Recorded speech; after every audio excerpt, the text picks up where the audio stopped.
The 7 Habits of Highly Effective People, by Stephen R. Covey. Part 1. Paradigms and Principles. Inside Out. There is no real excellence in all this world which can be separated from right living. David Starr Jordan. In more than 25 years of working with people in business, university, and marriage and family settings, I have come in contact with many individuals who have achieved an incredible degree of outward success, but have found themselves struggling with an inner hunger, a deep need for personal congruency and effectiveness, and for healthy, growing relationships with other people. I suspect some of the problems they have shared with me may be familiar to you. I've set and met my career goals and I'm having tremendous professional success. But it's cost me my personal and family life. I don't know my wife and children anymore.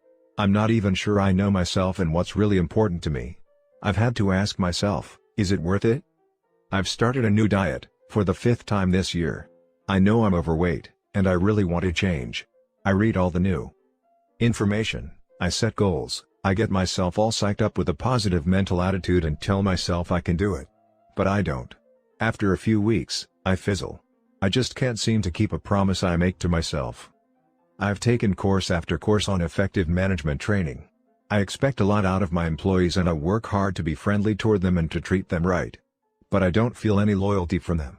I think if I were homesick for a day, they'd spend most of their time gabbing at the water fountain. Why can't I train them to be independent and responsible, or find employees who can be? My teenage son is rebellious and on drugs. No matter what I try, he won't listen to me. What can I do? There's so much to do. And there's never enough time. I feel pressured and hassled all day, every day, 7 days a week. I've attended time management seminars and I've tried half a dozen different planning systems. They've helped some, but I still don't feel I'm living the happy, productive, peaceful life I want to live. I want to teach my children the value of work. But to get them to do anything, I have to supervise every move, and put up with complaining every step of the way. It's so much easier to do it myself. Why can't children do their work cheerfully and without being reminded? I'm busy, really busy. But sometimes I wonder if what I'm doing will make any difference in the long run. I'd really like to think there was meaning in my life, that somehow things were different because I was here. I see my friends or relatives achieve some degree of success or receive some recognition, and I smile and congratulate them enthusiastically. But inside, I'm eating my heart out. Why do I feel this way? I have a forceful personality. I know, in almost any interaction, I can control the outcome. Most of the time, I can even do it by influencing others to come up with the solution I want. I think through each situation and I really feel the ideas I come up with are usually the best for everyone. But I feel uneasy. I always wonder what other people really think of me and my ideas. My marriage has gone flat. We don't fight or anything, we just don't love each other anymore. We've gone to counseling, we've tried a number of things, but we just can't seem to rekindle the feeling we used to have. These are deep problems, painful problems, problems that quick fix approaches can't solve. A few years ago, my wife Sandra and I were struggling with this kind of concern. One of our sons was having a very difficult time in school. He was doing poorly academically, he didn't even know how to follow the instructions on the tests, let alone do well on them. Socially he was immature, often embarrassing those closest to him. Athletically, he was small, skinny, and uncoordinated, swinging his baseball bat, for example, almost before the ball was even pitched. Others would laugh at him. Sandra and I were consumed with a desire to help him. We felt that if success were important in any area of life, it was supremely important in our role as parents. So we worked on our attitudes and behavior toward him and we tried to work on his. We attempted to psych him up using positive mental attitude techniques. Come on, son. You can do it. We know you can. Put your hands a little higher on the bat and keep your eye on the ball. Don't swing till it gets close to you. And if he did a little better, we would go to great lengths to reinforce him. That's good, son, keep it up. When others laughed, we reprimanded them. Leave him alone. Get off his back. He's just learning. And our son would cry and insist that he'd never be any good and that he didn't like baseball anyway. Nothing we did seemed to help, and we were really worried. We could see the effect this was having on his self-esteem. We tried to be encouraging and helpful and positive, but after repeated failure, we finally drew back and tried to look at the situation on a different level. At this time in my professional role I was involved in leadership development work with various clients throughout the country. In that capacity I was preparing bi-monthly programs on the subject of communication and perception for IBM's Executive Development Program participants. As I researched and prepared these presentations, I became particularly interested in how perceptions are formed, how they govern the way we see, and how the way we see governs how we behave. This led me to a study of expectancy theory and self-fulfilling prophecies, or the Pygmalion effect, and to a realization of how deeply embedded our perceptions are. It taught me that we must look at the lens through which we see the world, as well as at the world we see, and that the lens itself shapes how we interpret the world. As Sandra and I talked about the concepts I was teaching at IBM and about our own situation, we began to realize that what we were doing to help our son was not in harmony with the way we really saw him. When we honestly examined our deepest feelings, we realized that our perception was that he was basically inadequate, somehow behind. No matter how much we worked on our attitude and behavior, our efforts were ineffective because, despite our actions and our words, what we really communicated to him was, "You aren't capable. You have to be protected." We began to realize that if we wanted to change the situation, we first had to change ourselves. And to change ourselves effectively, we first had to change our perceptions. The personality and character ethics. At the same time, in addition to my research on perception, I was also deeply immersed in an in-depth study of the success literature published in the United States since 1776. I was reading or scanning literally hundreds of books, articles, and essays in fields such as self-improvement, popular psychology, and self-help. At my fingertips was the sum and substance of what a free and democratic people considered to be the keys to successful living. As my study took me back through 200 years of writing about success, I noticed a startling pattern emerging in the content of the literature. Because of our own pain, and because of similar pain I had seen in the lives and relationships of many people I had worked with through the years, I began to feel more and more that much of the success literature of the past 50 years was superficial. It was filled with social image consciousness, techniques and quick fixes, with social band-aids and aspirin that addressed acute problems and sometimes even appeared to solve them temporarily, but left the underlying chronic problems untouched to fester and resurface time and again. In stark contrast, almost all the literature in the first 150 years or so focused on what could be called the character ethic as the foundation of success, things like integrity, humility, fidelity, temperance, courage, justice, patience, industry, simplicity, modesty, and the golden rule. Benjamin Franklin's autobiography is representative of that literature. It is, basically, the story of one man's effort to integrate certain principles and habits deep within his nature. The character ethic taught that there are basic principles of effective living, and that people can only experience true success and enduring happiness as they learn and integrate these principles into their basic character. But shortly after World War I, the basic view of success shifted from the character ethic to what we might call the personality ethic. Success became more a function of personality, of public image, of attitudes and behaviors, skills and techniques, that lubricate the processes of human interaction. This personality ethic essentially took two paths: one was human and public relations techniques, and the other was positive mental attitude, PMA. Some of this philosophy was expressed in inspiring and sometimes valid maxims such as "your attitude determines your altitude," "smiling wins more friends than frowning," and "whatever the mind of man can conceive and believe it can achieve." Other parts of the personality approach were clearly manipulative, even deceptive, encouraging people to use techniques to get other people to like them, or to fake interest in the hobbies of others to get out of them what they wanted, or to use the power look, or to intimidate their way through life. Some of this literature acknowledged character as an ingredient of success, but tended to compartmentalize it rather than recognize it as foundational and catalytic. Reference to the character ethic became mostly lip service. The basic thrust was quick fix influence techniques, power strategies, communication skills, and positive attitudes. This personality ethic, I began to realize, was the subconscious source of the solutions Sandra and I were attempting to use with our son. As I thought more deeply about the difference between the personality and character ethics, I realized that Sandra and I had been getting social mileage out of our children's good behavior, and, in our eyes, this son simply didn't measure up. Our image of ourselves, and our role as good, caring parents was even deeper than our image of our son and perhaps influenced it. There was a lot more wrapped up in the way we were seeing and handling the problem than our concern for our son's welfare. As Sandra and I talked, we became painfully aware of the powerful influence of our own character and motives and of our perception of him. We knew that social comparison motives were out of harmony with our deeper values and could lead to conditional love and eventually to our son's lessened sense of self-worth. So we determined to focus our efforts on us, not on our techniques, but on our deepest motives and our perception of him. Instead of trying to change him, we tried to stand apart, to separate us from him, and to sense his identity, individuality, separateness, and worth. Through deep thought and the exercise of faith and prayer, we began to see our son in terms of his own uniqueness. We saw within him layers and layers of potential that would be realized at his own pace and speed. We decided to relax and get out of his way and let his own personality emerge. We saw our natural role as being to affirm, enjoy, and value him. We also conscientiously worked on our motives and cultivated internal sources of security so that our own feelings of worth were not dependent on our children's acceptable behavior. As we loosened up our old perception of our son and developed value-based motives, new feelings began to emerge.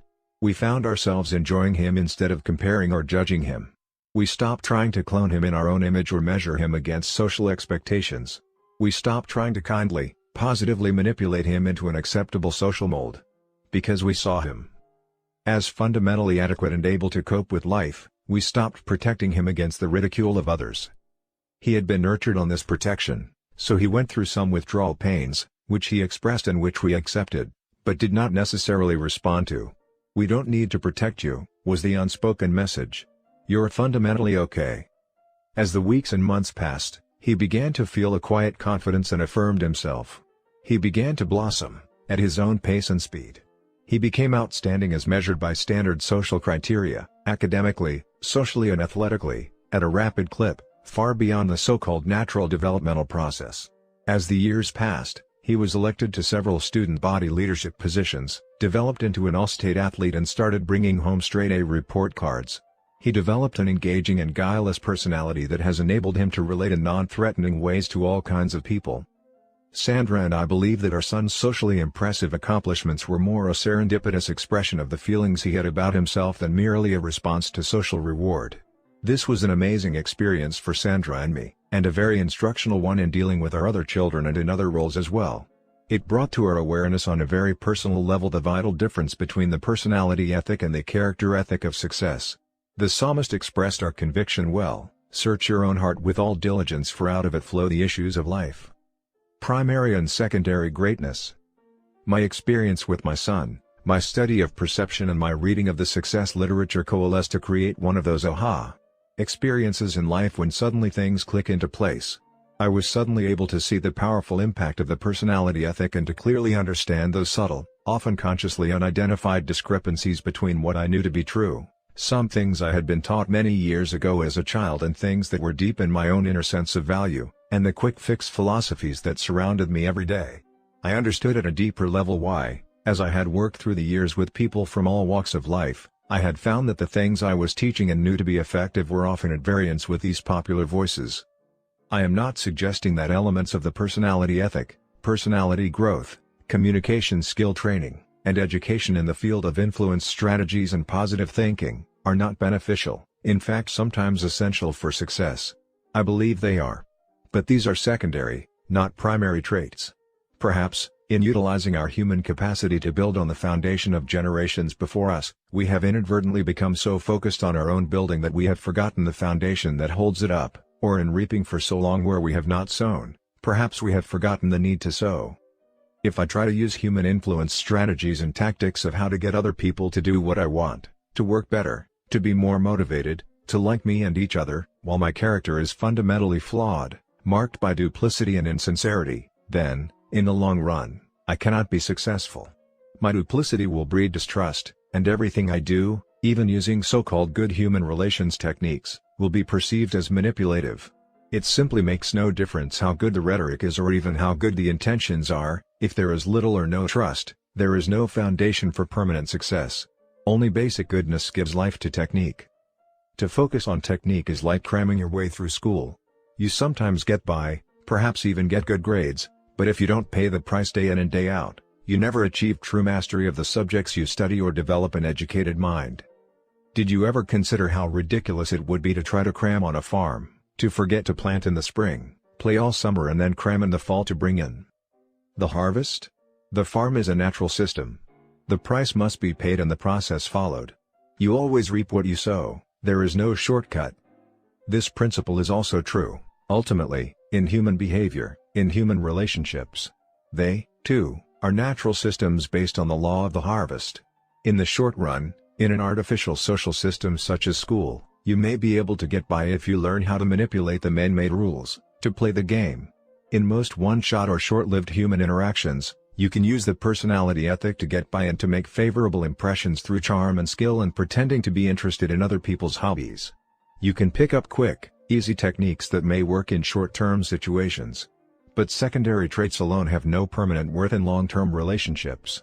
Eventually, if there isn't deep integrity and fundamental character strength, the challenges of life will cause true motives to surface and human relationship failure will replace short-term success. Many people with secondary greatness, that is, social recognition for their talents, lack primary greatness or goodness in their character. Sooner or later, you'll see this in every long-term relationship they have, whether it is with a business associate, a spouse, a friend, or a teenage child going through an identity crisis. It is character that communicates most eloquently. As Emerson once put it, "What you are shouts so loudly in my ears I cannot hear what you say." There are, of course, situations where people have character strength but they lack communication skills, and that undoubtedly affects the quality of relationships as well. But the effects are still secondary. In the last analysis, what we are communicates far more eloquently than anything we say or do. We all know it. There are people we trust absolutely because we know their character. Whether they're eloquent or not, whether they have the human relations techniques or not, we trust them, and we work successfully with them. In the words of William George Jordan, "Into the hands of every individual is given a marvelous power for good or evil, the silent, unconscious, unseen influence of his life." This is simply the constant radiation of what man really is, not what he pretends to be. The power of a paradigm. The 7 habits of highly effective people embody many of the fundamental principles of human effectiveness. These habits are basic, they are primary. They represent the internalization of correct principles upon which enduring happiness and success are based. But before we can really understand these 7 habits, we need to understand our own paradigms and how to make a paradigm shift. Both the character ethic and the personality ethic are examples of social paradigms. The word paradigm comes from the Greek. It was originally a scientific term, and is more commonly used today to mean a model, theory, perception, assumption, or frame of reference. In the more general sense, it's the way we see the world, not in terms of our visual sense of sight, but in terms of perceiving, understanding, interpreting. For our purposes, a simple way to understand paradigms is to see them as maps. We all know that the map is not the territory. A map is simply an explanation of certain aspects of the territory. That's exactly what a paradigm is. It is a theory, an explanation, or model of something else. Suppose you wanted to arrive at a specific location in central Chicago. A street map of the city would be a great help to you in reaching your destination. But suppose you were given the wrong map. Through a printing error, the map labeled Chicago was actually a map of Detroit. Can you imagine the frustration, the ineffectiveness of trying to reach your destination? You might work on your behavior, you could try harder, be more diligent, double your speed. But your efforts would only succeed in getting you to the wrong place faster. You might work on your attitude, you could think more positively. You still wouldn't get to the right place, but perhaps you wouldn't care. Your attitude would be so positive, you'd be happy wherever you were. The point is, you'd still be lost. The fundamental problem has nothing to do with your behavior or your attitude. It has everything to do with having a wrong map. If you have the right map of Chicago, then diligence becomes important, and when you encounter frustrating obstacles along the way, then attitude can make a real difference. But the first and most important requirement is the accuracy of the map. Each of us has many maps in our head, which can be divided into 2 main categories: maps of the way things are, or realities, and maps of the way things should be, or values. We interpret everything we experience through these mental maps. We seldom question their accuracy, we're usually even unaware that we have them. We simply assume that the way we see things is the way they really are or the way they should be. And our attitudes and behaviors grow out of those assumptions. The way we see things is the source of the way we think and the way we act. Before going any further, I invite you to have an intellectual and emotional experience. Take a few seconds and just look at the picture on the following page. Now look at the picture and carefully describe what you see. Do you see a woman? How old would you say she is? What does she look like? What is she wearing? In what kind of roles do you see her? You probably would describe the woman in the second picture to be about 25 years old, very lovely, rather fashionable with a petite nose and a demure presence. If you were a single man you might like to take her out. If you were in retailing, you might hire her as a fashion model. But what if I were to tell you that you're wrong? What if I said this picture is of a woman in her 60s or 70s who looks sad, has a huge nose, and is certainly no model? She's someone you probably would help across the street. Who's right? Look at the picture again. Can you see the old woman? If you can't, keep trying. Can you see her big hook nose? Her shawl? If you and I were talking face to face, we could discuss the picture. You could describe what you see to me, and I could talk to you about what I see. We could continue to communicate until you clearly showed me what you see in the picture and I clearly showed you what I see. Because we can't do that, and study the picture there and then look at this picture again. Can you see the old woman now? It's important that you see her before you continue reading. I first encountered this exercise many years ago at the Harvard Business School. The instructor was using it to demonstrate clearly and eloquently that two people can see the same thing, disagree, and yet both be right. It's not logical, it's psychological. He brought into the room a stack of large cards, half of which had the image of the young woman you saw and the other half of which had the image of the old woman. He passed them out to the class, the picture of the young woman to one side of the room and the picture of the old woman to the other. He asked us to look at the cards, concentrate on them for about 10 seconds and then pass them back in. He then projected upon the screen the picture you saw combining both images and asked the class to describe what they saw. Almost every person in that class who had first seen the young woman's image on a card saw the young woman in the picture. And almost every person who had first seen the old woman's image on a card saw an old woman in the picture. The professor then asked one student to explain what he saw to a student on the opposite side of the room. As they talked back and forth, communication problems flared up. "What do you mean, old lady? She couldn't be more than 20 or 22 years old." "Oh, come on. You have to be joking. She's 70, could be pushing 80. What's the matter with you? Are you blind? This lady is young, good looking. I'd like to take her out. She's lovely." "Lovely? She's an old hag." The arguments went back and forth, each person sure of, and adamant in, his or her position. All of this occurred in spite of one exceedingly important advantage the students had. Most of them knew early in the demonstration that another point of view did, in fact, exist, something many of us would never admit. Nevertheless, at first, only a few students really tried to see this picture from another frame of reference. After a period of futile communication, one student went up to the screen and pointed to a line on the drawing. "There is the young woman's necklace." The other one said, "No, that is the old woman's mouth." Gradually, they began to calmly discuss specific points of difference, and finally one student, and then another, experienced sudden recognition when the images of both came into focus.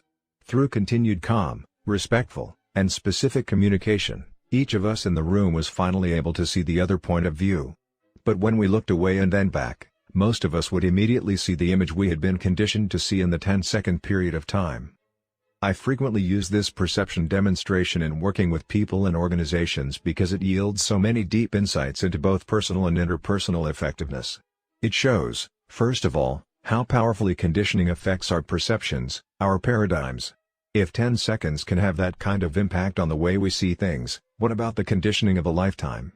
The influences in our lives, family, school, church, work environment, friends, associates, and current social paradigms such as the personality ethic, all have made their silent unconscious impact on us and help shape our frame of reference, our paradigms, our maps.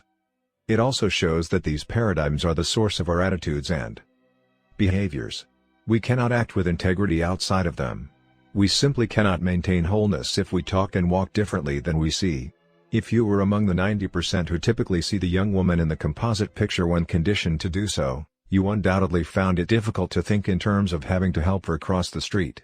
Both your attitude about her and your behavior toward her had to be congruent with the way you saw her. This brings into focus one of the basic flaws of the personality ethic. To try to change outward attitudes and behaviors does very little good in the long run if we fail to examine the basic paradigms from which those attitudes and behaviors flow. This perception demonstration also shows how powerfully our paradigms affect the way we interact with other people. As clearly and objectively as we think we see things, we begin to realize that others see them differently from their own apparently equally clear and objective point of view. Where we stand depends on where we sit. Each of us tends to think we see things as they are, that we are objective. But this is not the case. We see the world, not as it is, but as we are, or, as we are conditioned to see it. When we open our mouths to describe what we see, we in effect describe ourselves, our perceptions, our paradigms. When other people disagree with us, we immediately think something is wrong with them. But, as the demonstration shows, sincere, clear-headed people see things differently, each looking through the unique lens of experience. This does not mean that there are no facts. In the demonstration, two individuals who initially have been influenced by different conditioning pictures look at the third picture together. They are now both looking at the same identical facts, black lines and white spaces, and they would both acknowledge these as facts. But each person's interpretation of these facts represents prior experiences, and the facts have no meaning whatsoever apart from the interpretation. The more aware we are of our basic paradigms, maps, or assumptions, and the extent to which we have been influenced by our experience, the more we can take responsibility for those paradigms, examine them, test them against reality, listen to others and be open to their perceptions, thereby getting a larger picture and a far more objective view. The power of a paradigm shift. Perhaps the most important insight to be gained from the perception demonstration is in the area of paradigm shifting, what we might call the aha experience when someone finally sees the composite picture in another way. The more bound a person is by the initial perception, the more powerful the aha experience is. It's as though a light were suddenly turned on inside. The term paradigm shift was introduced by Thomas Kuhn in his highly influential landmark book, The Structure of Scientific Revolutions. Kuhn shows how almost every significant breakthrough in the field of scientific endeavor is first a break with tradition, with old ways of thinking, with old paradigms. For Ptolemy, the great Egyptian astronomer, the Earth was the center of the universe. But Copernicus created a paradigm shift, and a great deal of resistance and persecution as well, by placing the sun at the center. Suddenly, everything took on a different interpretation. The Newtonian model of physics was a clockwork paradigm and is still the basis of modern engineering. But it was partial, incomplete. The scientific world was revolutionized by the Einsteinian paradigm, the relativity paradigm, which had much higher predictive and explanatory value.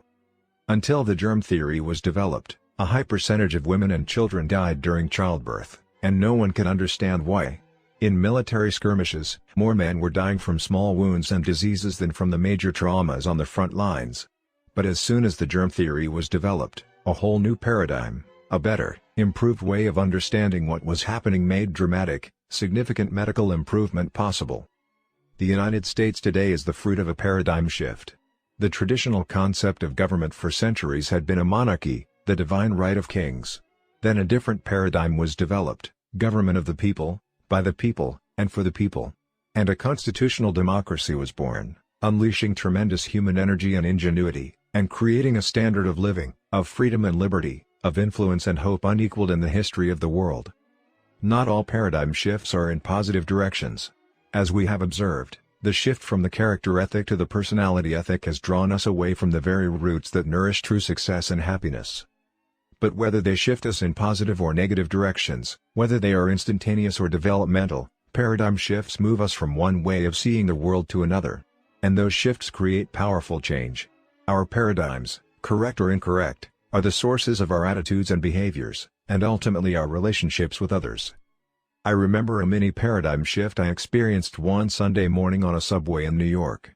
People were sitting quietly, some reading newspapers, some lost in thought, some resting with their eyes closed. It was a calm, peaceful scene. Then suddenly, a man and his children entered the subway car. The children were so loud and rambunctious that instantly the whole climate changed.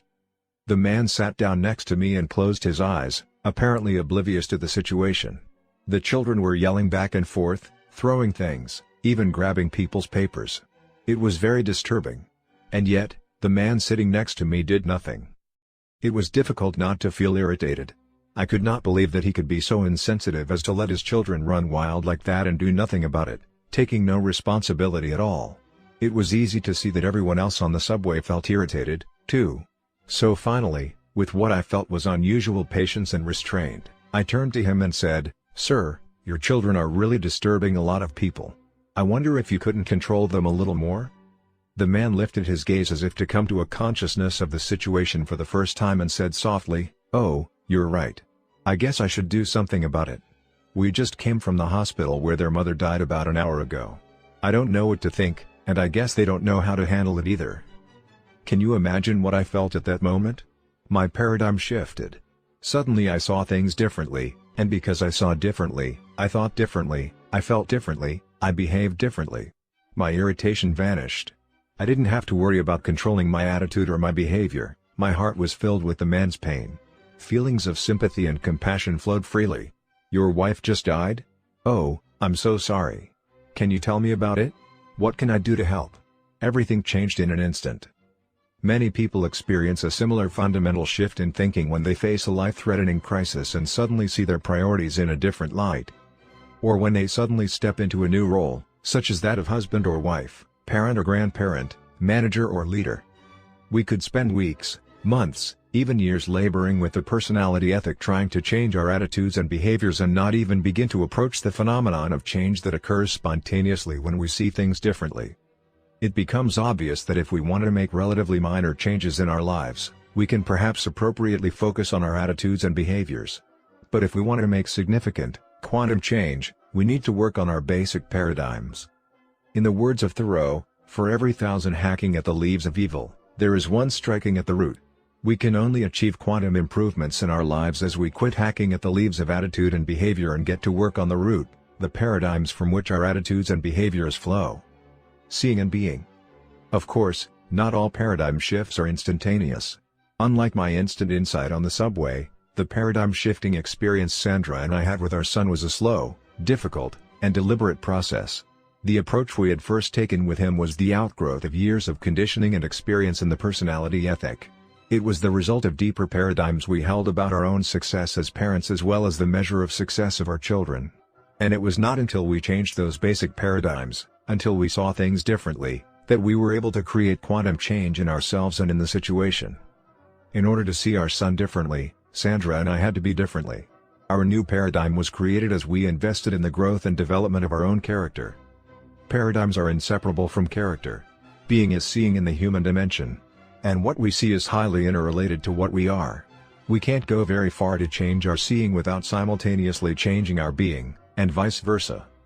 Even in my apparently instantaneous paradigm-shifting experience that morning on the subway, my change of vision was a result of, and limited by, my basic character.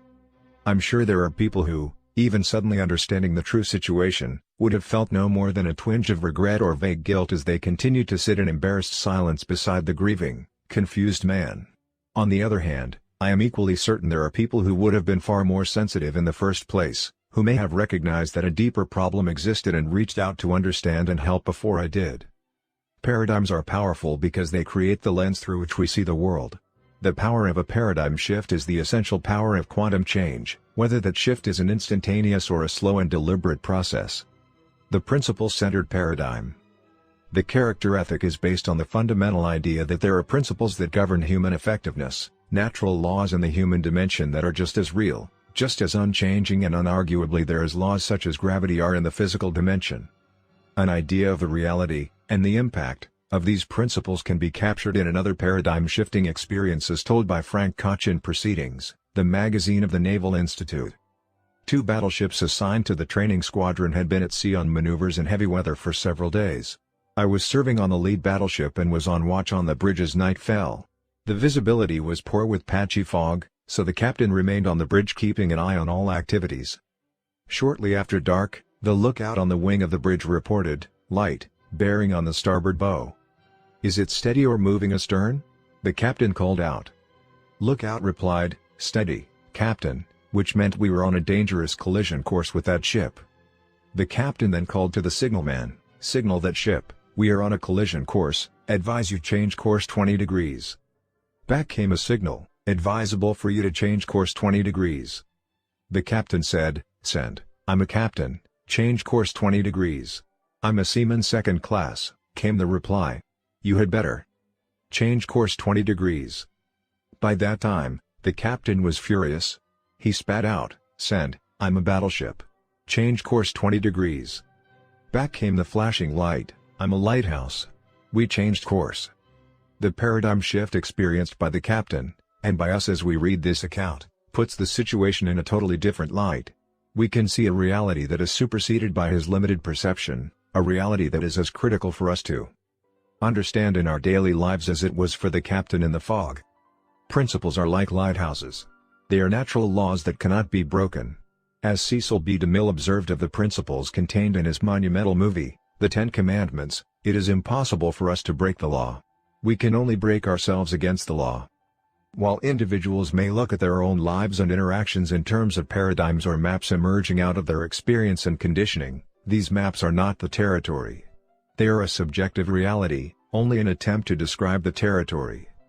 The objective reality, or the territory itself, is composed of lighthouse principles that govern human growth and happiness, natural laws that are woven into the fabric of every civilized society throughout history and comprise the roots of every family and institution that has endured and prospered. The degree to which our mental maps accurately describe the territory does not alter its existence.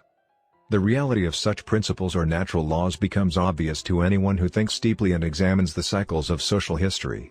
These principles surface time and time again, and the degree to which people in a society recognize and live in harmony with them moves them toward either survival and stability or disintegration and destruction. The principles I am referring to are not esoteric, mysterious, or religious ideas. There is not one principle taught in this book that is unique to any specific faith or religion, including my own. These principles are a part of most every major enduring religion, as well as enduring social philosophies and ethical systems. They are self-evident and can easily be validated by any individual. It's almost as if these principles or natural laws are part of the human condition, part of the human consciousness, part of the human conscience. They seem to exist in all human beings, regardless of social conditioning and loyalty to them, even though they might be submerged or numbed by such conditions or disloyalty. I am referring, for example, to the principle of fairness, out of which our whole concept of equity and justice is developed. Little children seem to have an innate sense of the idea of fairness even apart from opposite conditioning experiences. There are vast differences in how fairness is defined and achieved, but there is almost universal awareness of the idea. Other examples would include integrity and honesty. They create the foundation of trust which is essential to cooperation and long-term personal and interpersonal growth. Another principle is human dignity. The basic concept in the United States Declaration of Independence bespeaks this value or principle. We hold these truths to be self-evident, that all men are created equal and endowed by their Creator with certain inalienable rights, that among these are life, liberty and the pursuit of happiness. Another principle is service, or the idea of making a contribution. Another is quality or excellence. There is the principle of potential, the idea that we are embryonic and can grow and develop and release more and more potential, develop more and more talents. Highly related to potential is the principle of growth, the process of releasing potential and developing talents, with the accompanying need for principles such as patience, nurturance, and encouragement. Principles are not practices. A practice is a specific activity or action. A practice that works in one circumstance will not necessarily work in another, as parents who have tried to raise a second child exactly like they did the first can readily attest. While practices are situationally specific, principles are deep, fundamental truths that have universal application. They apply to individuals, to marriages, to families, to private and public organizations of every kind. When these truths are internalized into habits, they empower people to create a wide variety of practices to deal with different situations. Principles are not values. A gang of thieves can share values, but they are in violation of the fundamental principles we're talking about. Principles are the territory. Values are maps. When we value correct principles, we have truth, a knowledge of things as they are.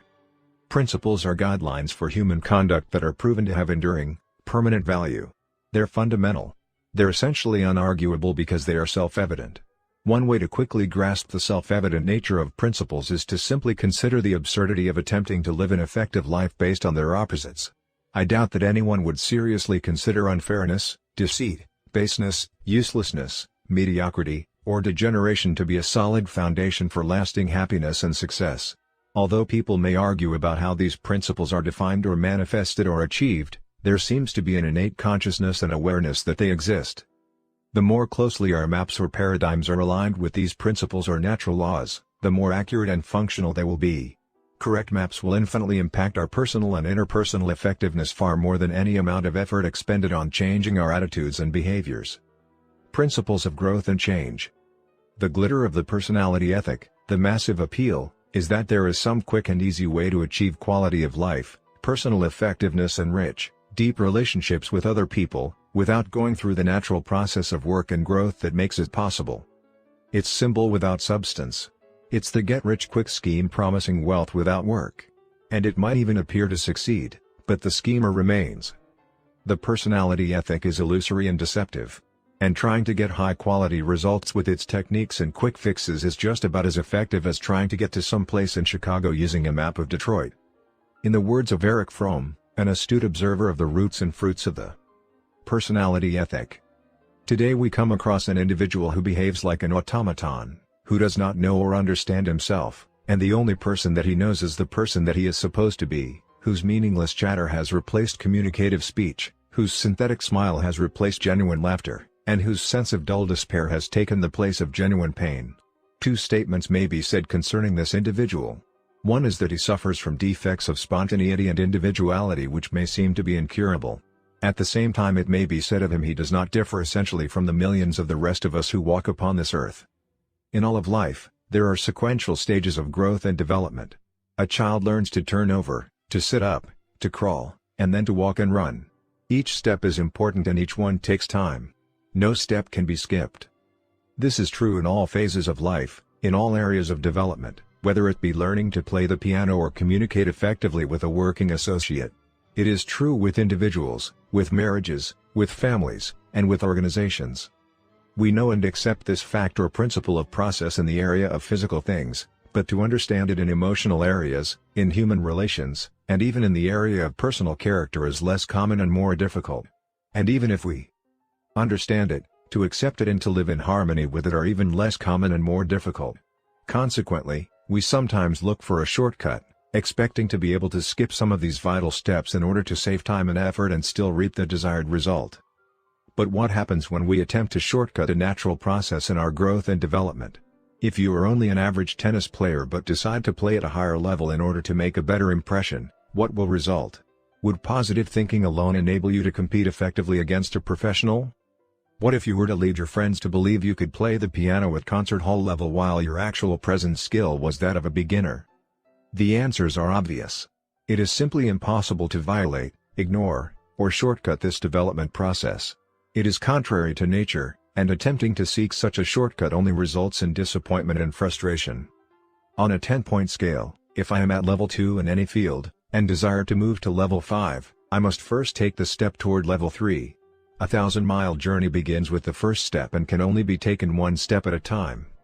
If you don't let a teacher know at what level you are, by asking a question, or revealing your ignorance, you will not learn or grow. You cannot pretend for long, for you will eventually be found out. Admission of ignorance is often the first step in our education. Thoreau taught, how can we remember our ignorance, which our growth requires, when we are using our knowledge all the time? I recall one occasion when two young women, daughters of a friend of mine, came to me tearfully, complaining about their father's harshness and lack of understanding. They were afraid to open up with their parents for fear of the consequences. And yet they desperately needed their parents' love, understanding, and guidance. I talked with the father and found that he was intellectually aware of what was happening. But while he admitted he had a temper problem, he refused to take responsibility for it and to honestly accept the fact that his emotional development level was low. It was more than his pride could swallow to take the first step toward change. To relate effectively with a wife, a husband, children, friends, or working associates, we must learn to listen. And this requires emotional strength. Listening involves patience, openness, and the desire to understand, highly developed qualities of character. It's so much easier to operate from a low emotional level and to give high-level advice.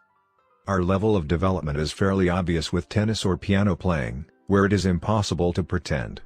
But it is not so obvious in the areas of character and emotional development. We can pose and put on for a stranger or an associate. We can pretend. And for a while we can get by with it, at least in public. We might even deceive ourselves. Yet I believe that most of us know the truth of what we really are inside, and I think many of those we live with and work with do as well. I have seen the consequences of attempting to shortcut this natural process of growth often in the business world, where executives attempt to buy a new culture of improved productivity, quality, morale, and customer service with strong speeches, smile training, and external interventions, or through mergers, acquisitions, and friendly or unfriendly takeovers. But they ignore the low trust climate produced by such manipulations. When these methods don't work, they look for other personality ethic techniques that will, all the time ignoring and violating the natural principles and processes on which a high-trust culture is based. I remember violating this principle myself as a father many years ago. One day I returned home to my little girl's third-year birthday party to find her in the corner of the front room, defiantly clutching all of her presents, unwilling to let the other children play with them. The first thing I noticed was several parents in the room witnessing this selfish display.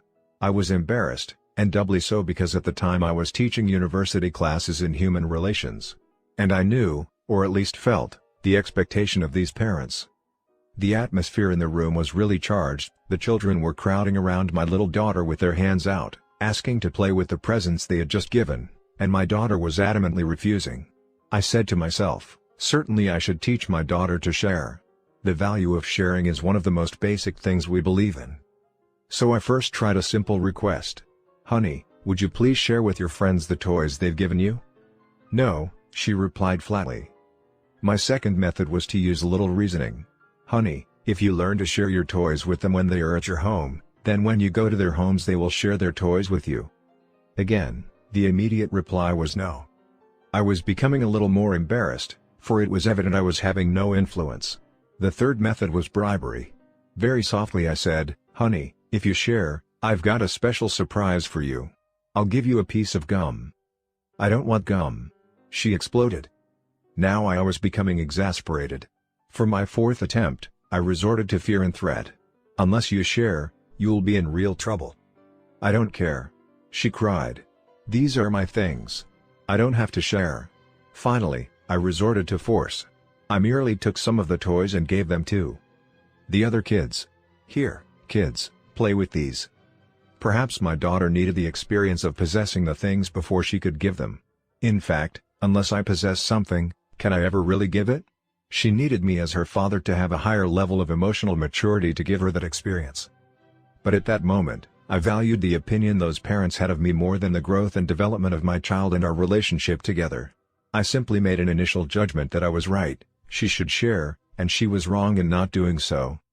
Perhaps I superimposed a higher level expectation on her simply because on my own scale I was at a lower level. I was unable or unwilling to give patience or understanding, so I expected her to give things. In an attempt to compensate for my deficiency, I borrowed strength from my position and authority and forced her to do what I wanted her to do. But borrowing strength builds weakness.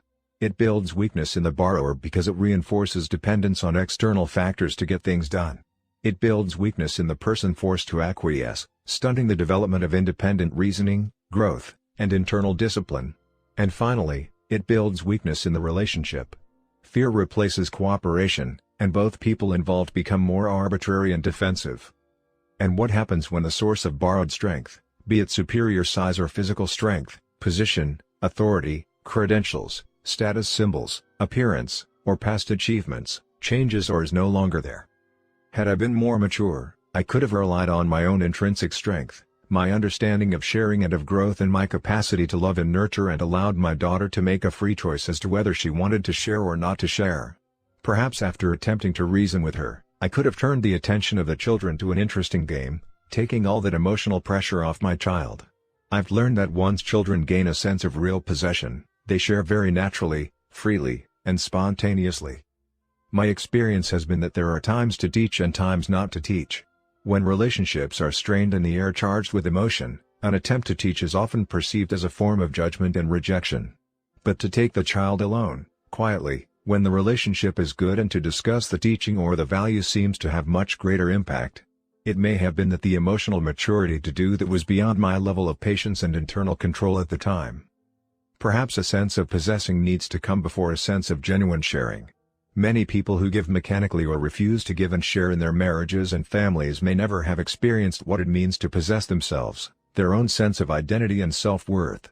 Really helping our children grow may involve being patient enough to allow them the sense of possession as well as being wise enough to teach them the value of giving and providing the example ourselves. The way we see the problem is the problem. People are intrigued when they see good things happening in the lives of individuals, families, and organizations that are based on solid principles. They admire such personal strength and maturity, such family unity and teamwork, such adaptive synergistic organizational culture. And their immediate request is very revealing of their basic paradigm.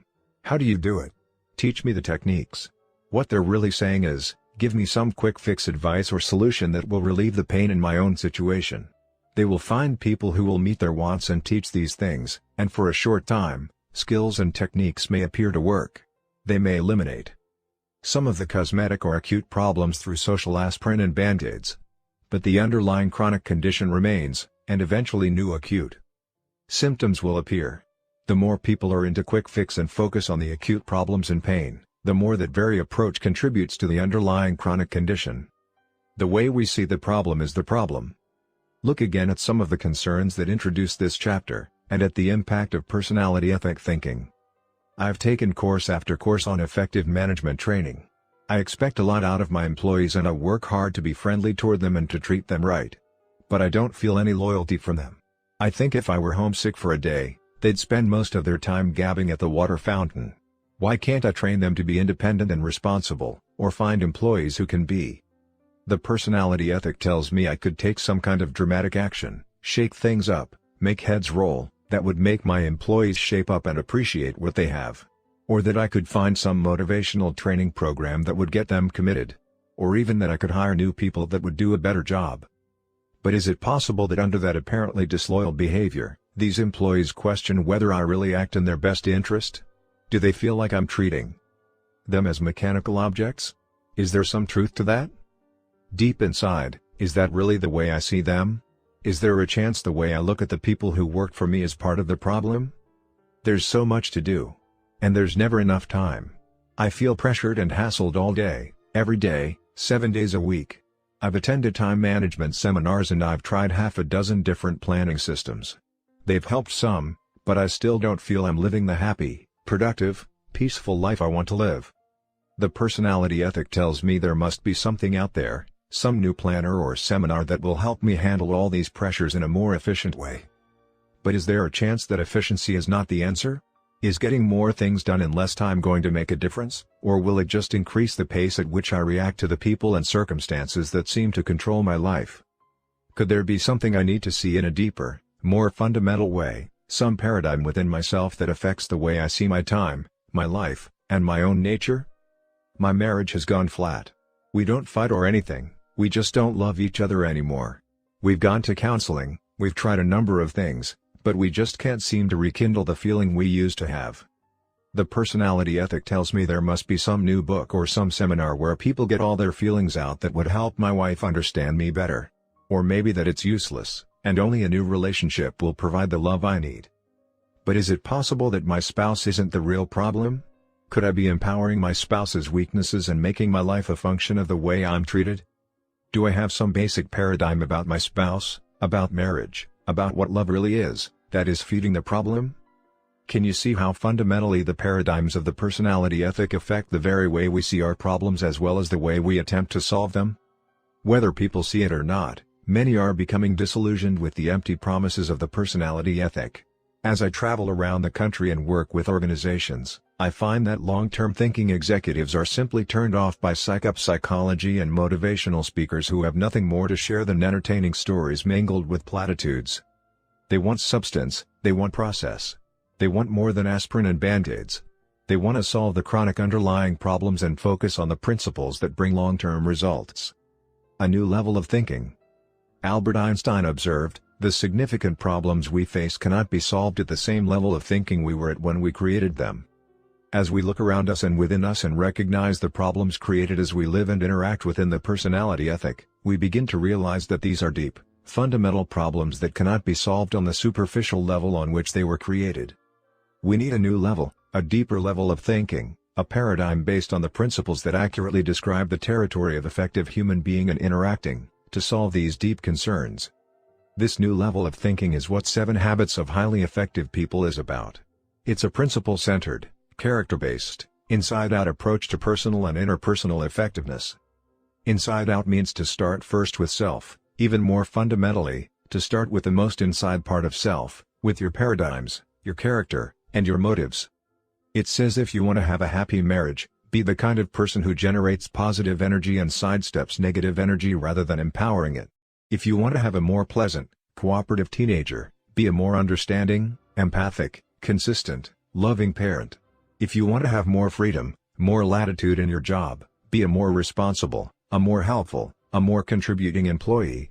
If you want to be trusted, be trustworthy. If you want the secondary greatness of recognized talent, focus first on primary greatness of character. The inside-out approach says that private victories precede public victories, that making and keeping promises to ourselves precedes making and keeping promises to others.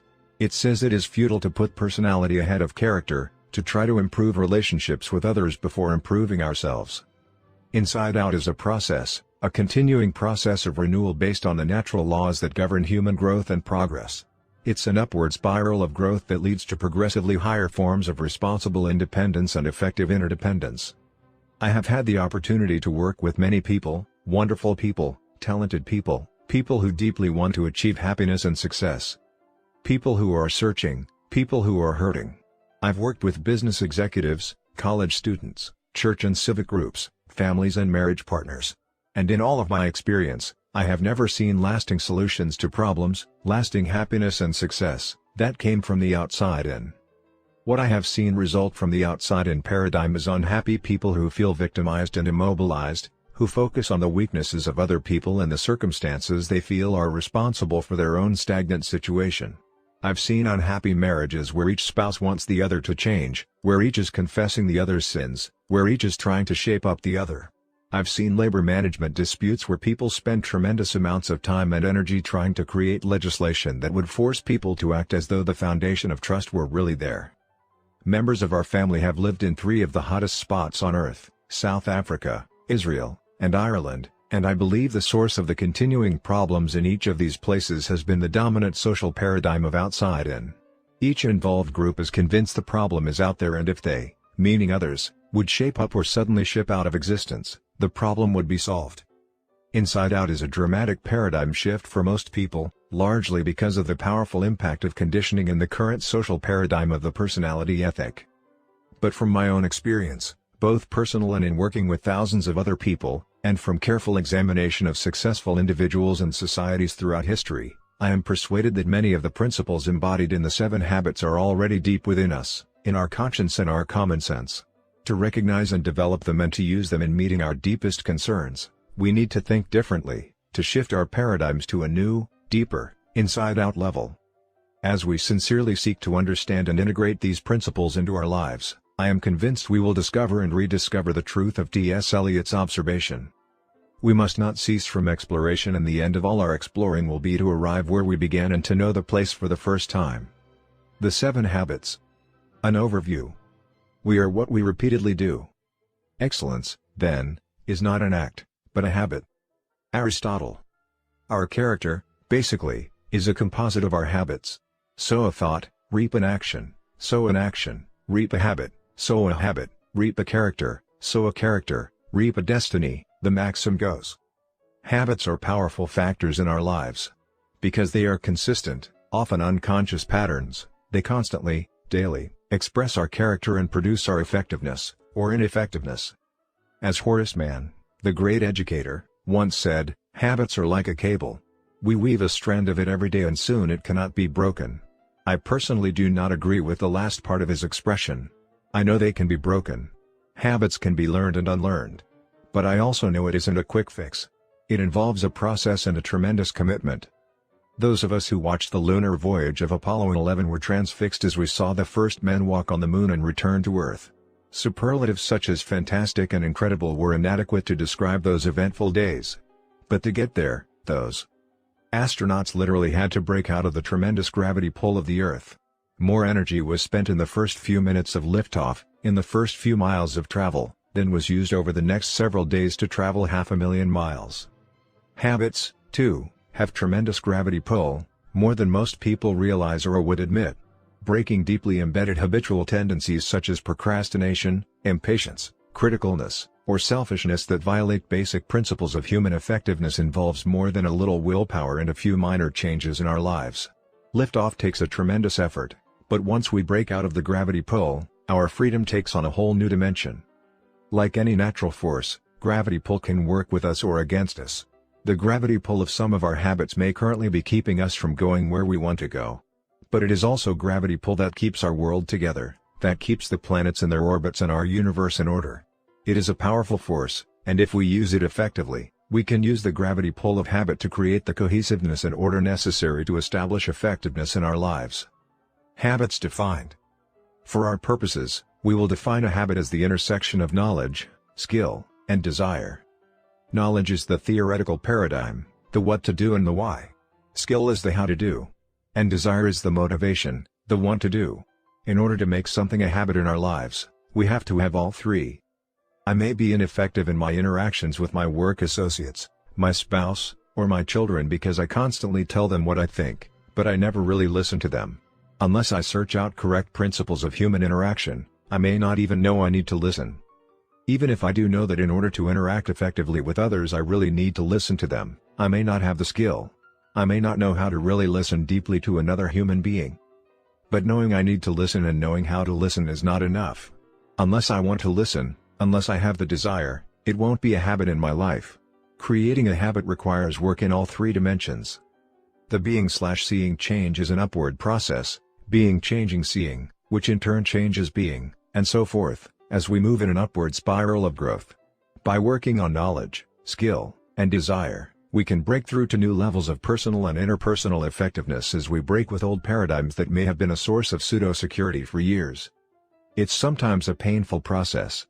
It's a change that has to be motivated by a higher purpose, by the willingness to subordinate what you think you want now for what you want later. But this process produces happiness, the object and design of our existence. Happiness can be defined, in part at least, as the fruit of the desire and ability to sacrifice what we want now for what we want eventually. Effective habits. Internalized principles and patterns of behavior. The maturity continuum. The 7 habits are not a set of separate or piecemeal psych-up formulas. In harmony with the natural laws of growth, they provide an incremental, sequential, highly integrated approach to the development of personal and interpersonal effectiveness. They move us progressively on a maturity continuum from dependence to independence to interdependence. We each begin life as an infant, totally dependent on others. We are directed, nurtured, and sustained by others. Without this nurturing, we would only live for a few hours or a few days at the most. Then gradually, over the ensuing months and years, we become more and more independent, physically, mentally, emotionally, and financially, until eventually we can essentially take care of ourselves, becoming inner-directed and self-reliant. As we continue to grow and mature, we become increasingly aware that all of nature is interdependent, that there is an ecological system that governs nature, including society. We further discover that the higher reaches of our nature have to do with our relationships with others, that human life also is interdependent. Our growth from infancy to adulthood is in accordance with natural law. And there are many dimensions to growth. Reaching our full physical maturity, for example, does not necessarily assure us of simultaneous emotional or mental maturity.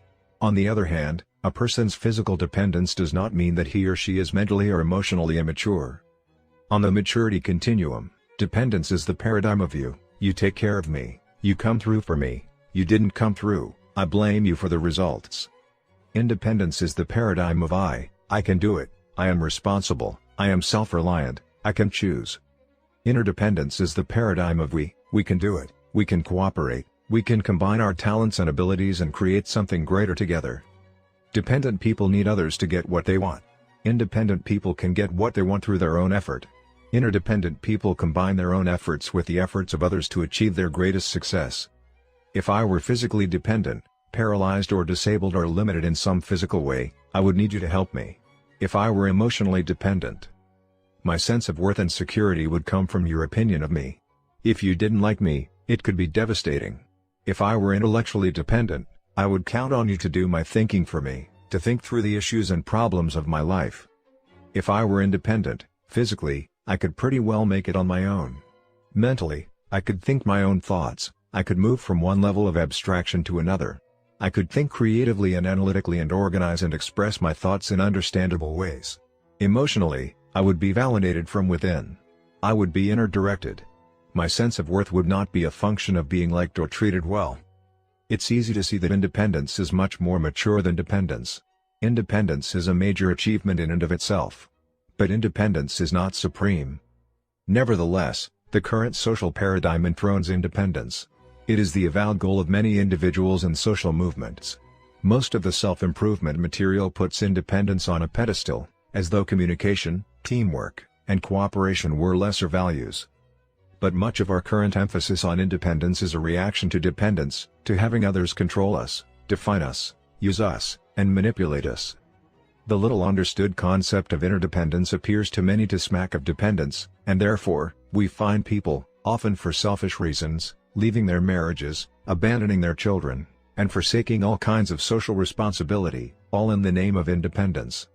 The kind of reaction that results in people throwing off their shackles, becoming liberated, asserting themselves, and doing their own thing often reveals more fundamental dependencies that cannot be run away from because they are internal rather than external, dependencies such as letting the weaknesses of other people ruin our emotional lives or feeling victimized by people and events out of our control. Of course, we may need to change our circumstances. But the dependence problem is a personal maturity issue that has little to do with circumstances. Even with better circumstances, immaturity and dependence often persist. True independence of character empowers us to act rather than be acted upon. It frees us from our dependence on circumstances and other people and is a worthy, liberating goal. But it is not the ultimate goal in effective living. Independent thinking alone is not suited to interdependent reality. Independent people who do not have the maturity to think and act interdependently may be good individual producers, but they won't be good leaders or team players. They're not coming from the paradigm of interdependence necessary to succeed. In marriage, family, or organizational reality, life is, by nature, highly interdependent. To try to achieve maximum effectiveness through independence is like trying to play tennis with a golf club. The tool is not suited to the reality. Interdependence is a far more mature, more advanced concept. If I am physically interdependent, I am self-reliant and capable, but I also realize that you and I working together can accomplish far more than, even at my best, I could accomplish alone. If I am emotionally interdependent, I derive a great sense of worth within myself, but I also recognize the need for love, for giving, and for receiving love from others. If I am intellectually interdependent, I realize that I need the best thinking of other people to join with my own. As an interdependent person, I have the opportunity to share myself deeply, meaningfully, with others, and I have access to the vast resources and potential of other human beings. Interdependence is a choice only independent people can make. Dependent people cannot choose to become interdependent. They don't have the character to do it, they don't own enough of themselves.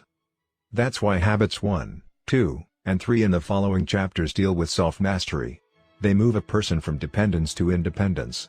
They are the private victories, the essence of character growth. Private victories precede public victories.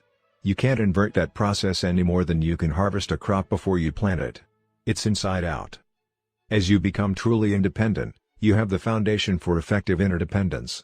You have the character base from which you can effectively work on the more personality-oriented public victories of teamwork, cooperation, and communication in habits 4, 5, and 6. That does not mean you have to be perfect in habits 1, 2, and 3 before working on habits 4, 5, and 6. Understanding the sequence will help you manage your growth more effectively, but I'm not suggesting that you put yourself in isolation for several years until you fully develop habits 1, 2, and 3. As part of an interdependent world, you have to relate to that world every day. But the acute problems of that world can easily obscure the chronic character causes. Understanding how what you are impacts every interdependent interaction will help you to focus your efforts sequentially, in harmony with the natural laws of growth. Habit 7 is the habit of renewal, a regular, balanced renewal of the 4 basic dimensions of life. It circles and embodies all the other habits. It is the habit of continuous improvement that creates the upward spiral of growth that lifts you to new levels of understanding and living each of the habits as you come around to them on a progressively higher plane. The diagram on the next page is a visual representation of the sequence and the interdependence of the 7 habits, and will be used throughout this book as we explore both the sequential relationship between the habits and also their synergy, how, in relating to each other, they create bold new forms of each other that add even more to their value. Each concept or habit will be highlighted as it is introduced. Effectiveness defined. The 7 habits are habits of effectiveness. Because they are based on principles, they bring the maximum long-term beneficial results possible. They become the basis of a person's character, creating an empowering center of correct maps from which an individual can effectively solve problems, maximize opportunities, and continually learn and integrate other principles in an upward spiral of growth. They are also habits of effectiveness because they are based on a paradigm of effectiveness that is in harmony with the natural law, a principle I call the P/PC balance, which many people break themselves against. This principle can be easily understood by remembering Aesop's fable of the goose and the golden egg. This fable is the story of a poor farmer who one day discovers in the nest of his pet goose a glittering golden egg. At first, he thinks it must be some kind of trick. But as he starts to throw the egg aside, he has second thoughts and takes it in to be appraised instead. The egg is pure gold. The farmer can't believe his good fortune. He becomes even more incredulous the following day when the experience is repeated. Day after day, he awakens to rush to the nest and find another golden egg. He becomes fabulously wealthy. It all seems too good to be true. The 7 habits paradigm.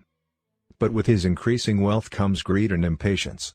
Unable to wait day after day for the golden eggs, the farmer decides he will kill the goose and get them all at once. But when he opens the goose, he finds it empty. There are no golden eggs, and now there is no way to get any more. The farmer has destroyed the goose that produced them. I suggest that within this fable is a natural law, a principle, the basic definition of effectiveness. Most people see effectiveness from the golden egg paradigm: the more you produce, the more you do, the more effective you are. But as the story shows, true effectiveness is a function of 2 things: what is produced, the golden eggs, and the producing asset or capacity to produce, the goose. If you adopt a pattern of life that focuses on golden eggs and neglects the goose, you will soon be without the asset that produces golden eggs. On the other hand, if you only take care of the goose with no aim toward the golden eggs, you soon won't have the wherewithal to feed yourself or the goose. Effectiveness lies in the balance, what I call the P/PC balance. P stands for production of desired results, the golden eggs. PC stands for production capability, the ability or asset that produces the golden eggs. 3 kinds of assets. Basically, there are 3 kinds of assets: physical, financial, and human. Let's look at each one in turn. A few years ago, I purchased a physical asset, a power lawnmower. I used it over and over again without doing anything to maintain it. The mower worked well for 2 seasons, but then it began to break down. When I tried to revive it with service and sharpening, I discovered the engine had lost over half its original power capacity. It was essentially worthless. Had I invested in PC, in preserving and maintaining the asset, I would still be enjoying its the mowed lawn. As it was, I had to spend far more time and money replacing the mower than I ever would have spent, had I maintained it. It simply wasn't effective. In our quest for short-term returns, or results, we often ruin a prized physical asset, a car, a computer, a washer or a dryer, even our body or our environment. Keeping P and PC in balance makes a tremendous difference in the effective use of physical assets. It also powerfully impacts the effective use of financial assets. How often do people confuse principle with interest? Have you ever invaded principle to increase your standard of living, to get more golden eggs? The decreasing principle has decreasing power to produce interest or income. And the dwindling capital becomes smaller and smaller until it no longer supplies even basic needs. Our most important financial asset is our own capacity to earn. If we don't continually invest in improving our own PC, we severely limit our options. We're locked into our present situation, running scared of our corporation or our boss's opinion of us, economically dependent and defensive. Again, it simply isn't effective. In the human area, the P/PC balance is equally fundamental, but even more important, because people control physical and financial assets. When 2 people in a marriage are more concerned about getting the golden eggs, the benefits, than they are in preserving the relationship that makes them possible, they often become insensitive and inconsiderate, neglecting the little kindnesses and courtesies so important to a deep relationship. They begin to use control levers to manipulate each other, to focus on their own needs, to justify their own position and look for evidence to show the wrongness of the other person. The love, the richness, the softness and spontaneity begin to deteriorate. The goose gets sicker day by day. And what about a parent's relationship with a child? When children are little, they are very dependent, very vulnerable. It becomes so easy to neglect the PC work, the training, the communicating, the relating, the listening. It's easy to take advantage, to manipulate, to get what you want the way you want it, right now. You're bigger, you're smarter, and you're right. So why not just tell them what to do? If necessary, yell at them, intimidate them, insist on your way. Or you can indulge them. You can go for the golden egg of popularity, of pleasing them, giving them their way all the time. Then they grow up without any internal sense of standards or expectations, without a personal commitment to being disciplined or responsible. Either way, authoritarian or permissive, you have the golden egg mentality. You want to have your way or you want to be liked. But what happens, meantime, to the goose? What sense of responsibility, of self-discipline, of confidence in the ability to make good choices or achieve important goals is a child going to have a few years down the road? And what about your relationship? When he reaches those critical teenage years, the identity crises, will he know from his experience with you that you will listen without judging, that you really, deeply care about him as a person, that you can be trusted, no matter what? Will the relationship be strong enough for you to reach him, to communicate with him, to influence him? Suppose you want your daughter to have a clean room, that's P, production, the golden egg. And suppose you want her to clean it, that's PC, production capability. Your daughter is the goose, the asset, that produces the golden egg. If you have P and PC in balance, she cleans the room cheerfully, without being reminded, because she is committed and has the discipline to stay with the commitment. She is a valuable asset, a goose that can produce golden eggs. But if your paradigm is focused on production, on getting the room clean, you might find yourself nagging her to do it. You might even escalate your efforts to threatening or yelling, and in your desire to get the golden egg, you undermine the health and welfare of the goose. Let me share with you an interesting PC experience I had with one of my daughters. We were planning a private date, which is something I enjoy regularly with each of my children. We find that the anticipation of the date is as satisfying as the realization. So I approached my daughter and said, "Honey, tonight's your night. What do you want to do?" "Oh, Dad, that's okay," she replied. "No, really," I said. "What would you like to do?" "Well," she finally said, "what I want to do, you don't really want to do." "Really, honey," I said earnestly, "I want to do it. No matter what, it's your choice." "I want to go see Star Wars," she replied. "But I know you don't like Star Wars. You slept through it before. You don't like these fantasy movies." "That's okay, Dad." "No, honey, if that's what you'd like to do, I'd like to do it." "Dad, don't worry about it. We don't always have to have this date." She paused and then added, "But you know why you don't like Star Wars? It's because you don't understand the philosophy and training of a Jedi Knight." "What?" "You know the things you teach, Dad? Those are the same things that go into the training of a Jedi Knight." "Really? Let's go to Star Wars." And we did. She sat next to me and gave me the paradigm. I became her student, her learner. It was totally fascinating. I could begin to see out of a new paradigm the whole way a Jedi Knight's basic philosophy and training is manifested in different circumstances.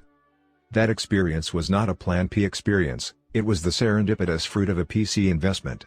It was bonding and very satisfying. But we enjoyed golden eggs, too, as the goose, the quality of the relationship, was significantly fed. Organizational PC. One of the immensely valuable aspects of any correct principle is that it is valid and applicable in a wide variety of circumstances. Throughout this book, I would like to share with you some of the ways in which these principles apply to organizations, including families, as well as to individuals. When people fail to respect the P/PC balance in their use of physical assets in organizations, they decrease organizational effectiveness and often leave others with dying geese. For example, a person in charge of a physical asset, such as a machine, may be eager to make a good impression on his superiors. Perhaps the company is in a rapid growth stage and promotions are coming fast. So he produces at optimum levels, no downtime, no maintenance. He runs the machine day and night. The production is phenomenal, costs are down, and profits skyrocket. Within a short time, he's promoted. Golden eggs. But suppose you are his successor on the job. You inherit a very sick goose, a machine that, by this time, is rusted and starts to break down. You have to invest heavily in downtime and maintenance. Costs skyrocket, profits nosedive. And who gets blamed for the loss of golden eggs? You do. Your predecessor liquidated the asset, but the accounting system only reported unit production, costs, and profit. The P/PC balance is particularly important as it applies to the human assets of an organization, the customers and the employees. I know of a restaurant that served a fantastic clam chowder and was packed with customers every day at lunchtime. Then the business was sold, and the new owner focused on golden eggs. He decided to water down the chowder. For about a month, with costs down and revenues constant, profits zoomed. But little by little, the customers began to disappear. Trust was gone, and business dwindled to almost nothing. The new owner tried desperately to reclaim it, but he had neglected the customers, violated their trust, and lost the asset of customer loyalty. There was no more goose to produce the golden egg. There are organizations that talk a lot about the customer and then completely neglect the people that deal with the customer, the employees. The PC principle is to always treat your employees exactly as you want them to treat your best customers. You can buy a person's hand, but you can't buy his heart.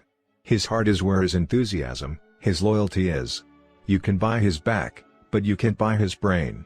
That's where his creativity is, his ingenuity, his resourcefulness. PC work is treating employees as volunteers just as you treat customers as volunteers, because that's what they are. They volunteer the best part, their hearts and minds. I was in a group once where someone asked, "How do you shape up lazy and incompetent employees?" One man responded, "Drop hand grenades." Several others cheered that kind of macho management talk, that shape up or ship out supervision approach. But another person in the group asked, "Who picks up the pieces?" "No pieces." "Well, why don't you do that to your customers?" The other man replied, "Just say, listen, if you're not interested in buying, you can just ship out of this place." He said, "You can't do that to customers." "Well, how come you can do it to employees?" "Because they're in your employ." "I see. Are your employees devoted to you? Do they work hard? How's the turnover?" "Are you kidding? You can't find good people these days. There's too much turnover, absenteeism, moonlighting. People just don't care anymore." That focus on golden eggs, that attitude, that paradigm, is totally inadequate to tap into the powerful energies of the mind and heart of another person. A short-term bottom line is important, but it isn't all important. Effectiveness lies in the balance. Excessive focus on P results in ruined health, worn-out machines, depleted bank accounts, and broken relationships. Too much focus on PC is like a person who runs 3 or 4 hours a day, bragging about the extra 10 years of life it creates, unaware he's spending them running. Or a person endlessly going to school, never producing, living on other people's golden eggs, the eternal student syndrome. To maintain the P/PC balance, the balance between the golden egg, production, and the health and welfare of the goose, production capability, is often a difficult judgment call. But I suggest it is the very essence of effectiveness. It balances short-term with long-term. It balances going for the great and paying the price to get an education. It balances the desire to have a room clean and the building of a relationship in which the child is internally committed to do it, cheerfully, willingly, without external supervision. It's a principle you can see validated in your own life when you burn a candle at both ends to get more golden eggs and wind up sick or exhausted, unable to produce any at all, or when you get a good night's sleep and wake up ready to produce throughout the day. You can see it when you press to get your own way with someone and somehow feel an emptiness in the relationship, or when you really take time to invest in a relationship and you find the desire and ability to work together, to communicate, takes a quantum leap. The P/PC balance is the very essence of effectiveness. It's validated in every arena of life. We can work with it or against it, but it's there. It's a lighthouse. It's the definition and paradigm of effectiveness upon which the 7 habits in this book are based. How to use this book. Before we begin work on the 7 habits of highly effective people, I would like to suggest 2 paradigm shifts that will greatly increase the value you will receive from this material. First, I would recommend that you not see this material as a book, in the sense that it is something to read once and put on a shelf. You may choose to read it completely through once for a sense of the whole. But the material is designed to be a companion in the continual process of change and growth. It is organized incrementally and with suggestions for application at the end of each habit so that you can study and focus on any particular habit as you are ready. As you progress to deeper levels of understanding and implementation, you can go back time and again to the principles contained in each habit and work to expand your knowledge, skill, and desire. Second, I would suggest that you shift your paradigm of your own involvement in this material from the role of learner to that of teacher. Take an inside-out approach, and read with the purpose in mind of sharing or discussing what you learn with someone else within 48 hours after you learn it. If you had known, for example, that you would be teaching the material on the P/PC balance principle to someone else within 48 hours, would it have made a difference in your reading experience? Try it now as you read the final section in this chapter. Read as though you are going to teach it to your spouse, your child, a business associate, or a friend today or tomorrow, while it is still fresh, and notice the difference in your mental and emotional process. I guarantee that if you approach the material in each of the following chapters in this way, you will not only better remember what you read, but your perspective will be expanded, your understanding deepened, and your motivation to apply the material increased. In addition, as you openly, honestly share what you're learning with others, you may be surprised to find that negative labels or perceptions others may have of you tend to disappear. Those you teach will see you as a changing, growing person, and will be more inclined to be helpful and supportive as you work, perhaps together, to integrate the 7 habits into your lives. What you can expect. In the last analysis, as Marilyn Ferguson observed, no one can persuade another to change. Each of us guards a gate of change that can only be opened from the inside. We cannot open the gate of another, either by argument or by emotional appeal. If you decide to open your gate of change to really understand and live the principles embodied in the 7 habits, I feel comfortable in assuring you several positive things will happen. First, your growth will be evolutionary, but the net effect will be revolutionary. Would you not agree that the P/PC balance principle alone, if fully lived, would transform most individuals and organizations? The net effect of opening the gate of change to the first 3 habits, the habits of private victory, will be significantly increased self-confidence. You will come to know yourself in a deeper, more meaningful way, your nature, your deepest values and your unique contribution capacity. As you live your values, your sense of identity, integrity, control, and inner directedness will infuse you with both exhilaration and peace. You will define yourself from within, rather than by people's opinions or by comparisons to others. Wrong and right will have little to do with being found out. Ironically, you'll find that as you care less about what others think of you, you will care more about what others think of themselves and their worlds, including their relationship with you. You'll no longer build your emotional life on other people's weaknesses. In addition, you'll find it easier and more desirable to change because there is something, some core deep within, that is essentially changeless. As you open yourself to the next 3 habits, the habits of public victory, you will discover and unleash both the desire and the resources to heal and rebuild important relationships that have deteriorated, or even broken. Good relationships will improve, become deeper, more solid, more creative, and more adventuresome. The 7th habit, if deeply internalized, will renew the first 6 and will make you truly independent and capable of effective interdependence. Through it, you can charge your own batteries. Whatever your present situation, I assure you that you are not your habits. You can replace old patterns of self-defeating behavior with new patterns, new habits of effectiveness, happiness, and trust-based relationships. With genuine caring, I encourage you to open the gate of change and growth as you study these habits. Be patient with yourself. Self-growth is tender, it's holy ground. There's no greater investment. It's obviously not a quick fix. But I assure you, you will feel benefits and see immediate payoffs that will be encouraging. In the words of Thomas Paine, that which we obtain too easily, we esteem too lightly. It is dearness only which gives everything its value. Heaven knows how to put a proper price on its goods. Part 2. Private Victory. Habit 1. Be proactive. Principles of Personal Vision. I know of no more encouraging fact than the unquestionable ability of man to elevate his life by conscious endeavor. Henry David Thoreau. As you read this book, try to stand apart from yourself. Try to project your consciousness upward into a corner of the room and see yourself, in your mind's eye, reading. Can you look at yourself almost as though you were someone else? Now try something else. Think about the mood you are now in.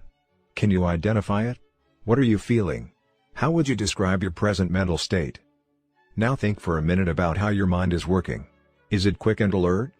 Do you sense that you are torn between doing this mental exercise and evaluating the point to be made out of it? Your ability to do what you just did is uniquely human. Animals do not possess this ability. We call it self-awareness, or the ability to think about your very thought process. This is the reason why man has dominion over all things in the world and why he can make significant advances from generation to generation. This is why we can evaluate and learn from others' experiences as well as our own. This is also why we can make and break our habits. We are not our feelings. We are not our moods. We are not even our thoughts. The very fact that we can think about these things separates us from them and from the animal world.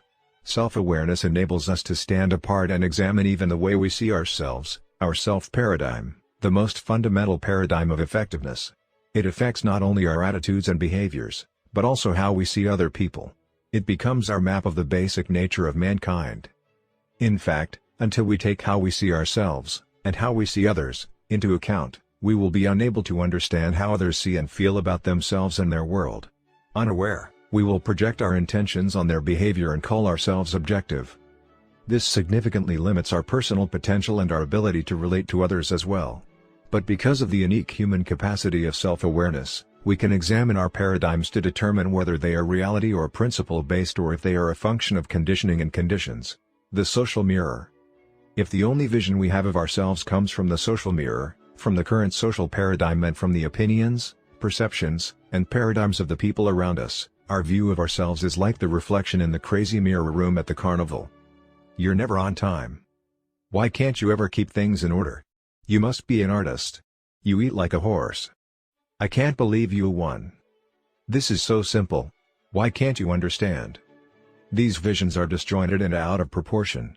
They are often more projections than reflections, projecting the concerns and character weaknesses of people giving the input rather than accurately reflecting what we are. The reflection of the current social paradigm tells us we are largely determined by conditioning and conditions. While we have acknowledged the tremendous power of conditioning in our lives, to say that we are determined by it, that we have no control over that influence, creates quite a different map. There are actually three social maps, three theories of determinism widely accepted, independently or in combination, to explain the nature of man. Genetic determinism basically says your grandparents did it to you. That's why you have such a temper. Your grandparents had short tempers and it's in your DNA. It just goes through the generations and you inherited it. In addition, you're Irish, and that's the nature of Irish people.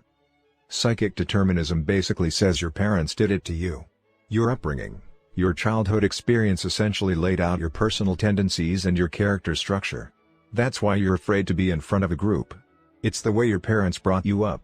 You feel terribly guilty if you make a mistake because you remember deep inside the emotional scripting when you were very vulnerable and tender and dependent. You remember the emotional punishment, the rejection, the comparison with somebody else when you didn't perform as well as expected.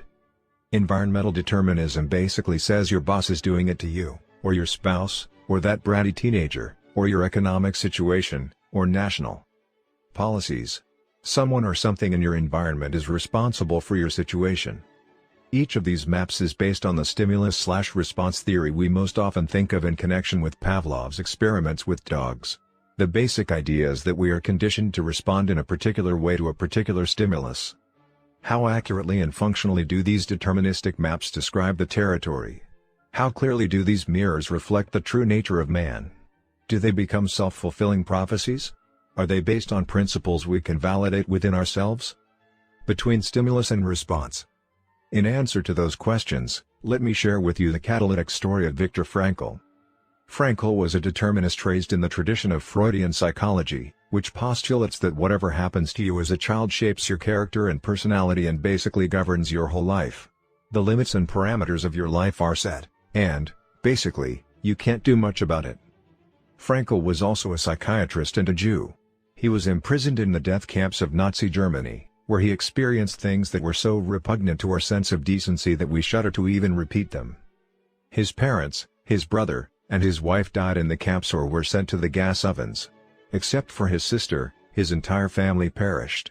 Frankl himself suffered torture and innumerable indignities, never knowing from one moment to the next if his path would lead to the ovens or if he would be among the saved who would remove the bodies or shovel out the ashes of those so fated. One day, naked and alone in a small room, He began to become aware of what he later called the last of the human freedoms, the freedom his Nazi captors could not take away. They could control his entire environment, they could do what they wanted to his body, but Viktor Frankl himself was a self-aware being who could look as an observer at his very involvement. His basic identity was intact. He could decide within himself how all of this was going to affect him. Between what happened to him, or the stimulus, and his response to it, was his freedom or power to choose that response. In the midst of his experiences, Frankl would project himself into different circumstances, such as lecturing to his students after his release from the death camps. He would describe himself in the classroom, in his mind's eye, and give his students the lessons he was learning during his very torture. Through a series of such disciplines, mental, emotional, and moral, principally using memory and imagination, he exercised his small, embryonic freedom until it grew larger and larger, until he had more freedom than his Nazi captors. They had more liberty, more options to choose from in their environment, but he had more freedom, more internal power to exercise his options. He became an inspiration to those around him, even to some of the guards.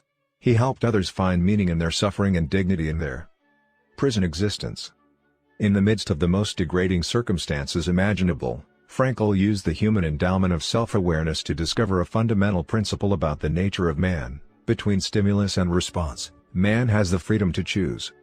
Within the freedom to choose are those endowments that make us uniquely human. In addition to self-awareness, we have imagination, the ability to create in our minds beyond our present reality. We have conscience, a deep inner awareness of right and wrong, of the principles that govern our behavior, and a sense of the degree to which our thoughts and actions are in harmony with them. And we have independent will, the ability to act based on our self-awareness, free of all other influences. Even the most intelligent animals have none of these endowments. To use a computer metaphor, they are programmed by instinct and/or training. They can be trained to be responsible, but they can't take responsibility for that training. In other words, they can't direct it. They can't change the programming. They're not even aware of it. But because of our unique human endowments, we can write new programs for ourselves totally apart from our instincts and training. This is why an animal's capacity is relatively limited and man's is unlimited. But if we live like animals, out of our own instincts and conditioning and conditions, out of our collective memory, we too will be limited.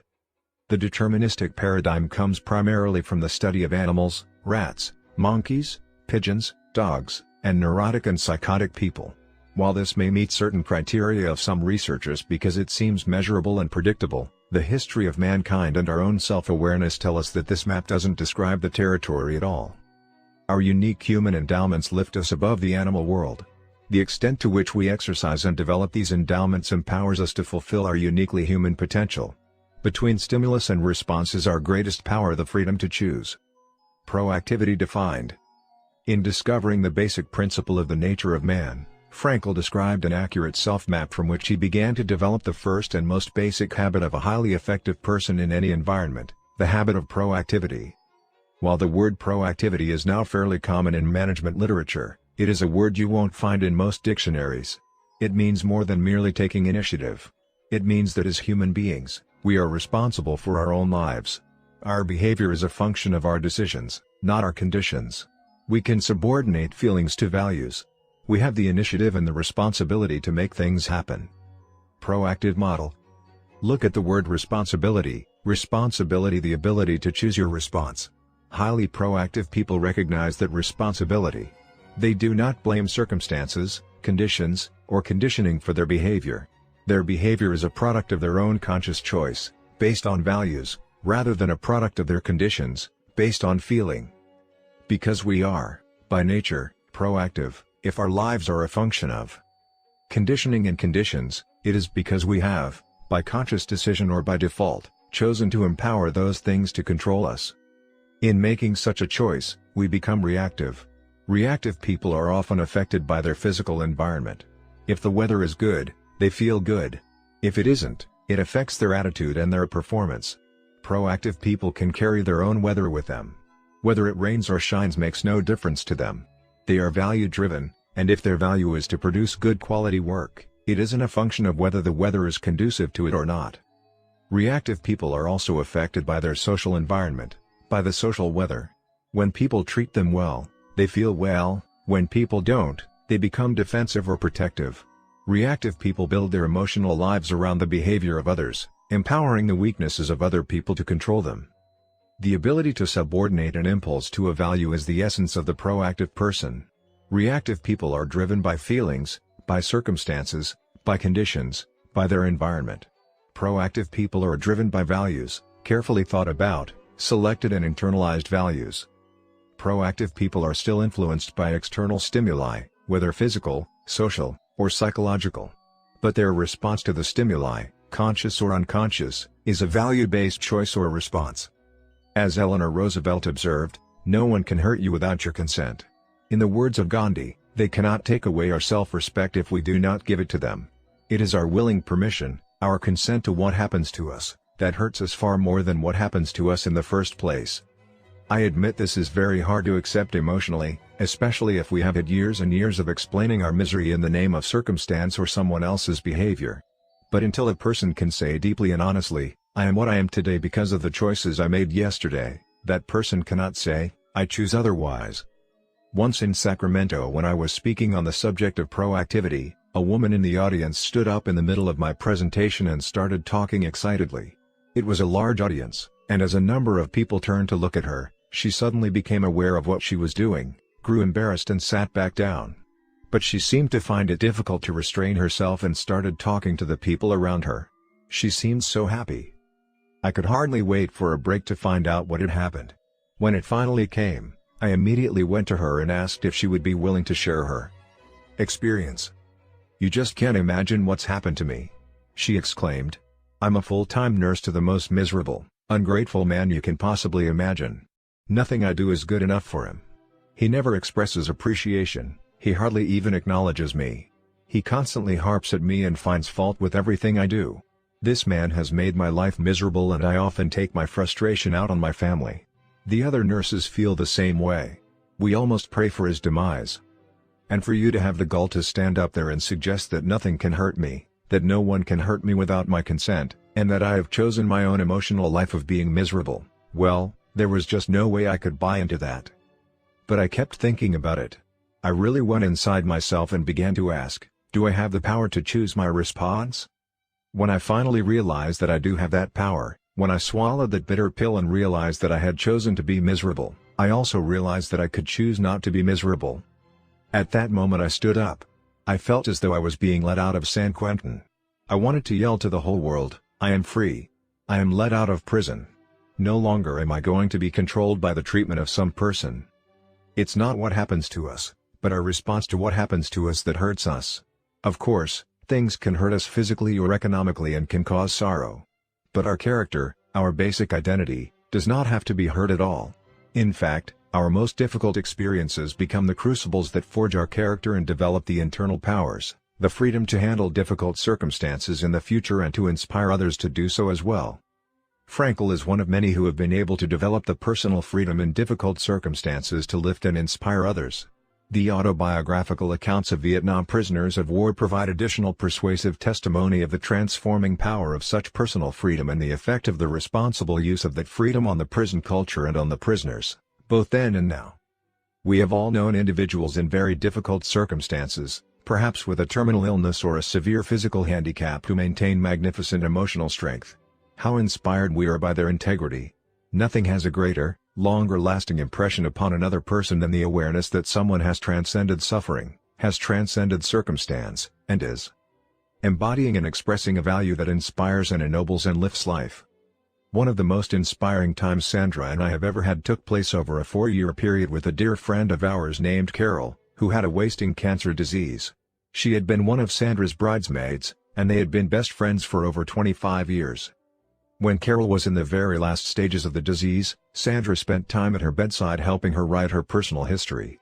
She returned from those protracted and difficult sessions almost transfixed by admiration for her friend's courage and her desire to write special messages to be given to her children at different stages in their lives. Carol would take as little pain-killing medication as possible, so that she had full access to her mental and emotional faculties. Then she would whisper into a tape recorder or to Sandra directly as she took notes. Carol was so proactive, so brave, and so concerned about others that she became an enormous source of inspiration to many people around her. I'll never forget the experience of looking deeply into Carol's eyes the day before she passed away and sensing out of that deep hollowed agony a person of tremendous intrinsic worth. I could see in her eyes a life of character, contribution, and service as well as love and concern and appreciation.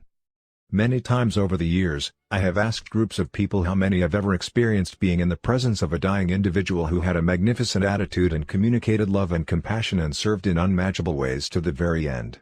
Usually, about 1/4 of the audience respond in the affirmative.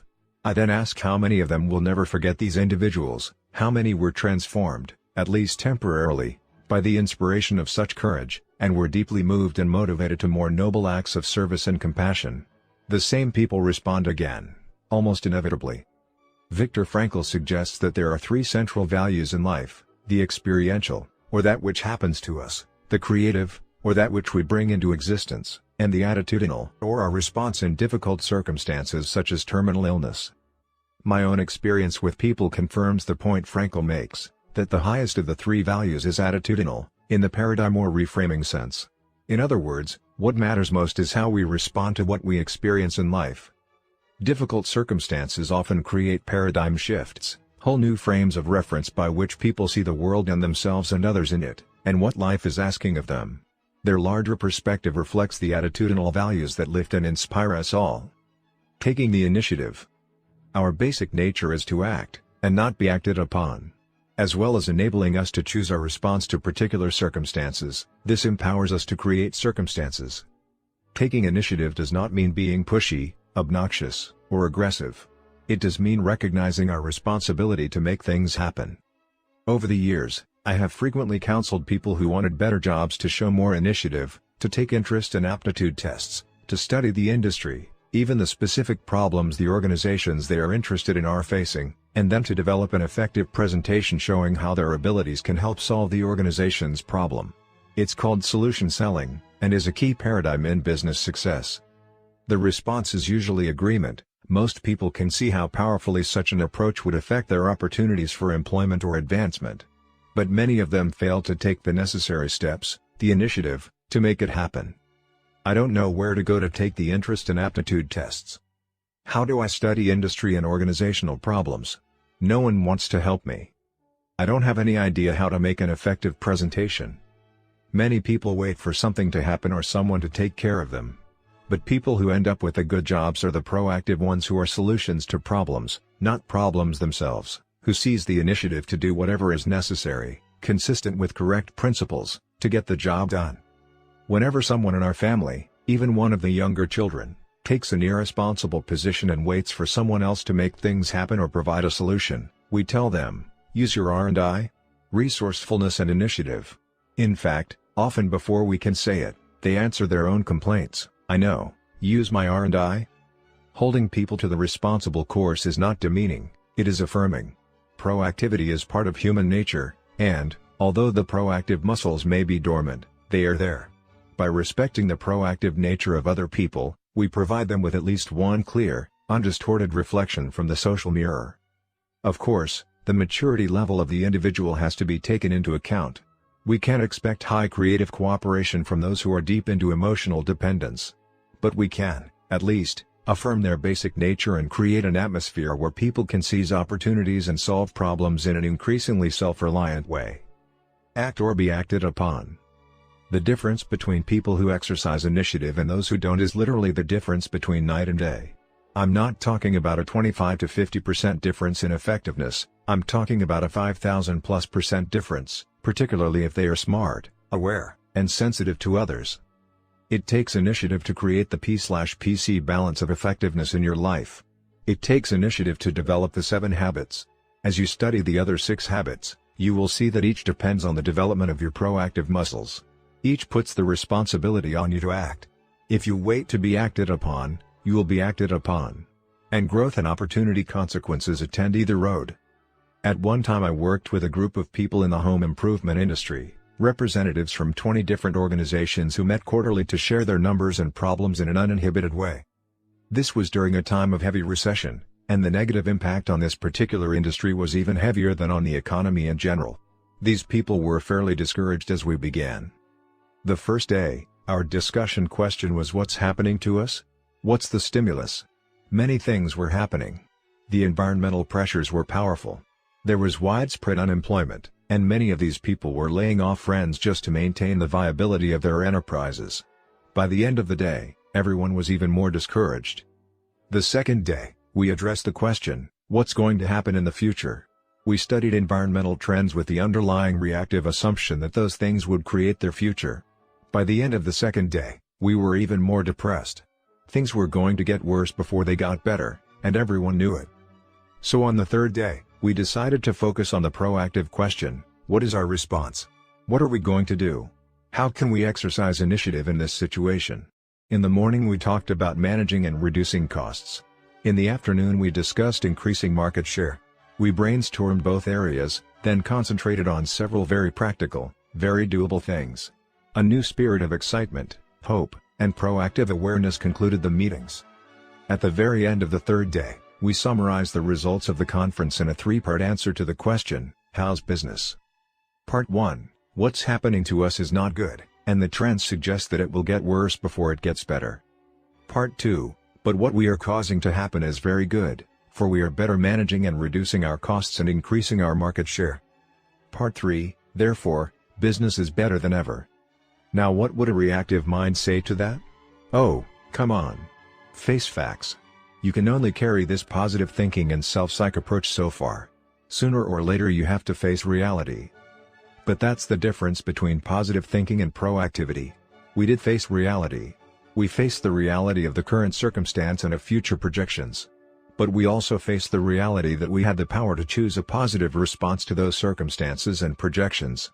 Not facing reality would have been to accept the idea that what's happening in our environment had to determine us. Businesses, community groups, organizations of every kind, including families, can be proactive. They can combine the creativity and resourcefulness of proactive individuals to create a proactive culture within the organization. The organization does not have to be at the mercy of the environment. It can take the initiative to accomplish the shared values and purposes of the individuals involved. Listening to our language. Because our attitudes and behaviors flow out of our paradigms, if we use our self-awareness to examine them, we can often see in them the nature of our underlying maps. Our language, for example, is a very real indicator of the degree to which we see ourselves as proactive people. The language of reactive people absolves them of responsibility. That's me. That's just the way I am. I am determined. There's nothing I can do about it. He makes me so mad. I'm not responsible. My emotional life is governed by something outside my control. I can't do that. I just don't have the time. Something outside me, limited time, is controlling me. If only my wife were more patient. Someone else's behavior is limiting my effectiveness. I have to do it. Circumstances or other people are forcing me to do what I do. I'm not free to choose my own actions. Reactive language. Proactive language. There's nothing I can do. Let's look at our alternatives. That's just the way I am. I can choose a different approach. He makes me so mad. I control my own feelings. They won't allow that. I can create an effective presentation. I have to do that. I will choose an appropriate response. I can't. I choose. I must. I prefer. If only. I will. That language comes from a basic paradigm of determinism. And the whole spirit of it is the transfer of responsibility. I am not responsible, not able to choose my response. One time a student asked me, "Will you excuse me from class? I have to go on a tennis trip." "You have to go, or you choose to go?" I asked. "I really have to," he exclaimed. "What will happen if you don't?" "Why, they'll kick me off the team." "How would you like that consequence?" "I wouldn't." In other words, you choose to go because you want the consequence of staying on the team. What will happen if you miss my class? I don't know. Think hard. What do you think would be the natural consequence of not coming to class? You wouldn't kick me out, would you? That would be a social consequence. That would be artificial. If you don't participate on the tennis team, you don't play. That's natural. But if you don't come to class, what would be the natural consequence? I guess I'll miss the learning. That's right. So you have to weigh that consequence against the other consequence and make a choice. I know if it were me, I'd choose to go on a tennis trip. But never say you have to do anything. "I choose to go on a tennis trip," he meekly replied. And miss my class? I replied in mock disbelief. A serious problem with reactive language is that it becomes a self-fulfilling prophecy. People become reinforced in the paradigm that they are determined, and they produce evidence to support the belief. They feel increasingly victimized and out of control, not in charge of their life or their destiny. They blame outside forces, other people, circumstances, even the stars, for their own situation. At one seminar where I was speaking on the concept of proactivity, a man came up and said, "Stephen, I like what you're saying. But every situation is so different. Look at my marriage. I'm really worried. My wife and I just don't have the same feelings for each other we used to have. I guess I just don't love her anymore and she doesn't love me. What can I do?" "The feeling isn't there anymore?" I asked. "That's right," he reaffirmed. "And we have 3 children we're really concerned about. What do you suggest?" "Love her," I replied.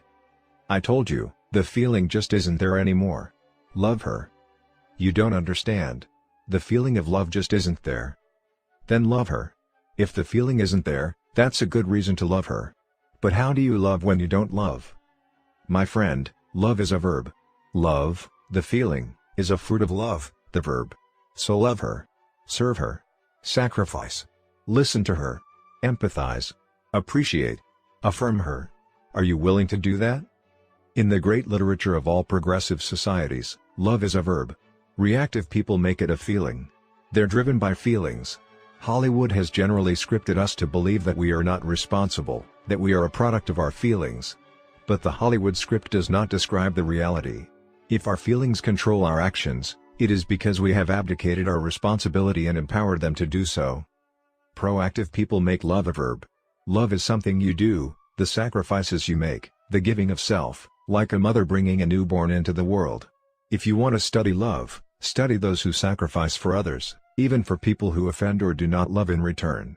If you are a parent, look at the love you have for the children you sacrificed for.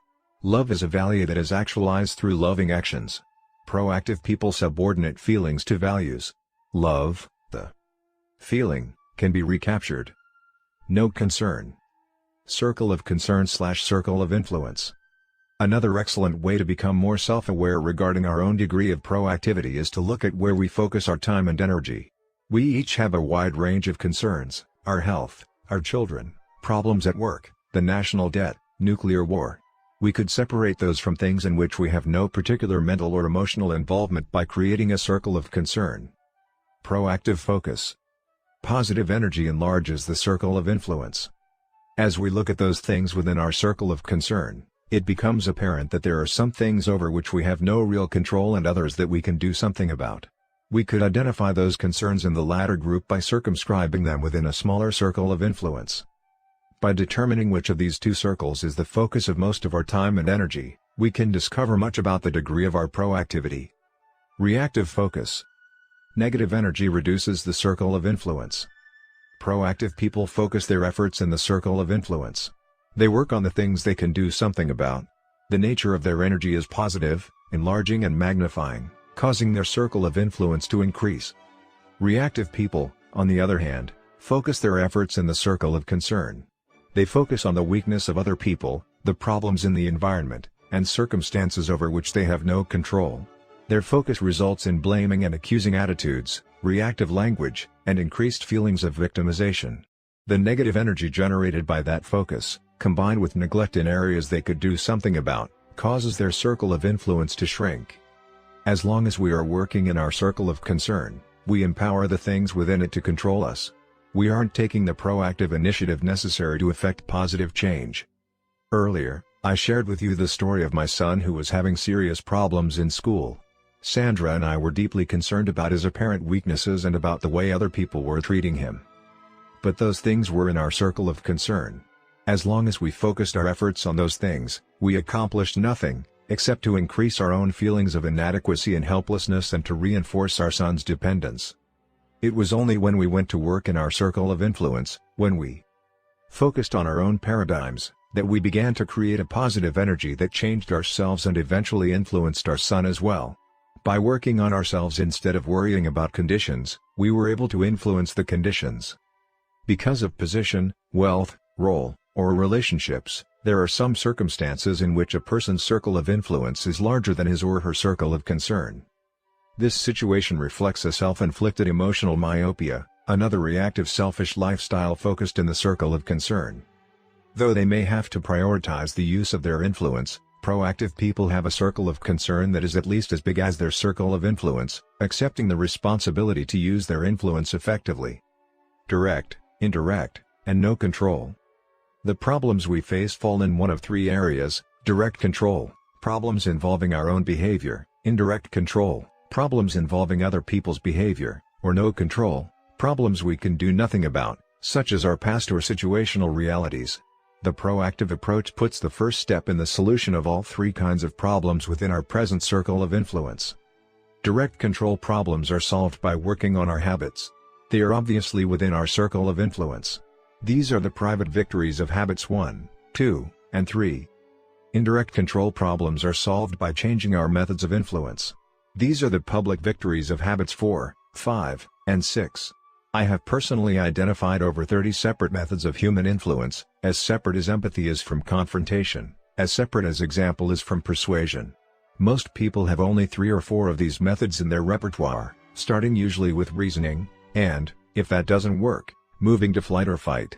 How liberating it is to accept the idea that I can learn new methods of human influence instead of constantly trying to use old ineffective methods to shape up someone else. No control problems involve taking the responsibility to change the line on the bottom on our face, to smile, to genuinely and peacefully accept these problems and learn to live with them, even though we don't like them. In this way, we do not empower these problems to control us. We share in the spirit embodied in the Alcoholics Anonymous prayer: Lord, give me the courage to change the things which can and ought to be changed, the serenity to accept the things which cannot be changed, and the wisdom to know the difference. Whether a problem is direct, indirect, or no control, we have in our hands the first step to the solution. Changing our habits, changing our methods of influence, and changing the way we see our no-control problems are all within our circle of influence. Expanding the circle of influence. It is inspiring to realize that in choosing our response to circumstance, we powerfully affect our circumstance. When we change one part of the chemical formula, we change the nature of the results. I worked with one organization for several years that was headed by a very dynamic person. He could read trends. He was creative, talented, capable, and brilliant, and everyone knew it. But he had a very dictatorial style of management. He tended to treat people like golfers, as if they didn't have any judgment. His manner of speaking to those who worked in the organization was, "Go for this, go for that. Now do this, now do that. I'll make the decisions." The net effect was that he alienated almost the entire executive team surrounding him. They would gather in the quarters and complain to each other about him. Their discussion was all very sophisticated, very articulate, as if they were trying to help the situation. But they did it endlessly, absolving themselves of responsibility in the name of the president's weaknesses. "You can't imagine what's happened this time," someone would say. "The other day he went into my department. I had everything all laid out. But he came in and gave totally different signals. Everything I'd done for months was shot, just like that. I don't know how I'm supposed to keep working for him. How long will it be until he retires? He's only 59, someone else would respond. Do you think you can survive for 6 more years? I don't know. He's the kind of person they probably won't retire anyway." But one of the executives was proactive. He was driven by values, not feelings. He took the initiative, he anticipated, he empathized, he read the situation. He was not blind to the president's weaknesses, but instead of criticizing them, he would compensate for them. Where the president was weak in his style, he'd try to buffer his own people and make such weaknesses irrelevant. And he'd work with the president's strengths, his vision, talent, creativity. This man focused on his circle of influence. He was treated like a gopher, also. But he would do more than what was expected. He anticipated the president's need. He read with empathy the president's underlying concern, so when he presented information, he also gave his analysis and his recommendations based on that analysis. As I sat one day with the president in an advisory capacity, he said, "Stephen, I just can't believe what this man has done. He's not only given me the information I requested, but he's provided additional information that's exactly what we needed. He even gave me his analysis of it in terms of my deepest concerns, and a list of his recommendations. The recommendations are consistent with the analysis, and the analysis is consistent with the data. He's remarkable. What a relief not to have to worry about this part of the business. At the next meeting, it was go for this and go for that to all the executives. But one. To this man, it was what's your opinion? His circle of influence had grown. This caused quite a stir in the organization. The reactive minds in the executive corridors began shooting their vindictive ammunition at this proactive man. It's the nature of reactive people to absolve themselves of responsibility. It's so much safer to say, I am not responsible. If I say I am responsible, I might have to say, I am irresponsible. It would be very hard for me to say that I have the power to choose my response and that the response I have chosen has resulted in my involvement in a negative, collusive environment, especially if for years I have absolved myself of responsibility for results in the name of someone else's weaknesses. So these executives focused on finding more information, more ammunition, more evidence as to why they weren't responsible. But this man was proactive toward them, too. Little by little, his circle of influence toward them grew also. It continued to expand to the extent that eventually no one made any significant moves in the organization without that man's involvement and approval, including the president. But the president did not feel threatened because this man's strength complemented his strength and compensated for his weaknesses. So he had the strength of two people, a complementary team. This man's success was not dependent on his circumstances. Many others were in the same situation. It was his chosen response to those circumstances, his focus on his circle of influence, that made the difference. There are some people who interpret proactive to mean pushy, aggressive, or insensitive, but that isn't the case at all. Proactive people aren't pushy. They're smart, they're value-driven, they read reality, and they know what's needed. Look at Gandhi. While his accusers were in the legislative chambers criticizing him because he wouldn't join in their circle of concern rhetoric condemning the British Empire for their subjugation of the Indian people, Gandhi was out in the rice paddies, quietly, slowly, imperceptibly expanding his circle of influence with the field laborers. A groundswell of support, of trust, of confidence followed him through the countryside. Though he held no office or political position, through compassion, courage, fasting, and moral persuasion he eventually brought England to its knees, breaking political domination of 300 million people with the power of his greatly expanded circle of influence. The haves and the bees. One way to determine which circle our concern is in is to distinguish between the haves and the bees. The circle of concern is filled with the haves. I'll be happy when I have my house paid off. If only I had a boss who wasn't such a dictator. If only I had a more patient husband. If I had more obedient kids. If I had my degree. If I could just have more time to myself. The circle of influence is filled with the bees. I can be more patient, be wise, be loving. It's the character focus. Anytime we think the problem is out there, that thought is the problem. We empower what's out there to control us. The change paradigm is outside in. What's out there has to change before we can change. The proactive approach is to change from the inside out, to be different, and by being different, to effect positive change in what's out there. I can be more resourceful, I can be more diligent, I can be more creative, I can be more cooperative. One of my favorite stories is one in the Old Testament, part of the fundamental fabric of the Judeo-Christian tradition. It's the story of Joseph, who was sold into slavery in Egypt by his brothers at the age of 17. Can you imagine how easy it would have been for him to languish in self-pity as a servant of Potiphar, to focus on the weaknesses of his brothers and his captors and on all he didn't have? But Joseph was proactive. He worked on B. And within a short period of time, he was running Potiphar's household. He was in charge of all that Potiphar had because the trust was so high. Then the day came when Joseph was caught in a difficult situation and refused to compromise his integrity. As a result, he was unjustly imprisoned for 13 years. But again he was proactive. He worked on the inner circle, on being instead of having, and soon he was running the prison and eventually the entire nation of Egypt, second only to the Pharaoh. I know this idea is a dramatic paradigm shift for many people. It is so much easier to blame other people, conditioning, or conditions for our own stagnant situation.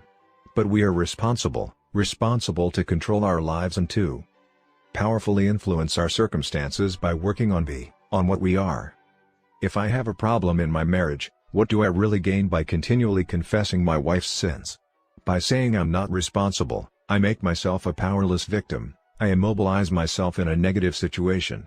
I also diminish my ability to influence her. My nagging, accusing, critical attitude only makes her feel validated in her own weakness. My criticism is worse than the conduct I want to correct. My ability to positively impact the situation withers and dies. If I really want to improve my situation, I can work on the one thing over which I have control, myself. I can stop trying to shape up my wife and work on my own weaknesses. I can focus on being a great marriage partner, a source of unconditional love and support. Hopefully, my wife will feel the power of proactive example and respond in kind. But whether she does or doesn't, the most positive way I can influence my situation is to work on myself, on my being. There are so many ways to work in the circle of influence: to be a better listener, to be a more loving marriage partner, to be a better student, to be a more cooperative and dedicated employee. Sometimes the most proactive thing we can do is to be happy, just to genuinely smile. Happiness, like unhappiness, is a proactive choice. There are things, like the weather, that our circle of influence will never include. But as proactive people, we can carry our own physical or social weather with us. We can be happy and accept those things that at present we can't control, while we focus our efforts on the things that we can. The other end of the stick. Before we totally shift our life focus to our circle of influence, we need to consider two things in our circle of concern that merit deeper thought: consequences and mistakes. While we are free to choose our actions, we are not free to choose the consequences of those actions. Consequences are governed by natural law. They are out in the circle of concern. We can decide to step in front of a fast-moving train, but we cannot decide what will happen when the train hits us. We can decide to be dishonest in our business dealings. While the social consequences of the decision may vary depending on whether or not we are found out, the natural consequences to our basic character are a fixed result. Our behavior is governed by principles. Living in harmony with them brings positive consequences, violating them brings negative consequences. We are free to choose our response in any situation, but in doing so, we choose the attendant consequence. When we pick up one end of the stick, we pick up the other. Undoubtedly, there have been times in each of our lives when we have picked up what we later felt was the wrong stick. Our choices have brought consequences we would rather have lived without. If we had the choice to make over again, we would make it differently. We call these choices mistakes, and they are the second thing that merits our deeper thought. For those filled with regret, perhaps the most needful exercise of proactivity is to realize that past mistakes are also out there in the circle of concern. We can't recall them, we can't undo them, we can't control the consequences that came as a result. As a college quarterback, one of my sons learned to snap his wristband between plays as a kind of mental checkoff whenever he or anyone made a setting back mistake, so the last mistake wouldn't affect the resolve and execution of the next play. The proactive approach to a mistake is to acknowledge it instantly, correct and learn from it. This literally turns a failure into a success. Success, said IBM founder T.J. Watson, is on the far side of failure. But not to acknowledge a mistake, not to correct it and learn from it, is a mistake of a different order. It usually puts a person on a self-deceiving, self-justifying path, often involving rationalization, rational lies, to self and to others. This second mistake, this cover-up, empowers the first, giving it disproportionate importance, and causes far deeper injury to self. It is not what others do or even our own mistakes that hurt us the most, it is our response to those things. Chasing after the poisonous snake that bites us will only drive the poison through our entire system. It is far better to take measures immediately to get the poison out. Our response to any mistake affects the quality of the next moment. It is important to immediately admit and correct our mistakes so that they have no power over that next moment and we are empowered again. Making and keeping commitments. At the very heart of our circle of influence is our ability to make and keep commitments and promises. The commitments we make to ourselves and to others, and our integrity to those commitments, is the essence and clearest manifestation of our proactivity. It is also the essence of our growth. Through our human endowments of self-awareness and conscience, we become conscious of areas of weakness, areas for improvement, areas of talent that could be developed, areas that need to be changed or eliminated from our lives. Then, as we recognize and use our imagination and independent will to act on that awareness, making promises, setting goals, and being true to them, we build the strength of character, the being, that makes possible every other positive thing in our lives. It is here that we find two ways to put ourselves in control of our lives immediately. We can make a promise, and keep it. Or we can set a goal, and work to achieve it. As we make and keep commitments, even small commitments, we begin to establish an inner integrity that gives us the awareness of self-control and the courage and strength to accept more of the responsibility for our own lives. By making and keeping promises to ourselves and others, little by little, our honor becomes greater than our moods. The power to make and keep commitments to ourselves is the essence of developing the basic habits of effectiveness. Knowledge, skill, and desire are all within our control. We can work on any one to improve the balance of the three. As the area of intersection becomes larger, we more deeply internalize the principles upon which the habits are based and create the strength of character to move us in a balanced way toward increasing effectiveness in our lives. Proactivity, the 30-day test. We don't have to go through the death camp experience of Frankl to recognize and develop our own proactivity. It is in the ordinary events of every day that we develop the proactive capacity to handle the extraordinary pressures of life. It's how we make and keep commitments, how we handle a traffic jam, how we respond to an irate customer or a disobedient child. It's how we view our problems and where we focus our energies. It's the language we use. I would challenge you to test the principle of proactivity for 30 days. Simply try it and see what happens. For 30 days work only in your circle of influence. Make small commitments and keep them. Be a light, not a judge. Be a model, not a critic. Be part of the solution, not part of the problem. Try it in your marriage, in your family, in your job. Don't argue for other people's weaknesses. Don't argue for your own. When you make a mistake, admit it, correct it, and learn from it, immediately. Don't get into a blaming, accusing mode. Work on things you have control over. Work on you. On B. Look at the weaknesses of others with compassion, not accusation. It's not what they're not doing or should be doing that's the issue. The issue is your own chosen response to the situation and what you should be doing. If you start to think the problem is out there, stop yourself. That thought is the problem. People who exercise their embryonic freedom day after day will, little by little, expand that freedom. People who do not will find that it withers until they are literally being lived. They are acting out the scripts written by parents, associates, and society. We are responsible for our own effectiveness, for our own happiness, and ultimately, I would say, for most of our circumstances. Samuel Johnson observed, "The fountain of content must spring up in the mind, and he who hath so little knowledge of human nature as to seek happiness by changing anything but his own disposition, will waste his life in fruitless efforts and multiply the grief he proposes to remove." Knowing that we are responsible is fundamental to effectiveness and to every other habit of effectiveness we will discuss. Application suggestions. 1. For a full day, listen to your language and to the language of the people around you. How often do you use and hear reactive phrases such as "if only," "I can't," or "I have to"? 2. Identify an experience you might encounter in the near future where, based on past experience, you would probably behave reactively. Review the situation in the context of your circle of influence. How could you respond proactively? Take several moments and create the experience vividly in your mind, picturing yourself responding in a proactive manner. Remind yourself of the gap between stimulus and response. Make a commitment to yourself to exercise your freedom to choose. 3. Select a problem from your work or personal life that is frustrating to you. Determine whether it is a direct, indirect, or no-control problem. Identify the first step you can take in your circle of influence to solve it and then take that step. 4. Try the 30-day test of proactivity. Be aware of the change in your circle of influence. Habit 2. Begin with the end in mind. Principles of personal leadership. What lies behind us and what lies before us are tiny matters compared to what lies within us. Oliver Wendell Holmes. Please find a place to read these next few pages where you can be alone and uninterrupted. Clear your mind of everything except what you will read and what I will invite you to do. Don't worry about your schedule, your business, your family, or your friends. Just focus with me and really open your mind. In your mind's eye, see yourself going to the funeral of a loved one. Picture yourself driving to the funeral parlor or chapel, parking the car, and getting out. As you walk inside the building, you notice the flowers, the soft organ music. You see the faces of friends and family you pass along the way. You feel the shared sorrow of losing, the joy of having known, that radiates from the hearts of the people there. As you walk down to the front of the room and look inside the casket, you suddenly come face to face with yourself. This is your funeral, 3 years from today. All these people have come to honor you, to express feelings of love and appreciation for your life.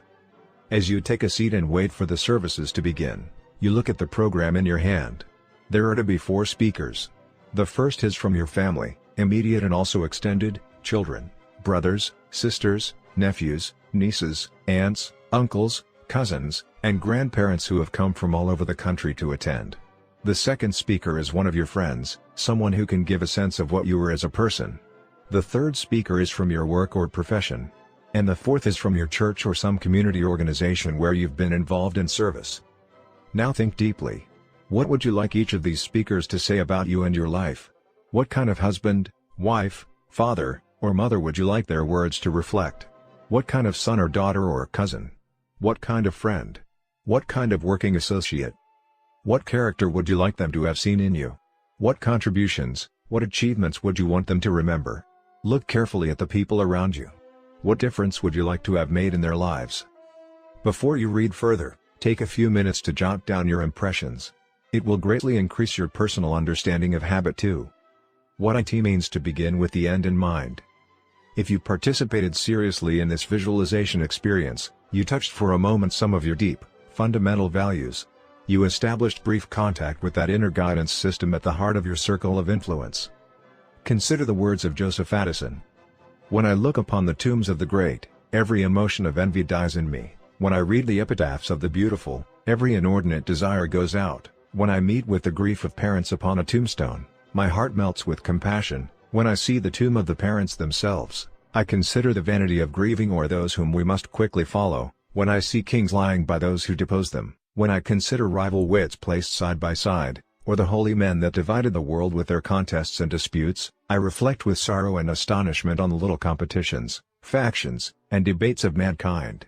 When I read the several dates of the tombs, of some that died yesterday, and some 600 years ago, I consider that great day when we shall all of us be contemporaries, and make our appearance together.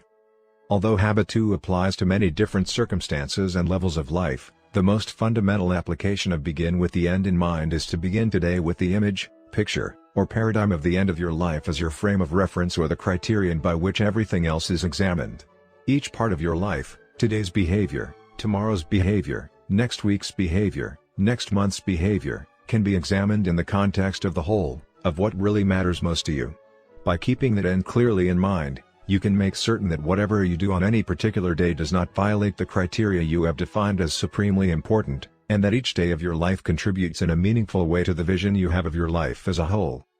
To begin with the end in mind means to start with a clear understanding of your destination. It means to know where you're going so that you better understand where you are now and so that the steps you take are always in the right direction. It's incredibly easy to get caught up in an activity trap, in the busyness of life, to work harder and harder at climbing the ladder of success only to discover it's leaning against the wrong wall. It is possible to be busy, very busy, without being very effective. People often find themselves achieving victories that are empty, successes that have come at the expense of things they suddenly realize were far more valuable to them. People from every walk of life, doctors, academicians, actors, politicians, business professionals, athletes, and plumbers, often struggle to achieve a higher income, more recognition or a certain degree of professional competence, only to find that their drive to achieve their goal blinded them to the things that really mattered most and now are gone. How different our lives are when we really know what is deeply important to us, and, keeping that picture in mind, we manage ourselves each day to be and to do what really matters most. If the ladder is not leaning against the right wall, every step we take just gets us to the wrong place faster. We may be very busy, we may be very efficient, but we will also be truly effective only when we begin with the end in mind. If you carefully consider what you want it to be said of you in the funeral experience, you will find your definition of success. It may be very different from the definition you thought you had in mind.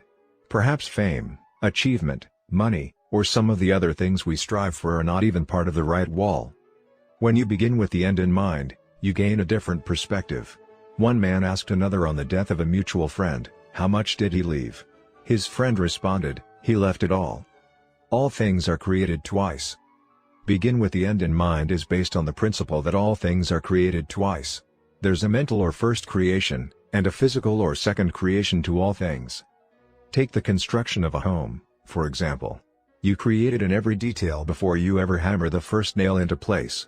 You try to get a very clear sense of what kind of house you want. If you want a family-centered home, you plan to put a family room where it would be a natural gathering place. You plan sliding doors and a patio for children to play outside. You work with ideas. You work with your mind until you get a clear image of what you want to build. Then you reduce it to blueprint and develop construction plans. All of this is done before the earth is touched. If not, then in the second creation, the physical creation, you will have to make expensive changes that may double the cost of your home. The carpenter's rule is measure twice, cut once. You have to make sure that the blueprint, the first creation, is really what you want, that you've thought everything through. Then you put it into bricks and mortar. Each day you go to the construction shed and pull out the blueprint to get marching orders for the day. You begin with the end in mind. For another example, look at a business. If you want to have a successful enterprise, you clearly define what you're trying to accomplish. You carefully think through the product or service you want to provide in terms of your market target. Then you organize all the elements, financial, research and development, operations, marketing, personnel, physical facilities, and so on, to meet that objective. The extent to which you begin with the end in mind often determines whether or not you are able to create a successful enterprise. Most business failures begin in the first creation, with problems such as undercapitalization, misunderstanding of the market, or lack of a business plan. The same is true with parenting. If you want to raise responsible, self-disciplined children, you have to keep that end clearly in mind as you interact with your children on a daily basis. You can't behave toward them in ways that undermine their self-discipline or self-esteem. To varying degrees, people use this principle in many different areas of life. Before you go on a trip, you determine your destination and plan out the best route. Before you plant a garden, you plan it out in your mind, possibly on paper. You create speeches on paper before you give them. You envision the landscaping in your yard before you landscape it. You design the clothes you make before you thread the needle. To the extent to which we understand the principle of two creations and accept the responsibility for both, we act within and enlarge the borders of our circle of influence. To the extent to which we do not operate in harmony with this principle and take charge of the first creation, we diminish it. By design or default. It's a principle that all things are created twice, but not all first creations are by conscious design.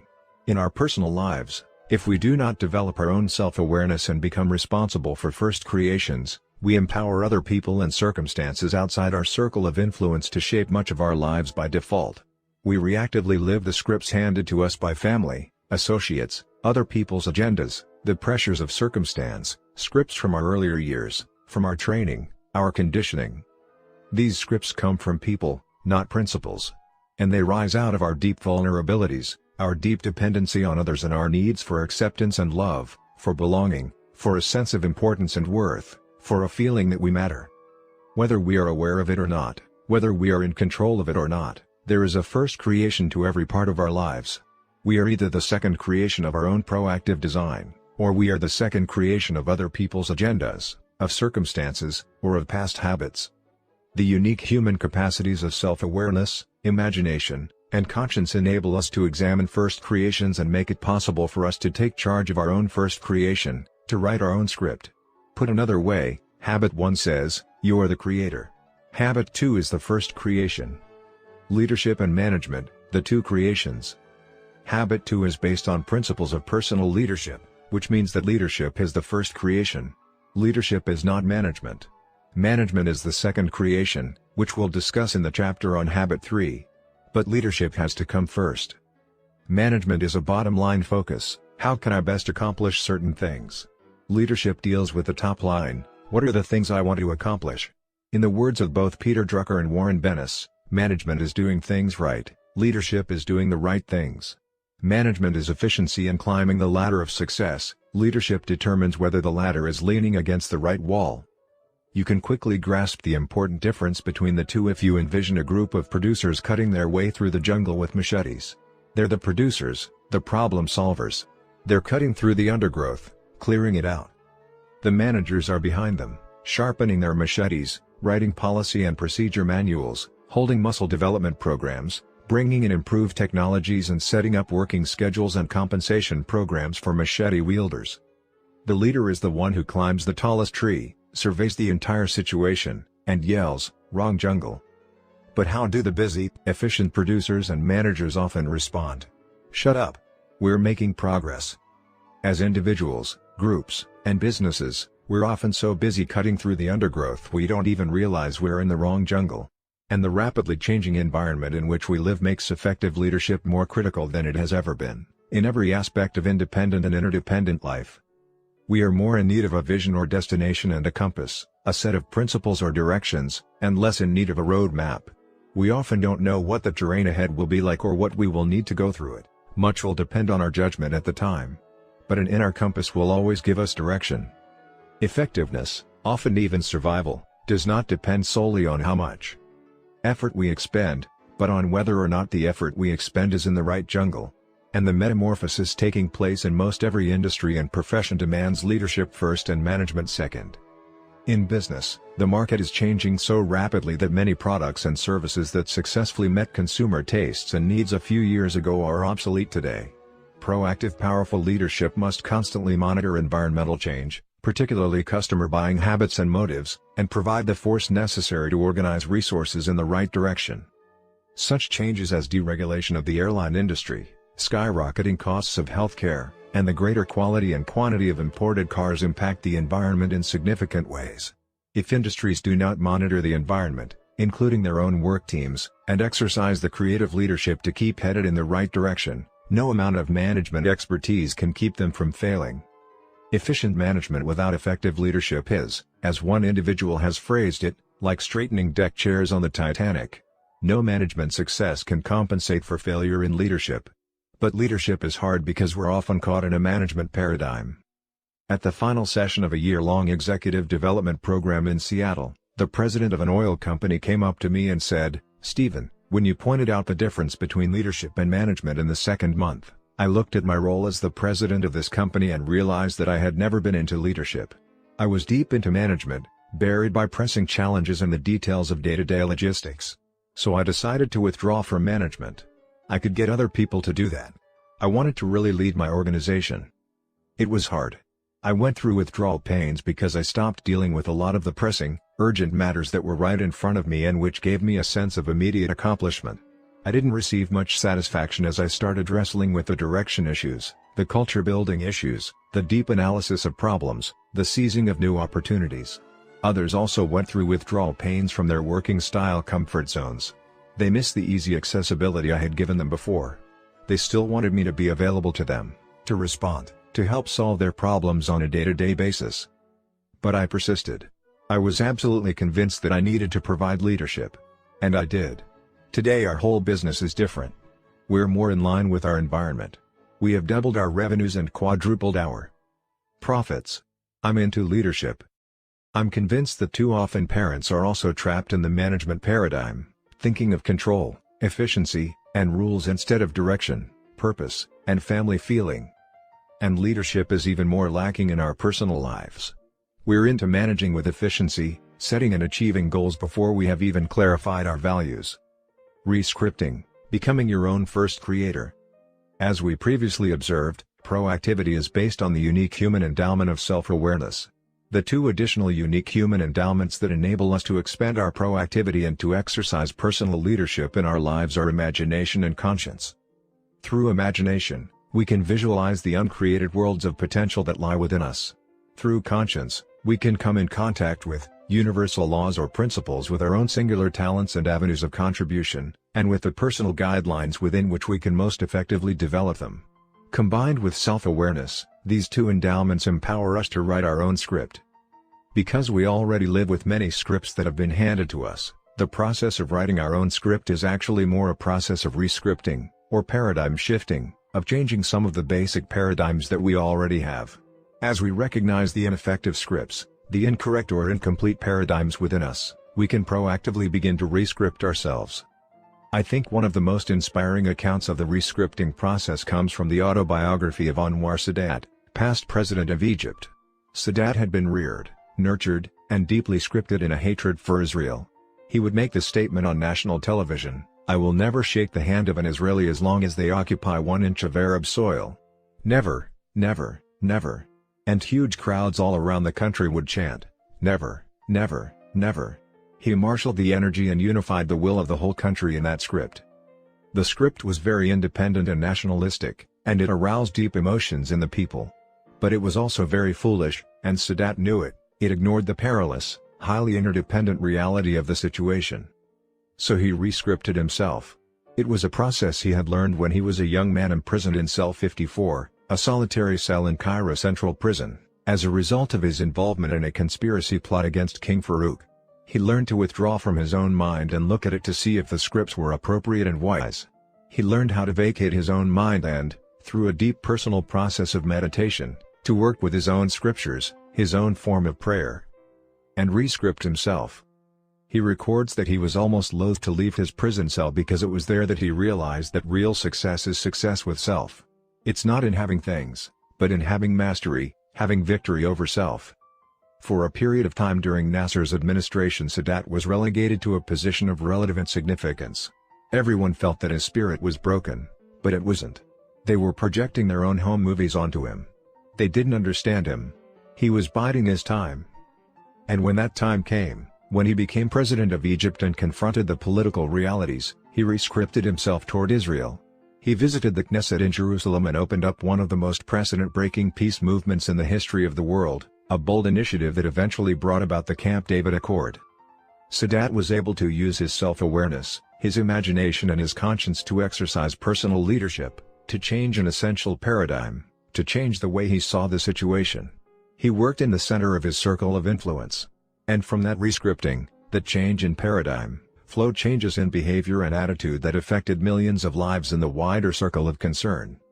In developing our own self-awareness, many of us discover ineffective scripts, deeply embedded habits that are totally unworthy of us, totally incongruent with the things we really value in life.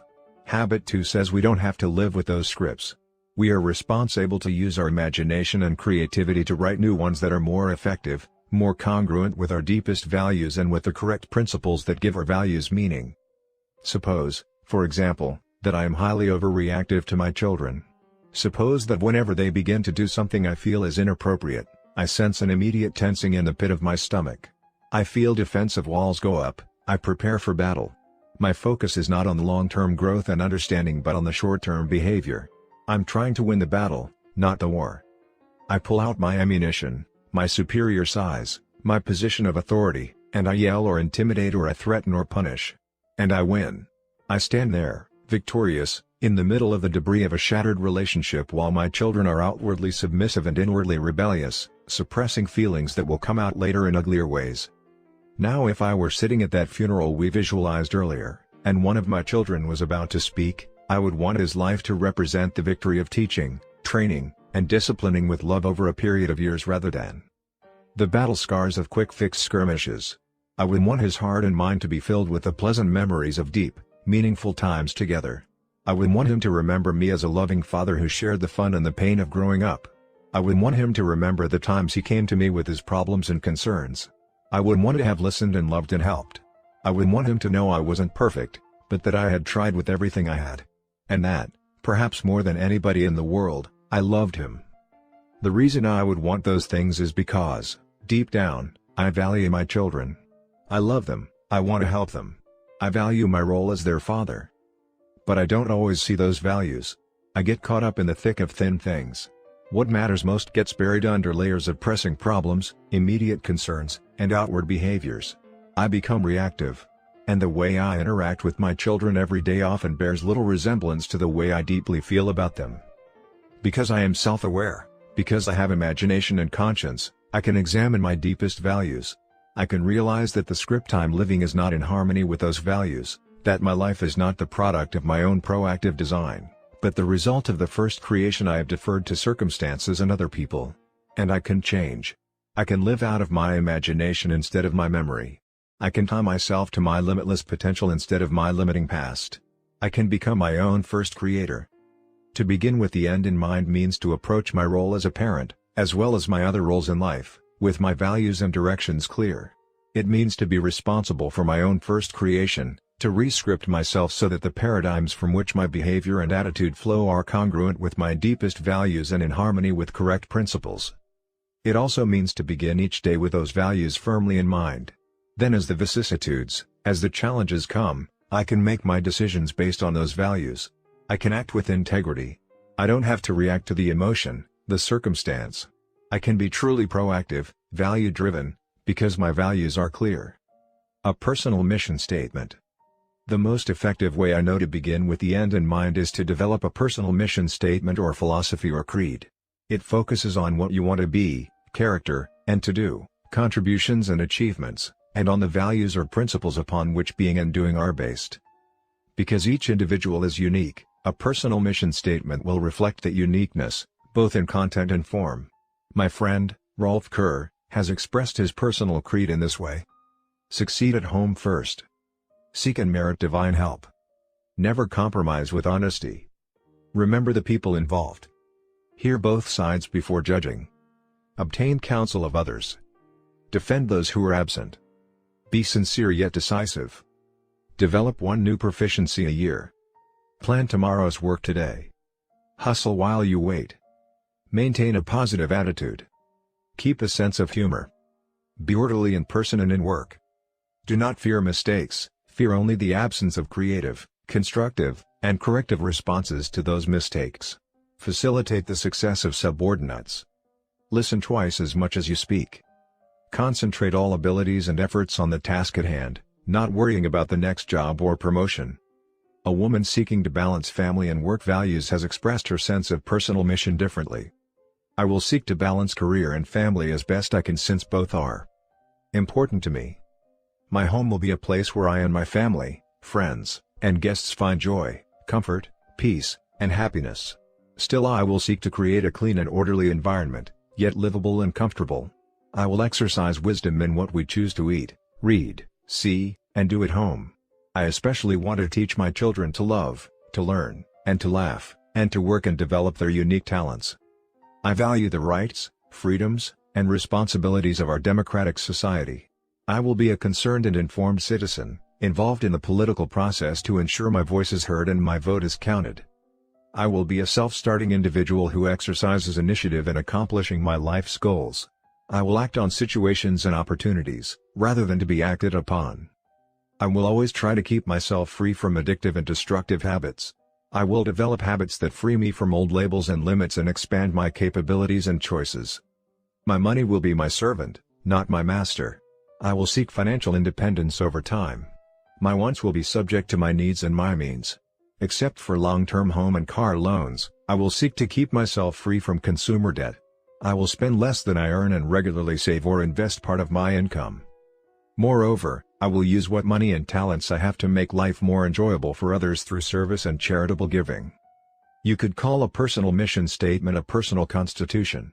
Like the United States Constitution, it's fundamentally changeless. In over 200 years, there have been only 26 amendments, 10 of which were in the original Bill of Rights. The United States Constitution is the standard by which every law in the country is evaluated. It is the document the President agrees to defend and support when he takes the oath of allegiance. It is the criterion by which people are admitted into citizenship. It is the foundation and the center that enables people to ride through such major traumas as the Civil War, Vietnam, or Watergate. It is the written standard, the key criterion by which everything else is evaluated and directed. The Constitution has endured and serves its vital function today because it is based on correct principles, on the self-evident truths contained in the Declaration of Independence. These principles empower the Constitution with a timeless strength, even in the midst of social ambiguity and change. Our peculiar security, said Thomas Jefferson, is in the possession of a written Constitution. A personal mission statement based on correct principles becomes the same kind of standard for an individual. It becomes a personal constitution, the basis for making major, life-directing decisions, the basis for making daily decisions in the midst of the circumstances and emotions that affect our lives. It empowers individuals with the same timeless strength in the midst of change. People can't live with change if there's not a changeless core inside them. The key to the ability to change is a changeless sense of who you are, what you are about and what you value. With a mission statement, we can flow with changes. We don't need prejudgments or prejudices. We don't need to figure out everything else in life, to stereotype and categorize everything and everybody in order to accommodate reality.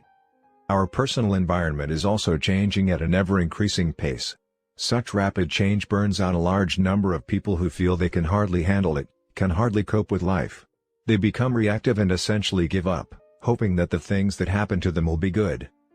But it doesn't have to be that way. In the Nazi death camps where Viktor Frankl learned the principle of proactivity, he also learned the importance of purpose, of meaning in life. The essence of logotherapy, the philosophy he later developed and taught, is that many so-called mental and emotional illnesses are really symptoms of an underlying sense of meaninglessness or emptiness. Logotherapy eliminates that emptiness by helping the individual to detect his unique meaning, his mission in life. Once you have that sense of mission, you have the essence of your own proactivity. You have the vision and the values which direct your life. You have the basic direction from which you set your long and short-term goals. You have the power of a written constitution based on correct principles, against which every decision concerning the most effective use of your time, your talents, and your energies can be effectively measured. At the center. In order to write a personal mission statement, we must begin at the very center of our circle of influence, that center comprised of our most basic paradigms, the lens through which we see the world. It is here that we deal with our vision and our values. It is here that we use our endowment of self-awareness to examine our maps and, if we value correct principles, to make certain that our maps accurately describe the territory, that our paradigms are based on principles and reality.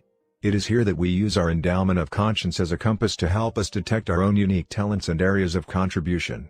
It is here that we use our endowment of imagination to mentally create the end we desire, giving direction and purpose to our beginnings and providing the substance of a written personal constitution. It is also here that our focused efforts achieve the greatest results. As we work within the very center of our circle of influence, we expand it. This is highest leverage PC work, significantly impacting the effectiveness of every aspect of our lives. Whatever is at the center of our life will be the source of our security, guidance, wisdom, and power. Security represents your sense of worth, your identity, your emotional anchorage, your self-esteem, your basic personal strength or lack of it. Guidance means your source of direction in life. Encompassed by your map, your internal frame of reference that interprets for you what is happening out there, are standards or principles or implicit criteria that govern moment-by-moment decision-making and doing. Wisdom is your perspective on life, your sense of balance, your understanding of how the various parts and principles apply and relate to each other. It embraces judgment, discernment, comprehension. It is a gestalt or oneness, an integrated wholeness. Power is the faculty or capacity to act, the strength and potency to accomplish something. It is the vital energy to make choices and decisions. It also includes the capacity to overcome deeply embedded habits and to cultivate higher, more effective ones. These four factors, security, guidance, wisdom, and power, are interdependent. Security and clear guidance bring true wisdom, and wisdom becomes the spark or catalyst to release and direct power. When these four factors are present together, harmonized and enlivened by each other, they create the great force of a noble personality, a balanced character, a beautifully integrated individual. These life support factors also undergird every other dimension of life. And none of them is an all or nothing matter. The degree to which you have developed each one could be charted somewhere on a continuum, much like the maturity continuum described earlier. At the bottom end, the four factors are weak. You are basically dependent on circumstances or other people, things over which you have no direct control. At the top end you are in control. You have independent strength and the foundation for rich, interdependent relationships. Your security lies somewhere on the continuum between extreme insecurity on one end, wherein your life is buffeted by all the fickle forces that play upon it, and a deep sense of high intrinsic worth and personal security on the other end. Your guidance ranges on the continuum from dependence on the social mirror or other unstable, fluctuating sources to strong inner direction. Your wisdom falls somewhere between a totally inaccurate map where everything is distorted and nothing seems to fit, and a complete and accurate map of life wherein all the parts and principles are properly related to each other. Your power lies somewhere between immobilization or being a puppet pulled by someone else's strings to high proactivity, the power to act according to your own values instead of being acted upon by other people and circumstances. The location of these factors on the continuum, the resulting degree of their integration, harmony, and balance, and their positive impact on every aspect of your life is a function of your center, the basic paradigms at your very core. Alternative centers. Each of us has a center, though we usually don't recognize it as such. Neither do we recognize the all-encompassing effects of that center on every aspect of our lives. Let's briefly examine several centers or core paradigms people typically have for a better understanding of how they affect these four fundamental dimensions and, ultimately, the sum of life that flows from them. Spouse-centeredness. Marriage can be the most intimate, the most satisfying, the most enduring, growth-producing of human relationships. It might seem natural and proper to be centered on one's husband or wife. But experience and observation tell a different story. Over the years, I have been involved in working with many troubled marriages, and I have observed a certain thread weaving itself through almost every spouse-centered relationship I have encountered. That thread is strong emotional dependence. If our sense of emotional worth comes primarily from our marriage, then we become highly dependent upon that relationship. We become vulnerable to the moods and feelings, the behavior and treatment of our spouse, or to any external event that may impinge on the relationship, a new child, in-laws, economic setbacks, social successes, and so forth. When responsibilities increase and stresses come in the marriage, we tend to revert to the scripts we were given as we were growing up. But so does our spouse. And those scripts are usually different. Different ways of handling financial, child discipline, or in-law issues come to the surface. When these deep-seated tendencies combine with the emotional dependency in the marriage, the spouse-centered relationship reveals all its vulnerability. When we are dependent on the person with whom we are in conflict, both need and conflict are compounded. Love-hate overreactions, fight-or-flight tendencies, withdrawal, aggressiveness, bitterness, resentment, and cold competition are some of the usual results. When these occur, we tend to fall even further back on background tendencies and habits in an effort to justify and defend our own behavior, and we attack our spouses. Inevitably, anytime we are too vulnerable, we feel the need to protect ourselves from further wounds. So we resort to sarcasm, cutting humor, criticism, anything that will keep from exposing the tenderness within. Each partner tends to wait on the initiative of the other for love, only to be disappointed but also confirmed as to the rightness of the accusations made. There is only phantom security in such a relationship when all appears to be going well. Guidance is based on the emotion of the moment. Wisdom and power are lost in the counterdependent negative interactions. Family-centeredness. Another common center is the family. This, too, may seem to be natural and proper. As an area of focus and deep investment, it provides great opportunities for deep relationships, for loving, for sharing, for much that makes life worthwhile. But as a center, it ironically destroys the very elements necessary to family success. People who are family-centered get their sense of security or personal worth from the family tradition and culture or the family reputation. Thus, they become vulnerable to any changes in that tradition or culture and to any influences that would affect that reputation. Family-centered parents do not have the emotional freedom, the power, to raise their children with their ultimate welfare truly in mind. If they derive their own security from the family, their need to be popular with their children may override the importance of a long-term investment in their children's growth and development. Or they may be focused on the proper and correct behavior of the moment. Any behavior that they consider improper threatens their security. They become upset, guided by the emotions of the moment, spontaneously reacting to the immediate concern rather than the long-term growth and development of the child. They may yell or scream. They may overreact and punish out of bad temper. They tend to love their children conditionally, making them emotionally dependent or counterdependent and rebellious. Money-centeredness. Another logical and extremely common center to people's lives is making money. Economic security is basic to one's opportunity to do much in any other dimension. In a hierarchy or continuum of needs, physical survival and financial security comes first. Other needs are not even activated until that basic need is satisfied, at least minimally. Most of us face economic worries. Many forces in the wider culture can and do act upon our economic situation, causing or threatening such disruption that we often experience concern and worry that may not always rise to the conscious surface. Sometimes there are apparently noble reasons given for making money, such as the desire to take care of one's family. And these things are important. But to focus on money-making as a center will bring about its own undoing. Consider again the four life support factors: security, guidance, wisdom, and power. Suppose I derive much of my security from my employment or from my income or net worth. Since many factors affect these economic foundations, I become anxious and uneasy, protective and defensive, about anything that may affect them. When my sense of personal worth comes from my net worth, I am vulnerable to anything that will affect that net worth.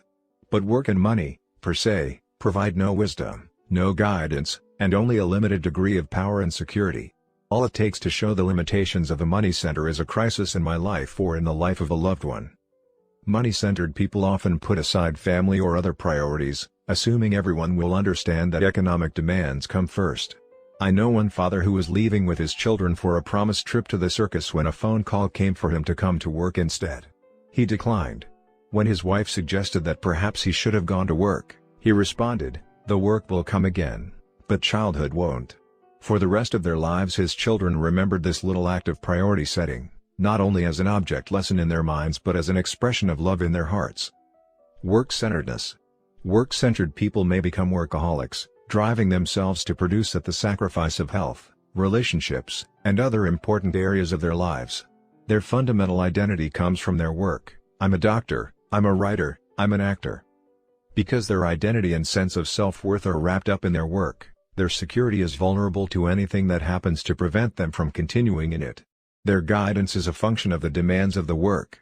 Their wisdom and power come in the limited areas of their work, rendering them ineffective in other areas of life. Possession-centeredness. A driving force of many people is possessions, not only tangible, material possessions such as fashionable clothes, homes, cars, boats, and jewelry, but also the intangible possessions of fame, glory, or social prominence. Most of us are aware, through our own experience, how singularly flawed such a center is, simply because it can vanish rapidly and it is influenced by so many forces. If my sense of security lies in my reputation or in the things I have, my life will be in a constant state of threat and jeopardy that these possessions may be lost or stolen or devalued. If I'm in the presence of someone of greater net worth or fame or status, I feel inferior. If I'm in the presence of someone of lesser net worth or fame or status, I feel superior. My sense of self-worth constantly fluctuates. I don't have any sense of constancy or anchorage or persistent selfhood. I am constantly trying to protect and ensure my assets, properties, securities, position, or reputation. We have all heard stories of people committing suicide after losing their fortunes in a significant stock decline or their fame in a political reversal. Pleasure-centeredness. Another common center, closely allied with possessions, is that of fun and pleasure. We live in a world where instant gratification is available and encouraged. Television and movies are major influences in increasing people's expectations. They graphically portray what other people have and can do in living the life of ease and fun. But while the glitter of pleasure-centered lifestyles is graphically portrayed, the natural result of such lifestyles, the impact on the inner person, on productivity, on relationships, is seldom accurately seen. Innocent pleasures in moderation can provide relaxation for the body and mind and can foster family and other relationships. But pleasure, per se, offers no deep, lasting satisfaction or sense of fulfillment. The pleasure-centered person, too soon bored with each succeeding level of fun, constantly cries for more and more. So the next new pleasure has to be bigger and better, more exciting, with a bigger high. A person in this state becomes almost entirely narcissistic, interpreting all of life in terms of the pleasure it provides to the self here and now. Too many vacations that last too long, too many movies, too much TV, too much video game playing, too much undisciplined leisure time in which a person continually takes the course of least resistance gradually wastes a life. It ensures that a person's capacities stay dormant, that talents remain undeveloped, that the mind and spirit become lethargic and that the heart is unfulfilled. Where's the security, the guidance, the wisdom, and the power? At the low end of the continuum, in the pleasure of a fleeting moment. Malcolm Muggeridge writes a 20th century testimony. When I look back on my life nowadays, which I sometimes do, what strikes me most forcibly about it is that what seemed at the time most significant and seductive, seems now most futile and absurd. For instance, success in all of its various guises, being known and being praised, ostensible pleasures, like acquiring money or seducing women, or traveling, going to and fro in the world and up and down in it like Satan, explaining and experiencing whatever Vanity Fair has to offer. In retrospect, all these exercises in self-gratification seem pure fantasy, what Pascal called, licking the earth. Friend/enemy-centeredness. Young people are particularly, though certainly not exclusively, susceptible to becoming friend-centered. Acceptance and belonging to a peer group can become almost supremely important. The distorted and ever-changing social mirror becomes the source for the four life support factors, creating a high degree of dependence on the fluctuating moods, feelings, attitudes, and behavior of others. Friend-centeredness can also focus exclusively on one person, taking on some of the dimensions of marriage. The emotional dependence on one individual, the escalating needs/conflict spiral, and the resulting negative interactions can grow out of friend-centeredness. And what about putting an enemy at the center of one's life? Most people would never think of it, and probably no one would ever do it consciously. Nevertheless, enemy centering is very common, particularly when there is frequent interaction between people who are in real conflict. When someone feels he has been unjustly dealt with by an emotionally or socially significant person, it is very easy for him to become preoccupied with the injustice and make the other person the center of his life. Rather than proactively leading his own life, the enemy-centered person is counterdependently reacting to the behavior and attitudes of a perceived enemy. One friend of mine who taught at a university became very distraught because of the weaknesses of a particular administrator with whom he had a negative relationship. He allowed himself to think about the man constantly until eventually it became an obsession. It so preoccupied him that it affected the quality of his relationships with his family, his church, and his working associates. He finally came to the conclusion that he had to leave the university and accept a teaching appointment somewhere else. Wouldn't you really prefer to teach at this university, if the man were not here? I asked him. Yes, I would, he responded. But as long as he is here, then my staying is too disruptive to everything in life. I have to go. Why have you made this administrator the center of your life? I asked him. He was shocked by the question. He denied it. But I pointed out to him that he was allowing one individual and his weaknesses to distort his entire map of life, to undermine his faith in the quality of his relationships with his loved ones. He finally admitted that this individual had had such an impact on him, but he denied that he himself had made all these choices. He attributed the responsibility for the unhappy situation to the administrator. He, himself, he declared, was not responsible. As we talked, little by little, he came to realize that he was indeed responsible, but that because he did not handle this responsibility well, he was being irresponsible. Many divorced people fall into a similar pattern. They are still consumed with anger and bitterness and self-justification regarding an ex-spouse. In a negative sense, psychologically they are still married, they each need the weaknesses of the former partner to justify their accusations. Many older children go through life either secretly or openly hating their parents. They blame them for past abuses, neglect, or favoritism, and they center their adult life on that hatred, living out the reactive, justifying script that accompanies it. The individual who is friend or enemy-centered has no intrinsic security. Feelings of self-worth are volatile, a function of the emotional state or behavior of other people. Guidance comes from the person's perception of how others will respond, and wisdom is limited by the social lens or by an enemy-centered paranoia. The individual has no power. Other people are pulling the strings. Church-centeredness. I believe that almost anyone who is seriously involved in any church will recognize that church-going is not synonymous with personal spirituality. There are some people who get so busy in church worship and projects that they become insensitive to the pressing human needs that surround them, contradicting the very precepts they profess to believe deeply. There are others who attend church less frequently or not at all, but whose attitudes and behavior reflect a more genuine centering in the principles of the basic Judeo-Christian ethic. Having participated throughout my life in organized church and community service groups, I have found that attending church does not necessarily mean living the principles taught in those meetings. You can be active in a church but inactive in its gospel. In the church-centered life, image or appearance can become a person's dominant consideration, leading to hypocrisy that undermines personal security and intrinsic worth. Guidance comes from a social conscience, and the church-centered person tends to label others artificially in terms of active, inactive, liberal, orthodox, or conservative. Because the church is a formal organization made up of policies, programs, practices, and people, it cannot by itself give a person any deep, permanent security or sense of intrinsic worth. Living the principles taught by the church can do this, but the organization alone cannot. Nor can the church give a person a constant sense of guidance.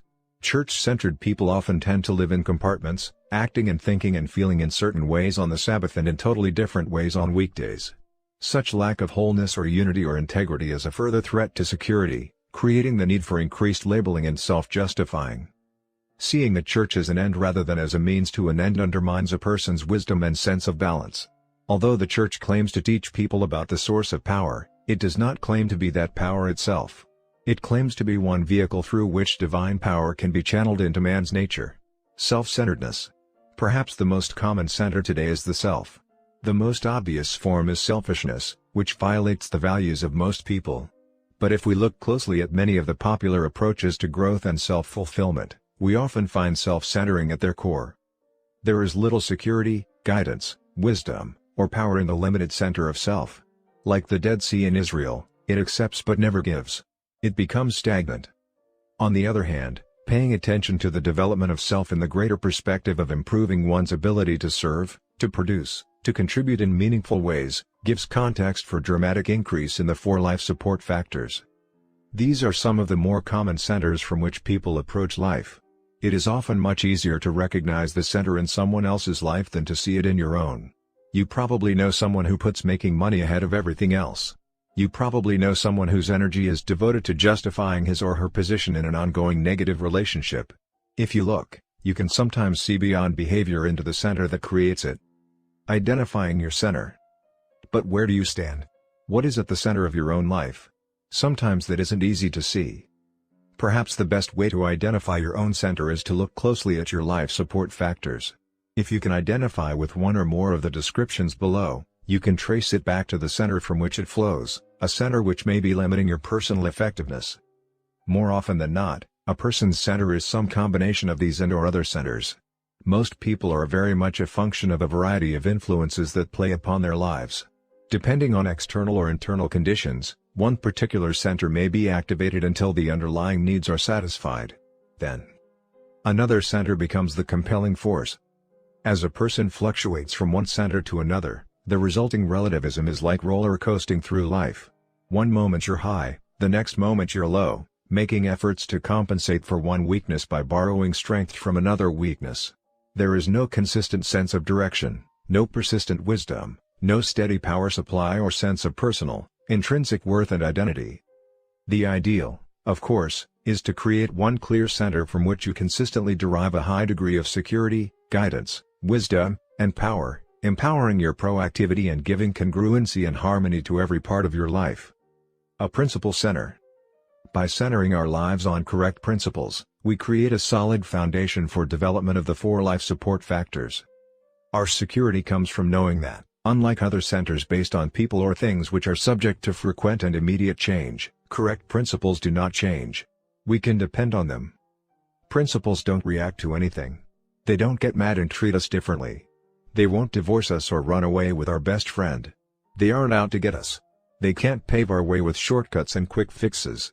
They don't depend on the behavior of others, the environment, or the current fad for their validity. Principles don't die. They aren't here one day and gone the next. They can't be destroyed by fire, earthquake or theft. Principles are deep, fundamental truths, classic truths, generic common denominators. They are tightly interwoven threads running with exactness, consistency, beauty, and strength through the fabric of life.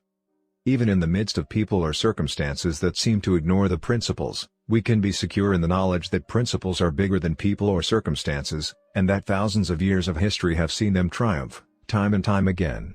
Even more important, we can be secure in the knowledge that we can validate them in our own lives, by our own experience. Admittedly, we're not omniscient. Our knowledge and understanding of correct principles is limited by our own lack of awareness of our true nature and the world around us and by the flood of trendy philosophies and theories that are not in harmony with correct principles. These ideas will have their season of acceptance, but, like many before them, they won't endure because they're built on false foundations. We are limited, but we can push back the borders of our limitations. An understanding of the principle of our own growth enables us to search out correct principles with the confidence that the more we learn, the more clearly we can focus the lens through which we see the world. The principles don't change, our understanding of them does.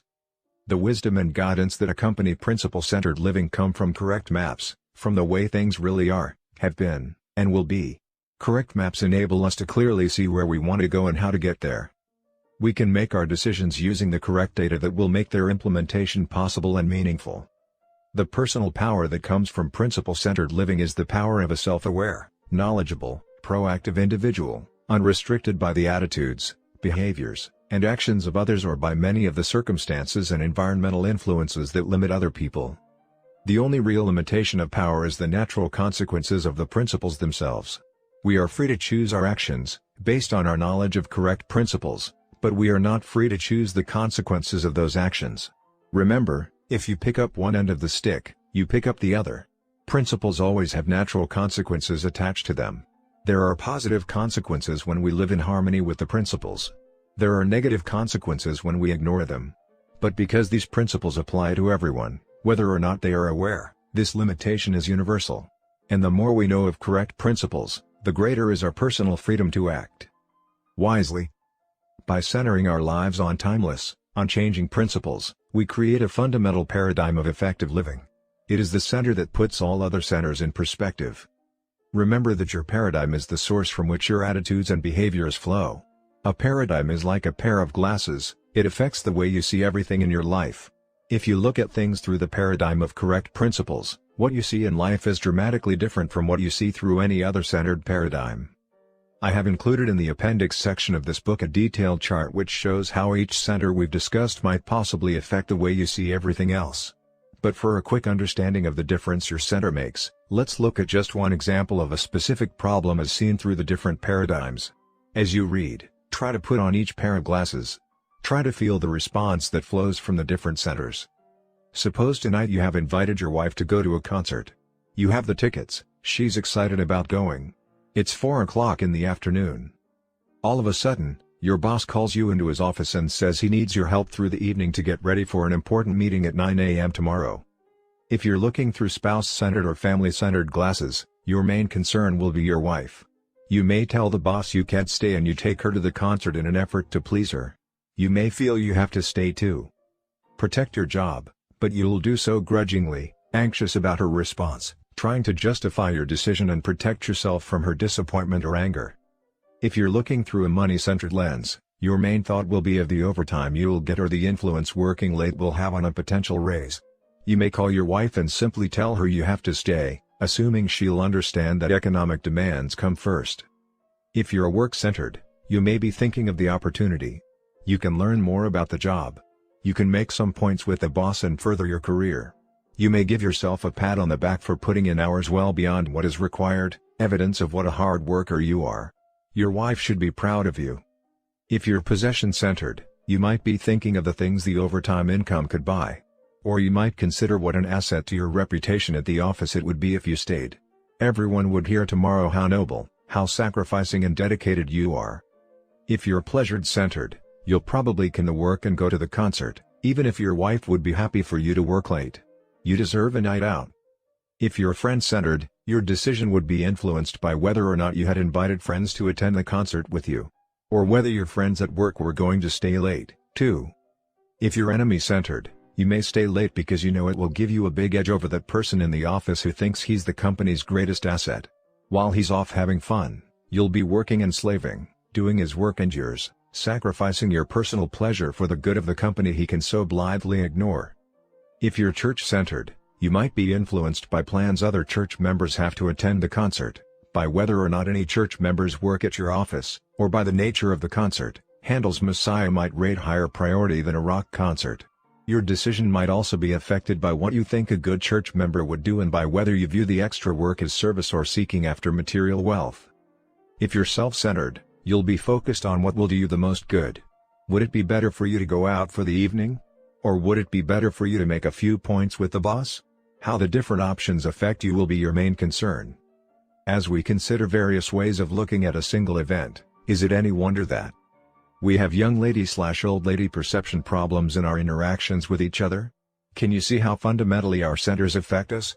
Right down to our motivations, our daily decisions, our actions, or, in too many cases, our reactions, our interpretations of events? That's why understanding your own center is so important. And if that center does not empower you as a proactive person, it becomes fundamental to your effectiveness to make the necessary paradigm shifts to create a center that will. As a principle-centered person, you try to stand apart from the emotion of the situation and from other factors that would act on you, and evaluate the options. Looking at the balanced whole, the work needs, the family needs, other needs that may be involved in the possible implications of the various alternative decisions, you'll try to come up with the best solution, taking all factors into consideration. Whether you go to the concert or stay and work is really a small part of an effective decision. You might make the same choice with a number of other centers. But there are several important differences when you are coming from a principle-centered paradigm. First, you are not being acted upon by other people or circumstances. You are proactively choosing what you determine to be the best alternative. You make your decision consciously and knowledgeably. Second, you know your decision is most effective because it is based on principles with predictable long-term results. Third, what you choose to do contributes to your ultimate values in life. Staying at work to get the edge on someone at the office is an entirely different evening in your life from staying because you value your boss's effectiveness and you genuinely want to contribute to the company's welfare. The experiences you have as you carry out your decisions take on quality and meaning in the context of your life as a whole. Fourth, you can communicate to your wife and your boss within the strong networks you've created in your interdependent relationships. Because you are independent, you can be effectively interdependent. You might decide to delegate what is delegable and come in early the next morning to do the rest. And finally, you'll feel comfortable about your decision. Whatever you choose to do, you can focus on it and enjoy it. As a principle-centered person, you see things differently. And because you see things differently, you think differently, you act differently. Because you have a high degree of security, guidance, wisdom, and power that flows from a solid, unchanging core, you have the foundation of a highly proactive and highly effective life. Writing and using a personal mission statement. As we go deeply within ourselves, as we understand and realign our basic paradigms to bring them in harmony with correct principles, we create both an effective, empowering center and a clear lens through which we can see the world. We can then focus that lens on how we, as unique individuals, relate to that world. Frankl says we detect rather than invent our missions in life. I like that choice of words. I think each of us has an internal monitor or sense, a conscience, that gives us an awareness of our own uniqueness and the singular contributions that we can make. In Frankl's words, everyone has his own specific vocation or mission in life. Therein he cannot be replaced, nor can his life be repeated. Thus, everyone's task is as unique as is his specific opportunity to implement it. In seeking to give verbal expression to that uniqueness, we are again reminded of the fundamental importance of proactivity and of working within our circle of influence. To seek some abstract meaning to our lives out in our circle of concern is to abdicate our proactive responsibility, to place our own first creation in the hands of circumstance and other people. Our meaning comes from within. Again, in the words of Frankl, ultimately, man should not ask what the meaning of his life is, but rather must recognize that it is he who is asked. In a word, each man is questioned by life, and he can only answer to life by answering for his own life. To life he can only respond by being responsible.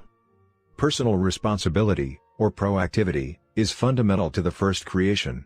Returning to the computer metaphor, Habit 1 says you are the programmer. Habit 2, then, says, write the program.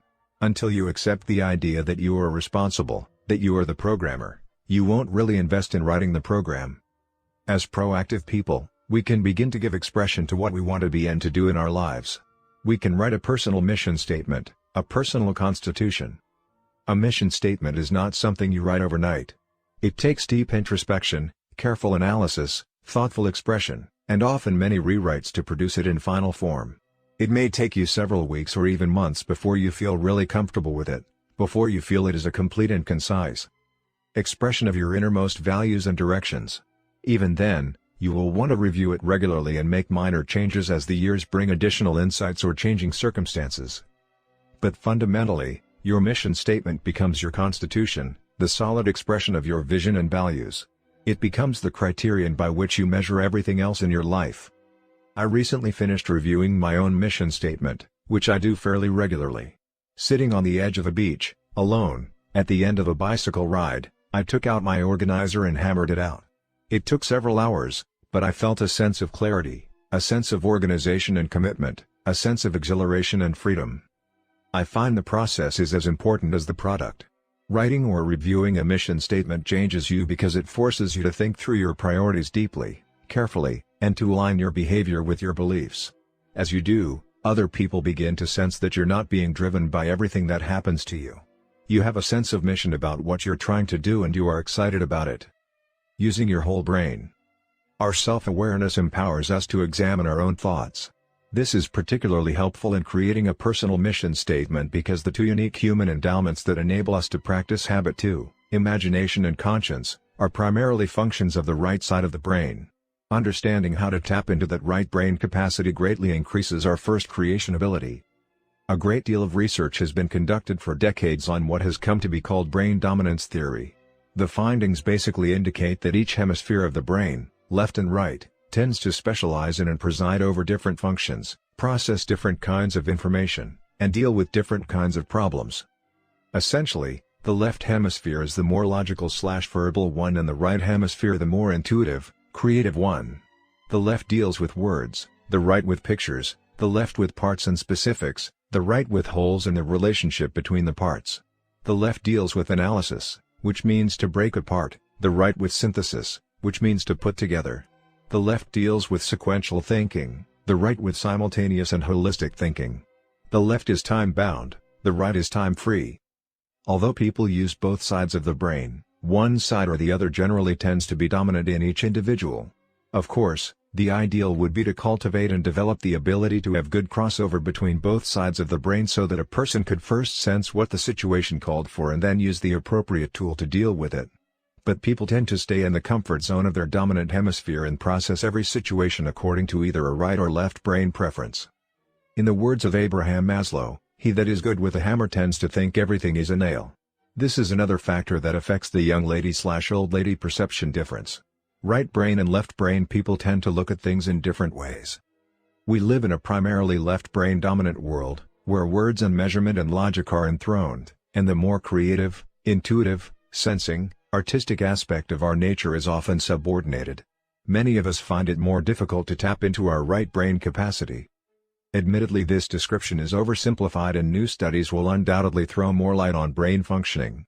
But the point here is that we are capable of performing many different kinds of thought processes and we barely tap our potential.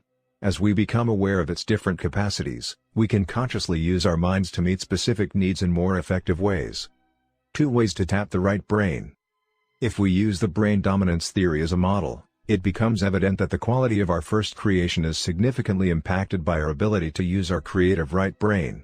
The more we are able to draw upon our right brain capacity, the more fully we will be able to visualize, to synthesize, to transcend time and present circumstances, to project a holistic picture of what we want to do and to be in life.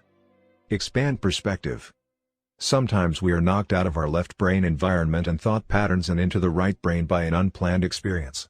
The death of a loved one, a severe illness, a financial setback, or extreme adversity can cause us to stand back, look at our lives, and ask ourselves some hard questions. What's really important? Why am I doing what I'm doing? But if you're proactive, you don't have to wait for circumstances or other people to create perspective-expanding experiences. You can consciously create your own. There are a number of ways to do this. Through the powers of your imagination, you can visualize your own funeral, as we did at the beginning of this chapter. Write your own eulogy. Actually write it out. Be specific. You can visualize your 25th and then your 50th wedding anniversary. Have your spouse visualize this with you. Try to capture the essence of the family relationship you want to have created through your day-by-day investment over a period of that many years. You can visualize your retirement from your present occupation. What contributions, what achievements will you want to have made in your field? What plans will you have after retirement? Will you enter a second career? Expand your mind. Visualize in rich detail. Involve as many emotions and feelings as possible. Involve as many of the senses as you can. I have done similar visualization exercises with some of my university classes. Assume you only have this one semester to live, I tell my students, and that during this semester you are to stay in school as a good student. Visualize how you would spend your semester. Things are suddenly placed in a different perspective. Values quickly surface that before weren't even recognized. I have also asked students to live with that expanded perspective for a week and keep a diary of their experiences. The results are very revealing. They start writing to parents to tell them how much they love and appreciate them. They reconcile with a brother, a sister, a friend where the relationship has deteriorated. The dominant, central theme of their activities, the underlying principle, is love. The futility of bad-mouthing, bad thinking, put-downs, and accusation becomes very evident when they think in terms of having only a short time to live. Principles and values become more evident to everybody. There are a number of techniques using your imagination that can put you in touch with your values. But the net effect of every one I have ever used is the same. When people seriously undertake to identify what really matters most to them in their lives, what they really want to be and to do, they become very reverent. They start to think in larger terms than today and tomorrow. Visualization and affirmation. Personal leadership is not a singular experience. It doesn't begin and end with the writing of a personal mission statement. It is, rather, the ongoing process of keeping your vision and values before you and aligning your life to be congruent with those most important things. And in that effort, your powerful right brain capacity can be a great help to you on a daily basis as you work to integrate your personal mission statement into your life. It's another application of begin with the end in mind. Let's go back to an example we mentioned before. Suppose I am a parent who really deeply loves my children. Suppose I identify that as one of my fundamental values in my personal mission statement. But suppose, on a daily basis, I have trouble overreacting. I can use my right brain power of visualization to write an affirmation that will help me become more congruent with my deeper values in my daily life. A good affirmation has 5 basic ingredients: it's personal, it's positive, it's present tense, it's visual, and it's emotional. So I might write something like this: it is deeply satisfying, emotional, that I, personal, respond, present tense, with wisdom, love, firmness, and self-control, positive, when my children misbehave. Then I can visualize it. I can spend a few minutes each day and totally relax my mind and body. I can think about situations in which my children might misbehave. I can visualize them in rich detail. I can feel the texture of the chair I might be sitting on, the floor under my feet, the sweater I'm wearing. I can see the dress my daughter has on, the expression on her face. The more clearly and vividly I can imagine the detail, the more deeply I will experience it, the less I will see it as a spectator. Then I can see her do something very specific which normally makes my heart pound and my temper start to flare. But instead of seeing my normal response, I can see myself handle the situation with all the love, the power, the self-control I have captured in my affirmation. I can write the program, write the script, in harmony with my values, with my personal mission statement. And if I do this, day after day my behavior will change. Instead of living out of the scripts given to me by my own parents or by society or by genetics or my environment, I will be living out of the script I have written from my own self. Selected value system. I have helped and encouraged my son, Sean, to use this affirmation process extensively throughout his football career. We started when he played quarterback in high school, and eventually, I taught him how to do it on his own. We would try to get him in a very relaxed state of mind through deep breathing and a progressive muscle relaxation technique so that he became very quiet inside. Then I would help him visualize himself right in the heat of the toughest situations imaginable. He would imagine a big blitz coming at him fast. He had to read the blitz and respond. He would imagine giving audibles at the line after reading defenses. He would imagine quick reads with his first receiver, his second receiver, his third receiver. He would imagine options that he normally wouldn't do. At one point in his football career, he told me he was constantly getting uptight. As we talked, I realized that he was visualizing uptightness. So we worked on visualizing relaxation in the middle of the big pressure circumstance. We discovered that the nature of the visualization is very important. If you visualize the wrong thing, you'll produce the wrong thing. Dr. Charles Garfield has done extensive research on peak performers, both in athletics and in business. He became fascinated with peak performance in his work with the NASA program, watching the astronauts rehearse everything on Earth, again and again in a simulated environment before they went to space. Although he had a doctorate in mathematics, he decided to go back and get another PhD in the field of psychology and study the characteristics of peak performers. One of the main things his research showed was that almost all of the world-class athletes and other peak performers are visualizers. They see it, they feel it, they experience it before they actually do it. They begin with the end in mind. You can do it in every area of your life. Before a performance, a sales presentation, a difficult confrontation, or the daily challenge of meeting a goal, see it clearly, vividly, relentlessly, over and over again. Create an internal comfort zone. Then, when you get into the situation, it isn't foreign. It doesn't scare you. Your creative, visual right brain is one of your most important assets, both in creating your personal mission statement and in integrating it into your life. There is an entire body of literature and audio and videotapes that deals with this process of visualization and affirmation. Some of the more recent developments in this field include such things as subliminal programming, neurolinguistic programming, and new forms of relaxation and self-talk processes. These all involve explanation, elaboration and different packaging of the fundamental principles of the first creation. My review of the success literature brought me in contact with hundreds of books on this subject. Although some made extravagant claims and relied on anecdotal rather than scientific evidence, I think that most of the material is fundamentally sound. The majority of it appears to have originally come out of the study of the Bible by many individuals. In effective personal leadership, visualization and affirmation techniques emerge naturally out of a foundation of well-thought-through purposes and principles that become the center of a person's life. They are extremely powerful in rescripting and reprogramming, into writing deeply committed to purposes and principles into one's heart and mind. I believe that central to all enduring religions and society are the same principles and practices clothed in different language, meditation, prayer, covenants, ordinances, scripture study, empathy, compassion, and many different forms of the use of both conscience and imagination. But if these techniques become part of the personality ethic and are severed from a base of character and principles, they can be misused and abused in serving other centers, primarily the center of self. Affirmation and visualization are forms of programming, and we must be certain that we do not submit ourselves to any programming that is not in harmony with our basic center or that comes from sources centered on money-making, self-interest, or anything other than correct principles. The imagination can be used to achieve the fleeting success that comes when a person is focused on material gain or on what's in it for me. But I believe the higher use of imagination is in harmony with the use of conscience to transcend self and create a life of contribution based on unique purpose and on the principles that govern interdependent reality. Identifying roles and goals.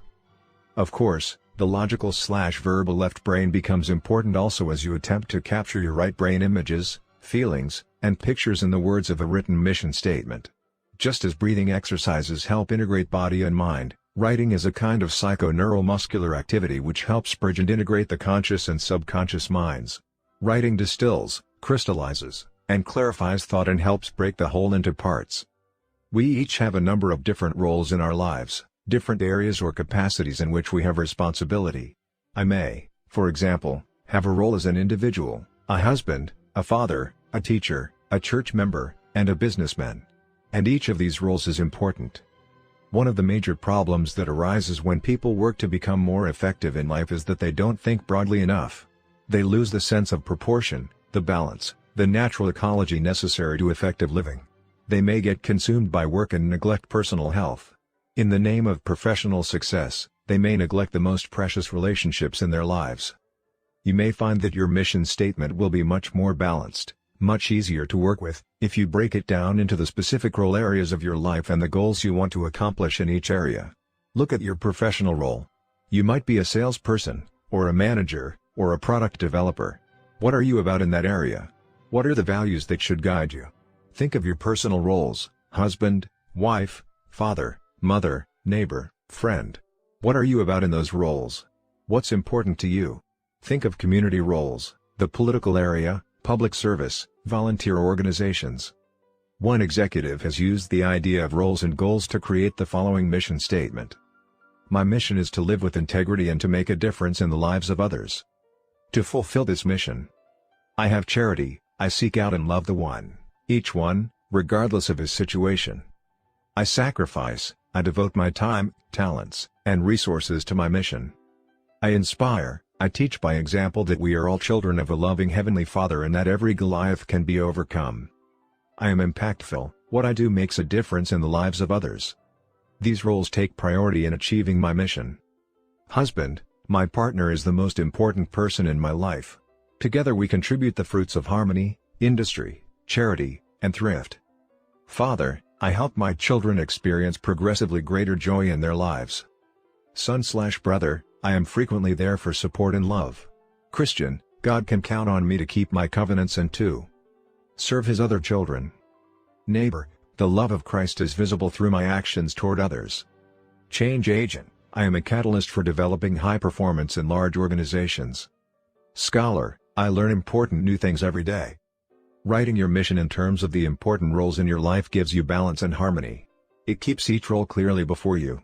You can review your roles frequently to make sure that you don't get totally absorbed by one role to the exclusion of others that are equally or even more important in your life. After you identify your various roles, Then you can think about the long-term goals you want to accomplish in each of those roles. We're into the right brain again, using imagination, creativity, conscience, and inspiration.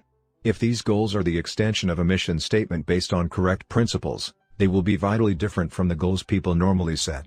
They will be in harmony with correct principles, with natural laws, which gives you greater power to achieve them. They are not someone else's goals you have absorbed. They are your goals. They reflect your deepest values, your unique talent, your sense of mission. And they grow out of your chosen roles in life. An effective goal focuses primarily on results rather than activity. It identifies where you want to be, and, in the process, helps you determine where you are. It gives you important information on how to get there, and it tells you when you have arrived. It unifies your efforts and energy. It gives meaning and purpose to all you do. And it can finally translate itself into daily activities so that you are proactive, you are in charge of your life, you are making happen each day the things that will enable you to fulfill your personal mission statement. Roles and goals give structure and organized direction to your personal mission. If you don't yet have a personal mission statement, it's a good place to begin. Just identifying the various areas of your life and the 2 or 3 important results you feel you should accomplish in each area to move ahead gives you an overall perspective of your life and a sense of direction. As we move into Habit 3, we'll go into greater depth in the area of short-term goals. The important application at this point is to identify roles and long-term goals as they relate to your personal mission statement. These roles and goals will provide the foundation for effective goal setting and achieving when we get to the Habit 3 day-to-day management of life and time. Family mission statements. Because Habit 2 is based on principle, it has broad application. In addition to individuals, families, service groups, and organizations of all kinds become significantly more effective as they begin with the end in mind. Many families are managed on the basis of crises, moods, quick fixes, and instant gratification, not on sound principles. Symptoms surface whenever stress and pressure mount, people become cynical, critical, or silent, or they start yelling and overreacting. Children who observe these kinds of behavior grow up thinking the only way to solve problems is flight or fight. The core of any family is what is changeless, what is always going to be their shared vision and values. By writing a family mission statement, you give expression to its true foundation. This mission statement becomes its constitution, the standard, the criterion for evaluation and decision-making. It gives continuity and unity to the family as well as direction. When individual values are harmonized with those of the family, members work together for common purposes that are deeply felt. Again, the process is as important as the product. The very process of writing and refining a mission statement becomes a key way to improve the family. Working together to create a mission statement builds the PC capacity to live it. By getting input from every family member, drafting a statement, getting feedback, revising it, and using wording from different family members, you get the family talking, communicating, on things that really matter deeply.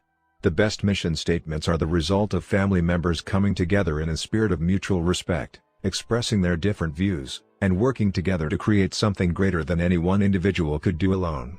Periodic review to expand perspective, shift emphasis or direction, amend or give new meaning to time-worn phrases can keep the family united in common values and purposes. The mission statement becomes the framework for thinking, for governing the family. When the problems and crises come, the Constitution is there to remind family members of the things that matter most and to provide direction for problem-solving and decision-making based on correct principles. In our home, we put our mission statement up on a wall in the family room so that we can look at it and monitor ourselves daily. When we read the phrases about the sounds of love in our home, order, responsible independence, cooperation, helpfulness, meeting needs, developing talents, showing interest in each other's talents, and giving service to others, it gives us some criteria to know how we're doing in the things that matter most to us as a family. When we plan our family goals and activities, we say, in light of these principles, what are the goals we're going to work on? What are our action plans to accomplish our goals and actualize these values? We review the statement frequently and rework goals and jobs twice a year, in September and June, the beginning of school and the end of school, to reflect the situation as it is, to improve it, to strengthen it. It renews us, it recommits us to what we believe in, what we stand for. Organizational mission statements. Mission statements are also vital to successful organizations. One of the most important thrusts of my work with organizations is to assist them in developing effective mission statements. And to be effective, That statement has to come from within the bowels of the organization. Everyone should participate in a meaningful way, not just the top strategy planners, but everyone. Once again, the involvement process is as important as the written product and is the key to its use. I am always intrigued whenever I go to IBM and watch the training process there. Time and time again, I see the leadership of the organization come into a group and say that IBM stands for three things: the dignity of the individual, excellence, and service. These things represent the belief system of IBM. Everything else will change, but these three things will not change. Almost like osmosis, this belief system has spread throughout the entire organization, providing a tremendous base of shared values and personal security for everyone who works there. Once I was training a group of people for IBM in New York. It was a small group, about 20 people, and one of them became ill. He called his wife in California, who expressed concern because his illness required special treatment. The IBM people responsible for the training session arranged to have him taken to an excellent hospital with medical specialists in the disease. But they could sense that his wife was uncertain and really wanted him home where their personal physician could handle the problem. So they decided to get him home. Concerned about the time involved in driving him to the airport and waiting for a commercial plane, they brought in a helicopter, flew him to the airport, and hired a special plane just to take this man to California. I don't know what costs that involved, my guess would be many thousands of dollars. But IBM believes in the dignity of the individual. That's what the company stands for. To those present, that experience represented its belief system and was no surprise. I was impressed. At another time, I was scheduled to train 175 shopping center managers at a particular hotel. I was amazed at the level of service there. It wasn't a cosmetic thing. It was evident at all levels, spontaneously, without supervision. I arrived quite late, checked in, and asked if room service were available. The man at the desk said, "No, Mr. Covey, but if you're interested, I could go back and get a sandwich or a salad or whatever you'd like that we have in the kitchen." His attitude was one of total concern about my comfort and welfare. "Would you like to see your convention room?" he continued. "Do you have everything you need? What can I do for you? I'm here to serve you." There was no supervisor there checking up. This man was sincere. The next day I was in the middle of a presentation when I discovered that I didn't have all the colored markers I needed. So I went out into the hall during the brief break and found a bellboy running to another convention. "I've got a problem," I said. "I'm here training a group of managers and I only have a short break. I need some more colored pens." He whipped around and almost came to attention. He glanced at my name tag and said, "Mr. Covey, I will solve your problem." He didn't say, "I don't know where to go," or "Well, go and check at the front desk." He just took care of it. And he made me feel like it was his privilege to do so. Later, I was in the side lobby, looking at some of the art objects. Someone from the hotel came up to me and said, "Mr. Covey, would you like to see a book that describes the art objects in this hotel?" How anticipatory. How service-oriented. I next observed one of the employees high up on a ladder cleaning windows in the lobby. From his vantage point he saw a woman having a little difficulty in the garden with a walker. She hadn't really fallen, and she was with other people. But he climbed down that ladder, went outside, helped the woman into the lobby and saw that she was properly taken care of. Then he went back and finished cleaning the windows. I wanted to find out how this organization had created a culture where people bought so deeply into the value of customer service. I interviewed housekeepers, waitresses, bellboys in that hotel and found that this attitude had impregnated the minds, hearts, and attitudes of every employee there. I went through the back door into the kitchen, where I saw the central value, uncompromising personalized service. I finally went to the manager and said, "My business is helping organizations develop a powerful team character, a team culture. I am amazed at what you have here. Do you want to know the real key?" he inquired. He pulled out the mission statement for the hotel chain. After reading it, I acknowledged, "That's an impressive statement. But I know many companies that have impressive mission statements." "Do you want to see the one for this hotel?" he asked. "Do you mean you developed one just for this hotel?" "Yes." "Different from the one for the hotel chain?" "Yes. It's in harmony with that statement, but this one pertains to our situation, our environment, our time." He handed me another paper. "Who developed this mission statement?" I asked. "Everybody," he replied. "Everybody? Really, everybody?" "Yes." "Housekeepers?" Yes. Waitresses? Yes. Desk clerks? Yes. Do you want to see the mission statement written by the people who greeted you last night? He pulled out a mission statement that they, themselves, had written that was interwoven with all the other mission statements. Everyone, at every level, was involved. The mission statement for that hotel was the hub of a great wheel. It spawned the thoughtful, more specialized mission statements of particular groups of employees. It was used as the criterion for every decision that was made. It clarified what those people stood for, how they related to the customer, how they related to each other. It affected the style of the managers and the leaders. It affected the compensation system. It affected the kind of people they recruited and how they trained and developed them. Every aspect of that organization, essentially, was a function of that hub, that mission statement. I later visited another hotel in the same chain, and the first thing I did when I checked in was to ask to see their mission statement, which they promptly gave me. At this hotel, I came to understand the motto uncompromising personalized service a little more. For a 3-day period, I watched every conceivable situation where service was called for. I always found that service was delivered in a very impressive, excellent way. But it was always also very personalized. For instance, in the swimming area I asked the attendant where the drinking fountain was. He walked me to it. But the thing that impressed me the very most was to see an employee, on his own, admit a mistake to his boss. We ordered room service, and were told when it would be delivered to the room. On the way to our room, the room service person spilled the hot chocolate, and it took a few extra minutes to go back and change the linen on the tray and replace the drink. So the room service was about 15 minutes late, which was really not that important to us. Nevertheless, the next morning the room service manager phoned us to apologize and invited us to have either the buffet breakfast or a room service breakfast, compliments of the hotel, to in some way compensate for the inconvenience. What does it say about the culture of an organization when an employee admits his own mistake, unknown to anyone else, to the manager so that customer or guest is better taken care of? As I told the manager of the first hotel I visited, I know a lot of companies with impressive mission statements. But there is a real difference, all the difference in the world, in the effectiveness of a mission statement created by everyone involved in the organization and one written by a few top executives behind a mahogany wall. One of the fundamental problems in organizations, including families, is that people are not committed to the determinations of other people for their lives. They simply don't buy into them. Many times as I work with organizations, I find people whose goals are totally different from the goals of the enterprise. I commonly find reward systems completely out of alignment with stated value systems. When I begin work with companies that have already developed some kind of mission statement, I ask them, how many of the people here know that you have a mission statement? How many of you know what it contains? How many were involved in creating it? How many really buy into it and use it as your frame of reference in making decisions? Without involvement, there is no commitment.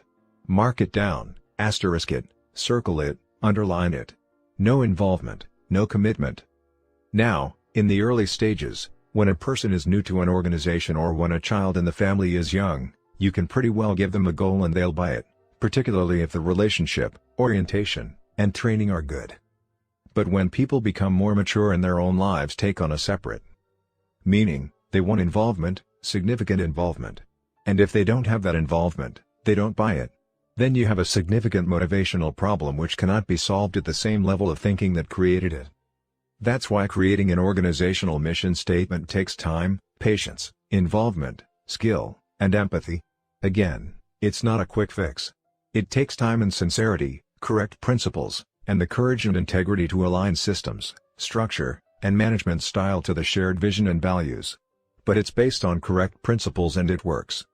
An organizational mission statement, one that truly reflects the deep shared vision and values of everyone within that organization, creates a great unity and tremendous commitment.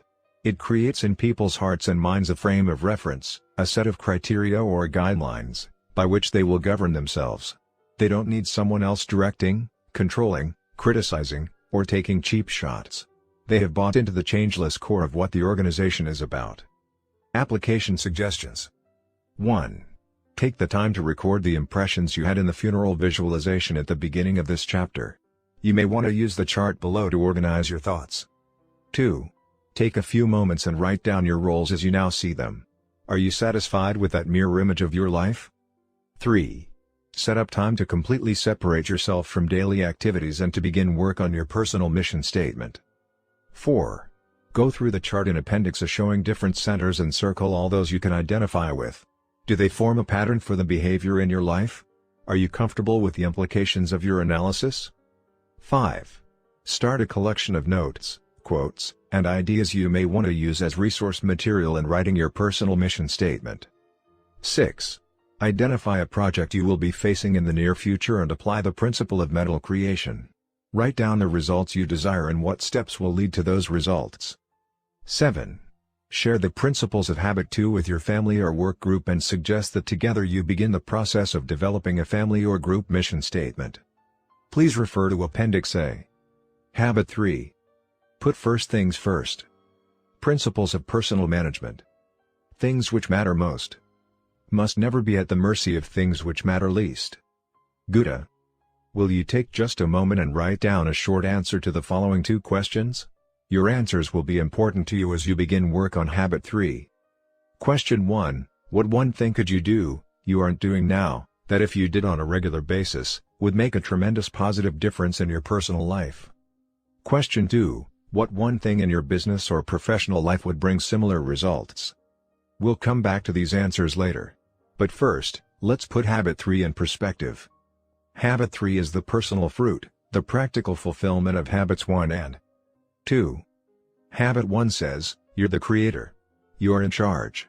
It's based on the 4 unique human endowments of imagination, conscience, independent will, and, particularly, self-awareness.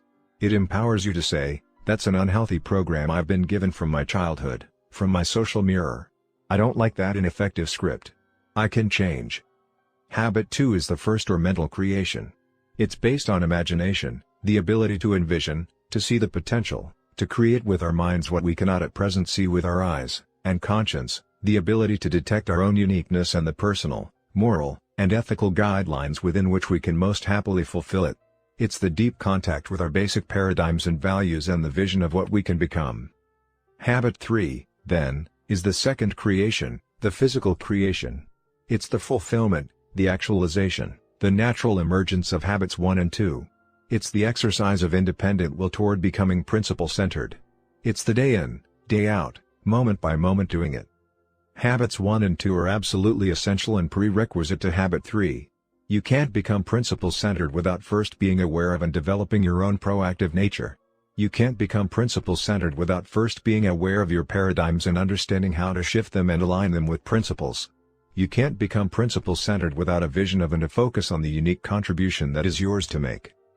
But with that foundation, you can become principle-centered, day in and day out, moment by moment, by living Habit 3, by practicing effective self-management. Management, remember, is clearly different from leadership. Leadership is primarily a high-powered, right-brain activity. It's more of an art, it's based on a philosophy.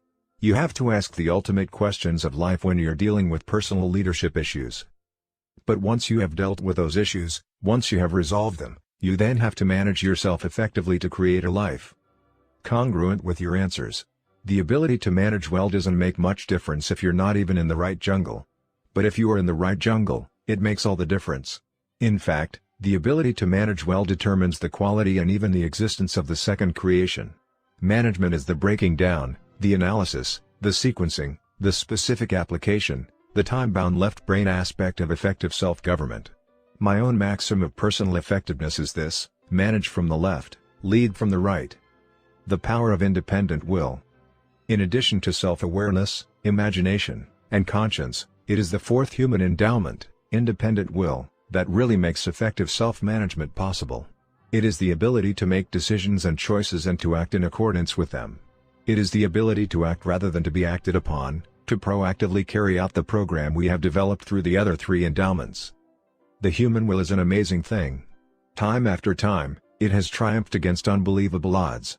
The Helen Kellers of this world give dramatic evidence to the value, the power of the independent will. But as we examine this endowment in the context of effective self-management, we realize it's usually not the dramatic, the visible, the once-in-a-lifetime, up-by-the-bootstraps effort that brings enduring success. Empowerment comes from learning how to use this great endowment in the decisions we make every day. The degree to which we have developed our independent will in our everyday lives is measured by our personal integrity. Integrity is, fundamentally, the value we place on ourselves. It's our ability to make and keep commitments to ourselves, to walk our talk. It's honor with self, a fundamental part of the character ethic, the essence of proactive growth. Effective management is putting first things first. While leadership decides what first things are, it is management that puts them first, day by day, moment by moment. Management is discipline, carrying it out. Discipline derives from disciple, disciple to a philosophy, disciple to a set of principles, disciple to a set of values, disciple to an overriding purpose, to a superordinate goal or a person who represents that goal. In other words, if you are an effective manager of yourself, your discipline comes from within. It is a function of your independent will. You are a disciple, a follower, of your own deep values and their source. And you have the will, the integrity, to subordinate your feelings, your impulses, your moods to those values. One of my favorite essays is The Common Denominator of Success, written by E.M. Gray. He spent his life searching for the one denominator that all successful people share. He found it wasn't hard work, good luck, or astute human relations, though those were all important. The one factor that seemed to transcend all the rest embodies the essence of habit 3, putting first things first. The successful person has the habit of doing the things failures don't like to do, he observed. They don't like doing them either necessarily. But their disliking is subordinated to the strength of their purpose. That subordination requires a purpose, a mission, a habit to clear sense of direction and value, a burning yes inside that makes it possible to say no to other things. It also requires independent will, the power to do something when you don't want to do it, to be a function of your values rather than a function of the impulse or desire of any given moment. It's the power to act with integrity to your proactive first creation. 4 generations of time management. In Habit 3 we are dealing with many of the questions addressed in the field of life and time management. As a longtime student of this fascinating field, I am personally persuaded that the essence of the best thinking in the area of time management can be captured in a single phrase: organize and execute around priorities. That phrase represents the evolution of 3 generations of time management theory, and how to best do it is the focus of a wide variety of approaches and materials. Personal management has evolved in a pattern similar to many other areas of human endeavor. Major developmental thrusts, or waves as Alvin Toffler calls them, follow each other in succession, each adding a vital new dimension. For example, in social development, the agricultural revolution was followed by the industrial revolution, which was followed by the informational revolution. Each succeeding wave created a surge of social and personal progress. Likewise, in the area of time management, each generation builds on the one before it, each one moves us toward greater control of our lives. The first wave or generation could be characterized by notes and checklists, an effort to give some semblance of recognition and inclusiveness to the many demands placed on our time and energy. The second generation could be characterized by calendars and appointment books. This wave reflects an attempt to look ahead, to schedule events and activities in the future. The third generation reflects the current time management field. It adds to those preceding generations the important idea of prioritization, of clarifying values, and of comparing the relative worth of activities based on their relationship to those values. In addition, it focuses on setting goals, specific long, intermediate, and short-term targets toward which time and energy would be directed in harmony with values. It also includes the concept of daily planning, of making a specific plan to accomplish those goals and activities determined to be of greatest worth. While the third generation has made a significant contribution, people have begun to realize that efficient scheduling and control of time are often counterproductive. The efficiency focus creates expectations that clash with the opportunities to develop rich relationships, to meet human needs, and to enjoy spontaneous moments on a daily basis. As a result, many people have become turned off by time management programs and planners that make them feel too scheduled, too restricted, and they throw the baby out with the bathwater, reverting to first or second generation techniques to preserve relationships, spontaneity, and quality of life. But there is an emerging fourth generation that is different in kind. It recognizes that time management is really a misnomer. The challenge is not to manage time, but to manage ourselves. Satisfaction is a function of expectation as well as realization. And expectation, and satisfaction, lie in our circle of influence. Rather than focusing on things and time, Fourth-generation expectations focus on preserving and enhancing relationships and on accomplishing results, in short, on maintaining the P/PC balance. Quadrant 2. The essential focus of the fourth generation of management can be captured in the time management matrix diagrammed on the next page. Basically, we spend time in one of four ways. As you can see, the two factors that define an activity are urgent and important. Urgent means it requires immediate attention. It's now. Urgent things act on us. A ringing phone is urgent. Most people can't stand the thought of just allowing the phone to ring. You could spend hours preparing materials, you could get all dressed up and travel to a person's office to discuss a particular issue, but if the phone were to ring while you were there, it would generally take precedence over your personal visit.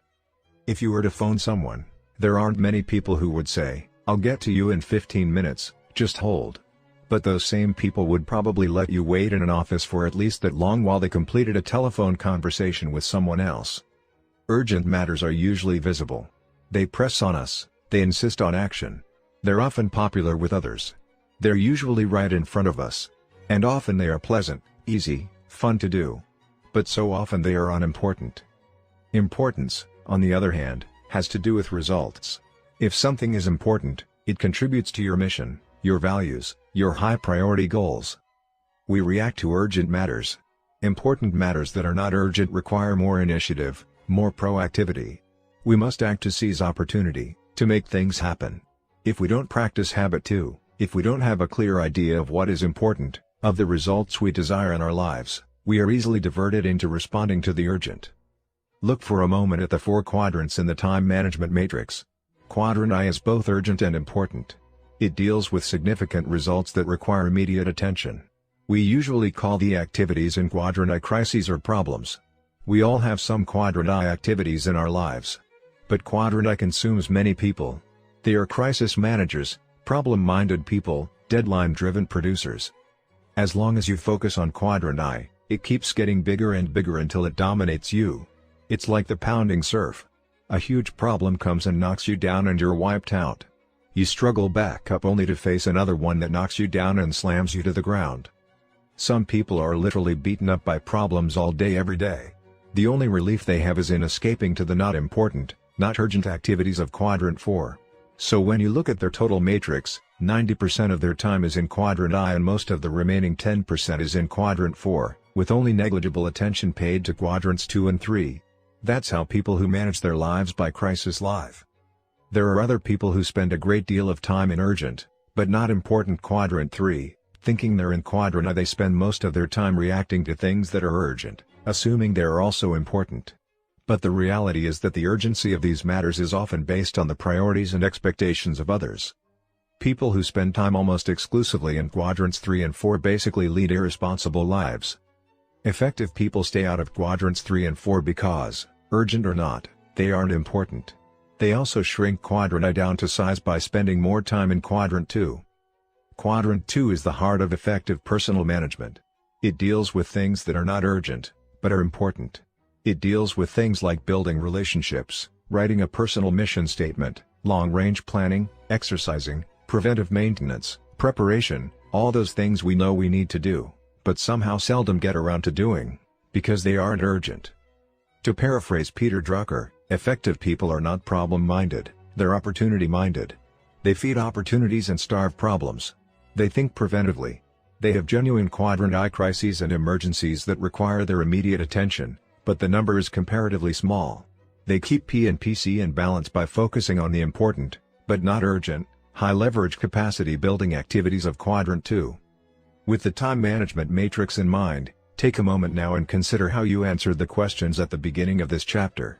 What quadrant do they fit in? Are they important? Are they urgent? My guess is that they probably fit into Quadrant 2. They are obviously important, deeply important, but not urgent. And because they aren't urgent, you don't do them. Now look again at the nature of those questions. What one thing could you do in your personal and professional life that, if you did on a regular basis, would make a tremendous positive difference in your life? Quadrant 2 activities have that kind of impact. Our effectiveness takes quantum leaps when we do them. I asked a similar question to a group of shopping center managers. If you were to do one thing in your professional work that you know would have enormously positive effects on the results, What would it be?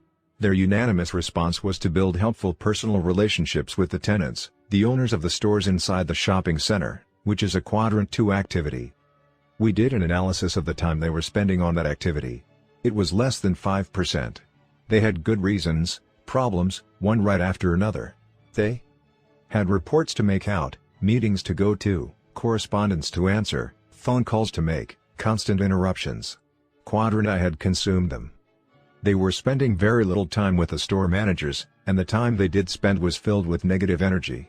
The only reason they visited the store managers at all was to enforce the contract, to collect the money or discuss advertising or other practices that were out of harmony with center guidelines, or some similar thing. The store owners were struggling for survival, let alone prosperity. They had employment problems, cost problems, inventory problems, and a host of other problems. Most of them had no training in management at all. Some were fairly good merchandisers, but they needed help. The tenants didn't even want to see the shopping center owners, they were just one more problem to contend with. So the owners decided to be proactive. They determined their purpose, their values, their priorities. In harmony with those priorities, they decided to spend about 1/3 of their time in helping relationships with the tenants. In working with that organization for about a year and a half, I saw them climb to around 20%, which represented more than a fourfold increase. In addition, they changed their role. They became listeners, trainers, consultants to the tenants. Their interchanges were filled with positive energy. The effect was dramatic, profound. By focusing on relationships and results rather than time and methods, the numbers went up, the tenants were thrilled with the results created by new ideas and skills, and the shopping center managers were more effective and satisfied and increased their list of potential tenants and lease revenue based on increased sales by the tenant stores. They were no longer policemen or hovering supervisors. They were problem solvers, helpers. Whether you are a student at the university, a worker in an assembly line, a homemaker, fashion designer, or president of a company, I believe that if you were to ask what lies in Quadrant 2 and cultivate the proactivity to go after it, you would find the same results. Your effectiveness would increase dramatically. Your crises and problems would shrink to manageable proportions because you would be thinking ahead, working on the roots, doing the preventive things that keep situations from developing into crises in the first place. In time management jargon, this is called the Pareto principle. 80% of the results flow out of 20% of the activities. What it takes to say no. The only place to get time for Quadrant 2 in the beginning is from Quadrants 3 and 4. You can't ignore the urgent and important activities of Quadrant I, although it will shrink in size as you spend more time with prevention and preparation in Quadrant 2. But the initial time for Quadrant 2 has to come out of 3 and 4. You have to be proactive to work on Quadrant 2 because Quadrants 1 and 3 work on you. To say yes to important Quadrant 2 priorities, you have to learn to say no to other activities, sometimes apparently urgent things. Some time ago, my wife was invited to serve as chairman of a committee in a community endeavor. She had a number of truly important things she was trying to work on, and she really didn't want to do it. But she felt pressured into it and finally agreed. Then she called one of her dear friends to ask if she would serve on her committee. Her friend listened for a long time and then said, "Sandra, that sounds like a wonderful project, a really worthy undertaking. I appreciate so much you're inviting me to be a part of it. I feel honored by it. For a number of reasons, I won't be participating myself, but I want you to know how much I appreciate your invitation." Sandra was ready for anything but a pleasant no. She turned to me and sighed, "I wish I'd said that. I don't mean to imply that you shouldn't be involved in significant service projects. Those things are important. But you have to decide what your highest priorities are and have the courage, pleasantly, smilingly, non-apologetically, to say no to other things. And the way you do that is by having a bigger yes burning inside. The enemy of the best is often the good. Keep in mind that you are always saying no to something. If it isn't to the apparent, urgent things in your life, it is probably to the more fundamental, highly important things. Even when the urgent is good, the good can keep you from your best, keep you from your unique contribution, if you let it. When I was director of university relations at a large university, I hired a very talented, proactive, creative writer. One day, after he had been on the job for a few months, I went into his office and asked him to work on some urgent matters that were pressing on me. He said, "Stephen, I'll do whatever you want me to do. Just let me share with you my situation." Then he took me over to his wallboard, where he had listed over 24 projects he was working on, together with performance criteria and deadline dates that had been clearly negotiated before. He was highly disciplined, which is why I went to see him in the first place. If you want to get something done, give it to a busy man. Then he said, Stephen, to do the jobs that you want done right would take several days. Which of these projects would you like me to delay or cancel to satisfy your request? Well, I didn't want to take the responsibility for that. I didn't want to put a cog in the wheel of one of the most productive people on the staff just because I happened to be managing by crisis at the time. The jobs I wanted done were urgent, but not important. So I went and found another crisis manager and gave the job to him. We say yes or no to things daily, usually many times a day. A center of correct principles and a focus on our personal mission empowers us with wisdom to make those judgments effectively. As I work with different groups, I tell them that the essence of effective time and life management is to organize and execute around balanced priorities. Then I ask this question: if you were to fault yourself in one of three areas, which would it be? 1. The inability to prioritize, 2. The inability or desire to organize around those priorities, or 3. The lack of discipline to execute around them, to stay with your priorities and organization? Most people say their main fault is a lack of discipline. On deeper thought, I believe that is not the case. The basic problem is that their priorities have not become deeply planted in their hearts and minds. They haven't really internalized habit 2. There are many people who recognize the value of Quadrant 2 activities in their lives, whether they identify them as such or not. And they attempt to give priority to those activities and integrate them into their lives through self-discipline alone. But without a principle center and a personal mission statement, they don't have the necessary foundation to sustain their efforts. They're working on the leaves, on the attitudes and the behaviors of discipline, without even thinking to examine the roots, the basic paradigms from which their natural attitudes and behaviors flow. A Quadrant 2 focus is a paradigm that grows out of a principle center. If you are centered on your spouse, your money, your friends, your pleasure, or any extrinsic factor, you will keep getting thrown back into Quadrants 1 and 3, reacting to the outside forces your life is centered on. Even if you're centered on yourself, you'll end up in 1 and 3 reacting to the impulse of the moment. Your independent will alone cannot effectively discipline you against your center.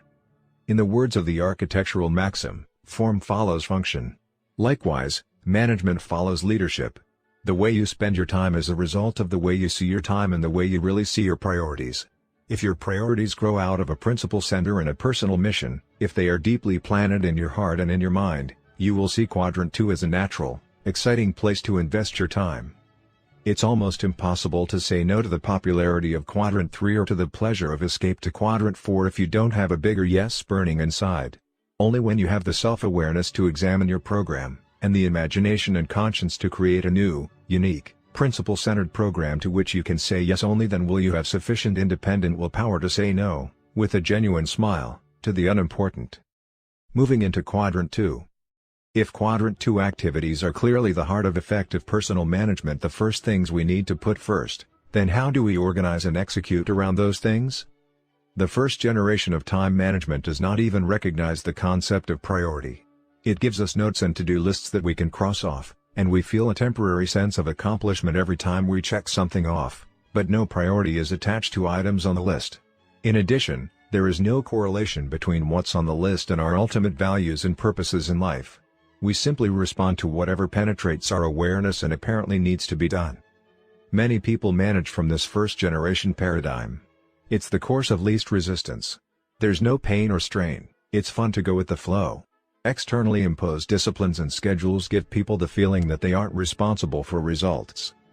But first-generation managers, by definition, are not effective people. They produce very little, and their lifestyle does nothing to build their production capability. Buffeted by outside forces, they are often seen as undependable and irresponsible, and they have very little sense of control and self-esteem. Second-generation managers assume a little more control. They plan and schedule in advance and generally are seen as more responsible because they show up when they're supposed to. But again, the activities they schedule have no priority or recognized correlation to deeper values and goals. They have few significant achievements and tend to be schedule-oriented. Third-generation managers take a significant step forward. They clarify their values and set goals. They plan each day and prioritize their activities. As I have said, this is where most of the time management field is today. But this third generation has some critical limitations. First, it limits vision. Daily planning often misses important things that can only be seen from a larger perspective. The very language daily planning focuses on the urgent, the now. While third-generation prioritization provides order to activity, it doesn't question the essential importance of the activity in the first place. It doesn't place the activity in the context of principles, personal mission, roles, and goals. The third-generation value-driven daily planning approach basically prioritizes the quadrant 1 and 3 problems and crises of the day. In addition, the third generation makes no provision for managing roles in a balanced way. It lacks realism, creating the tendency to overschedule the day, resulting in frustration and the desire to occasionally throw away the plan and escape to quadrant 4. And its efficiency, time management focus tends to strain relationships rather than build them. While each of the three generations has recognized the value of some kind of management tool, none has produced a tool that empowers a person to live a principle-centered, quadrant 2 lifestyle. The first generation notepads and to-do lists give us no more than a place to capture those things that penetrate our awareness so we won't forget them. The second generation appointment books and calendars merely provide a place to record our future commitments so that we can be where we have agreed to be at the appropriate time. Even the third generation, with its vast array of planners and materials, focuses primarily on helping people prioritize and plan their quadrants 1 and 3 activities. Though many trainers and consultants recognize the value of quadrant 2 activities, the actual planning tools of the third generation do not facilitate organizing and executing around them. As each generation builds on those that have preceded it, the strengths and some of the tools of each of the first 3 generations provide elemental material for the fourth. But there is an added need for a new dimension, for the paradigm and the implementation that will empower us to move into quadrant 2, to become principle-centered and to manage ourselves to do what is truly most important. The quadrant 2 tool. The objective of quadrant 2 management is to manage our lives effectively, from a center of sound principles, from a knowledge of our personal mission, with a focus on the important as well as the urgent, and within the framework of maintaining a balance between increasing our production and increasing our production capability. This is, admittedly, an ambitious objective for people caught in the thick of thin things in quadrants 3 and 4. But striving to achieve it will have a phenomenal impact on personal effectiveness. A quadrant 2 organizer will need to meet 6 important criteria. Coherence. Coherence suggests that there is harmony, unity, and integrity between your vision and mission, your roles and goals, your priorities and plans, and your desires and discipline. In your planner, there should be a place for your personal mission statement so that you can constantly refer to it. There also needs to be a place for your roles and for both short and long-term goals. Balance. Your tool should help you to keep balance in your life, to identify your various roles and keep them right in front of you, so that you don't neglect important areas such as your health, your family, professional preparation, or personal development. Many people seem to think that success in one area can compensate for failure in other areas of life. But can it really? Perhaps it can for a limited time in some areas. But can success in your profession compensate for a broken marriage, ruined health, or weakness in personal character?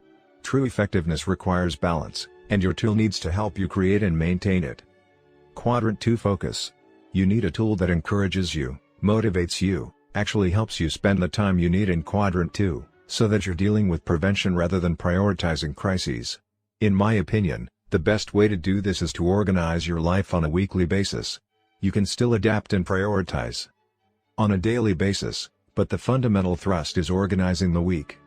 Organizing on a weekly basis provides much greater balance and context than daily planning. There seems to be implicit cultural recognition of the week as a single, complete unit of time. Business, education, and many other facets of society operate within the framework of the week, designating certain days for focused investment and others for relaxation or inspiration. The basic Judeo-Christian ethic honors the Sabbath, the one day out of every 7 set aside for uplifting purposes. Most people think in terms of weeks. But most third-generation planning tools focus on daily planning. While they may help you prioritize your activities, they basically only help you organize crises and busy work. The key is not to prioritize what's on your schedule, but to schedule your priorities. And this can best be done in the context of the week. A people dimension. You also need a tool that deals with people, not just schedules. While you can think in terms of efficiency in dealing with time, a principle-centered person thinks in terms of effectiveness in dealing with people. There are times when principle-centered Quadrant 2 living requires the subordination of schedules to people. Your tool needs to reflect that value, to facilitate implementation rather than create guilt when a schedule is not followed. Flexibility. Your planning tool should be your servant, never your master. Since it has to work for you, it should be tailored to your style, your needs, your particular ways. Portability. Your tool should also be portable, so that you can carry it with you most of the time. You may want to review your personal mission statement while riding the bus. You may want to measure the value of a new opportunity against something you already have planned. If your organizer is portable, you will keep it with you so that important data is always within reach. Since Quadrant 2 is the heart of effective self-management, you need a tool that moves you into Quadrant 2. My work with the fourth generation concept has led to the creation of a tool specifically designed according to the criteria listed above. But many good third generation tools can easily be adapted. Because the principles are sound, the practices or specific applications can vary from one individual to the next. Becoming a Quadrant 2 self-manager. Although my effort here is to teach principles, not practices, of effectiveness, I believe you can better understand the principles and the empowering nature of the fourth generation if you actually experience organizing a week from a principle-centered, Quadrant 2 base. Quadrant 2 organizing involves 4 key activities. Identifying roles. The first task is to write down your key roles. If you haven't really given serious thought to the roles in your life, you can write down what immediately comes to mind. You have a role as an individual. You may want to list one or more roles as a family member, a husband or wife, mother or father, son or daughter, a member of the extended family of grandparents, aunts, uncles, and cousins. You may want to list a few roles in your work, indicating different areas in which you wish to invest time and energy on a regular basis. You may have roles in church or community affairs. You don't need to worry about defining the roles in a way that you will live with for the rest of your life. Just consider the week and write down the areas you see yourself spending time in during the next 7 days. Here are 2 examples of the way people might see their various roles. 1. Individual. 1. Personal development. 2. Spouse/parent. 2. Spouse. 3. Manager new products. 3. Parent. 4. Manager research. 4. Real estate salesperson. 5. Manager staff dev. 5. Community service. 6. Manager administration. 6. Symphony board member. 7. Chairman United Way. Selecting goals. The next step is to think of 1 or 2 important results you feel you should accomplish in each role during the next 7 days. These would be recorded as goals. See next page. At least some of these goals should reflect Quadrant 2 activities. Ideally, these weekly goals would be tied to the longer-term goals you have identified in conjunction with your personal mission statement. But even if you haven't written your mission statement, you can get a feeling, a sense, of what is important as you consider each of your roles and 1 or 2 goals for each role. Scheduling. Now you can look at the week ahead with your goals in mind and schedule time to achieve them. For example, if your goal is to produce the first draft of your personal mission statement, you may want to set aside a 2-hour block of time on Sunday to work on it. Sunday, or some other day of the week that is special to you, your faith, or your circumstances, is often the ideal time to plan your more personally uplifting activities, including weekly organizing. It's a good time to draw back, to seek inspiration, to look at your life in the context of principles and values. If you set a goal to become physically fit through exercise, you may want to set aside an hour 3 or 4 days during the week, or possibly every day during the week, to accomplish that goal. There are some goals that you may only be able to accomplish during business hours, or some that you can only do on Saturday when your children are home. Can you begin to see some of the advantages of organizing the week instead of the day? Having identified roles and set goals, you can translate each goal to a specific day of the week, either as a priority item or, even better, as a specific appointment.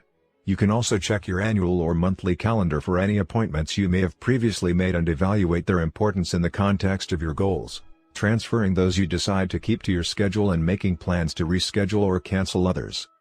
As you study the following weekly schedule, observe how each of the 19 most important, often Quadrant 2, goals has been scheduled or translated into a specific action plan.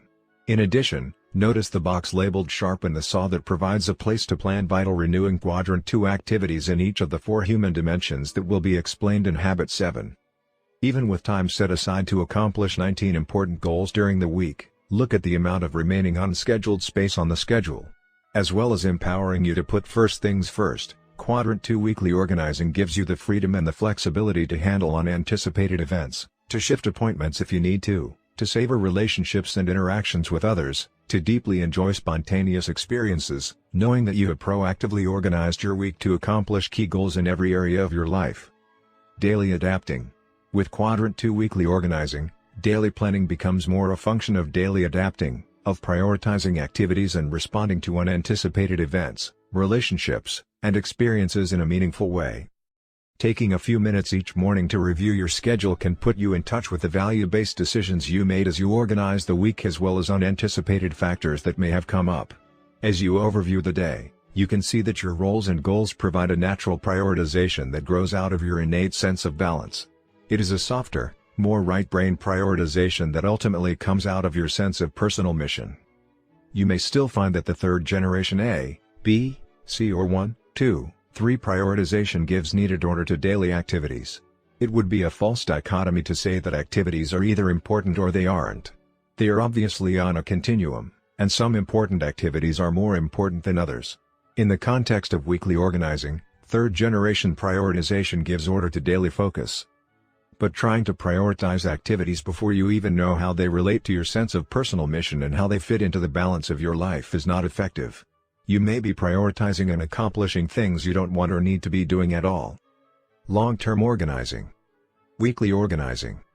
Can you begin to see the difference between organizing your week as a principle-centered, Quadrant 2 manager and planning your days as an individual centered on something else? Can you begin to sense the tremendous difference the Quadrant 2 focus would make in your current level of effectiveness? Having experienced the power of principle-centered Quadrant 2 organizing in my own life and having seen it transform the lives of hundreds of other people, I am persuaded it makes a difference, a quantum positive difference. And the more completely weekly goals are tied into a wider framework of correct principles and into a personal mission statement, the greater the increase in effectiveness will be. Living it. Returning once more to the computer metaphor, if Habit I says you're the programmer and Habit 2 says write the program, then Habit 3 says run the program. Live the program. And living it is primarily a function of our independent will, our self-discipline, our integrity, and commitment, not to short-term goals and schedules or to the impulse of the moment, but to the correct principles and our own deepest values, which give meaning and context to our goals, our schedules, and our lives. As you go through your week, there will undoubtedly be times when your integrity will be placed on the line. The popularity of reacting to the urgent but unimportant priorities of other people in Quadrant 3 or the pleasure of escaping to Quadrant 4 will threaten to overpower the important Quadrant 2 activities you have planned.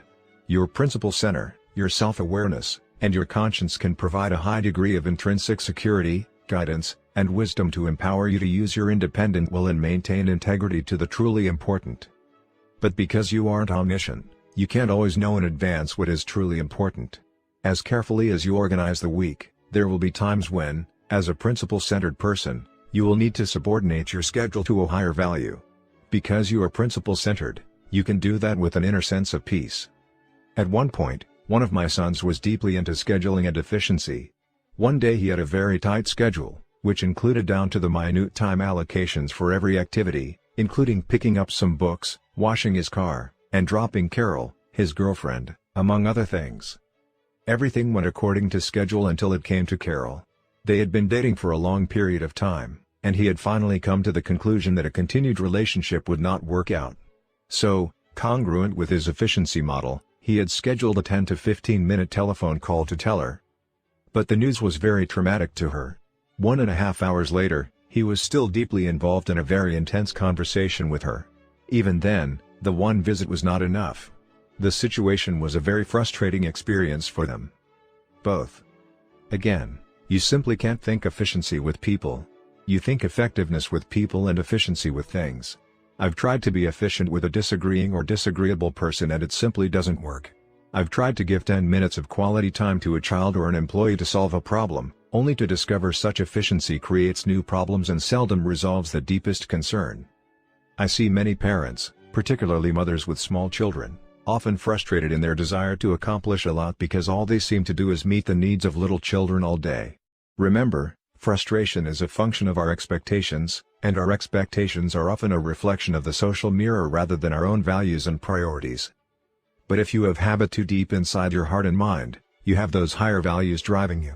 You can subordinate your schedule to those values with integrity. You can adapt, you can be flexible. You don't feel guilty when you don't meet your schedule or when you have to change it. Advances of the fourth generation. One of the reasons why people resist using third-generation time management tools is because they lose spontaneity, they become rigid and inflexible. They subordinate people to schedules because the efficiency paradigm of the third generation of management is out of harmony with the principle that people are more important than things. The fourth generation tool recognizes that principle. It also recognizes that the first person you need to consider in terms of effectiveness rather than efficiency is yourself. It encourages you to spend time in quadrant 2. To understand and center your life on principles, to give clear expression to the purposes and values you want to direct your daily decisions. It helps you to create balance in your life. It helps you rise above the limitations of daily planning and organize and schedule in the context of the week. And when a higher value conflicts with what you have planned, it empowers you to use your self-awareness and your conscience to maintain integrity to the principles and purposes you have determined are most important. Instead of using a roadmap, you're using a compass. The fourth generation of self-management is more advanced than the third in 5 important ways. First, it's principle-centered.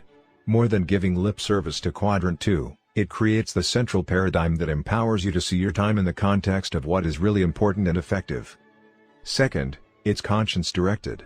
It gives you the opportunity to organize your life to the best of your ability in harmony with your deepest values. But it also gives you the freedom to peacefully subordinate your schedule to higher values.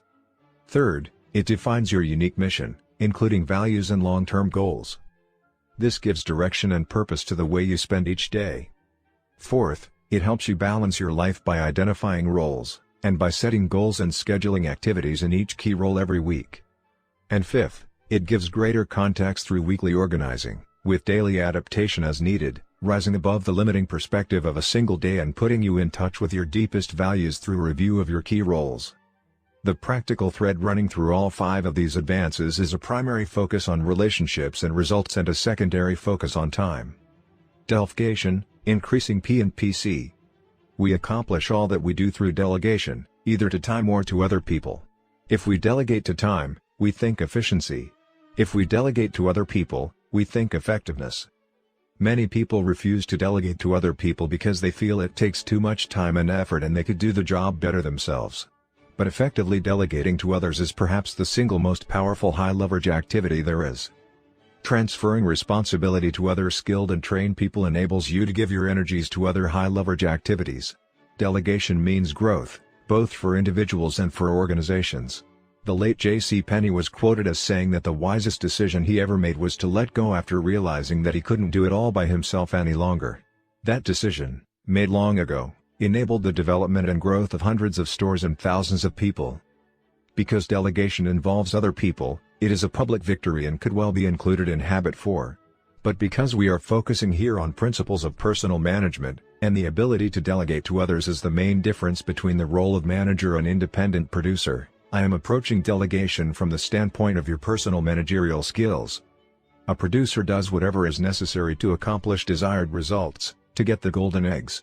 A parent who washes the dishes, an architect who draws up blueprints, or a secretary who types correspondence is a producer.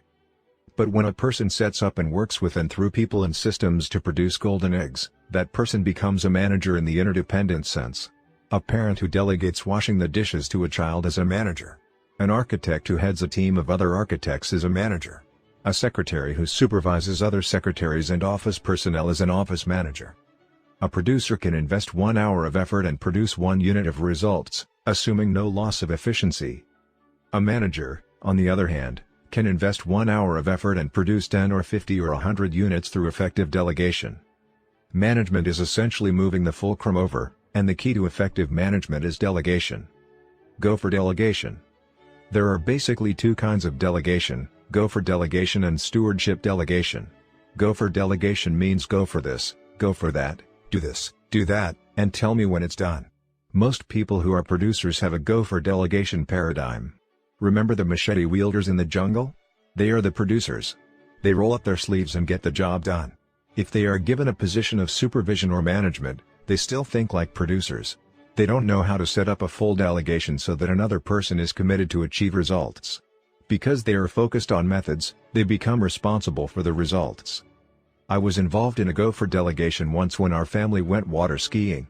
My son, who is an excellent skier, was in the water being pulled and I was driving the boat. I handed the camera to Sandra and asked her to take some pictures. At first, I told her to be selective in her picture taking because we didn't have much film left. Then I realized she was unfamiliar with the camera, so I became a little more specific. I told her to be sure to wait until the sun was ahead of the boat and until our son was jumping the wake or making a turn and touching his elbow. But the more I thought about our limited footage and her inexperience with the camera, the more concerned I became. I finally said, "Look, Sandra, just push the button when I tell you. Okay?" And I spent the next few minutes yelling, "Take it. Take it. Don't take it. Don't take it." I was afraid that if I didn't direct her every move every second, it wouldn't be done right. That was true gopher delegation, one-on-one supervision of methods. Many people consistently delegate that way. But how much does it really accomplish? And how many people is it possible to supervise or manage when you have to be involved in every move they make? There's a much better way, a more effective way to delegate to other people. And it's based on a paradigm of appreciation of the self-awareness, the imagination, the conscience, and the free will of other people. Stewardship delegation. Stewardship delegation is focused on results instead of methods. It gives people a choice of method and makes them responsible for results. It takes more time in the beginning, but it's time well invested.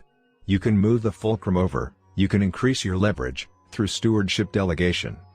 Stewardship delegation involves clear, upfront mutual understanding and commitment regarding expectations in 5 areas.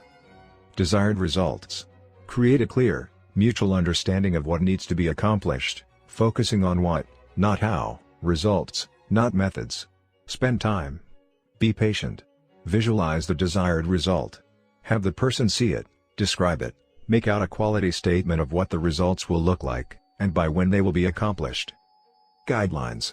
Identify the parameters within which the individual should operate.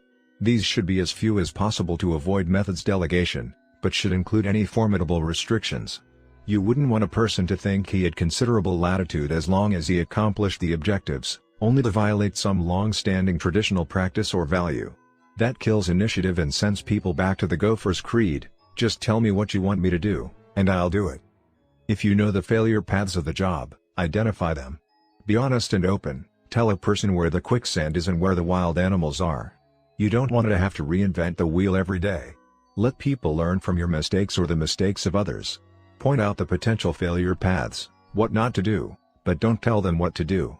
Keep the responsibility for results with them, to do whatever is necessary within the guidelines. Resources. Identify the human, financial, technical, or organizational resources the person can draw on to accomplish the desired results. Accountability. Set up the standards of performance that will be used in evaluating the results and the specific times when reporting and evaluation will take place. Consequences. Specify what will happen, both good and bad, as a result of the evaluation. This could include such things as financial rewards, psychic rewards, different job assignments, and natural consequences tied into the overall mission of an organization. Some years ago, I had an interesting experience in delegation with one of my sons. We were having a family meeting, and we had our mission statement up on the wall to make sure our plans were in harmony with our values. Everybody was there. I set up a big blackboard and we wrote down our goals, the key things we wanted to do, and the jobs that flowed out of those goals. Then I asked for volunteers to do the job. "Who wants to pay the mortgage?" I asked. I noticed I was the only one with my hand up. "Who wants to pay for the insurance? The food? The cars?"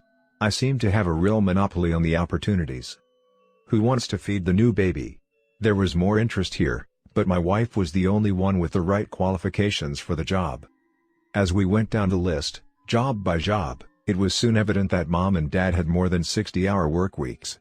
With that paradigm in mind, some of the other jobs took on a more proper perspective. My 7-year-old son, Stephen, volunteered to take care of the yard. Before I actually gave him the job, I began a thorough training process. I wanted him to have a clear picture in his mind of what a well-cared-for yard was like, so I took him next door to our neighbors. Look, son, I said. See how our neighbor's yard is green and clean? That's what we're after, green and clean. Now come look at our yard. See the mixed colors? That's not it, that's not green. Green and clean is what we want. Now how you get it green is up to you. You're free to do it any way you want, except paint it. But I'll tell you how I'd do it if it were up to me. How would you do it, Dad? I'd turn on the sprinklers. But you may want to use buckets or a hose. It makes no difference to me. All we care about is that the color is green. Okay? Okay. Now let's talk about clean, son. Clean means no messes around, no paper, strings, bones, sticks, or anything that messes up the place. I'll tell you what let's do. Let's just clean up half the yard right now and look at the difference. So we got out 2 paper sacks and picked up one side of the yard. Now look at this side. Look at the other side. See the difference? That's called clean. Wait. He called. I see some paper behind that bush. Oh, good. I didn't notice that newspaper back there. You have good eyes, son. Now before you decide whether or not you're going to take the job, let me tell you a few more things. Because when you take the job, I don't do it anymore. It's your job. It's called a stewardship.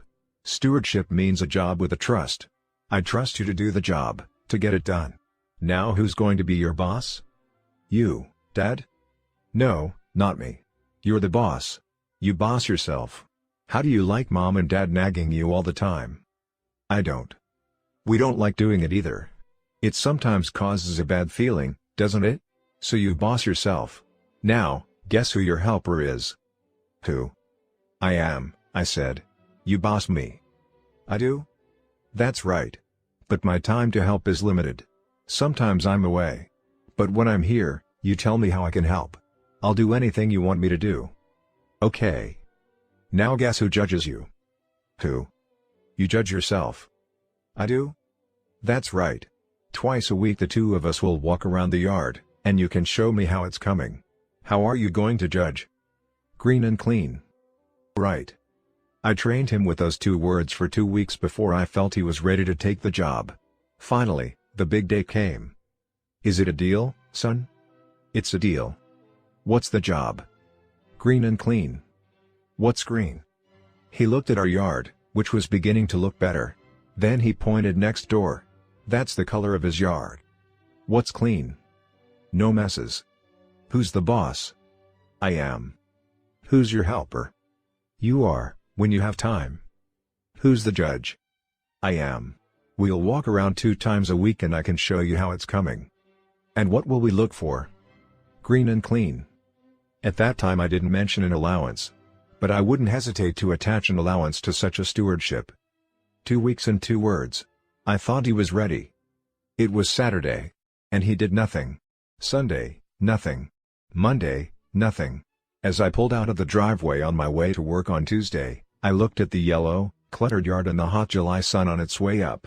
Surely he'll do it today, I thought. I could rationalize Saturday because that was the day we made the agreement.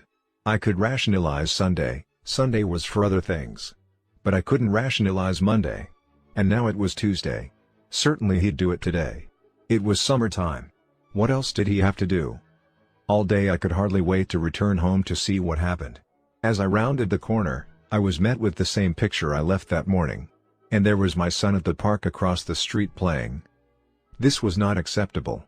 I was upset and disillusioned by his performance after 2 weeks of training and all those commitments. We had a lot of effort, pride, and money invested in the yard and I could see it going down the drain. Besides, my neighbor's yard was manicured and beautiful, and the situation was beginning to get embarrassing. I was ready to go back to go for delegation. Son, you get over here and pick up this garbage right now or else. I knew I could get the golden egg that way. But what about the goose? What would happen to his internal commitment? So I faked a smile and yelled across the street, "Hi, son. How's it going?" "Fine," he returned. "How's the yard coming?" I knew the minute I said it I had broken our agreement. That's not the way we had set up an accounting. That's not what we had agreed. So he felt justified in breaking it, too. "Fine, Dad." I bit my tongue and waited until after dinner. Then I said, "Son, let's do as we agreed. Let's walk around the yard together and you can show me how it's going in your stewardship." As we started out the door, his chin began to quiver. Tears welled up in his eyes and, by the time we got out to the middle of the yard, he was whimpering. "It's so hard, Dad." "What's so hard?" I thought to myself. "You haven't done a single thing."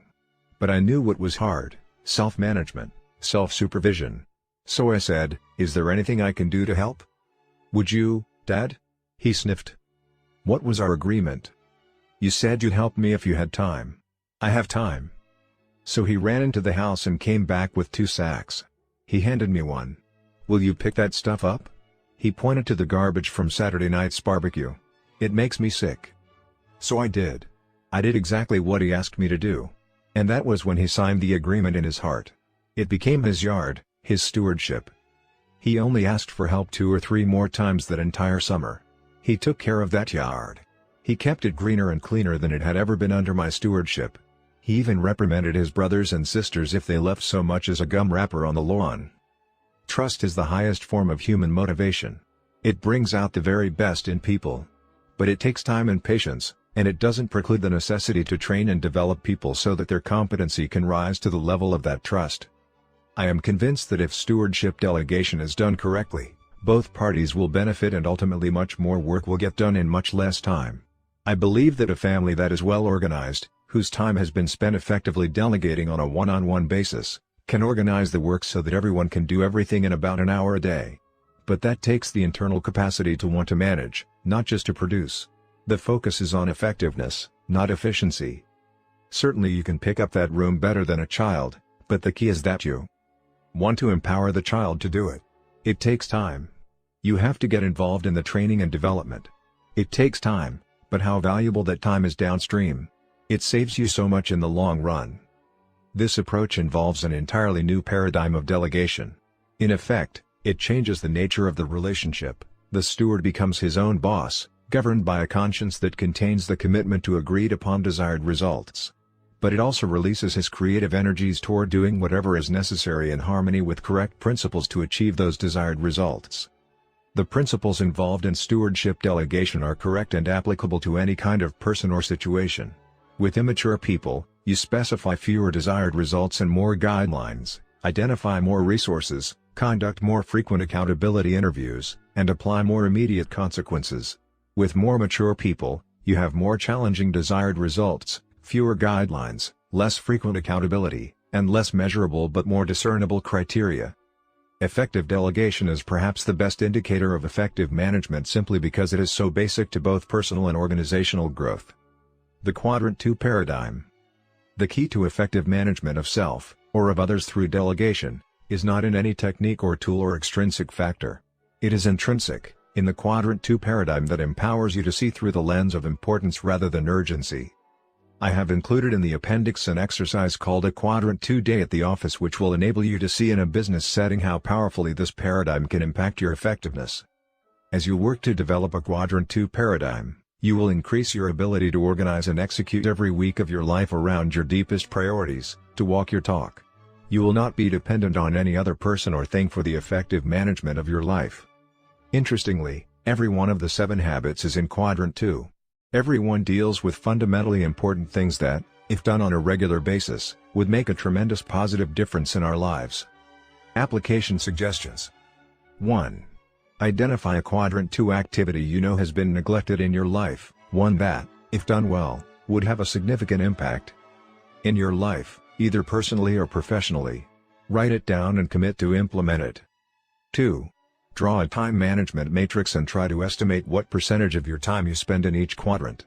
Then log your time for 3 days in 15-minute intervals. How accurate was your estimate? Are you satisfied with the way you spend your time? What do you need to change? 3. Make a list of responsibilities you could delegate and the people you could delegate to or train to be responsible in these areas. Determine what is needed to start the process of delegation or training. 4. Organize your next week. Start by writing down your roles and goals for the week, then transfer the goals to a specific action plan. At the end of the week, evaluate how well your plan translated your deep values and purposes into your daily life and the degree of integrity you were able to maintain to those values and purposes. 5. Commit yourself to start organizing on a weekly basis and set up a regular time to do it. 6. Either convert your current planning tool into a 4th-generation tool or secure such a tool. 7. Go through a Quadrant 2 day at the office, Appendix B, for a more in-depth understanding of the impact of a Quadrant 2 paradigm. Please refer to Appendix B. On the previous pages is a sample weekly schedule from the 7 Habits Organizer. If you would like samples of these schedules, which you can adapt to your current system, please call 1-800-255-0777 or visit our internet homepage at http://www.franklincovey.com. These schedules are also a feature of Microsoft Schedule Plus with 7 Habits. Part 3. Public Victory. Paradigms of Interdependence. There can be no friendship without confidence, and no confidence without integrity. Samuel Johnson. Before moving into the area of public victory, we should remember that effective interdependence can only be built on a foundation of true independence. Private victory precedes public victory. Algebra comes before calculus. As we look back and survey the terrain to determine where we've been and where we are in relationship to where we're going, we clearly see that we could not have gotten where we are without coming the way we came. There aren't any other roads, there aren't any shortcuts. There's no way to parachute into this terrain. The landscape ahead is covered with the fragments of broken relationships of people who have tried. They've tried to jump into effective relationships without the maturity, the strength of character, to maintain them. But you just can't do it, you simply have to travel the road. You can't be successful with other people if you haven't paid the price of success with yourself. A few years ago when I was giving a seminar on the Oregon coast, a man came up to me and said, "You know, Stephen, I really don't enjoy coming to these seminars." He had my attention. "Look at everyone else here," he continued. "Look at this beautiful coastline and the sea out there and all that's happening. And all I can do is sit and worry about the grilling I'm going to get from my wife tonight on the phone. She gives me the 3rd degree every time I'm away. Where did I eat breakfast? Who else was there? Was I in meetings all morning? When did we stop for lunch? What did I do during lunch? How did I spend the afternoon? What did I do for entertainment in the evening? Who was with me? What did we talk about?" And what she really wants to know, but never quite asks, is who she can call to verify everything I tell her. She just nags me and questions everything I do whenever I'm away. It's taken the bloom out of this whole experience. I really don't enjoy it at all. He did look pretty miserable. We talked for a while, and then he made a very interesting comment. "I guess she knows all the questions to ask," he said a little sheepishly. "It was at a seminar like this that I met her, when I was married to someone else." I considered the implications of his comment and then said, "You're kind of into quick fix, aren't you?" "What do you mean?" He replied, "Well, you'd like to take a screwdriver and just open up your wife's head and rewire that attitude of hers really fast, wouldn't you?" "Sure, I'd like her to change," he exclaimed. "I don't think it's right for her to constantly grill me like she does." "My friend," I said, "you can't talk your way out of problems you behave yourself into. We're dealing with a very dramatic and very fundamental paradigm shift here. You may try to lubricate your social interactions with personality techniques and skills, but in the process, you may truncate the vital character base. You can't have the fruits without the roots. It's the principle of sequencing. Private victory precedes public victory. Self-mastery and self-discipline are the foundation of good relationships with others. Some people say that you have to like yourself before you can like others. I think that idea has merit, but if you don't know yourself, if you don't control yourself, if you don't have mastery over yourself, it's very hard to like yourself, except in some short-term, psych-up, superficial way. Real self-respect comes from dominion over self, from true independence. And that's the focus of Habits 1, 2, and 3. Independence is an achievement. Interdependence is a choice only independent people can make. Unless we are willing to achieve real independence, it's foolish to try to develop human relation skills. We might try. We might even have some degree of success when the sun is shining. But when the difficult times come, and they will, we won't have the foundation to keep things together. The most important ingredient we put into any relationship is not what we say or what we do, but what we are. And if our words and our actions come from superficial human relations techniques, the personality ethic, rather than from our own inner core, the character ethic, others will sense that duplicity. We simply won't be able to create and sustain the foundation necessary for effective interdependence. The techniques and skills that really make a difference in human interaction are the ones that almost naturally flow from a truly independent character. So the place to begin building any relationship is inside ourselves, inside our circle of influence, our own character. As we become independent, proactive, centered in correct principles, value-driven and able to organize and execute around the priorities in our life with integrity, we then can choose to become interdependent, capable of building rich, enduring, highly productive relationships with other people. As we look at the terrain ahead, we see that we're entering a whole new dimension. Interdependence opens up worlds of possibilities for deep, rich, meaningful associations, for geometrically increased productivity, for serving, for contributing, for learning, for growing. But it is also where we feel the greatest pain, the greatest frustration, the greatest roadblocks to happiness and success. And we're very aware of that pain because it is acute. We can often live for years with the chronic pain of our lack of vision, leadership or management in our personal lives. We feel vaguely uneasy and uncomfortable and occasionally take steps to ease the pain, at least for a time. Because the pain is chronic, we get used to it, we learn to live with it. But when we have problems in our interactions with other people, we're very aware of acute pain, it's often intense, and we want it to go away. That's when we try to treat the symptoms with quick fixes and techniques, the band-aids of the personality ethic. We don't understand that the acute pain is an outgrowth of the deeper, chronic problem. And until we stop treating the symptoms and start treating the problem, our efforts will only bring counterproductive results. We will only be successful at obscuring the chronic pain even more. Now, as we think of effective interaction with others, let's go back to our earlier definition of effectiveness. We've said it's the P/PC balance, the fundamental concept in the story of the goose and the golden egg. In an interdependent situation, the golden eggs are the effectiveness, the wonderful synergy, the results created by open communication and positive interaction with others. And to get those eggs on a regular basis, we need to take care of the goose. We need to create and care for the relationships that make those results realities. So before we descend from our point of reconnaissance and get into habits 4, 5, and 6, I would like to introduce what I believe to be a very powerful metaphor in describing relationships and in defining the P/PC balance in an interdependent reality. The emotional bank account. We all know what a financial bank account is. We make deposits into it and build up a reserve from which we can make withdrawals when we need to. An emotional bank account is a metaphor that describes the amount of trust that's been built up in a relationship.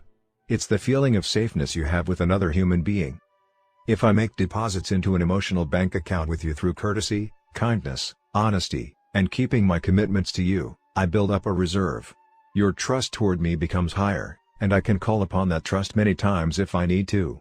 I can even make mistakes, and that trust level, that emotional reserve, will compensate for it. My communication may not be clear, but you'll get my meaning anyway. You won't make me an offender for a word. When the trust account is high, communication is easy, instant, and effective. But if I have a habit of showing discourtesy, disrespect, cutting you off, overreacting, ignoring you, becoming arbitrary, betraying your trust, threatening you, or playing Littleton God in your life, eventually my emotional bank account is overdrawn. The trust level gets very low. Then what flexibility do I have? None. I'm walking on minefields. I have to be very careful of everything I say. I measure every word. It's Tension City, Memo Haven. It's protecting my backside, politicking. And many organizations are filled with it. Many families are filled with it. Many marriages are filled with it. If a large reserve of trust is not sustained by continuing deposits, a marriage will deteriorate. Instead of rich, spontaneous understanding and communication, the situation becomes one of accommodation, where two people simply attempt to live independent lifestyles in a fairly respectful and tolerant way. The relationship may further deteriorate to one of hostility and defensiveness. The fight-or-flight response creates verbal battles, slammed doors, refusal to talk, emotional withdrawal and self-pity. It may end up in a cold war at home, sustained only by children, sex, social pressure, or image protection.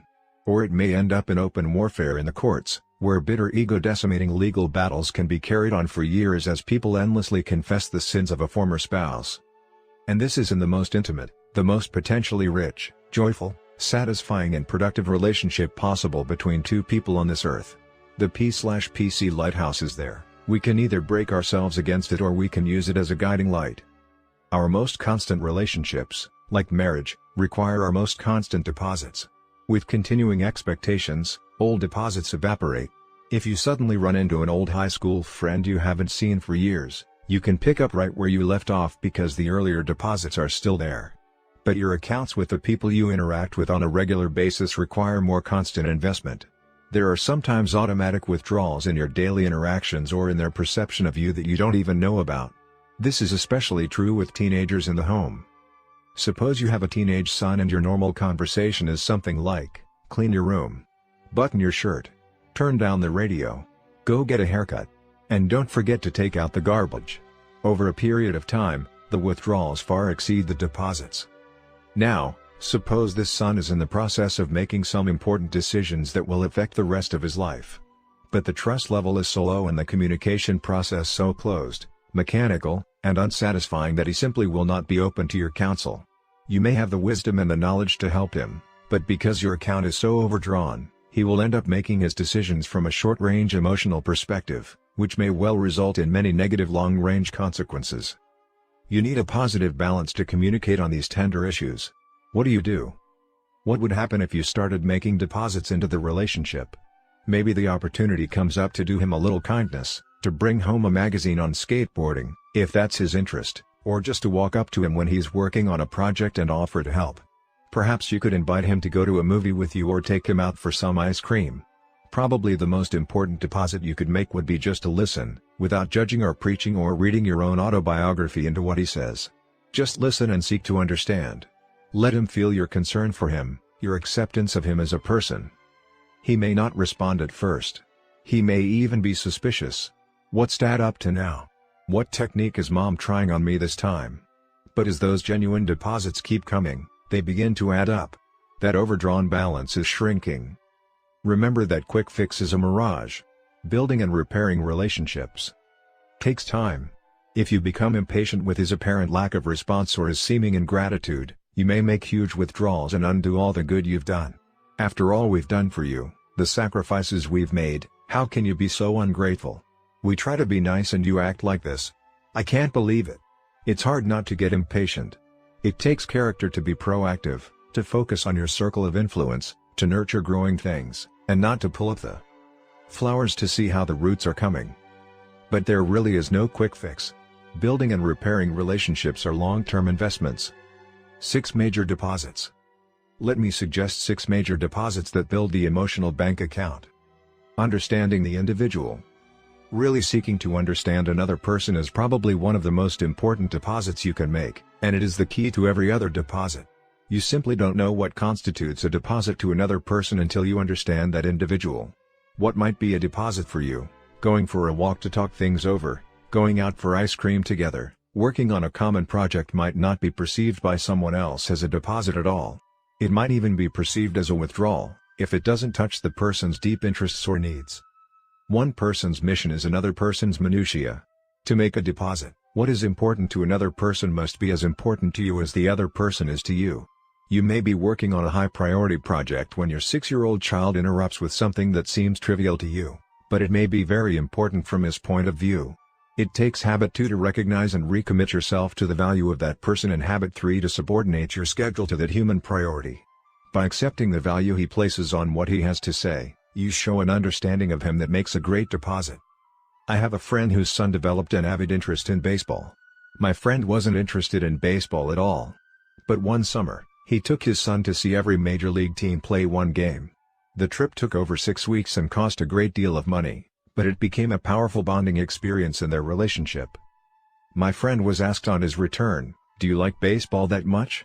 "No," he replied, "but I like my son that much." I have another friend, a college professor, who had a terrible relationship with his teenage son. This man's entire life was essentially academic, and he felt his son was totally wasting his life by working with his hands instead of working to develop his mind.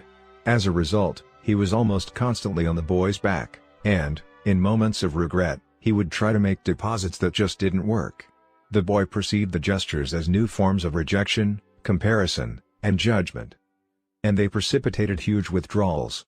The relationship was turning sour, and it was breaking the father's heart.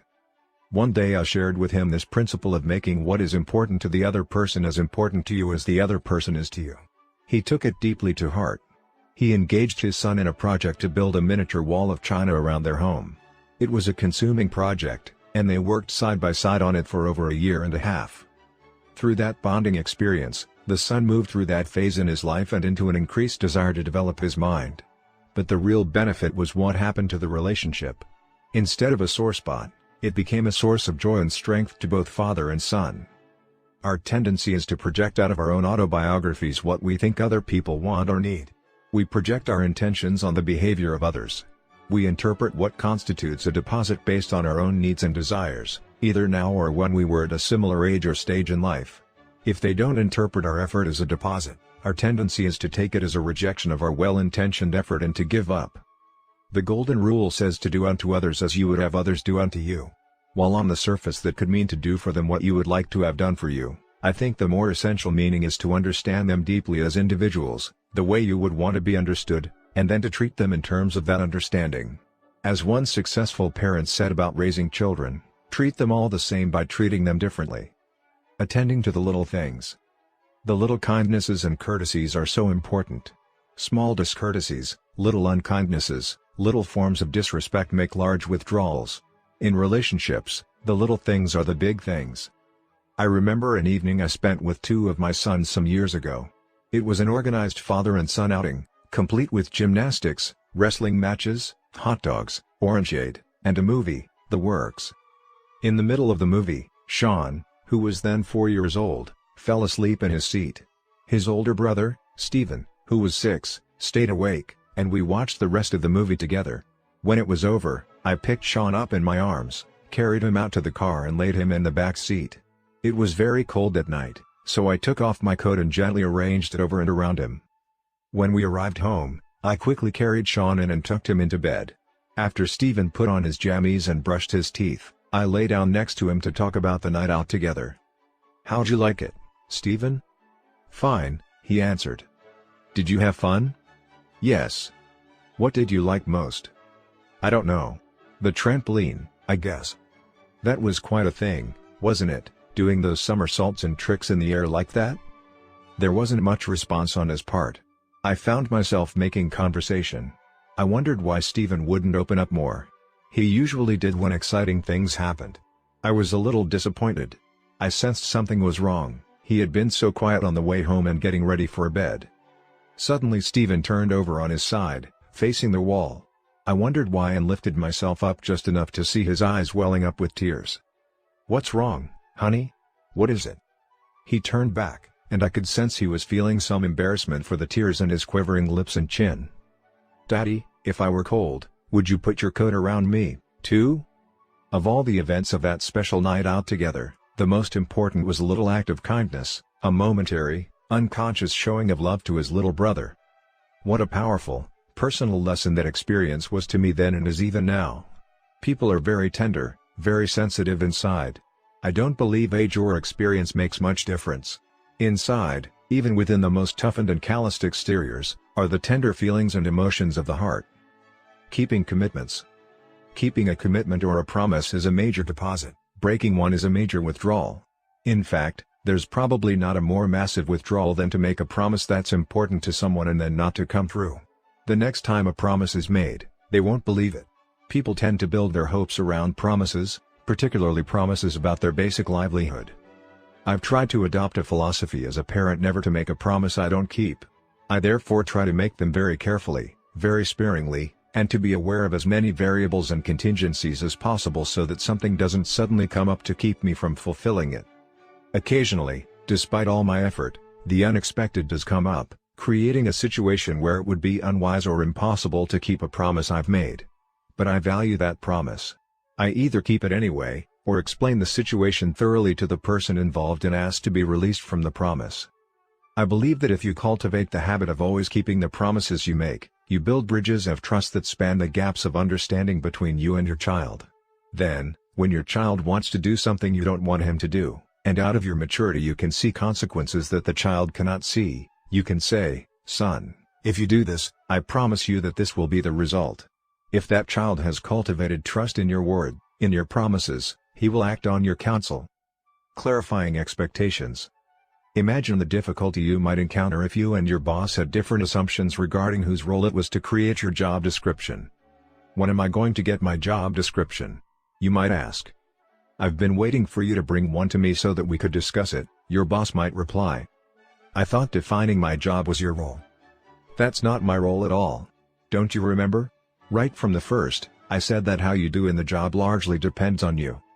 I thought you meant that the quality of my job depended on me. But I don't even know what my job really is. Unclear expectations in the area of goals also undermine communication and trust. I did exactly what you asked me to do, and here is the report. I don't want a report. The goal was to solve the problem, not to analyze it and report on it. I thought the goal was to get a handle on the problem so we could delegate it to someone else. How many times have we had these kinds of conversations? You said. No, you're wrong. I said. You did not. You never said I was supposed to. Oh, yes I did. I clearly said, you never even mentioned. But that was our agreement. The cause of almost all relationship difficulties is rooted in conflicting or ambiguous expectations around roles and goals. Whether we are dealing with the question of who does what at work, how you communicate with your daughter when you tell her to clean her room, or who feeds the fish and takes out the garbage, we can be certain that unclear expectations will lead to misunderstanding, disappointment, and withdrawals of trust. Many expectations are implicit. They haven't been explicitly stated or announced, but people nevertheless bring them to a particular situation. In marriage, for example, a man and a woman have implicit expectations of each other in their marriage roles. Although these expectations have not been discussed, or sometimes even recognized by the person who has them, fulfilling them makes great deposits in the relationship and violating them makes withdrawals. That's why it's so important whenever you come into a new situation to get all the expectations out on the table. People will begin to judge each other through those expectations. And if they feel like their basic expectations have been violated, the reserve of trust is diminished. We create many negative situations by simply assuming that our expectations are self-evident and that they are clearly understood and shared by other people. The deposit is to make the expectations clear and explicit in the beginning. This takes a real investment of time and effort up front, but it saves great amounts of time and effort down the road. When expectations are not clear and shared, people begin to become emotionally involved and simple misunderstandings become compounded, turning into personality clashes and communication breakdowns. Clarifying expectations sometimes takes a great deal of courage. It seems easier to act as though differences don't exist and to hope things will work out than it is to face the differences and work together to arrive at a mutually agreeable set of expectations. Showing personal integrity. Personal integrity generates trust and is the basis of many different kinds of deposits. Lack of integrity can undermine almost any other effort to create high-trust accounts. People can seek to understand, remember the little things, keep their promises, clarify and fulfill expectations, and still fail to build reserves of trust if they are inwardly duplicitous. Integrity includes but goes beyond honesty. Honesty is telling the truth, in other words, conforming our words to reality. Integrity is conforming reality to our words, in other words, keeping promises and fulfilling expectations. This requires an integrated character, a oneness, primarily with self but also with life. One of the most important ways to manifest integrity is to be loyal to those who are not present. In doing so, we build the trust of those who are present. When you defend those who are absent, you retain the trust of those present. Suppose you and I were talking alone, and we were criticizing our supervisor in a way that we would not dare to do if he were present. Now what will happen when you and I have a falling out? You know I'm going to be discussing your weaknesses with someone else. That's what you and I did behind our supervisor's back. You know my nature. I'll sweet-talk you to your face and badmouth you behind your back. You've seen me do it. That's the essence of duplicity. Does that build a reserve of trust in my account with you? On the other hand, suppose you were to start criticizing our supervisor and I basically told you I agree with the content of some of the criticism and suggest that the two of us go directly to him and make an effective presentation on how things might be improved. Then what would you know I would do if someone were to criticize you to me behind your back? For another example, suppose in my effort to build a relationship with you, I told you something someone else had shared with me in confidence. I really shouldn't tell you this, I might say, but since you're my friend, would my betraying another person build my trust account with you? Or would you wonder if the things you had told me in confidence were being shared with others? Such duplicity might appear to be making a deposit with the person you're with, but it is actually a withdrawal because you communicate your own lack of integrity. You may get the golden egg of temporary pleasure from putting someone down or sharing privileged information, but you're strangling the goose, weakening the relationship that provides enduring pleasure in association. Integrity in an interdependent reality is simply this: you treat everyone by the same set of principles. As you do, people will come to trust you. They may not at first appreciate the honest confrontational experiences such integrity might generate. Confrontation takes considerable courage, and many people would prefer to take the course of least resistance, belittling and criticizing, betraying confidences, or participating in gossip about others behind their backs. But in the long run, people will trust and respect you if you are honest and open and kind with them. You care enough to confront. And to be trusted, it is said, is greater than to be loved. In the long run, I am convinced, to be trusted will be also to be loved. When my son Joshua was quite young, he would frequently ask me a soul-searching question. Whenever I overreacted to someone else or was the least bit impatient or unkind, he was so vulnerable and so honest, and our relationship was so good that he would simply look me in the eye and say, "Dad, do you love me?" If he thought I was breaking a basic principle of life towards someone else, he wondered if I wouldn't break it with him. As a teacher, as well as a parent, I have found that the key to the 99 is the one, particularly the one that is testing the patience and the good humor of the many. It is the love and the discipline of the one student, the one child, that communicates love for the others. It's how you treat the one that reveals how you regard the 99, because everyone is ultimately a one. Integrity also means avoiding any communication that is deceptive, full of guile, or beneath the dignity of people. A lie is any communication with intent to deceive, according to one definition of the word. Whether we communicate with words or behavior, if we have integrity, our intent cannot be to deceive. Apologizing sincerely when you make a withdrawal. When we make withdrawals from the emotional bank account, we need to apologize, and we need to do it sincerely. Great deposits come in the sincere words. "I was wrong. That was unkind of me. I showed you no respect. I gave you no dignity, and I'm deeply sorry. I embarrassed you in front of your friends, and I had no call to do that. Even though I wanted to make a point, I never should have done it. I apologize." It takes a great deal of character strength to apologize quickly out of one's heart rather than out of pity. A person must possess himself and have a deep sense of security in fundamental principles and values in order to genuinely apologize. People with little internal security can't do it. It makes them too vulnerable. They feel it makes them appear soft and weak, and they fear that others will take advantage of their weakness. Their security is based on the opinions of other people, and they worry about what others might think. In addition, they usually feel justified in what they did. They rationalize their own wrong in the name of the other person's wrong, and if they apologize at all, it's superficial. If you're going to bow low, says Eastern wisdom. Pay the uttermost farthing, says the Christian ethic. To be a deposit, an apology must be sincere. And it must be perceived as sincere. Leo Ruskin taught, "It is the weak who are cruel. Gentleness can only be expected from the strong." I was in my office at home one afternoon writing, of all things, on the subject of patience. I could hear the boys running up and down the hall making loud banging noises, and I could feel my own patience beginning to wane. Suddenly, my son David started pounding on the bathroom door, yelling at the top of his lungs, "Let me in! Let me in!" I rushed out of the office and spoke to him with great intensity. "David, do you have any idea how disturbing that is to me? Do you know how hard it is to try to concentrate and write creatively?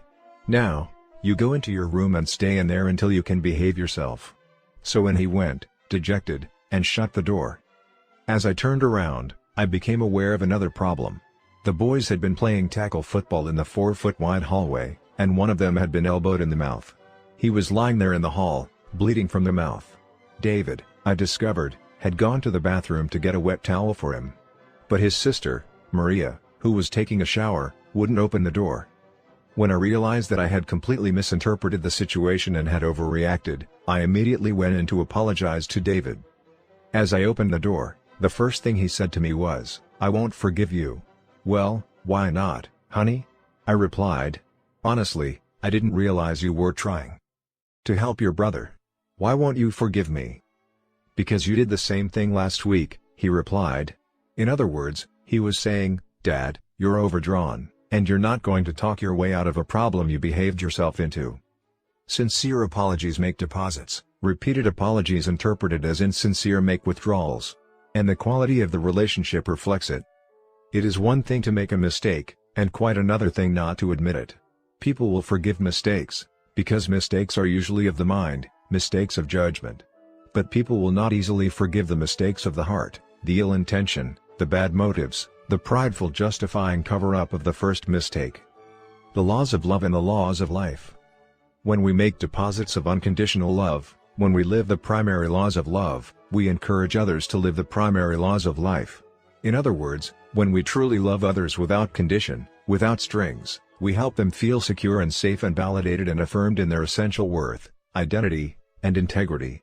Their natural growth process is encouraged. We make it easier for them to live the laws of life, cooperation, contribution, self-discipline, integrity, and to discover and live true to the highest and best within them. We give them the freedom to act on their own inner imperatives rather than react to our conditions and limitations. This does not mean we become permissive or soft. That itself is a massive withdrawal. We counsel, we plead, we set limits and consequences. But we love, regardless. When we violate the primary laws of love, when we attach strings and conditions to that gift, we actually encourage others to violate the primary laws of life. We put them in a reactive, defensive position where they feel they have to prove I matter as a person, independent of you. In reality, they aren't independent. They are counterdependent, which is another form of dependency and is at the lowest end of the maturity continuum. They become reactive, almost enemy-centered, more concerned about defending their rights and producing evidence of their individuality than they are about proactively listening to and honoring their own inner imperatives. Rebellion is a not of the heart, not of the mind. The key is to make deposits constant deposits of unconditional love. I once had a friend who was dean of a very prestigious school. He planned and saved for years to provide his son the opportunity to attend that institution, but when the time came, the boy refused to go. This deeply concerned his father. Graduating from that particular school would have been a great asset to the boy. Besides, it was a family tradition. 3 generations of attendance preceded the boy. The father pleaded and urged and talked. He also tried to listen to the boy to understand him, all the while hoping that the son would change his mind. The subtle message being communicated was one of conditional love. The son felt that in a sense the father's desire for him to attend the school outweighed the value he placed on him as a person and as a son, which was terribly threatening. Consequently, he fought for and with his own identity and integrity, and he increased in his resolve and his efforts to rationalize his decision not to go. After some intense soul-searching, the father decided to make a sacrifice, to renounce conditional love. He knew that his son might choose differently than he had wished. Nevertheless, he and his wife resolved to love their son unconditionally, regardless of his choice. It was an extremely difficult thing to do because the value of his educational experience was so close to their hearts and because it was something they had planned and worked for since his birth. The father and mother went through a very difficult rescripting process, struggling to really understand the nature of unconditional love. They communicated to the boy what they were doing and why, and told him that they had come to the point at which they could say in all honesty that his decision would not affect their complete feeling of unconditional love toward him. They didn't do this to manipulate him, to try to get him to shape up. They did it as the logical extension of their growth and character. The boy didn't give much of a response at the time, but his parents had such a paradigm of unconditional love at that point that it would have made no difference in their feelings for him. About a week later, he told his parents that he had decided not to go. They were perfectly prepared for this response and continued to show unconditional love for him. Everything was settled and life went along normally. A short time later, an interesting thing happened. Now that the boy no longer felt he had to defend his position, he searched within himself more deeply and found that he really did want to have this educational experience. He applied for admission, and then he told his father, who again showed unconditional love by fully accepting his son's decision. My friend was happy, but not excessively so, because he had truly learned to love without condition. Dag Hammarskjöld, past Secretary General of the United Nations, once made a profound, far-reaching statement: "It is more noble to give yourself completely to one individual than to labor diligently for the salvation of the masses." I take that to mean that I could devote 8, 10, or 12 hours a day, 5, 6, or 7 days a week to the thousands of people and projects out there and still not have a deep, meaningful relationship with my own spouse, with my own teenage son, with my closest working associate. And it would take more nobility of character, more humility, courage, and strength, to rebuild that one relationship than it would to continue putting in all those hours for all those people and causes. In 25 years of consulting with organizations, I have been impressed over and over again by the power of that statement. Many of the problems in organizations stem from relationship difficulties at the very top, between two partners in a professional firm, between the owner and the president of a company, between the president and an executive vice president. It truly takes more nobility of character to confront and resolve those issues than it does to continue to diligently work for the many projects and people out there. When I first came across Hammarskjöld's statement, I was working in an organization where there were unclear expectations between the individual who was my right-hand man and myself. I simply did not have the courage to confront our differences regarding role and goal expectations and values, particularly in our methods of administration. So I worked for a number of months in a compromise mode to avoid what might turn out to be an ugly confrontation. All the while, bad feelings were developing inside both of us. After reading that it is more noble to give yourself completely to one individual than to labor diligently for the salvation of the masses, I was deeply affected by the idea of rebuilding that relationship. I had to steel myself for what lay ahead, because I knew it would be hard to really get the issues out and to achieve a deep, common understanding and commitment. I remember actually shaking in anticipation of the visit. He seemed like such a hard man, so set in his own ways and so right in his own eyes, yet I needed his strengths and abilities. I was afraid a confrontation might jeopardize the relationship and result in my losing those strengths. I went through a mental dress rehearsal of the anticipated visit, and I finally became settled within myself around the principles rather than the practices of what I was going to do and say. At last I felt peace of mind and the courage to have the communication. When we met together, to my total surprise, I discovered that this man had been going through the very same process and had been longing for such a conversation. He was anything but hard and defensive. Nevertheless, our administrative styles were considerably different, and the entire organization was responding to these differences. We both acknowledged the problems that our disunity had created. Over several visits, we were able to confront the deeper issues, to get them all out on the table, and to resolve them, one by one, with the spirit of high mutual respect. We were able to develop a powerful complementary team and a deep personal affection which added tremendously to our ability to work effectively together. Creating the unity necessary to run an effective business or a family or a marriage requires great personal strength and courage. No amount of technical administrative skill in laboring for the masses can make up for lack of nobility of personal character in developing relationships. It is at a very essential, one-on-one level, that we live the primary laws of love and life. Problems are PC opportunities. This experience also taught me another powerful paradigm of interdependence. It deals with the way in which we see problems. I had lived for months trying to avoid the problem, seeing it as a source of irritation, a stumbling block, and wishing it would somehow go away. But, as it turned out, the very problem created the opportunity to build a deep relationship that empowered us to work together as a strong complementary team. I suggest that in an interdependent situation, every P problem is a PC opportunity, a chance to build the emotional bank accounts that significantly affect interdependent production. When parents see their children's problems as opportunities to build the relationship instead of as negative, burdensome irritations, it totally changes the nature of parent-child interaction. Parents become more willing, even excited, about deeply understanding and helping their children. When a child comes to them with a problem, instead of thinking, "Oh, no, not another problem," their paradigm is, "Here is a great opportunity for me to really help my child and to invest in our relationship." Many interactions change from transactional to transformational, and strong bonds of love and trust are created as children sense the value parents give to their problems and to them as individuals. This paradigm is powerful in business as well. One department store chain that operates from this paradigm has created a great loyalty among its customers. Anytime a customer comes into the store with a problem, no matter how small, the clerks immediately see it as an opportunity to build the relationship with the customer. They respond with a cheerful, positive desire to solve the problem in a way that will make the customer happy. They treat the customer with such grace and respect, giving such second-mile service, that many of the customers don't even think of going anywhere else. By recognizing that the P/PC balance is necessary to effectiveness in an interdependent reality, we can value our problems as opportunities to increase PC. The habits of interdependence. With the paradigm of the emotional bank account in mind, we're ready to move into the habits of public victory, of success in working with other people.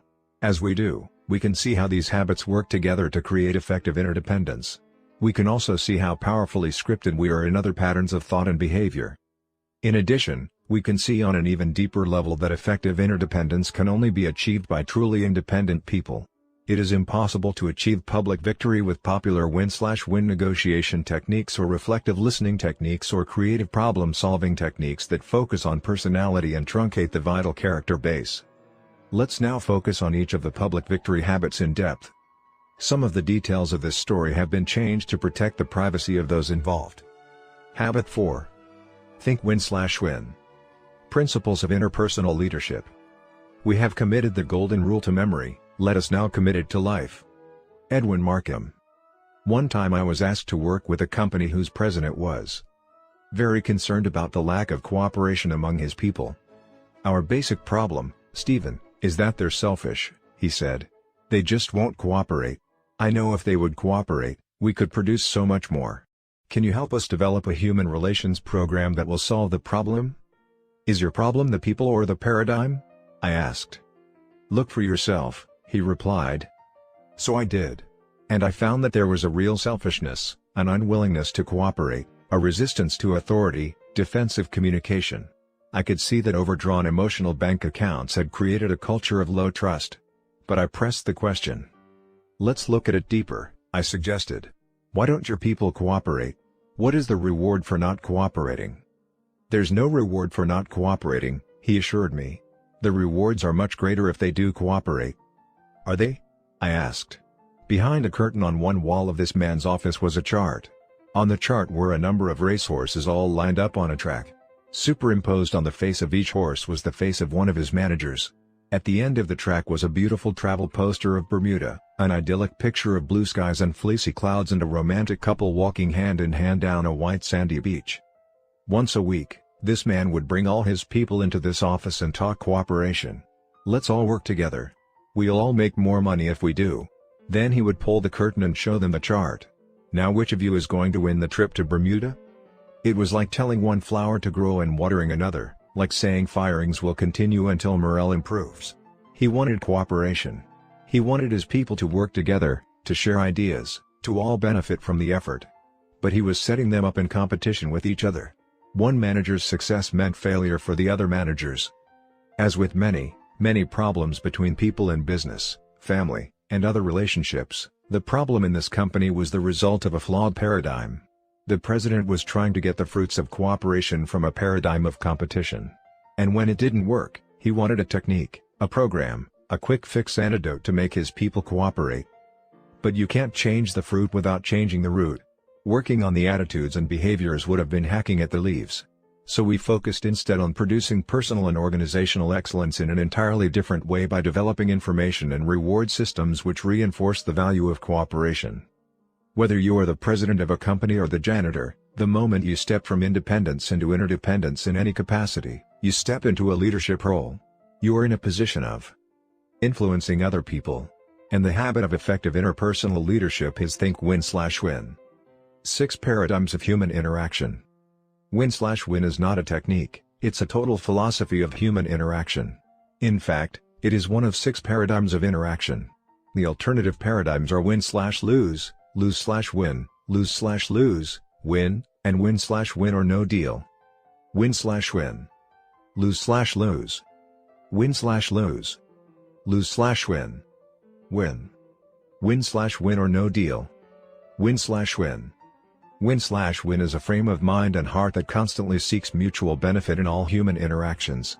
Win-win means that agreements or solutions are mutually beneficial, mutually satisfying.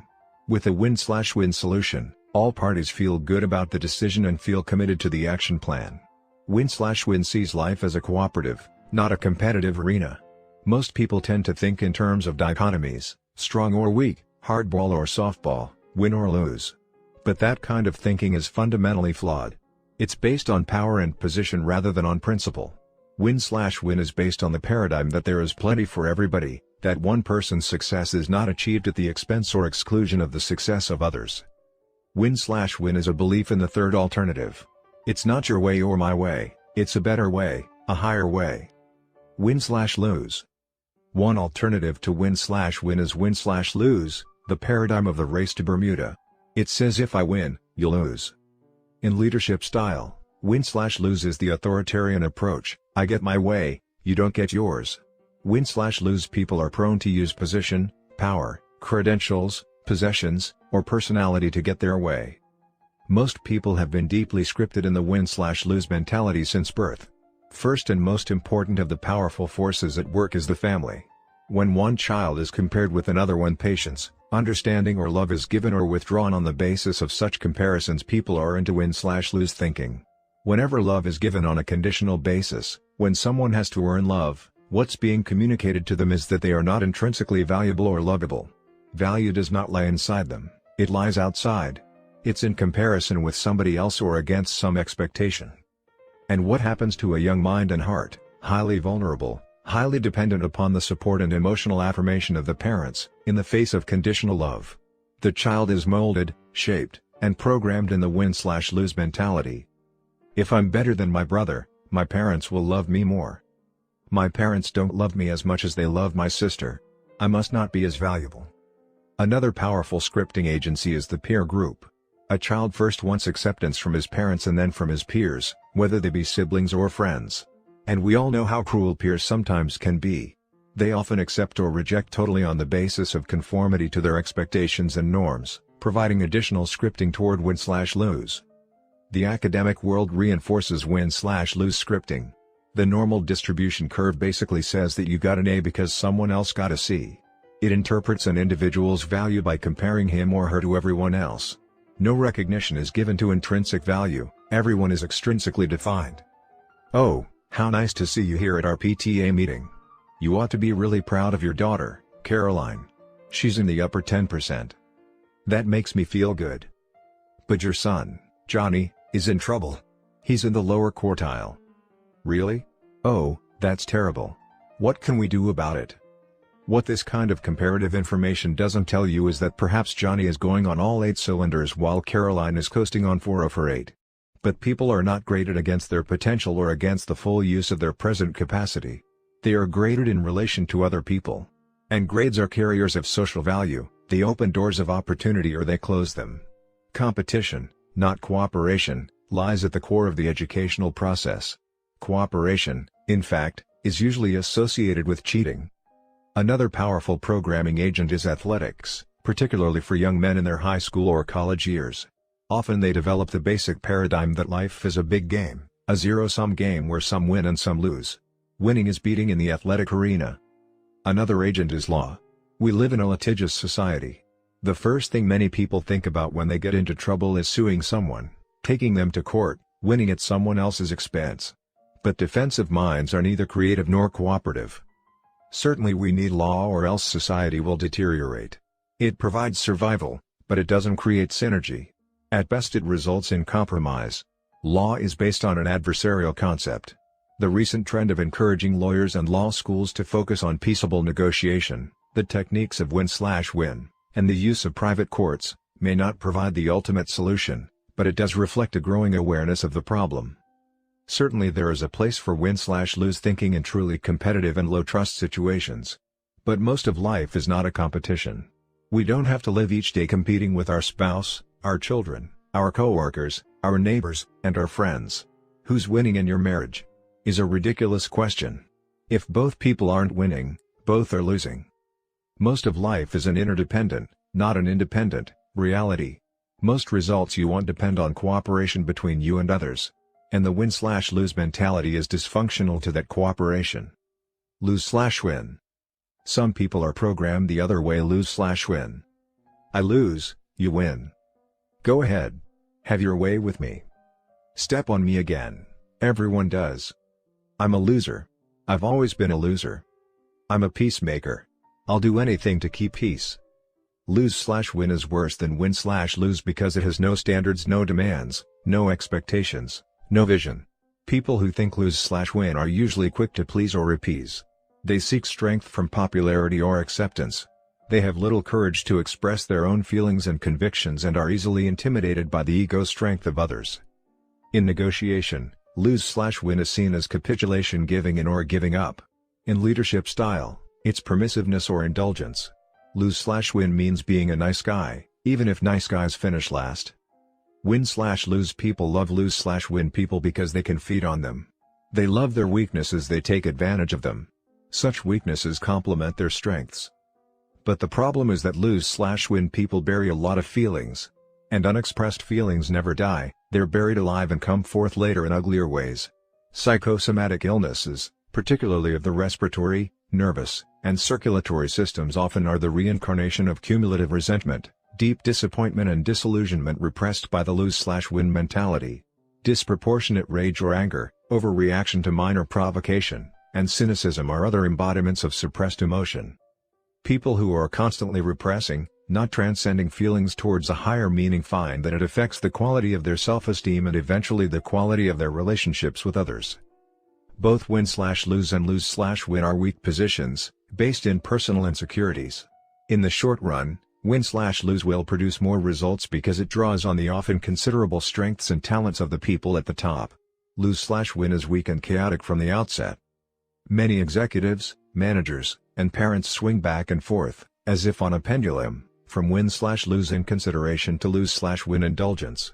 When they can't stand confusion and lack of structure, direction, expectation, and discipline any longer, they swing back to win/lose until guilt undermines their resolve and drives them back to lose/win until anger and frustration drive them back to win/lose again. Lose/lose. When two win/lose people get together, that is, when two determined, stubborn, ego-invested individuals interact, the result will be lose/lose. Both will lose.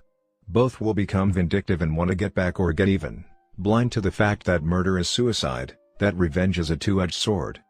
I know of a divorce in which the husband was directed by the judge to sell the assets and turn over half the proceeds to his ex-wife.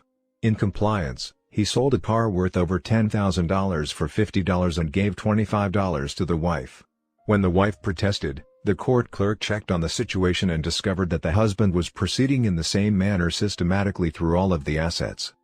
Some people become so centered on an enemy, so totally obsessed with the behavior of another person, that they become blind to everything except their desire for that person to lose, even if it means losing themselves. Lose/lose is the philosophy of adversarial conflict, the philosophy of war. Lose/lose is also the philosophy of the highly dependent person without inner direction who is miserable and thinks everyone else should be, too. If nobody ever wins, perhaps being a loser isn't so bad. Win. Another common alternative is simply to think win. People with the win mentality don't necessarily want someone else to lose. That's irrelevant. What matters is that they get what they want. When there is no sense of contest or competition, win is probably the most common approach in everyday negotiation. A person with the win mentality thinks in terms of securing his own ends and leaving it to others to secure theirs. Which option is best? Of these 5 philosophies discussed so far, win/win, win/lose, lose/win, lose/lose, and win, which is the most effective? The answer is, it depends. If you win a football game, that means the other team loses. If you work in a regional office that is miles away from another regional office, and you don't have any functional relationship between the offices, you may want to compete in a win/lose situation to stimulate business.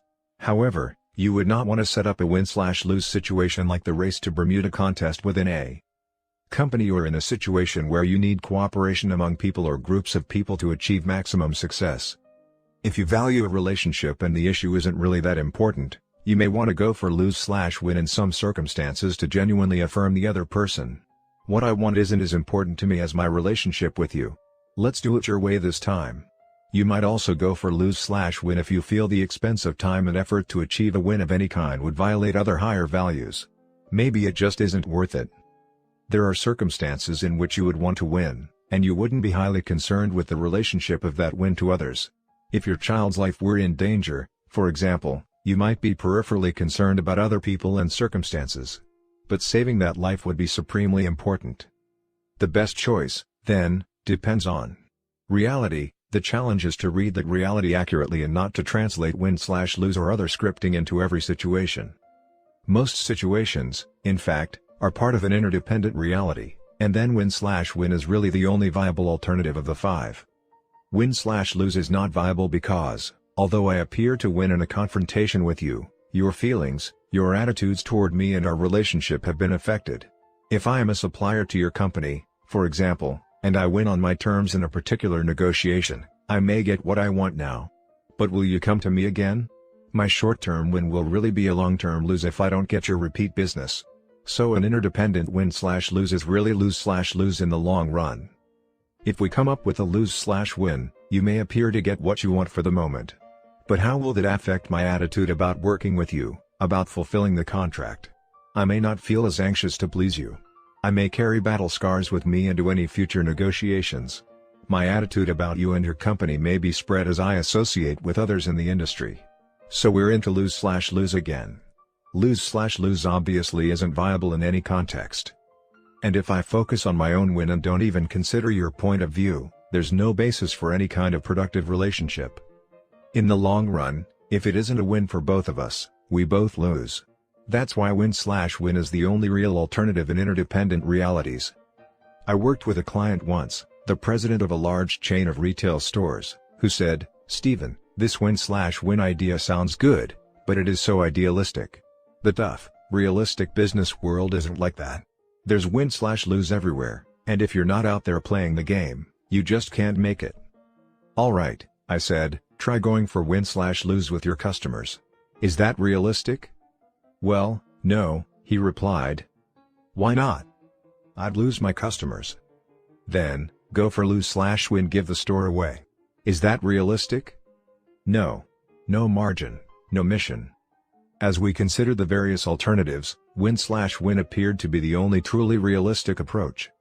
"I guess that's true with customers," he admitted, "but not with suppliers."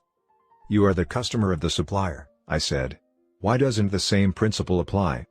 "Well, we recently renegotiated our lease agreements with the mall operators and owners," he said. "We went in with a win/win attitude. We were open, reasonable, conciliatory. But they saw that position as being soft and weak, and they took us to the cleaners."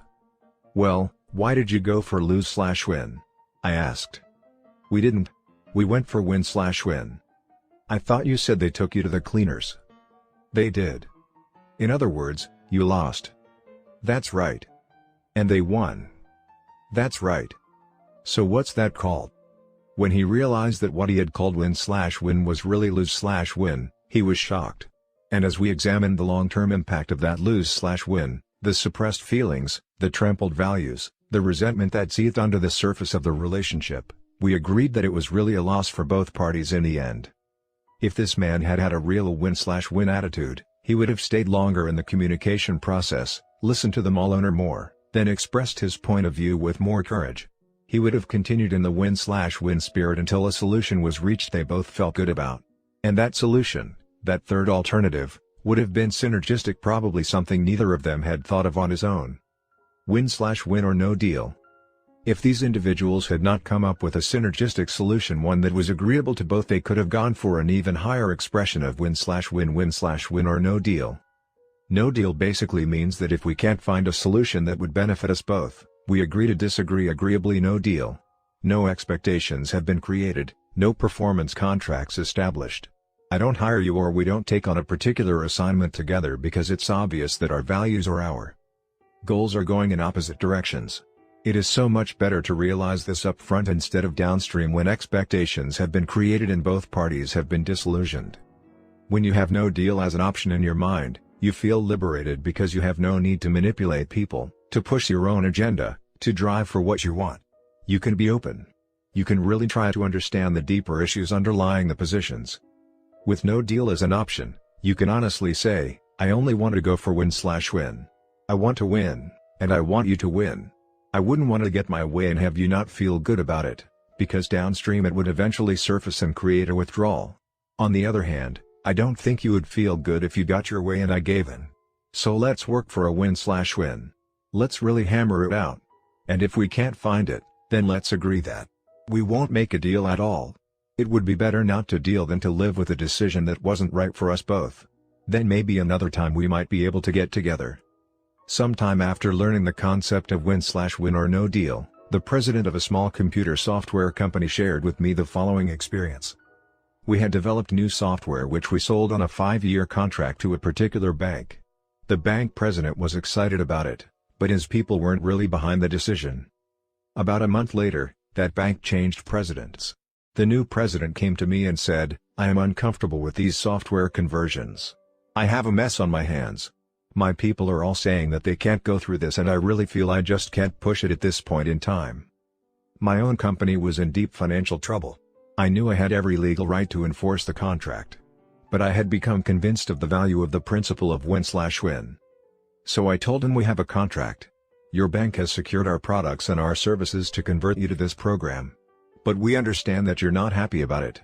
So what we'd like to do is give you back the contract, give you back your deposit, and if you are ever looking for a software solution in the future, come back and see us."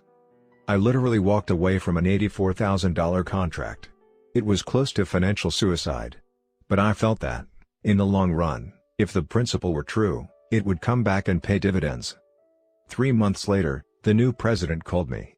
"I'm now going to make changes in my data processing," he said, "and I want to do business with you." He signed a contract for $240,000. Anything less than win-slash-win in an interdependent reality is a poor second best that will have impact in the long-term relationship. The cost of that impact needs to be carefully considered. If you can't reach a true win-slash-win, you're very often better off to go for no deal. Win-slash-win or no deal provides tremendous emotional freedom in the family relationship. If family members can't agree on a video that everyone will enjoy, they can simply decide to do something else, no deal, rather than having some enjoy the evening at the expense of others. I have a friend whose family has been involved in singing together for several years. When they were young, she arranged the music, made the costumes, accompanied them on the piano and directed the performances. As the children grew older, their taste in music began to change and they wanted to have more say in what they performed and what they wore. They became less responsive to direction. Because she had years of experience in performing herself and felt closer to the needs of the older people at the rest homes where they planned to perform, she didn't feel that many of the ideas they were suggesting would be appropriate. At the same time, however, she recognized their need to express themselves and to be part of the decision-making process. So she set up a win-slash-win or no deal. She told them she wanted to arrive at an agreement that everyone felt good about, or they would simply find other ways to enjoy their talents. As a result, everyone felt free to express his or her feelings and ideas as they worked to set up a win-slash-win agreement, knowing that whether or not they could agree, there would be no emotional strings. The win-slash-win or no deal approach is most realistic at the beginning of a business relationship or enterprise. In a continuing business relationship, no deal may not be a viable option, which can create serious problems, especially for family businesses or businesses that are begun initially on the basis of friendship. In an effort to preserve the relationship, people sometimes go on for years making one compromise after another, thinking win-slash-lose or lose-slash-win even while talking win-slash-win. This creates serious problems for the people and for the business, particularly if the competition operates on win-slash-win and synergy. Without no deal, many such businesses simply deteriorate and either fail or have to be turned over to professional managers.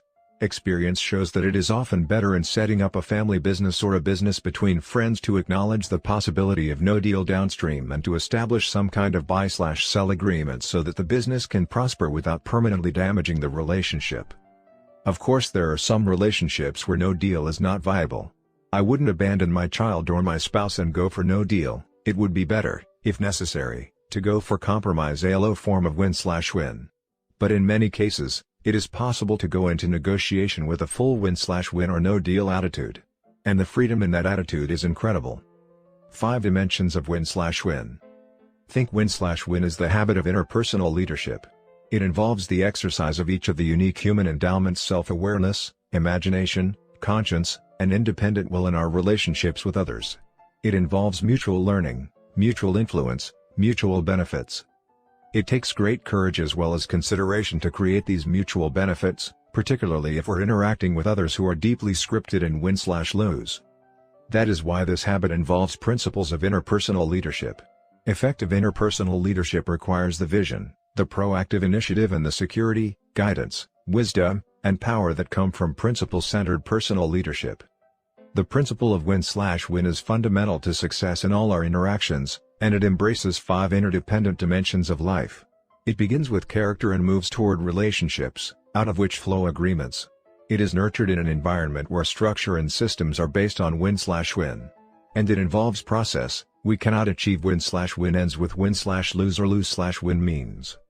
The following diagram shows how these 5 dimensions relate to each other. Now let's consider each of the 5 dimensions in turn. Character. Character is the foundation of win/win, and everything else builds on that foundation. There are 3 character traits essential to the win/win paradigm. Integrity. We've already defined integrity as the value we place on ourselves. Habits 1, 2, and 3 help us develop and maintain integrity.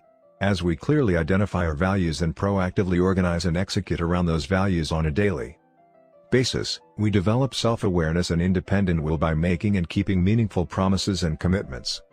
There's no way to go for a win in our own lives if we don't ever know, in a deep sense, what constitutes a win, what is, in fact, harmonious with our innermost values. And if we can't make and keep commitments to ourselves as well as to others, our commitments become meaningless. We know it, others know it. They sense duplicity and become guarded. There's no foundation of trust and win/win becomes an ineffective superficial technique. Integrity is the cornerstone in the foundation.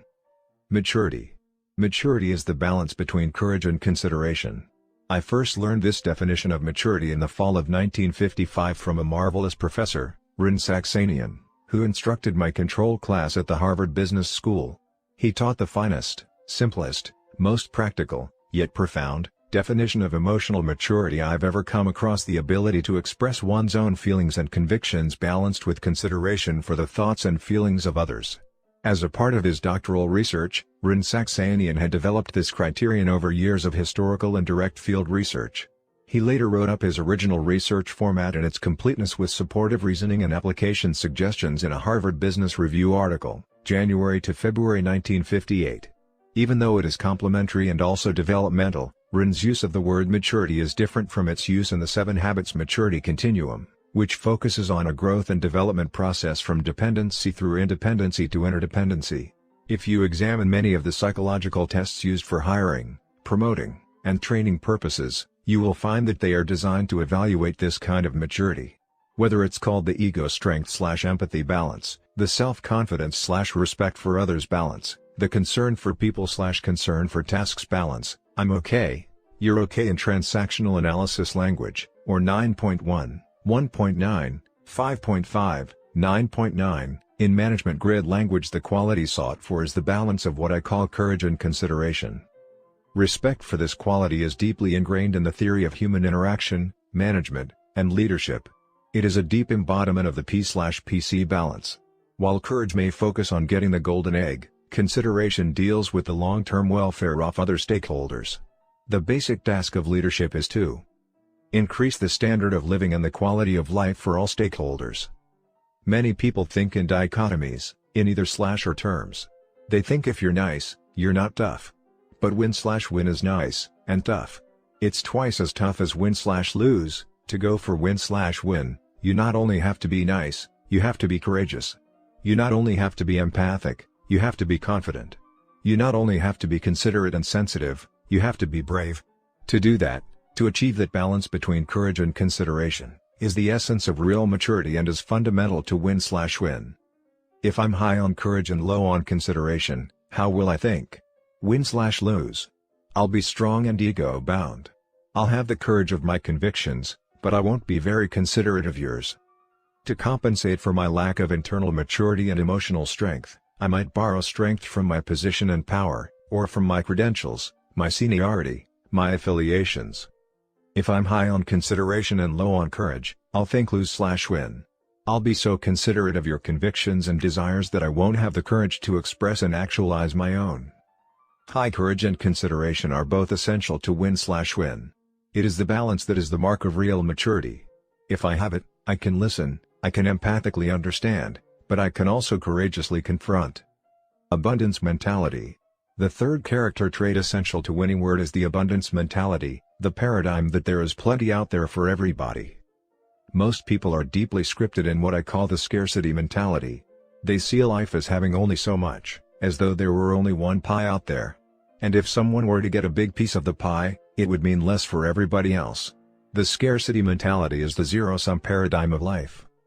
People with a scarcity mentality have a very difficult time sharing recognition and credit, power or profit even with those who help in the production.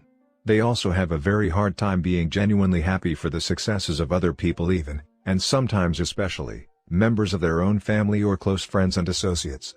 It's almost as if something is being taken from them when someone else receives special recognition or windfall gain or has remarkable success or achievement. Although they might verbally express happiness for others' success, inwardly they are eating their hearts out. Their sense of worth comes from being compared, and someone else's success, to some degree, means their failure. Only so many people can be students, only one person can be number one. To win simply means to beat. Often, people with a scarcity mentality harbor secret hopes that others might suffer misfortune, not terrible misfortune, but acceptable misfortune that would keep them in their place. They're always comparing, always competing. They give their energies to possessing things or other people in order to increase their sense of worth. They want other people to be the way they want them to be.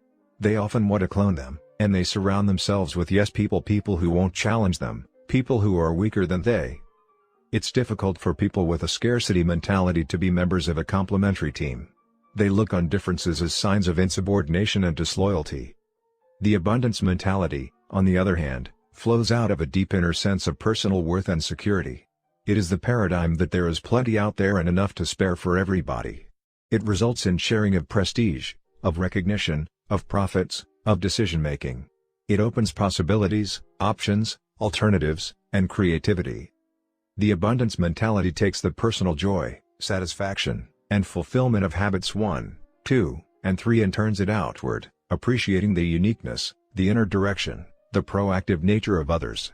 It recognizes the unlimited possibilities for positive interactive growth and development, creating new third alternatives. Public victory does not mean victory over other people. It means success in effective interaction that brings mutually beneficial results to everyone involved. Public victory means working together, communicating together, making things happen together that even the same people couldn't make happen by working independently. And public victory is an outgrowth of the abundance mentality paradigm. A character rich in integrity, maturity, and the abundance mentality has a genuineness that goes far beyond technique, or lack of it, in human interaction. One thing I have found particularly helpful to win/lose people in developing a win/win character is to associate with some model or mentor who really thinks win/win. When people are deeply scripted in win/lose or other philosophies and regularly associate with others who are likewise scripted, they don't have much opportunity to see and experience the win/win philosophy in action.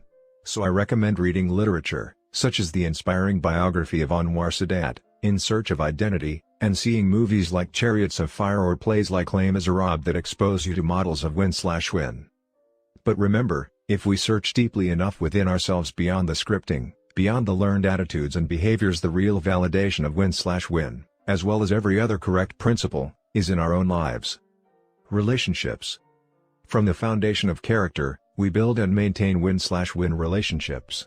The trust, the emotional bank account, is the essence of win/win. Without trust, the best we can do is compromise. Without trust, we lack the credibility for open, mutual learning and communication and real creativity. But if our emotional bank account is high, credibility is no longer an issue. Enough deposits have been made so that you know and I know that we deeply respect each other. We're focused on the issues, not on personalities or positions. Because we trust each other, we're open. We put our cards on the table. Even though we see things differently, I know that you're willing to listen with respect while I describe the young woman to you, and you know that I'll treat your description of the old woman with the same respect. We're both committed to try to understand each other's point of view deeply and to work together for the third alternative, the synergistic solution, that will be a better answer for both of us. A relationship where bank accounts are high and both parties are deeply committed to win/win is the ideal springboard for tremendous synergy. Habit 6. That relationship neither makes the issues any less real or important, nor eliminates the differences in perspective. But it does eliminate the negative energy normally focused on differences in personality and position and creates a positive, cooperative energy focused on thoroughly understanding the issues and resolving them in a mutually beneficial way. But what if that kind of relationship isn't there? What if you have to work out an agreement with someone who hasn't even heard of win/win and is deeply scripted in win/lose or some other philosophy? Dealing with win/lose is the real test of win/win. Rarely is win/win easily achieved in any circumstance. Deep issues and fundamental differences have to be dealt with. But it is much easier when both parties are aware of and committed to it, and where there is a high emotional bank account in the relationship. When you're dealing with a person who is coming from a paradigm of win/lose, the relationship is still the key. The place to focus is on your circle of influence. You make deposits into the emotional bank account through genuine courtesy, respect, and appreciation for that person and for the other point of view. You stay longer in the communication process. You listen more, you listen in greater depth. You express yourself with greater courage. You aren't reactive. You go deeper inside yourself for strength of character to be proactive. You keep hammering it out until the other person begins to realize that you genuinely want the resolution to be a real win for both of you. That very process is a tremendous deposit in the emotional bank account. And the stronger you are, the more genuine your character, the higher your level of proactivity, the more committed you really are to win/win, the more powerful your influence will be with that other person. This is the real test of interpersonal leadership. It goes beyond transactional leadership into transformational leadership, transforming the individuals involved as well as the relationship. Because win/win is a principle people can validate in their own lives, you will be able to bring most people to a realization that they will win more of what they want by going for what you both want. But there will be a few who are so deeply embedded in the win/lose mentality that they just won't think win/win.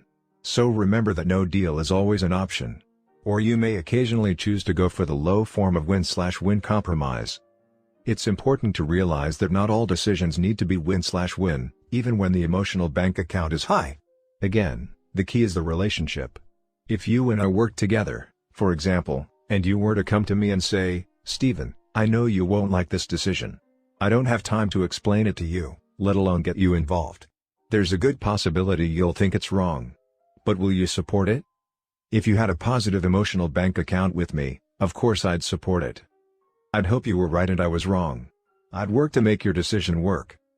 But if the emotional bank account weren't there, and if I were reactive, I wouldn't really support it.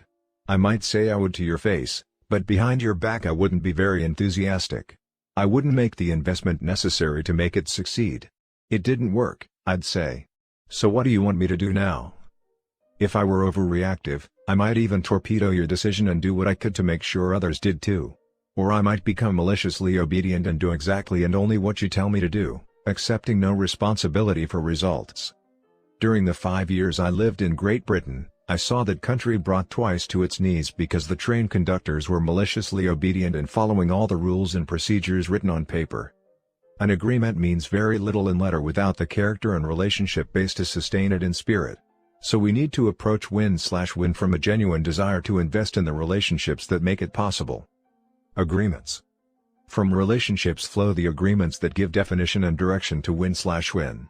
They are sometimes called performance agreements or partnership agreements, shifting the paradigm of productive interaction from vertical to horizontal, from hovering supervision to self-supervision, from positioning to being partners in success. Win/win agreements cover a wide scope of interdependent interaction. We discussed one important application when we talked about delegation in the Green and Clean Story in Habit 3. The same 5 elements we listed there provide the structure for win/win agreements between employers and employees, between independent people working together on projects, between groups of people cooperatively focused on a common objective, between companies and suppliers, between any people who need to interact to accomplish. They create an effective way to clarify and manage expectations between people involved in any interdependent endeavor. In the win/win agreement, the following 5 elements are made very explicit. Desired results, not methods, identify what is to be done and when. Guidelines specify the parameters, principles, policies, etc., within which results are to be accomplished. Resources identify the human, financial, technical, or organizational support available to help accomplish the results. Accountability sets up the standards of performance and the time of evaluation. Consequences specify good and bad, natural and logical what does and will happen as a result of the evaluation. These 5 elements give win/win agreements a life of their own. A clear mutual understanding and agreement up front in these areas creates a standard against which people can measure their own success. Traditional authoritarian supervision is a win/lose paradigm. It's also the result of an overdrawn emotional bank account. If you don't have trust or a common vision of desired results, you tend to hover over, check up on, and direct. Trust isn't there, so you feel as though you have to control people. But if the trust account is high, what is your method? Get out of their way. As long as you have an upfront win/win agreement and they know exactly what is expected, your role is to be a source of help and to receive their accountability reports. It is much more ennobling to the human spirit to let people judge themselves than to judge them. And in a high-trust culture, it's much more accurate. In many cases people know in their hearts how things are going much better than the records show. Discernment is often far more accurate than either observation or measurement. Win/win management training. Several years ago, I was indirectly involved in a consulting project with a very large banking institution that had scores of branches. They wanted us to evaluate and improve their management training program, which was supported by an annual budget of $750,000. The program involved selecting college graduates and putting them through 12 two-week assignments in various departments over a 6-month period of time so that they could get a general sense of the industry. They spent 2 weeks in commerce allowance, 2 weeks in industrial loans, 2 weeks in marketing, 2 weeks in operations, and so forth. At the end of the 6-month period, they were assigned as assistant managers in the various branch banks. Our assignment was to evaluate the 6-month formal training period. As we began, we discovered that the most difficult part of the assignment was to get a clear picture of the desired results. We asked the top executives the key hard question: what should these people be able to do when they finish the program? And the answers we got were vague and often contradictory. The training program dealt with methods, not results, so we suggested that they set up a pilot training program based on a different paradigm called learner-controlled instruction. This was a win/win agreement that involved identifying specific objectives and criteria that would demonstrate their accomplishment and identifying the guidelines, resources, accountability, and consequences that would result when the objectives were met. The consequences in this case were promotion to assistant manager, where they would receive the on-the-job part of their training, and a significant increase in salary. We had to really press to get the objectives hammered out. What is it you want them to understand about accounting? What about marketing? What about real estate loans? And we went down the list. They finally came up with over 100 objectives, which we simplified, reduced, and consolidated until we came down to 39 specific behavioral objectives with criteria attached to them. The trainees were highly motivated by both the opportunity and the increased salary to meet the criteria as soon as possible. There was a big win in it for them, and there was also a big win for the company because they would have assistant branch managers who met results-oriented criteria instead of just showing up for 12 different activity traps. So we explained the difference between learner-controlled instruction and system-controlled instruction to the trainees. We basically said, here are the objectives and the criteria. Here are the resources, including learning from each other. So go to it. As soon as you meet the criteria, you'll be promoted to assistant managers. They were finished in 3.5 weeks. Shifting the training paradigm had released unbelievable motivation and creativity. As with many paradigm shifts, there was resistance. Almost all of the top executives simply wouldn't believe it. When they were shown the evidence that the criteria had been met, they basically said, these trainees don't have the experience. They lack the seasoning necessary to give them the kind of judgment we want them to have as assistant branch managers. In talking with them later, we found that what many of them were really saying was, we went through GOAT week, how come these guys don't have to? But of course they couldn't put it that way. They lack seasoning was a much more acceptable expression. In addition, for obvious reasons, including the $750,000 budget for a 6-month program, the personnel department was upset. So we responded, fair enough. Let's develop some more objectives and attach criteria to them. But let's stay with the paradigm of learner-controlled instruction. We hammered out 8 more objectives with very tough criteria in order to give the executives the assurance that the people were adequately prepared to be assistant branch managers and continue the on-the-job part of the training program. After participating in some of the sessions where these criteria were developed, several of the executives remarked that if the trainees could meet these tough criteria, they would be better prepared than almost any who had gone through the 6-month program. We had prepared the trainees to expect resistance. We took the additional objectives and criteria back to them and said, just as we expected, management wants you to accomplish some additional objectives with even tougher criteria than before. They have assured us this time that if you meet these criteria, they will make you assistant managers. They went to work in unbelievable ways.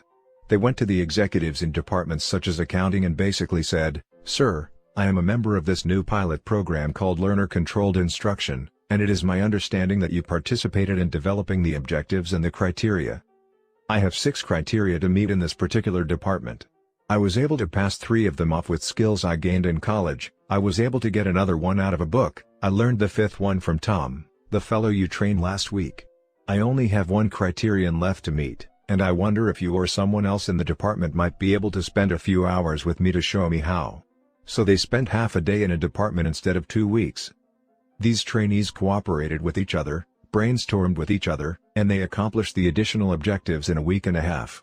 The 6-month program was reduced to 5 weeks, and the results were significantly increased. This kind of thinking can similarly affect every area of organizational life if people have the courage to explore their paradigms and to concentrate on win/win.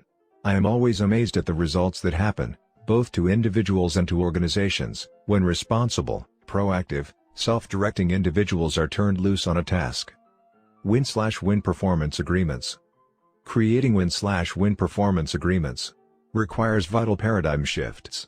The focus is on results, not methods. Most of us tend to supervise methods. We use the Go for delegation discussed in Habit 3, the methods management I used with Sandra when I asked her to take pictures of our son as he was water skiing. But win/win agreements focus on results, releasing tremendous individual human potential and creating greater synergy, building P in the process instead of focusing exclusively on P. With win/win accountability, people evaluate themselves. The traditional evaluation games people play are awkward and emotionally exhausting. In win/win, people evaluate themselves, using the criteria that they themselves help to create up front.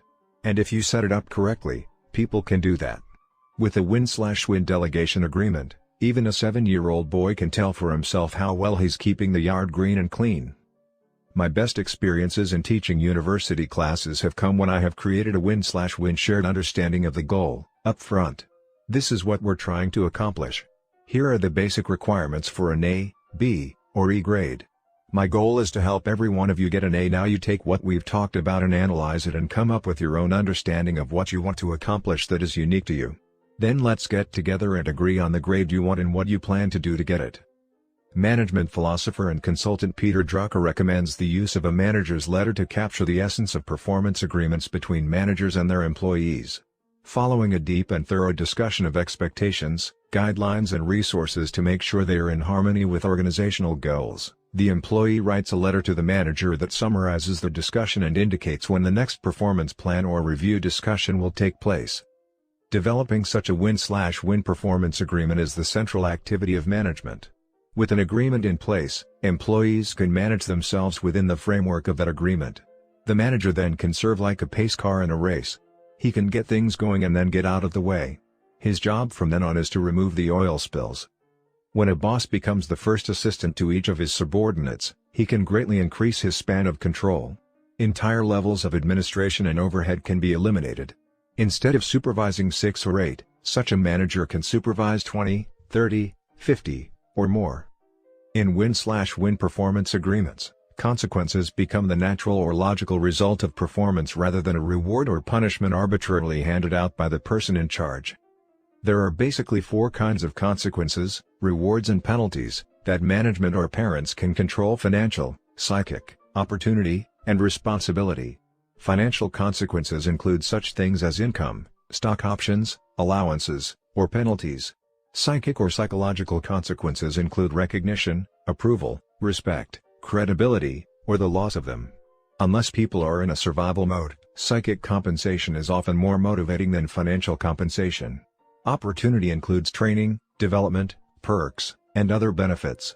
Responsibility has to do with scope and authority, either of which can be enlarged or diminished. Win/win agreements specify consequences in one or more of those areas and the people involved know it up front. So you don't play games. Everything is clear from the beginning. In addition to these logical, personal consequences, it is also important to clearly identify what the natural organizational consequences are. For example, what will happen if I'm late to work, if I refuse to cooperate with others, if I don't develop good win/win performance agreements with my subordinates, if I don't hold them accountable for desired results, or if I don't promote their professional growth and career development. When my daughter turned 16, we set up a win/win agreement regarding use of the family car.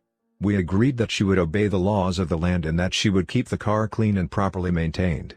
We agreed that she would use the car only for responsible purposes and would serve as a cab driver for her mother and me within reason. And we also agreed that she would do all her other jobs cheerfully without being reminded. These were our wins. We also agreed that I would provide some resources: the car, gas, and insurance. And we agreed that she would meet weekly with me, usually on Sunday afternoon, to evaluate how she was doing based on our agreement. The consequences were clear. As long as she kept her part of the agreement, she could use the car. If she didn't keep it, she would lose the privilege until she decided to. This win-slash-win agreement set up clear expectations from the beginning on both our parts. It was a win for her; she got to use the car, and it was certainly a win for Sandra and me. Now she could handle her own transportation needs and even some of ours. We didn't have to worry about maintaining the car or keeping it clean. And we had a built-in accountability, which meant I didn't have to hover over her or manage her methods. Her integrity, her conscience, her power of discernment, and our high emotional bank account managed her infinitely better. We didn't have to get emotionally strung out, trying to supervise her every move and coming up with punishments or rewards on the spot if she didn't do things the way we thought she should. We had a win-slash-win agreement, and it liberated us all. Win-slash-win agreements are tremendously liberating. But as the product of isolated techniques, they won't hold up. Even if you set them up in the beginning, there is no way to maintain them without personal integrity and a relationship of trust. A true win-slash-win agreement is the product of the paradigm, the character, and the relationships out of which it grows.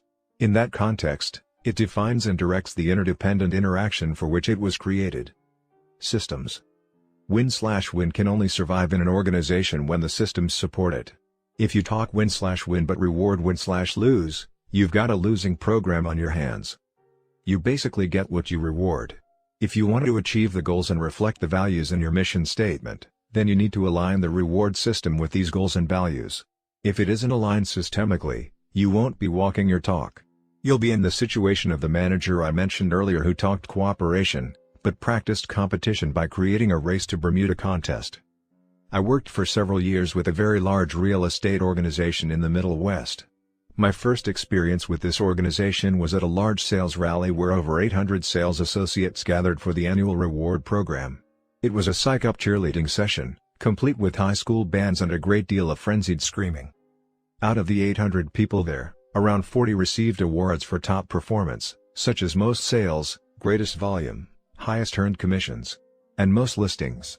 There was a lot of hoopla, excitement, cheering, applause around the presentation of these awards. There was no doubt that those 40 people had won, but there was also the underlying awareness that 760 people had lost.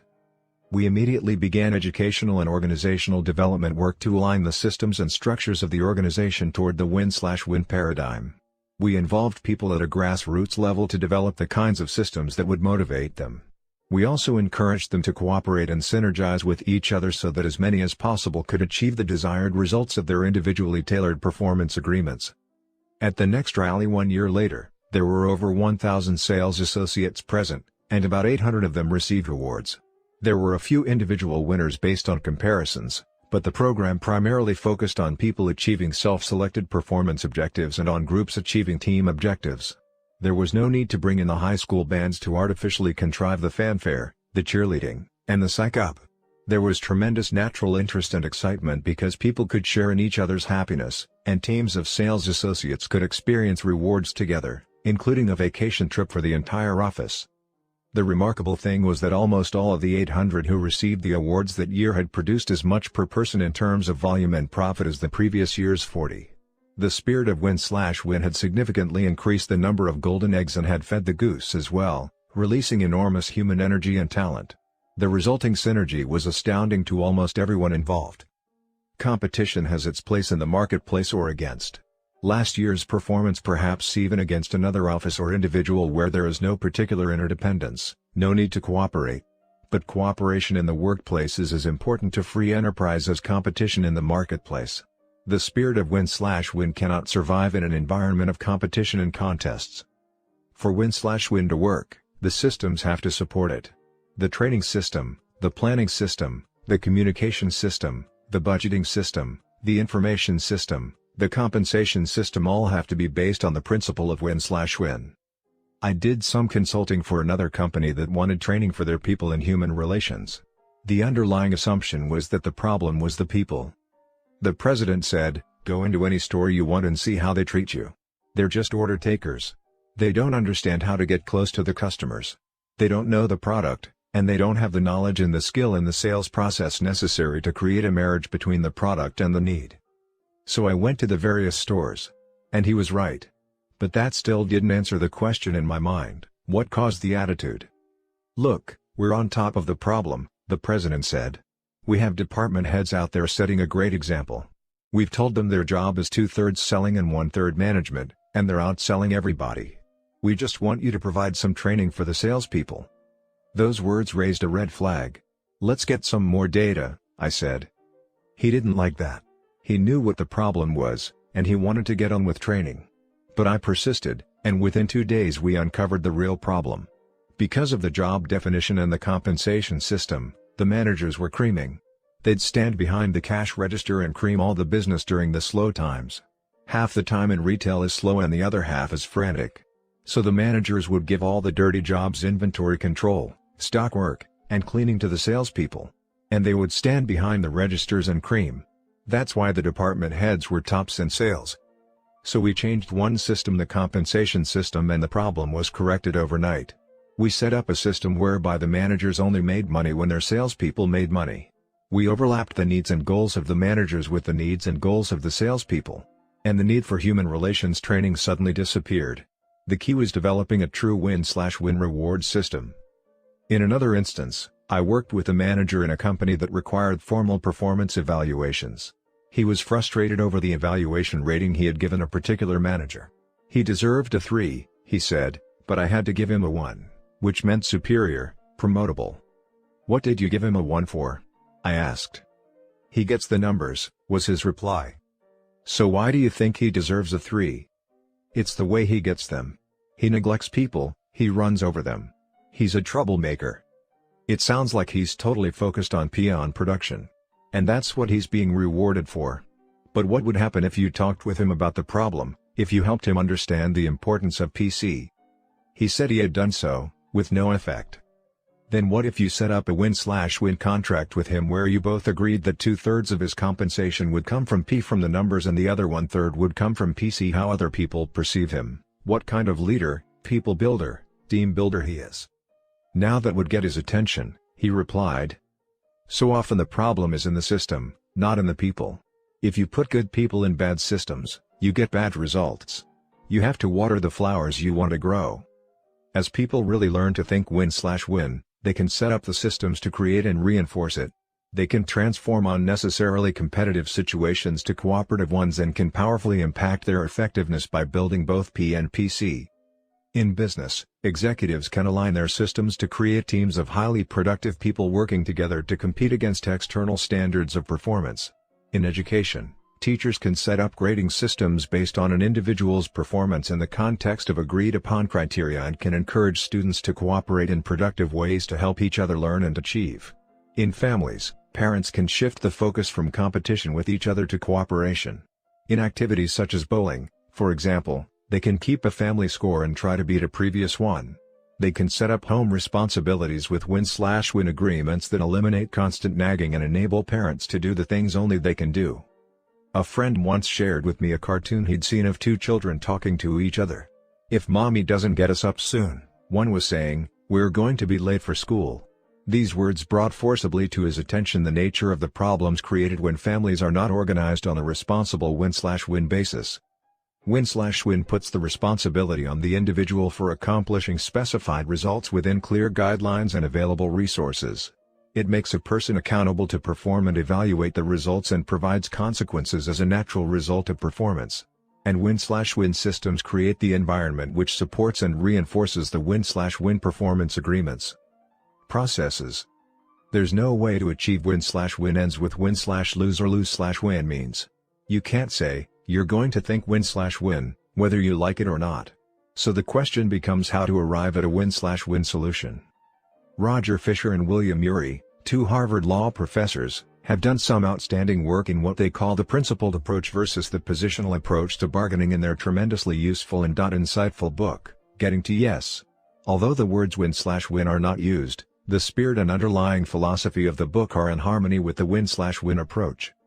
They suggest that the essence of principled negotiation is to separate the person from the problem, to focus on interests and not on positions, to invent options for mutual gain, and to insist on objective criteria, some external standard or principle that both parties can buy into.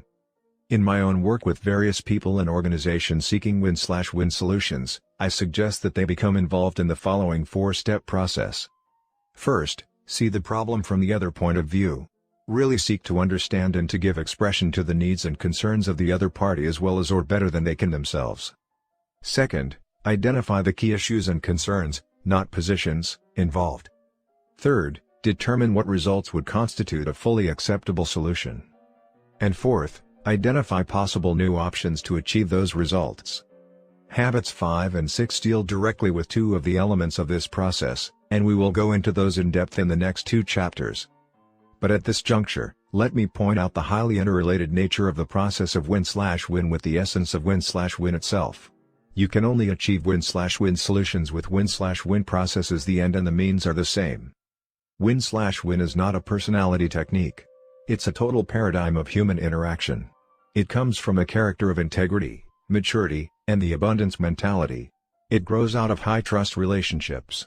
It is embodied in agreements that effectively clarify and manage expectations as well as accomplishment.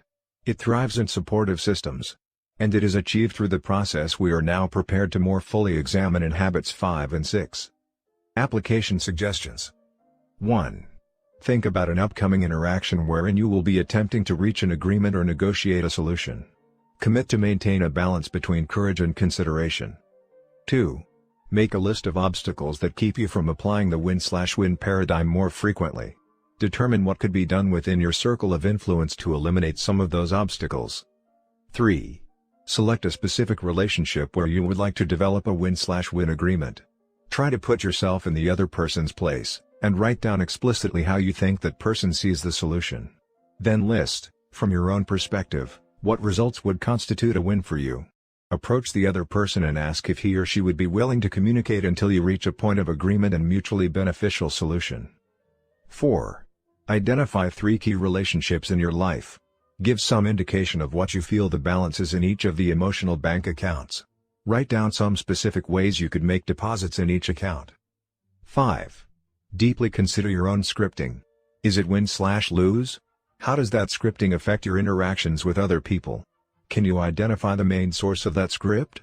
Determine whether or not those scripts serve well in your current reality. 6.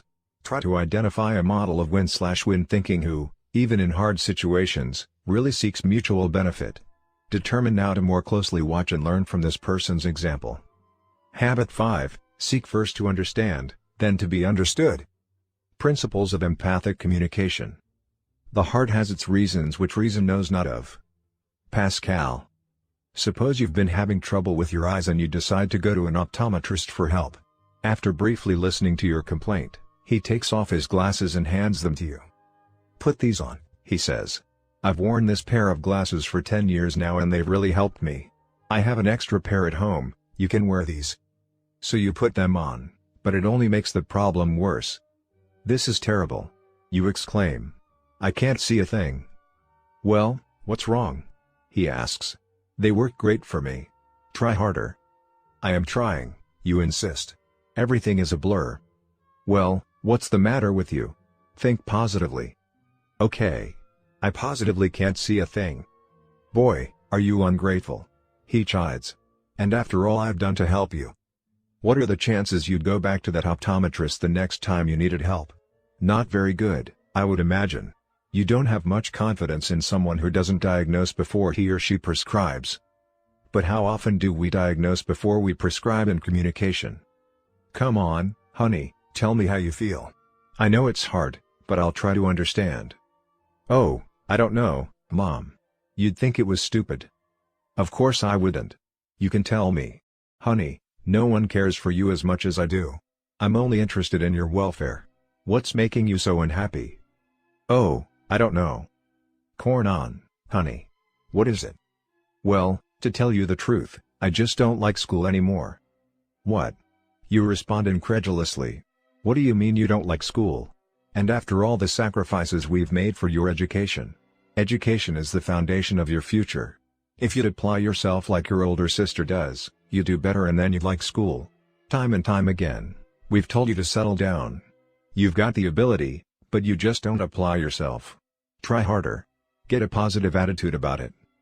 Pause. Now go ahead. Tell me how you feel. We have such a tendency to rush in, to fix things up with good advice. But we often fail to take the time to diagnose, to really, deeply understand the problem first. If I were to summarize in one sentence the single most important principle I have learned in the field of interpersonal relations, it would be this: seek first to understand, then to be understood. This principle is the key to effective interpersonal communication. Character and communication. Right now, you're reading a book I've written. Reading and writing are both forms of communication. So are speaking and listening. In fact, those are the 4 basic types of communication. And think of all the hours you spend doing at least one of those 4 things. The ability to do them well is absolutely critical to your effectiveness. Communication is the most important skill in life. We spend most of our waking hours communicating. But consider this: you've spent years learning how to read and write, years learning how to speak. But what about listening? What training or education have you had that enables you to listen so that you really, deeply understand another human being from that individual's own frame of reference? Comparatively few people have had any training in listening at all. And, for the most part, their training has been in the personality ethic of technique, truncated from the character base and the relationship base absolutely vital to authentic understanding of another person. If you want to interact effectively with me, to influence me, your spouse, your child, your neighbor, your boss, your co-worker, your friend, you first need to understand me. And you can't do that with technique alone. If I sense you're using some technique, I sense duplicity, manipulation. I wonder why you're doing it, what your motives are. And I don't feel safe enough to open myself up to you. The real key to your influence with me is your example, your actual conduct. Your example flows naturally out of your character, or the kind of person you truly are, not what others say you are or what you may want me to think you are. It is evident in how I actually experience you. Your character is constantly radiating, communicating. From it, in the long run, I come to instinctively trust or distrust you and your efforts with me. If your life runs hot and cold, if you're both caustic and kind, and, above all, if your private performance doesn't square with your public performance, it's very hard for me to open up with you. Then, as much as I may want and even need to receive your love and influence, I don't feel safe enough to expose my opinions and experiences and my tender feelings. Who knows what will happen? But unless I open up with you, unless you understand me and my unique situation and feelings, you won't know how to advise or counsel me. What you say is good and fine, but it doesn't quite pertain to me. You may say you care about and appreciate me. I desperately want to believe that. But how can you appreciate me when you don't even understand me? All I have are your words, and I can't trust words. I'm too angry and defensive, perhaps too guilty and afraid to be influenced, even though inside I know I need what you could tell me. Unless you're influenced by my uniqueness, I'm not going to be influenced by your advice. So if you want to be really effective in the habit of interpersonal communication, you cannot do it with technique alone. You have to build the skills of empathic listening on a base of character that inspires openness and trust. And you have to build the emotional bank accounts that create a commerce between hearts. Empathic listening. Seek first to understand involves a very deep shift in paradigm. We typically seek first to be understood. Most people do not listen with the intent to understand, they listen with the intent to reply. They're either speaking or preparing to speak. They're filtering everything through their own paradigms, reading their autobiography into other people's lives. Oh, I know exactly how you feel. I went through the very same thing. Let me tell you about my experience. They're constantly projecting their own home movies onto other people's behavior. They prescribe their own glasses for everyone with whom they interact. If they have a problem with someone, a son, a daughter, a spouse, an employee, their attitude is, that person just doesn't understand. A father once told me, I can't understand my kid. He just won't listen to me at all. Let me restate what you just said, I replied. You don't understand your son because he won't listen to you? That's right, he replied. Let me try again, I said. You don't understand your son because he won't listen to you? That's what I said, he impatiently replied. I thought that to understand another person, You needed to listen to him, I suggested. Oh. He said. There was a long pause. Oh. He said again, as the light began to dawn. Oh, yeah. But I do understand him. I know what he's going through. I went through the same thing myself. I guess what I don't understand is why he won't listen to me. This man didn't have the vaguest idea of what was really going on inside his boy's head. He looked into his own head and thought he saw the world, including his boy. That's the case with so many of us. We're filled with our own rightness, our own autobiography. We want to be understood. Our conversations become collective monologues, and we never really understand what's going on inside another human being. When another person speaks, we're usually listening at one of four levels. We may be ignoring another person, not really listening at all. We may practice pretending. Yeah. Right. We may practice selective listening, hearing only certain parts of the conversation. We often do this when we're listening to the constant chatter of a preschool child. Or we may even practice attentive listening, paying attention and focusing energy on the words that are being said. But very few of us ever practice the fifth level, the highest form of listening, empathic listening. When I say empathic listening, I am not referring to the techniques of active listening or reflective listening, which basically involve mimicking what another person says. That kind of listening is skill-based, truncated from character and relationships, and often insults those listened to in such a way. It is also essentially autobiographical. If you practice those techniques, you may not project your autobiography in the actual interaction, but your motive in listening is autobiographical. You listen with reflective skills, but you listen with intent to reply, to control, to manipulate. When I say empathic listening, I mean listening with intent to understand. I mean seeking first to understand, to really understand. It's an entirely different paradigm. Empathic, from empathy, listening gets inside another person's frame of reference.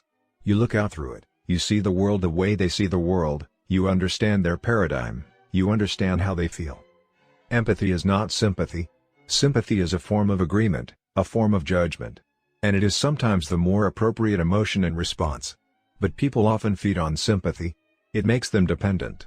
The essence of empathic listening is not that you agree with someone, it's that you fully, deeply, understand that person, emotionally as well as intellectually. Empathic listening involves much more than registering, reflecting, or even understanding the words that are said. Communications experts estimate, in fact, that only 10% of our communication is represented by the words we say. Another 30% is represented by our sounds, and 60% by our body language. In empathic listening, you listen with your ears, but you also, and more importantly, listen with your eyes and with your heart. You listen for feeling, for meaning. You listen for behavior. You use your right brain as well as your left. You sense, you intuit, you feel. Empathic listening is so powerful because it gives you accurate data to work with. Instead of projecting your own autobiography and assuming thoughts, feelings, motives and interpretation, you're dealing with the reality inside another person's head and heart. You're listening to understand. You're focused on receiving the deep communication of another human soul. In addition, empathic listening is the key to making deposits in emotional bank accounts, because nothing you do is a deposit unless the other person perceives it as such. You can work your fingers to the bone to make a deposit, only to have it turn into a withdrawal when a person regards your efforts as manipulative, self-serving, intimidating, or condescending because you don't understand what really matters to him. Empathic listening is, in and of itself, a tremendous deposit in the emotional bank account. It's deeply therapeutic and healing because it gives a person psychological air. If all the air were suddenly sucked out of the room you're in right now, what would happen to your interest in this book? You wouldn't care about the book, you wouldn't care about anything except getting air. Survival would be your only motivation. But now that you have air, it doesn't motivate you. This is one of the greatest insights in the field of human motivation. Satisfied needs do not motivate. It's only the unsatisfied need that motivates. Next to physical survival, the greatest need of a human being is psychological survival, to be understood, to be affirmed, to be validated, to be appreciated. When you listen with empathy to another person, you give that person psychological air. And after that vital need is met, you can then focus on influencing or problem solving. This need for psychological air impacts communication in every area of life. I taught this concept at a seminar in Chicago one time, and I instructed the participants to practice empathic listening during the evening. The next morning, A man came up to me almost bursting with news. "Let me tell you what happened last night," he said. "I was trying to close a big commercial real estate deal while I was here in Chicago. I met with the principals, their attorneys, and another real estate agent who had just been brought in with an alternative proposal. It looked as if I were going to lose the deal. I had been working on this deal for over 6 months and, in a very real sense, all my eggs were in this one basket. All of them. I panicked. I did everything I could. I pulled out all the stops. I used every sales technique I could. The final stop was to say, could we delay this decision just a little longer? But the momentum was so strong and they were so disgusted by having this thing go on so long, it was obvious they were going to close. So I said to myself, well, why not try it? Why not practice what I learned today and seek first to understand, then to be understood? I've got nothing to lose. I just said to the man, let me see if I really understand what your position is and what your concerns about my recommendations really are. When you feel I understand them, then we'll see whether my proposal has any relevance or not. I really tried to put myself in his shoes. I tried to verbalize his needs and concerns, and he began to open up. The more I sensed and expressed the things he was worried about, the results he anticipated, the more he opened up. Finally, in the middle of our conversation, he stood up, walked over to the phone, and dialed his wife. Putting his hand over the mouthpiece, he said, "You've got the deal." I was totally dumbfounded, he told me. I still am this morning. He had made a huge deposit in the emotional bank account by giving the man psychological air. When it comes right down to it, other things being relatively equal, the human dynamic is more important than the technical dimensions of the deal. Seeking first to understand, diagnosing before you prescribe, is hard. It's so much easier in the short run to hand someone a pair of glasses that have fit you so well these many years. But in the long run, it severely depletes both P and PC. You can achieve maximum interdependent production from an inaccurate understanding of where other people are coming from. And you can have interpersonal PC. High emotional bank accounts if the people you relate with don't really feel understood. Empathic listening is also risky. It takes a great deal of security to go into a deep listening experience because you open yourself up to be influenced. You become vulnerable. It's a paradox, in a sense, because in order to have influence, you have to be influenced. That means you have to really understand. That's why habits 1, 2, and 3 are so foundational. They give you the changeless inner core, the principal center, from which you can handle the more outward vulnerability with peace and strength. Diagnose before you prescribe. Although it's risky and hard, seek first to understand, or diagnose before you prescribe, is a correct principle manifest in many areas of life. It's the mark of all true professionals. It's critical for the optometrist, it's critical for the physician. You wouldn't have any confidence in a doctor's prescription unless you had confidence in the diagnosis. When our daughter Jenny was only 2 months old, she was sick one Saturday, the day of a football game in our community that dominated the consciousness of almost everyone. It was an important game. Some 60,000 people were there. Sandra and I would like to have gone, but we didn't want to leave little Jenny. Her vomiting and diarrhea had us concerned. The doctor was at that game. He wasn't our personal physician, but he was the one on call. When Jenny's situation got worse, we decided we needed some medical advice. Sandra dialed the stadium and had him paged. It was right at a critical time in the game, and she could sense an officious tone in his voice. "Yes?" he said briskly. "What is it?"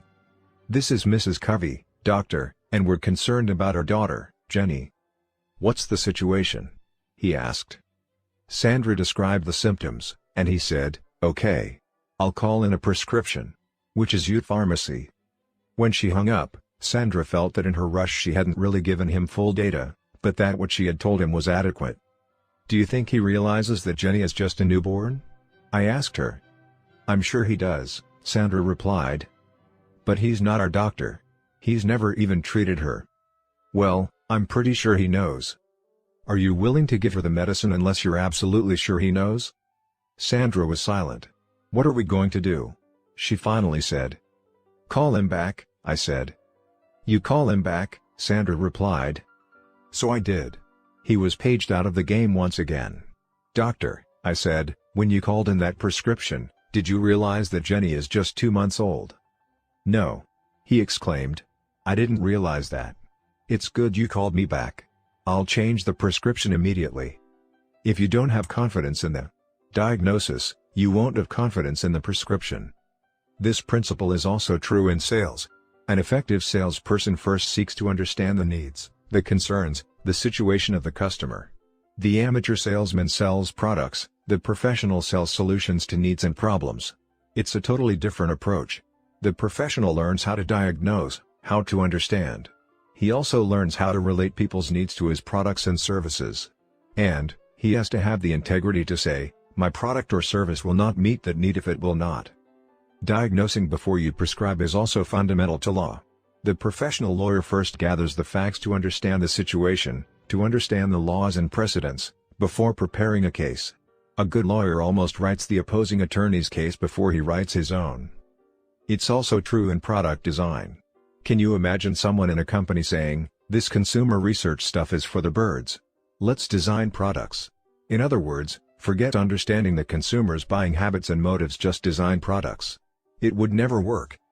A good engineer will understand the forces, the stresses at work, before designing the bridge. A good teacher will assess the class before teaching. A good student will understand before he applies. A good parent will understand before evaluating or judging. The key to good judgment is understanding. By judging first, a person will never fully understand. Seek first to understand is a correct principle evident in all areas of life. It's a generic, common denominator principle, but it has its greatest power in the area of interpersonal relations. 4 autobiographical responses. Because we listen autobiographically, we tend to respond in one of 4 ways. We evaluate, we either agree or disagree, we probe, we ask questions from our own frame of reference, we advise, we give counsel based on our own experience, or we interpret, we try to figure people out, to explain their motives, their behavior, based on our own motives and behavior. These responses come naturally to us. We are deeply scripted in them, we live around models of them all the time. But how do they affect our ability to really understand? If I'm trying to communicate with my son, can he feel free to open himself up to me when I evaluate everything he says before he really explains it? Am I giving him psychological air? And how does he feel when I probe?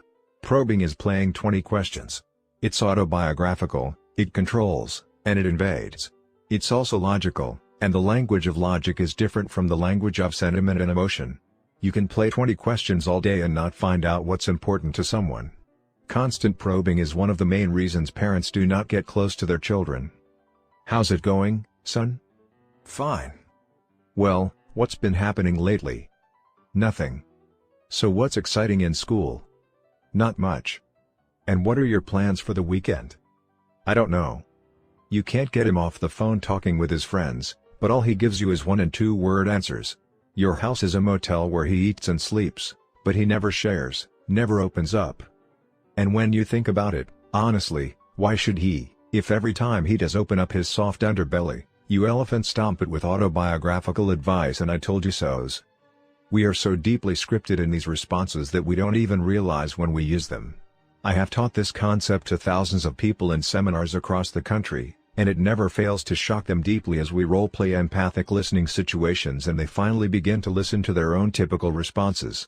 But as they begin to see how they normally respond and learn how to listen with empathy, they can see the dramatic results in communication. To many, seek first to understand becomes the most exciting, the most immediately applicable, of all the 7 habits. Let's take a look at what might be a typical communication between a father and his teenage son.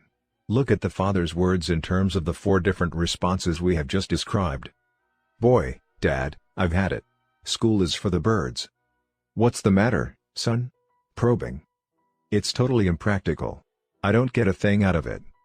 Well, you just can't see the benefits yet, son. I felt the same way when I was your age. I remember thinking what a waste some of the classes were. But those classes turned out to be the most helpful to me later on. Just hang in there. Give it some time, advising. I've given it 10 years of my life. Can you tell me what good X plus Y is going to be to me as an auto mechanic? An auto mechanic? You've got to be kidding, evaluating. No, I'm not. Look at Joe. He's quit school. He's working on cars. And he's making lots of money. Now that's practical. It may look that way now. But several years down the road, Joe's going to wish he'd stayed in school. You don't want to be an auto mechanic. You need an education to prepare you for something better than that, advising. I don't know. Joe's got a pretty good setup. Look, son, have you really tried? Probing, evaluating. I've been in high school 2 years now. Sure, I've tried. It's just a waste. That's a highly respected school, son. Give them a little credit. Advising, evaluating. Well, the other guys feel the same way I do. Do you realize how many sacrifices your mother and I have made to get you where you are? You can't quit when you've come this far, evaluating. I know you've sacrificed, Dad. But it's just not worth it. Look, maybe if you spent more time doing your homework and less time in front of TV, advising, evaluating. Look, Dad. It's just no good. Oh, never mind. I don't want to talk about this anyway.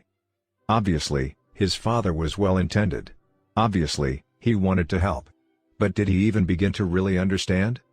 Let's look more carefully at the son, not just his words, but his thoughts and feelings, expressed parenthetically below, and the possible effect of some of his dad's autobiographical responses. Boy, Dad, I've had it.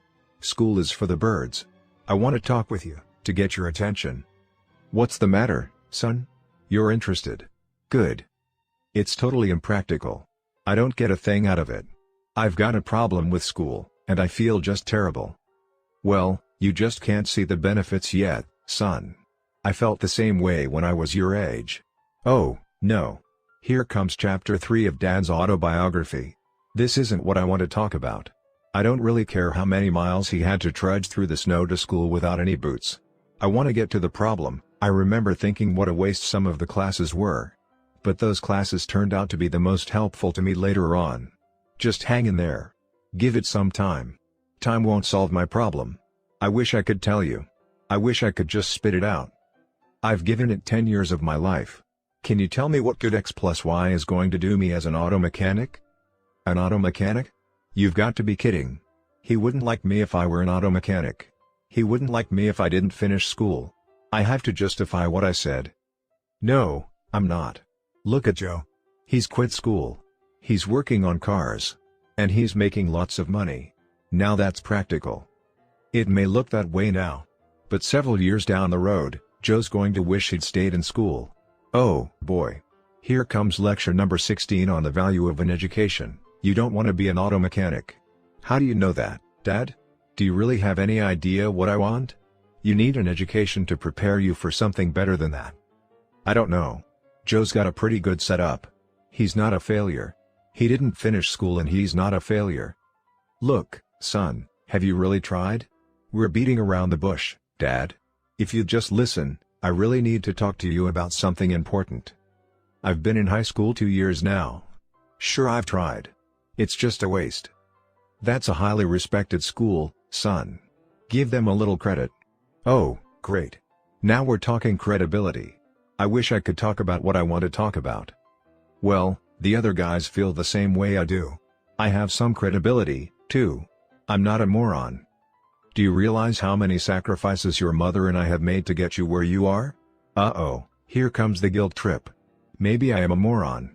The school's great, Mom and Dad are great, and I'm a moron. You can't quit when you've come this far. I know you've sacrificed, Dad. But it's just not worth it. You just don't understand. Look, maybe if you spent more time doing your homework and less time in front of TV. That's not the problem, Dad. That's not it at all. I'll never be able to tell you. I was dumb to try. Look, Dad. It's just no good. Oh, never mind. I don't want to talk about this anyway. Can you see how limited we are when we try to understand another person on the basis of words alone, especially when we're looking at that person through our own glasses? Can you see how limiting our autobiographical responses are to a person who is genuinely trying to get us to understand his autobiography? You will never be able to truly step inside another person, to see the world as he sees it, until you develop the pure desire, the strength of personal character, and the positive emotional bank account, as well as the empathic listening skills to do it. The skills, the tip of the iceberg of empathic listening, involve 4 developmental stages. The first and least effective is to mimic content. This is the skill taught in active or reflective listening. Without the character and relationship base, it is often insulting to people and causes them to close up. It is, however, a first stage skill because it at least causes you to listen to what's being said. Mimicking content is easy. You just listen to the words that come out of someone's mouth and you repeat them. You're hardly even using your brain at all. Boy, Dad, I've had it. School is for the birds. You've had it. You think school is for the birds. You have essentially repeated back the content of what was being said. You haven't evaluated or probed or advised or interpreted. You've at least showed you're paying attention to his words. But to understand, you want to do more. The second stage of emphatic listening is to rephrase the content. It's a little more effective, but it's still limited to the verbal communication. Boy, Dad, I've had it. School is for the birds. You don't want to go to school anymore. This time, you've put his meaning into your own words. Now you're thinking about what he said, mostly with the left side, the reasoning, logical side of the brain. The third stage brings your right brain into operation. You reflect feeling. Boy, Dad, I've had it. School is for the birds. You're feeling really frustrated. Now you're not paying as much attention to what he's saying as you are to the way he feels about what he's saying. The fourth stage includes both the second and the third. You rephrase the content and reflect the feeling. Boy, Dad, I've had it. School is for the birds. You're really frustrated about school. Frustration is the feeling, school is the content. You're using both sides of your brain to understand both sides of his communication. Now, what happens when you use fourth stage empathic listening skills is really incredible. As you authentically seek to understand, as you rephrase content and reflect feeling, you give him psychological air. You also help him work through his own thoughts and feelings. As he grows in his confidence of your sincere desire to really listen and understand, the barrier between what's going on inside him and what's actually being communicated to you disappears. It opens a soul-to-soul flow. He's not thinking and feeling one thing and communicating another. He begins to trust you with his innermost tender feelings and thoughts. Boy, Dad, I've had it. School is for the birds. I want to talk with you, to get your attention. You're really frustrated about school. That's right. That's how I feel. I sure am. It's totally impractical.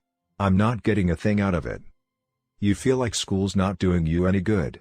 Let me think, is that what I mean? Well, yeah. I'm just not learning anything that's going to help me. I mean, look at Joe. He's dropped out of school and he's working on cars. He's making money.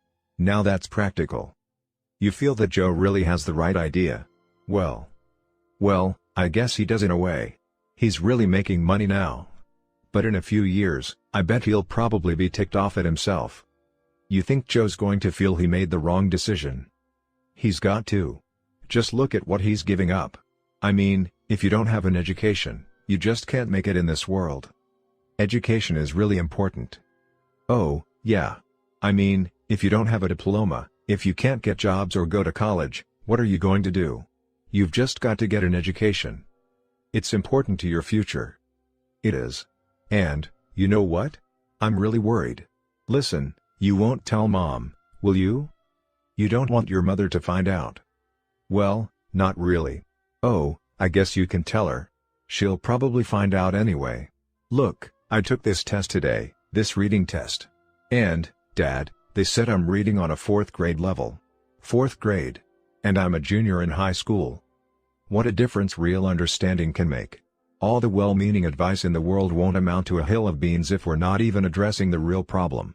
And we'll never get to the problem if we're so caught up in our own autobiography, our own paradigms, that we don't take off our glasses long enough to see the world from another point of view.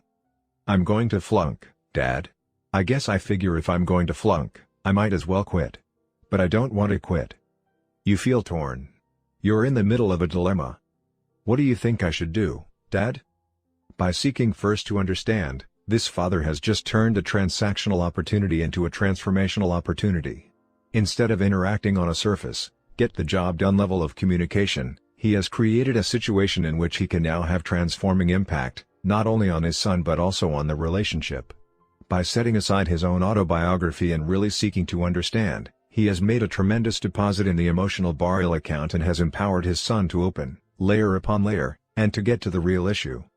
Now father and son are on the same side of the table looking at the problem, instead of on opposite sides looking across at each other. The son is opening his father's autobiography and asking for advice. Even as the father begins to counsel, however, he needs to be sensitive to his son's communication. As long as the response is logical, The father can effectively ask questions and give counsel. But the moment the response becomes emotional, he needs to go back to empathic listening. Well, I can see some things you might want to consider. Like what, Dad? Like getting some special help with your reading. Maybe they have some kind of tutoring program over at the tech school. I've already checked into that. It takes 2 nights and all day Saturday. That would take so much time. Sensing emotion in that reply, the father moves back to empathy. That's too much of a price to pay. Besides, Dad, I told the 6th graders I'd be their coach. You don't want to let them down. But I'll tell you this, Dad. If I really thought that tutoring course would help, I'd be down there every night. I'd get someone else to coach those kids. You really want the help, but you doubt if the course will make a difference. Do you think it would, Dad? The son is once more open and logical. He's opening his father's autobiography again. Now the father has another opportunity to influence and transform. There are times when transformation requires no outside counsel. Often when people are really given a chance to open up, they unravel their own problems and the solutions become clear to them in the process. At other times, they really need additional perspective and help. The key is to genuinely seek the welfare of the individual, to listen with empathy, to let the person get to the problem and the solution at his own pace and time. Layer upon layer, it's like peeling an onion until you get to the soft inner core. When people are really hurting and you really listen with a pure desire to understand, you'll be amazed how fast they will open up. They want to open up. Children desperately want to open up, even more to their parents than to their peers. And they will, if they feel their parents will love them unconditionally and will be faithful to them afterwards and not judge or ridicule them. If you really seek to understand, without hypocrisy and without guile, there will be times when you will be literally stunned with the pure knowledge and understanding that will flow to you from another human being. It isn't even always necessary to talk in order to empathize. In fact, sometimes words may just get in your way. That's one very important reason why technique alone will not work. That kind of understanding transcends technique. Isolated technique only gets in the way. I have gone through the skills of empathic listening because skill is an important part of any habit. We need to have the skills. But let me reiterate that the skills will not be effective unless they come from a sincere desire to understand. People resent any attempt to manipulate them. In fact, if you're dealing with people you're close to, it's helpful to tell them what you're doing. I read this book about listening and empathy and I thought about my relationship with you. I realized I haven't listened to you like I should. But I want to. It's hard for me. I may blow it at times, but I'm going to work at it. I really care about you and I want to understand. I hope you'll help me. Affirming your motive is a huge deposit. But if you're not sincere, I wouldn't even try it. It may create an openness and a vulnerability that will later turn to your harm when a person discovers that you really didn't care, you really didn't want to listen, and he's left open, exposed, and hurt. The technique, the tip of the iceberg, has to come out of the massive base of character underneath. Now there are people who protest that empathic listening takes too much time. It may take a little more time initially, but it saves so much time downstream. The most efficient thing you can do if you're a doctor and want to prescribe a wise treatment is to make an accurate diagnosis. You can't say, "I'm in too much of a hurry. I don't have time to make a diagnosis. Just take this treatment." I remember writing one time in a room on the north shore of Oahu, Hawaii. There was a soft breeze blowing, and so I had opened 2 windows, one at the front and one at the side to keep the room cool. I had a number of papers laid out, chapter by chapter, on a large table. Suddenly, the breeze started picking up and blowing my papers about. I remember the frantic sense of loss I felt because things were no longer in order, including unnumbered pages, and I began rushing around the room trying desperately to put them back. Finally, I realized it would be better to take 10 seconds and close one of the windows. Empathic listening takes time, but it doesn't take anywhere near as much time as it takes to back up and correct misunderstandings when you're already miles down the road, to redo, to live with unexpressed and unsolved problems, to deal with the results of not giving people psychological air.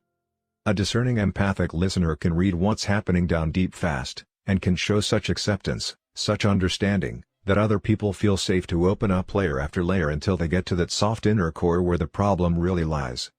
People want to be understood.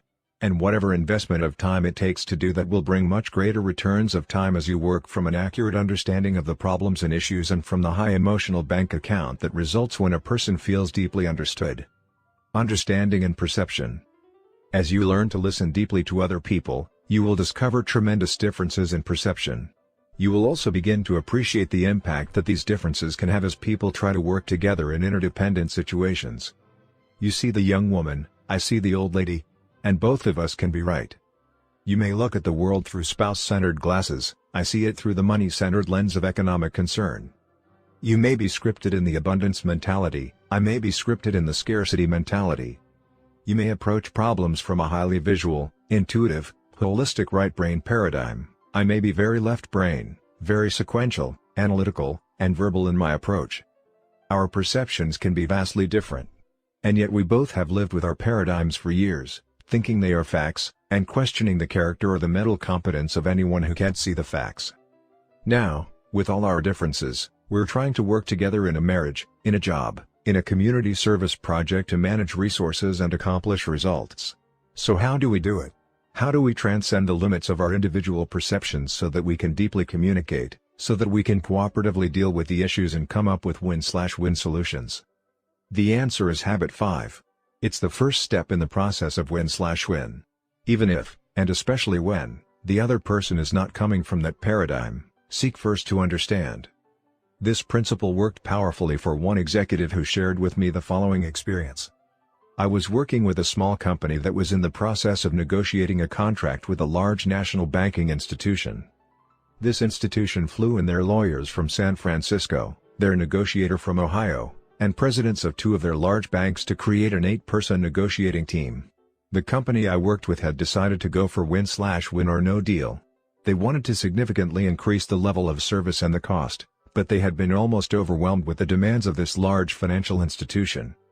The president of our company sat across the negotiating table and told them, "We would like for you to write the contract the way you want it so that we can make sure we understand your needs and your concerns. We will respond to those needs and concerns. Then we can talk about pricing." The members of the negotiating team were overwhelmed. They were astounded that they were going to have the opportunity to write the contract. They took 3 days to come up with the deal. When they presented it, the president said, "Now let's make sure we understand what you want." And he went down the contract, rephrasing the content, reflecting the feeling, until he was sure and they were sure he understood what was important to them. "Yes. That's right. No, that's not exactly what we meant here. Yes, you've got it now." When he thoroughly understood their perspective, he proceeded to explain some concerns from his perspective, and they listened. They were ready to listen. They weren't fighting for air. What had started out as a very formal, low-trust, almost hostile atmosphere had turned into a fertile environment for synergy. At the conclusion of the discussions, the members of the negotiating team basically said, "We want to work with you. We want to do this deal. Just let us know what the price is and we'll sign." Then seek to be understood. Seek first to understand, then to be understood. Knowing how to be understood is the other half of habit 5, and is equally critical in reaching win-win solutions. Earlier we defined maturity as the balance between courage and consideration. Seeking to understand requires consideration, seeking to be understood takes courage. Win-win requires a high degree of both. So it becomes important in interdependent situations for us to be understood. The early Greeks had a magnificent philosophy which is embodied in 3 sequentially arranged words: ethos, pathos, and logos. I suggest these 3 words contain the essence of seeking first to understand and making effective presentations. Ethos is your personal credibility, the faith people have in your integrity and competency. It's the trust that you inspire, your emotional bank account. Pathos is the empathic side, it's the feeling. It means that you are in alignment with the emotional thrust of another person's communication. Logos is the logic, the reasoning part of the presentation.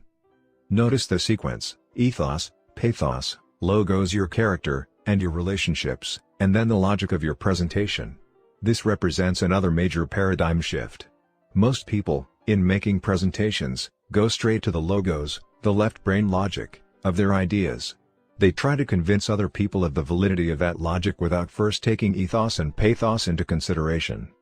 I had an acquaintance who was very frustrated because his boss was locked into what he felt was an unproductive leadership style. "Why doesn't he do anything?" he asked me. "I've talked to him about it, he's aware of it, but he does nothing." "Well, why don't you make an effective presentation?" I asked. "I did," was the reply. "How do you define effective? Who do they send back to school when the salesman doesn't sell the buyer? Effective means it works, it means P/PC. Did you create the change you wanted? Did you build the relationship in the process? What were the results of your presentation? I told you, he didn't do anything. He wouldn't listen. Then make an effective presentation. You've got to empathize with his head. You've got to get into his frame of mind. You've got to make your point simply and visually and describe the alternative he is in favor of better than he can himself. That will take some homework. Are you willing to do that? Why do I have to go through all that? He asked. In other words, you want him to change his whole leadership style and you're not willing to change your method of presentation? I guess so, he replied. Well, then, I said, just smile about it and learn to live with it. I can't live with it, he said. It compromises my integrity. Okay, then get to work on an effective presentation. That's in your circle of influence. In the end, he wouldn't do it. The investment seemed too great. Another acquaintance, a university professor, was willing to pay the price.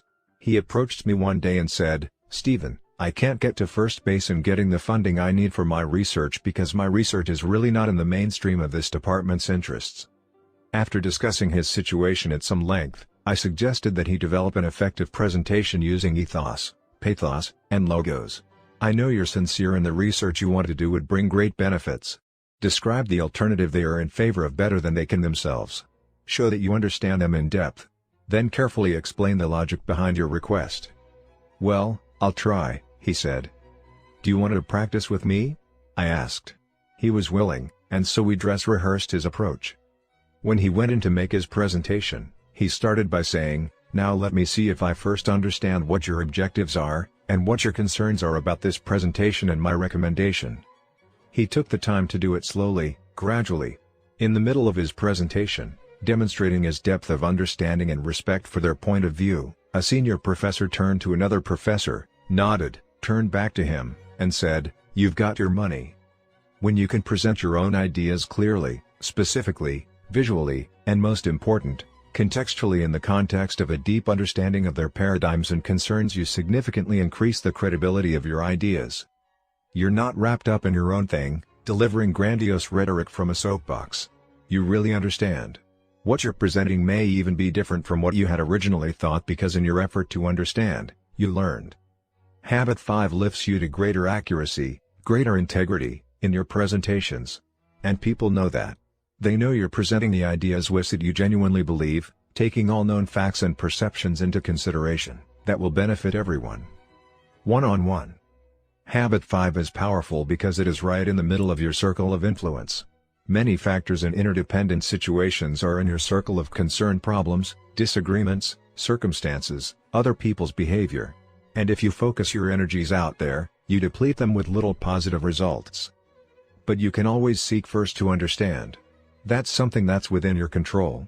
And as you do that, as you focus on your circle of influence, you really, deeply understand other people. You have accurate information to work with, you get to the heart of matters quickly, you build emotional bank accounts, and you give people the psychological air they need so you can work together effectively. It's the inside-out approach.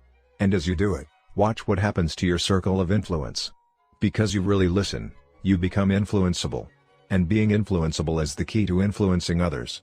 Your circle begins to expand. You increase your ability to influence many of the things in your circle of concern. And watch what happens to you.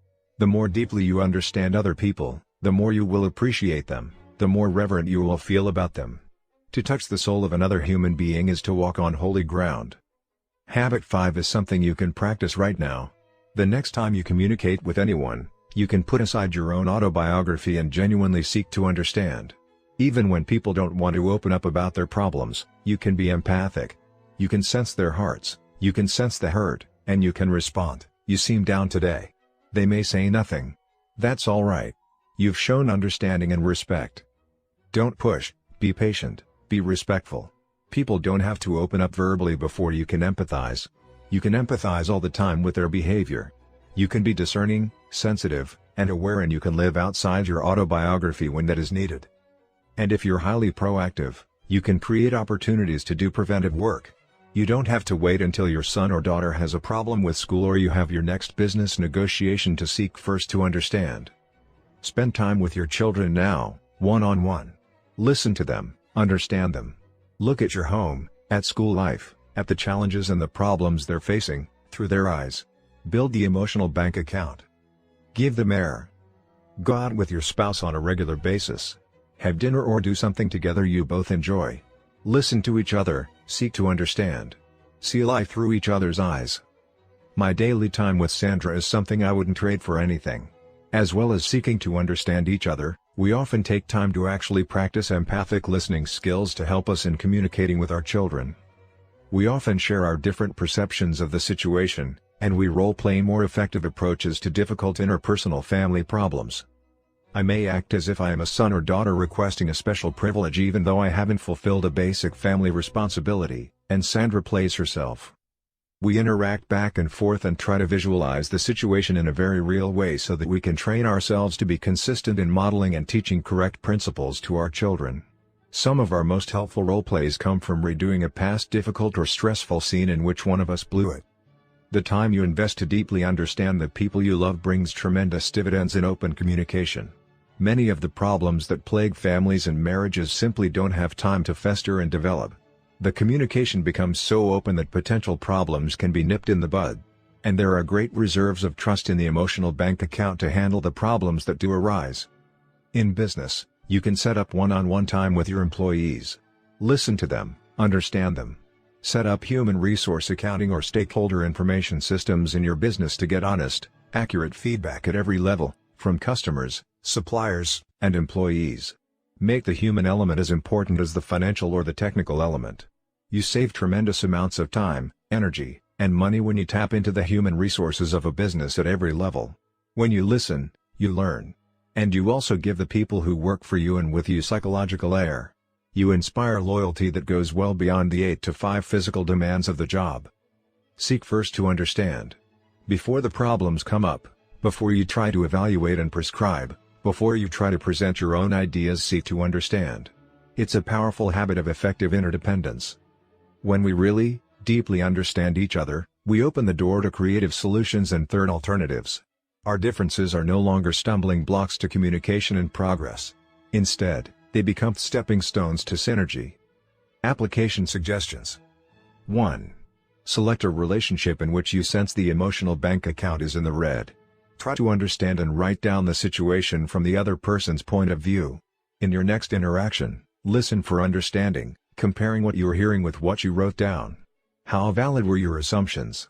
Did you really understand that individual's perspective? 2.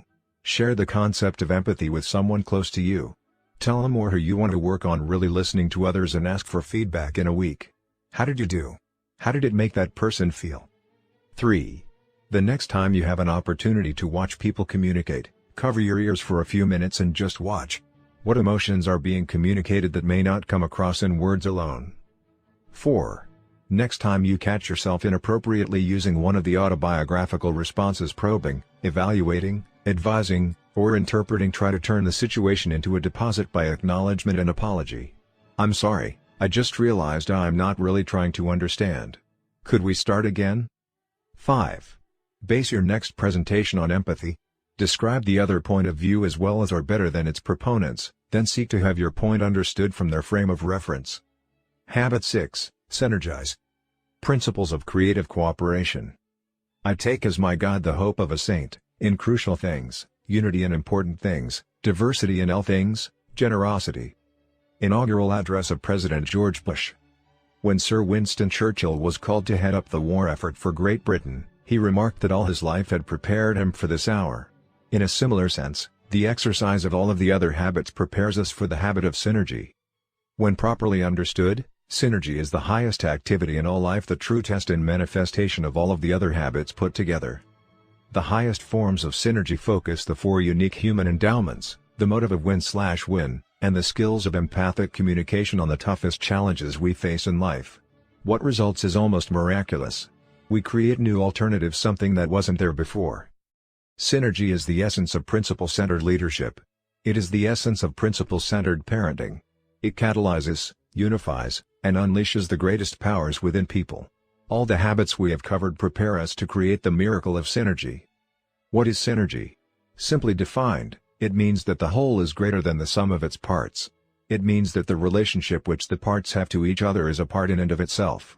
It is not only a part, but the most catalytic, the most empowering, the most unifying, and the most exciting part.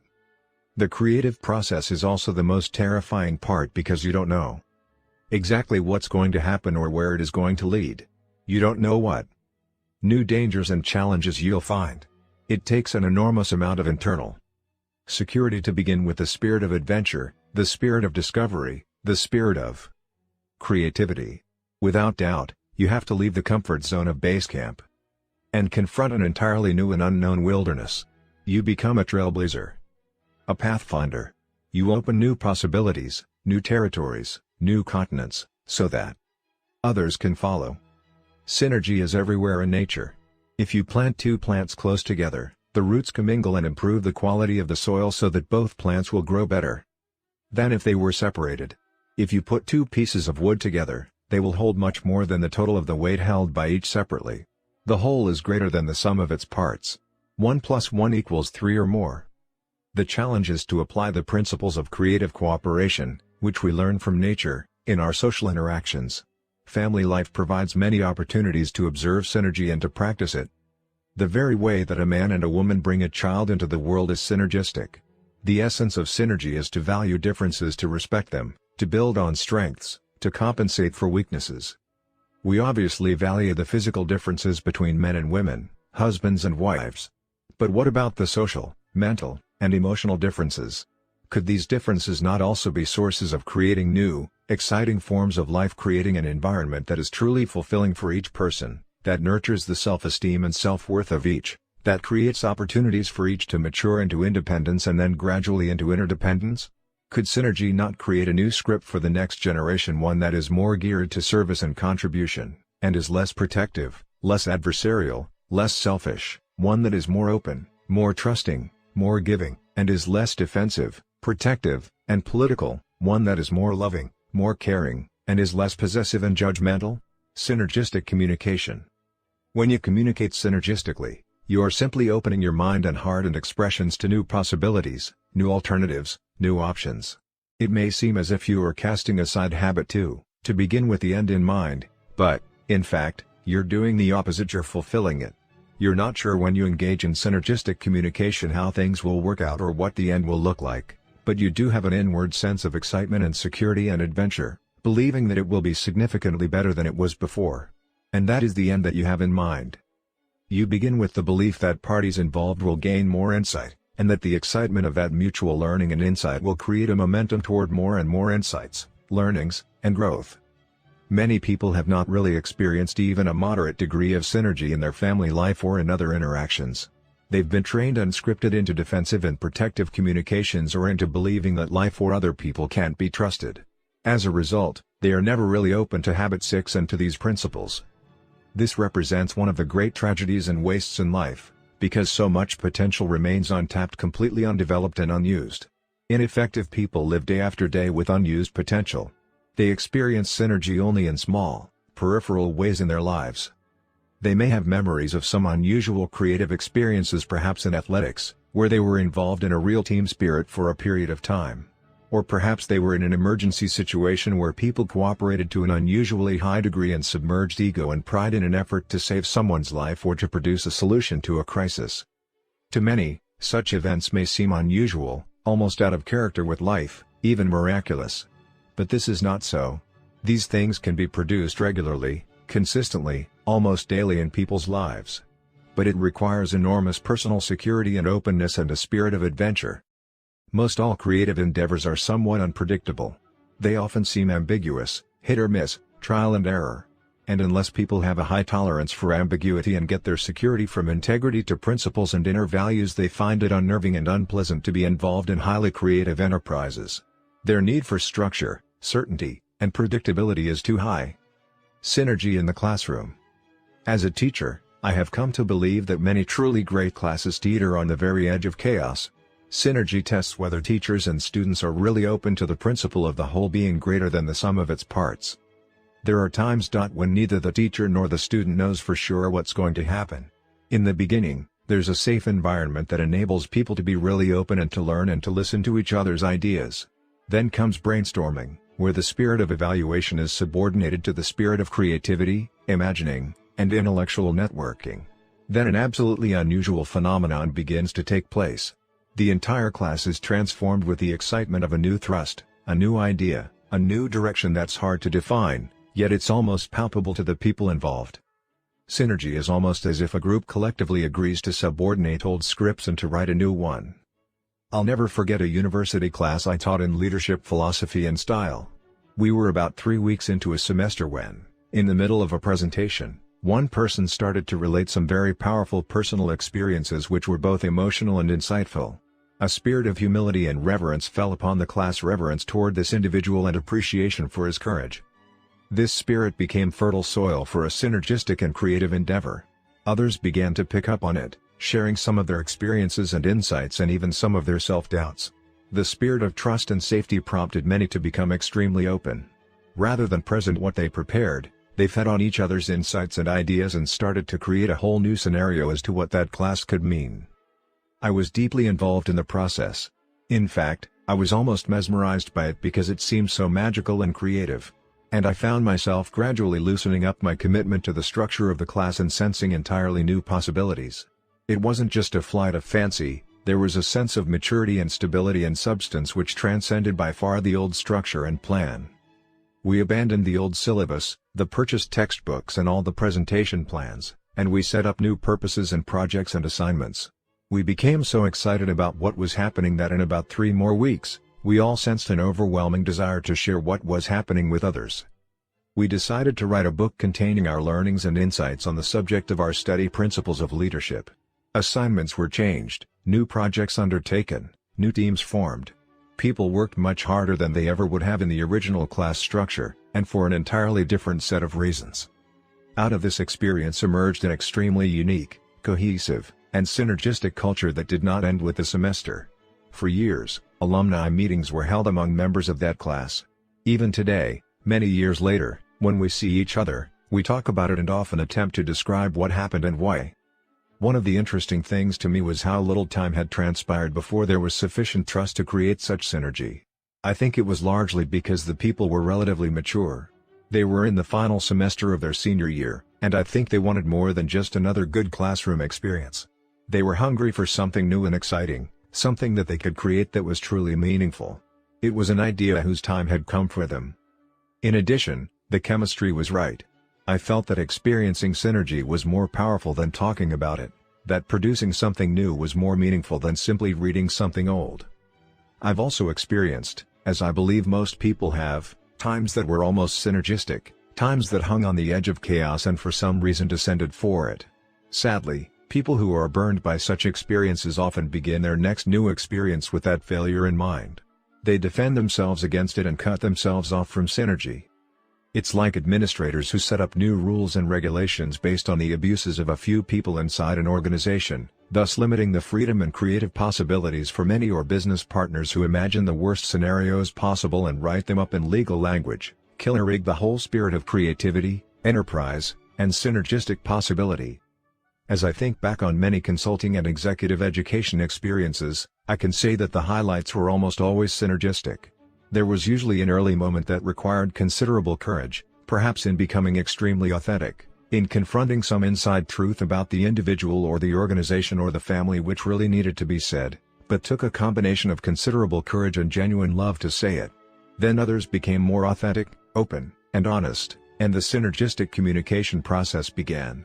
It usually became more and more creative, and ended up in insights and plans that no one had anticipated initially. As Earl Rogers taught, that which is most personal is most general. The more authentic you become, the more genuine in your expression, particularly regarding personal experiences and even self-doubts, the more people can relate to your expression and the safer it makes them feel to express themselves. That expression in turn feeds back on the other person's spirit, and genuine creative empathy takes place, producing new insights and learnings and a sense of excitement and adventure that keeps the process going. People then begin to interact with each other almost in half-sentences, sometimes incoherent, but they get each other's meanings very rapidly. Then whole new worlds of insights, new perspectives, new paradigms that ensure options, new alternatives are opened up and thought about.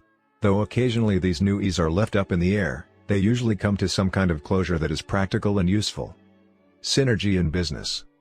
I enjoyed one particularly meaningful synergistic experience as I worked with my associates to create the corporate mission statement for our business. Almost all members of the company went high up into the mountains where, surrounded by the magnificence of nature, we began with a first draft of what some of us considered to be an excellent mission statement. At first the communication was respectful, careful and predictable. But as we began to talk about the various alternatives, possibilities, and opportunities ahead, people became very open and authentic and simply started to think out loud. The mission statement agenda gave way to a collective free association, a spontaneous piggybacking of ideas. People were genuinely empathic as well as courageous, and we moved from mutual respect and understanding to creative, synergistic communication. Everyone could sense it. It was exciting. As it matured, we returned to the task of putting the evolved collective vision into words, each of which contained specific and committed to meaning for each participant. The resulting corporate mission statement reads: Our mission is to empower people and organizations to significantly increase their performance capability in order to achieve worthwhile purposes through understanding and living principle-centered leadership. The synergistic process that led to the creation of our mission statement engraved it in all the hearts and minds of everyone there, and it has served us well as a frame of reference of what we are about, as well as what we are not about. Another high-level synergy experience took place when I accepted an invitation to serve as the resource and discussion catalyst at the annual planning meeting of a large insurance company.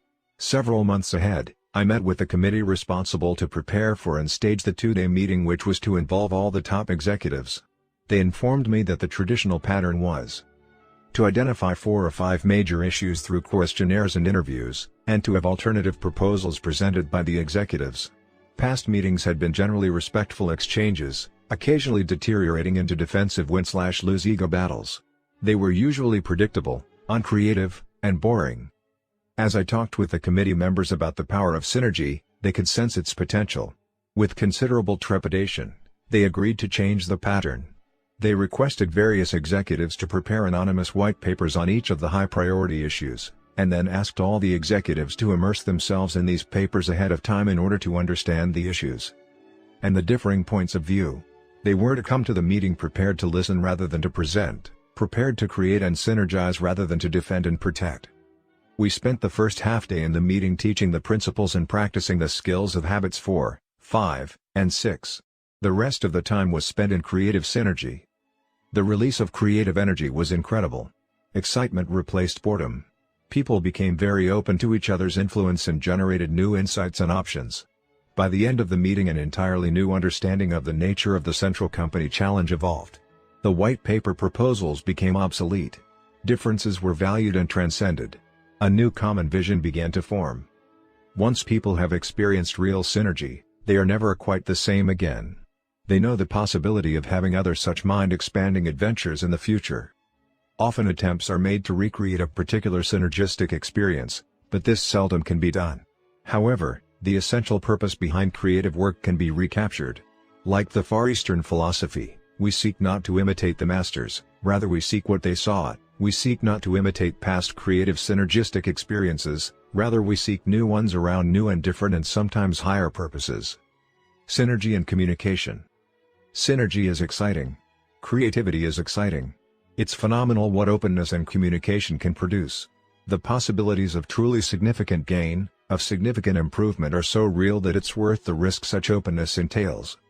After World War II, the United States commissioned David Lilienthal to head the new Atomic Energy Commission. Lilienthal brought together a group of people who were highly influential celebrities in their own right, disciples, as it were, of their own frames of reference.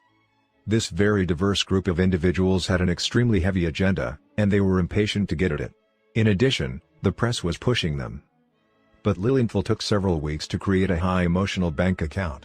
He had these people get to know each other, their interests, their hopes, their goals, their concerns, their backgrounds, their frames of reference, their paradigms. He facilitated the kind of human interaction that creates a great bonding between people, and he was heavily criticized for taking the time to do it because it wasn't efficient. But the net result was that this group became closely knit together, very open with each other, very creative, and synergistic. The respect among the members of the commission was so high that if there was disagreement, instead of opposition and defense, there was a genuine effort to understand. The attitude was, if a person of your intelligence and competence and commitment disagrees with me, then there must be something to your disagreement that I don't understand, and I need to understand it. You have a perspective, a frame of reference I need to look at. Non-protective interaction developed, and an unusual culture was born. The following diagram illustrates how closely trust is related to different levels of communication. The lowest level of communication coming out of low-trust situations would be characterized by defensiveness, protectiveness, and often legalistic language, which covers all the bases and spells out qualifiers and the escape clauses in the event things go sour. Such communication produces only win/lose or lose/lose. It isn't effective, there's no P/PC balance, and it creates further reasons to defend and protect. The middle position is respectful communication. This is the level where fairly mature people interact. They have respect for each other, but they want to avoid the possibility of ugly confrontations, so they communicate politely but not empathically. They might understand each other intellectually, but they really don't deeply look at the paradigms and assumptions underlying their own positions and become open to new possibilities. Respectful communication works in independent situations and even in interdependent situations, but the creative possibilities are not opened up. In interdependent situations, compromise is the position usually taken. Compromise means that 1 + 1 = 1.5. Both give and take. The communication isn't defensive or protective or angry or manipulative, it is honest and genuine and respectful. But it isn't creative or synergistic. It produces a low form of win/win. Synergy means that 1 + 1 of may = 8, 16, or even 1600. The synergistic position of high trust produces solutions better than any originally proposed, and all parties know it. Furthermore, they genuinely enjoy the creative enterprise. A mini-culture is formed to satisfy in and of itself. Even if it is short-lived, the P/PC balance is there. There are some circumstances in which synergy may not be achievable and no deal isn't viable. But even in these circumstances, the spirit of sincere trying will usually result in a more effective compromise. Fishing for the third alternative. To get a better idea of how our level of communication affects our interdependent effectiveness, envision the following scenario. It's vacation time, and a husband wants to take his family out to the lake country to enjoy camping and fishing. This is important to him, he's been planning it all year. He's made reservations at a cottage on the lake and arranged to rent a boat, and his sons are really excited about going. His wife, however, wants to use the vacation time to visit her ailing mother some 250 miles away. She doesn't have the opportunity to see her very often, and this is important to her. Their differences could be the cause of a major negative experience. The plans are set. The boys are excited. "We should go on the fishing trip," he says. "But we don't know how much longer my mother will be around, and I want to be by her," she replies. "This is our only opportunity to have enough time to do that. All year long we've looked forward to this one-week vacation. The boys would be miserable sitting around grandmother's house for a week. They'd drive everybody crazy. Besides, your mother's not that sick. And she has your sister less than a mile away to take care of her. She's my mother, too. I want to be with her. You could phone her every night. And we're planning to spend time with her at the Christmas family reunion. Remember? That's not for 5 more months. We don't even know if she'll still be here by then. Besides, she needs me, and she wants me. She's being well taken care of. Besides, the boys and I need you, too. My mother is more important than fishing. Your husband and sons are more important than your mother." As they disagree, back and forth, they finally may come up with some kind of compromise. They may decide to split up. He takes the boys fishing at the lake while she visits her mother. And they both feel guilty and unhappy. The boys sense it, and it affects their enjoyment of the vacation. The husband may give in to his wife, but he does it grudgingly. And consciously or unconsciously, he produces evidence to fulfill his prophecy of how miserable the week will be for everyone. The wife may give in to her husband, but she's withdrawn and overreactive to any new developments in her mother's health situation. If her mother were to become seriously ill and die, the husband could never forgive himself, and she couldn't forgive him either. Whatever compromise they finally agree on, it could be rehearsed over the years as evidence of insensitivity, neglect, or a bad priority decision on either part. It could be a source of contention for years and could even polarize the family. Many marriages that once were beautiful and soft and spontaneous and loving have deteriorated to the level of a hostility through a series of incidents just like this. The husband and wife see the situation differently. And that difference can polarize them, separate them, create wedges in the relationship. Or it can bring them closer together on a higher level. If they have cultivated the habits of effective interdependence, they approach their differences from an entirely different paradigm. Their communication is on a higher level. Because they have a high emotional bank account, they have trust and open communication in their marriage. Because they think win/win, they believe in a third alternative, a solution that is mutually beneficial and is better than what either of them originally proposed. Because they listen empathically and seek first to understand, they create within themselves and between them a comprehensive picture of the values and the concerns that need to be taken into account in making a decision. And the combination of those ingredients, the high emotional bank account, thinking win/win, and seeking first to understand, creates the ideal environment for synergy. Buddhism calls this the middle way. Middle in this sense does not mean compromise, it means higher, like the apex of the triangle. In searching for the middle or higher way, this husband and wife realize that their love, their relationship, is part of their synergy. As they communicate, the husband really, deeply feels his wife's desire, her need to be with her mother. He understands how she wants to relieve her sister, who has had the primary responsibility for their mother's care. He understands that they really don't know how long she will be with them, and that she certainly is more important than fishing. And the wife deeply understands her husband's desire to have the family together and to provide a great experience for the boys. She realizes the investment that has been made in lessons and equipment to prepare for this fishing vacation, and she feels the importance of creating good memories with them. So they pool those desires. And they're not on opposite sides of the problem. They're together on one side, looking at the problem, understanding the needs, and working to create a third alternative that will meet them. "Maybe we could arrange another time within the month for you to visit with your mother," he suggests. "I could take over the home responsibilities for the weekend and arrange for some help at the first of the week so that you could go. I know it's important to you to have that time. Or maybe we could locate a place to camp and fish that would be close to your mother. The area wouldn't be as nice, but we could still be outdoors and meet other needs as well. And the boys wouldn't be climbing the walls. We could even plan some recreational activities with the cousins, aunts, and uncles, which would be an added benefit." They synergize. They communicate back and forth until they come up with a solution they both feel good about. It's better than the solutions either of them originally proposed. It's better than compromise. It's a synergistic solution that builds P and PC.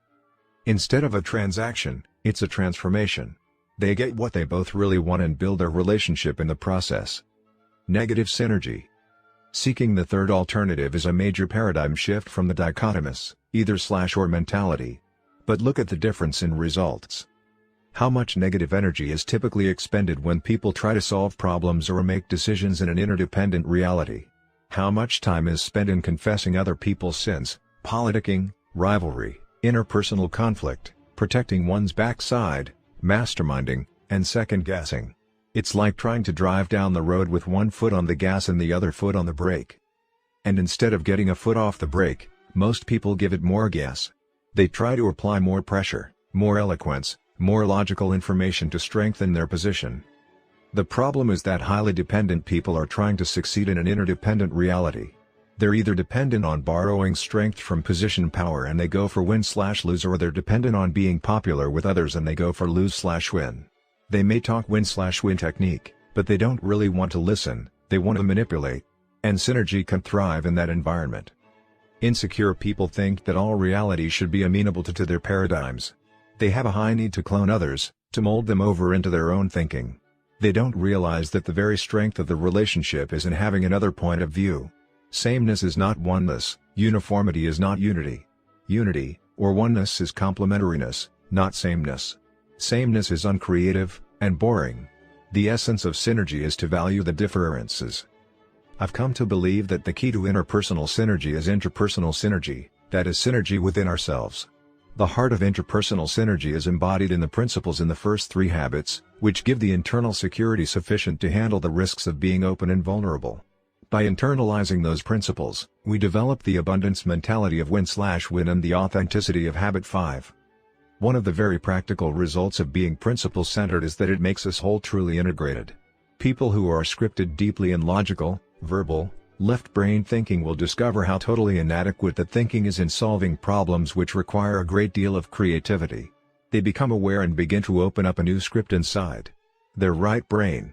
It's not that the right brain wasn't there, it just lay dormant.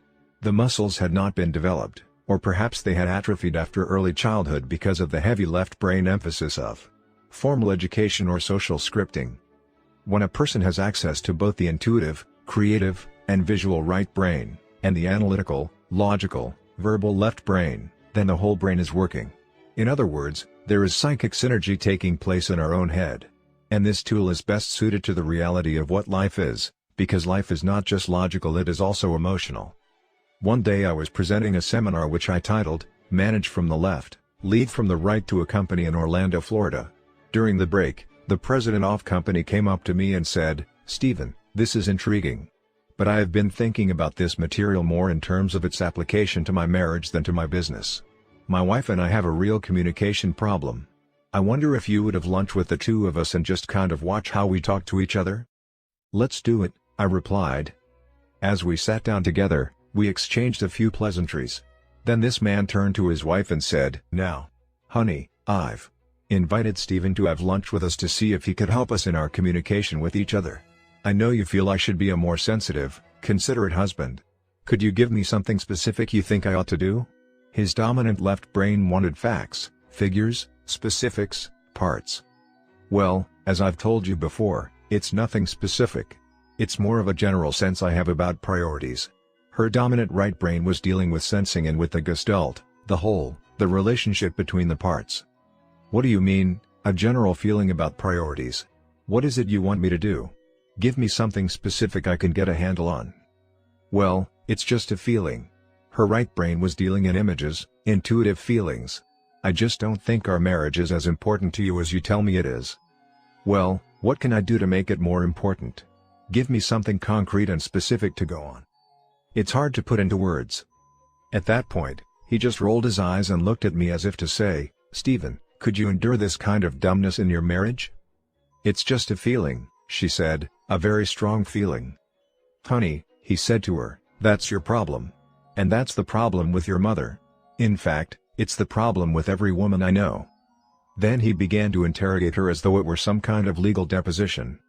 "Do you live where you want to live?" "That's not it," she sighed. "That's not it at all." "I know," he replied with a forced patience. "But since you won't tell me exactly what it is, I figure the best way to find out what it is to find out what it is not. Do you live where you want to live?" "I guess." "Honey, Stephen's here for just a few minutes to try to help us. Just give a quick yes or no answer. Do you live where you want to live?" "Yes."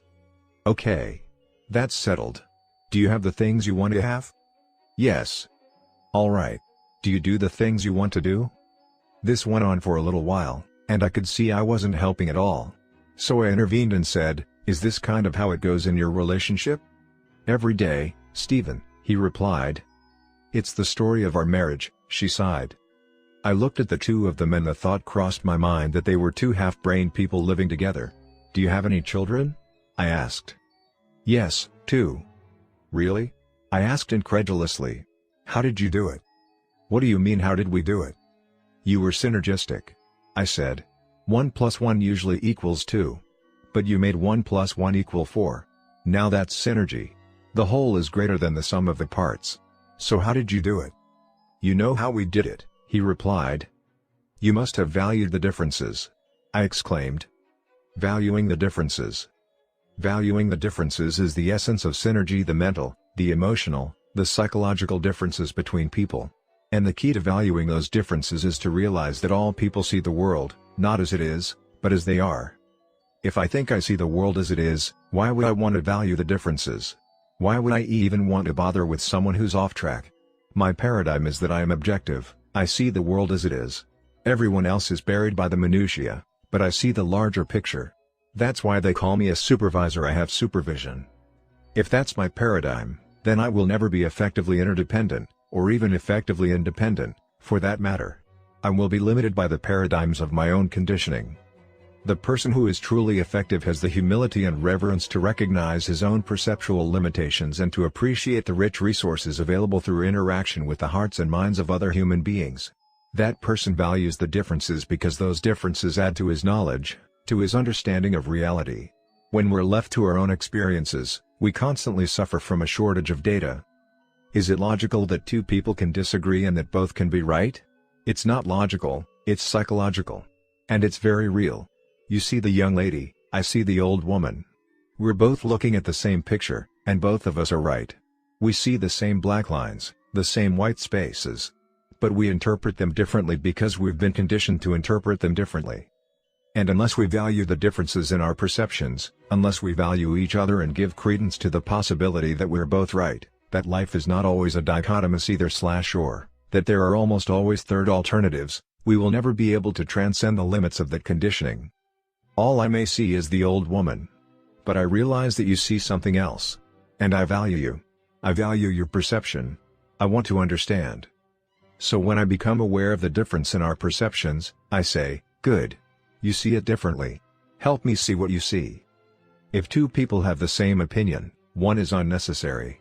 It's not going to do me any good at all to communicate with someone else who sees only the old woman also. I don't want to communicate, with someone who agrees with me. I want to communicate with you because you see it differently. I value that difference. By doing that, I not only increase my own awareness, I also affirm you. I give you psychological air.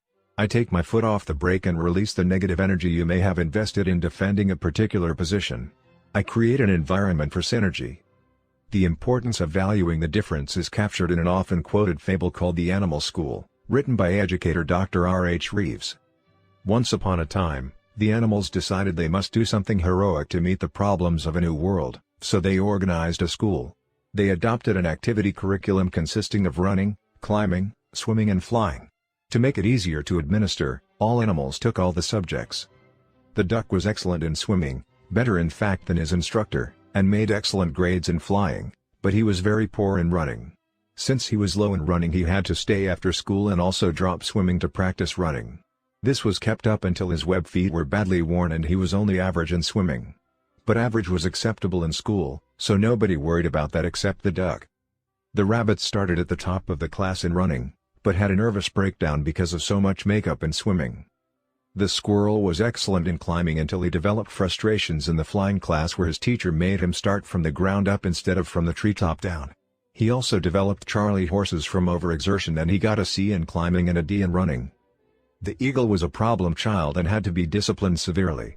In climbing class he beat all the others to the top of the tree, but insisted on using his own way of getting there. At the end of the year, an abnormal eel that could swim exceedingly well and also could run, climb and fly a little had the highest average and was valedictorian. The prairie dogs stayed out of school and fought the tax levy because the administration would not add digging and burrowing to the curriculum. They apprenticed their children to the badger and later joined the groundhogs and gophers to start a successful private school. Force field analysis. In an interdependent situation, synergy is particularly powerful in dealing with negative forces that work against growth and change. Sociologist Kurt Lewin developed a force field analysis model in which he described any current level of performance or being as a state of equilibrium between the driving forces that encourage upward movement and the restraining forces that discourage it. Driving forces generally are positive, reasonable, logical, conscious, and economic. In juxtaposition, restraining forces are often negative, emotional, illogical, unconscious, and social/psychological. Both sets of forces are very real and must be taken into account in dealing with change. In a family, for example, you have a certain climate in the home, a certain level of positive or negative interaction, of feeling safe or unsafe in expressing feelings or talking about concerns, of respect or disrespect in communication among family members. You may really want to change that level. You may want to create a climate that is more positive, more respectful, more open and trusting. Your logical reasons for doing that are the driving forces that act to raise the level. But increasing those driving forces is not enough. Your efforts are opposed by restraining forces, by the competitive spirit between children in the family, by the different scripting of home life you and your spouse have brought to the relationship, by habits that have developed in the family, by work or other demands on your time and energies. Increasing the driving forces may bring results for a while. But as long as the restraining forces are there, it becomes increasingly harder. It's like pushing against a spring. The harder you push, the harder it is to push until the force of the spring suddenly thrusts the level back down. The resulting up and down, yo-yo effect causes you to feel, after several attempts, that people are just the way they are and that it's too difficult to change. But when you introduce synergy, you use the motive of habit 4, the skill of habit 5, and the interaction of habit 6 to work directly on the restraining forces. You create an atmosphere in which it is safe to talk about these forces. You unfreeze them, loosen them up, and create new insights that actually transform those restraining forces into driving ones. You involve people in the problem, immerse them in it, so that they soak it in and feel it as their problem, and they tend to become an important part of the solution. As a result, new goals, shared goals, are created, and the whole enterprise moves upward, often in ways that no one could have anticipated. And the excitement contained within that movement creates a new culture. The people involved in it are enmeshed in each other's humanity and empowered by new, fresh thinking, by new creative alternatives and opportunities. I've been involved several times in negotiations between people who were angry at each other and hired lawyers to defend their positions. And all that did was to exacerbate the problem because the interpersonal communication deteriorated as it went through the legal process. But the trust level was so low the parties felt they had no other alternative than to take the issues to court. Would you be interested in going for a win-win solution that both parties feel really good about? I would ask. The response was usually affirmative, but most people didn't really think it was possible. If I can get the other party to agree, would you be willing to start the process of really communicating with each other? Again, the answer was usually yes. The results in almost every case have been astounding. Problems that had been legally and psychologically wrangled about for months have been settled in a matter of a few hours or days. Most of the solutions weren't the courthouse compromise solutions, either. They were synergistic, better than the solutions proposed independently by either party. And, in most cases, the relationships continued even though it had appeared in the beginning that the trust level was so low and the rupture in the relationships so large as to be almost irreparable. At one of our development programs, an executive reported a situation where a manufacturer was being sued by a longtime industrial customer for lack of performance. Both parties felt totally justified in the rightness of their position and perceived each other as unethical and completely untrustworthy. As they began to practice habit 5, two things became clear. First, early communication problems resulted in a misunderstanding which was later exacerbated by accusations and counter-accusations. Second, both were initially acting in good faith and didn't like the cost and hassle of a legal fight, but saw no other way out. Once these two things became clear, the spirit of habits 4, 5, and 6 took over, the problem was rapidly resolved, and the relationship continues to prosper. In another circumstance, I received an early morning phone call from a land developer desperately searching for help. The bank wanted to foreclose because he was not complying with the principal and interest payment schedule, and he was suing the bank to avoid the foreclosure. He needed additional funding to finish and market the land so that he could repay the bank, but the bank refused to provide additional funds until scheduled payments were met. It was a chicken and egg problem with undercapitalization. In the meantime, the project was languishing. The streets were beginning to look like weed fields, and the owners of the few homes that had been built were up in arms as they saw their property values drop. The city was also upset over the prime land project falling behind schedule and becoming an eyesore.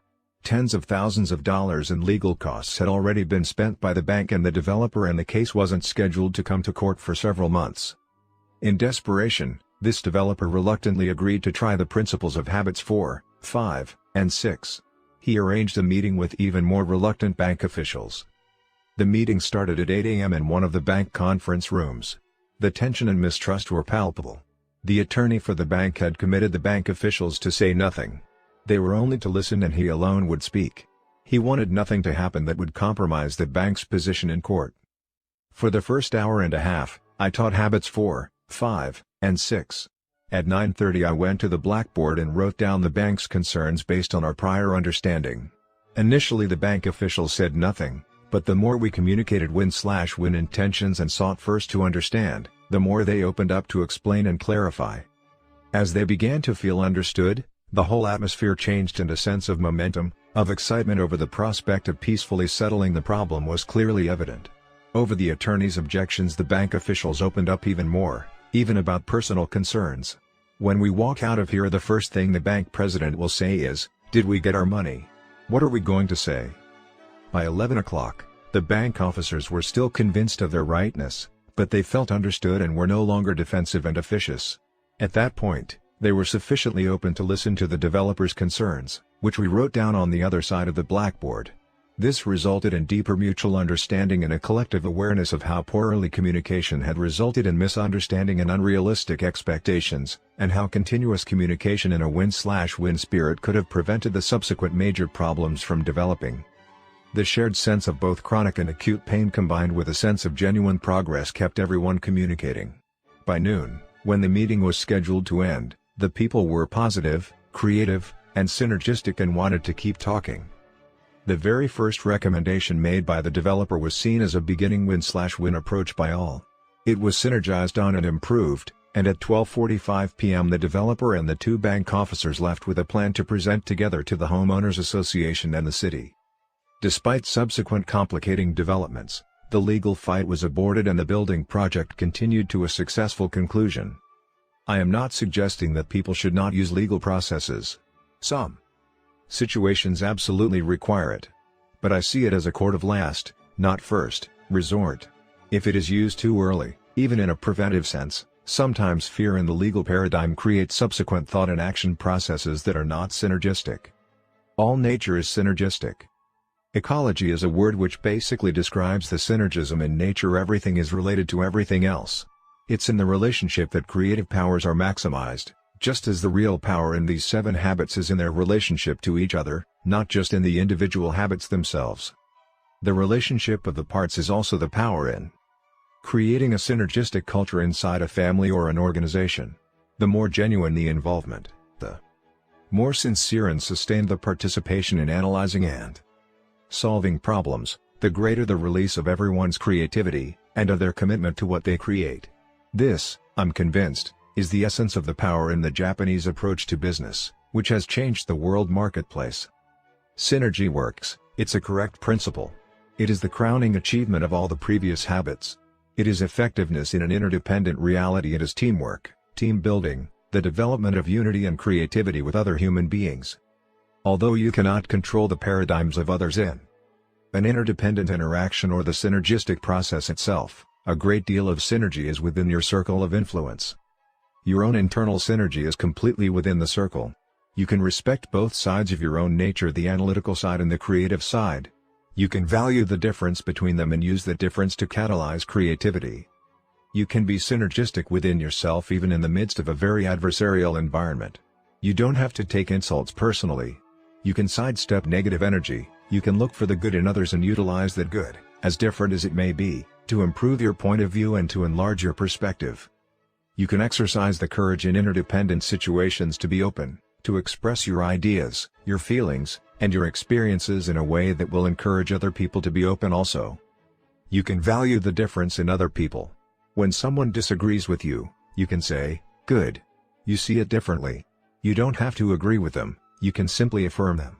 And you can seek to understand. When you see only 2 alternatives, yours and the wrong one, you can look for a synergistic third alternative. There's almost always a third alternative, and if you work with a win-win philosophy and really seek to understand, you usually can find a solution that will be better for everyone concerned. Application suggestions. 1. Think about a person who typically sees things differently than you do. Consider ways in which those differences might be used as stepping stones to third alternative solutions. Perhaps you could seek out his or her views on a current project or problem, valuing the different views you are likely to hear.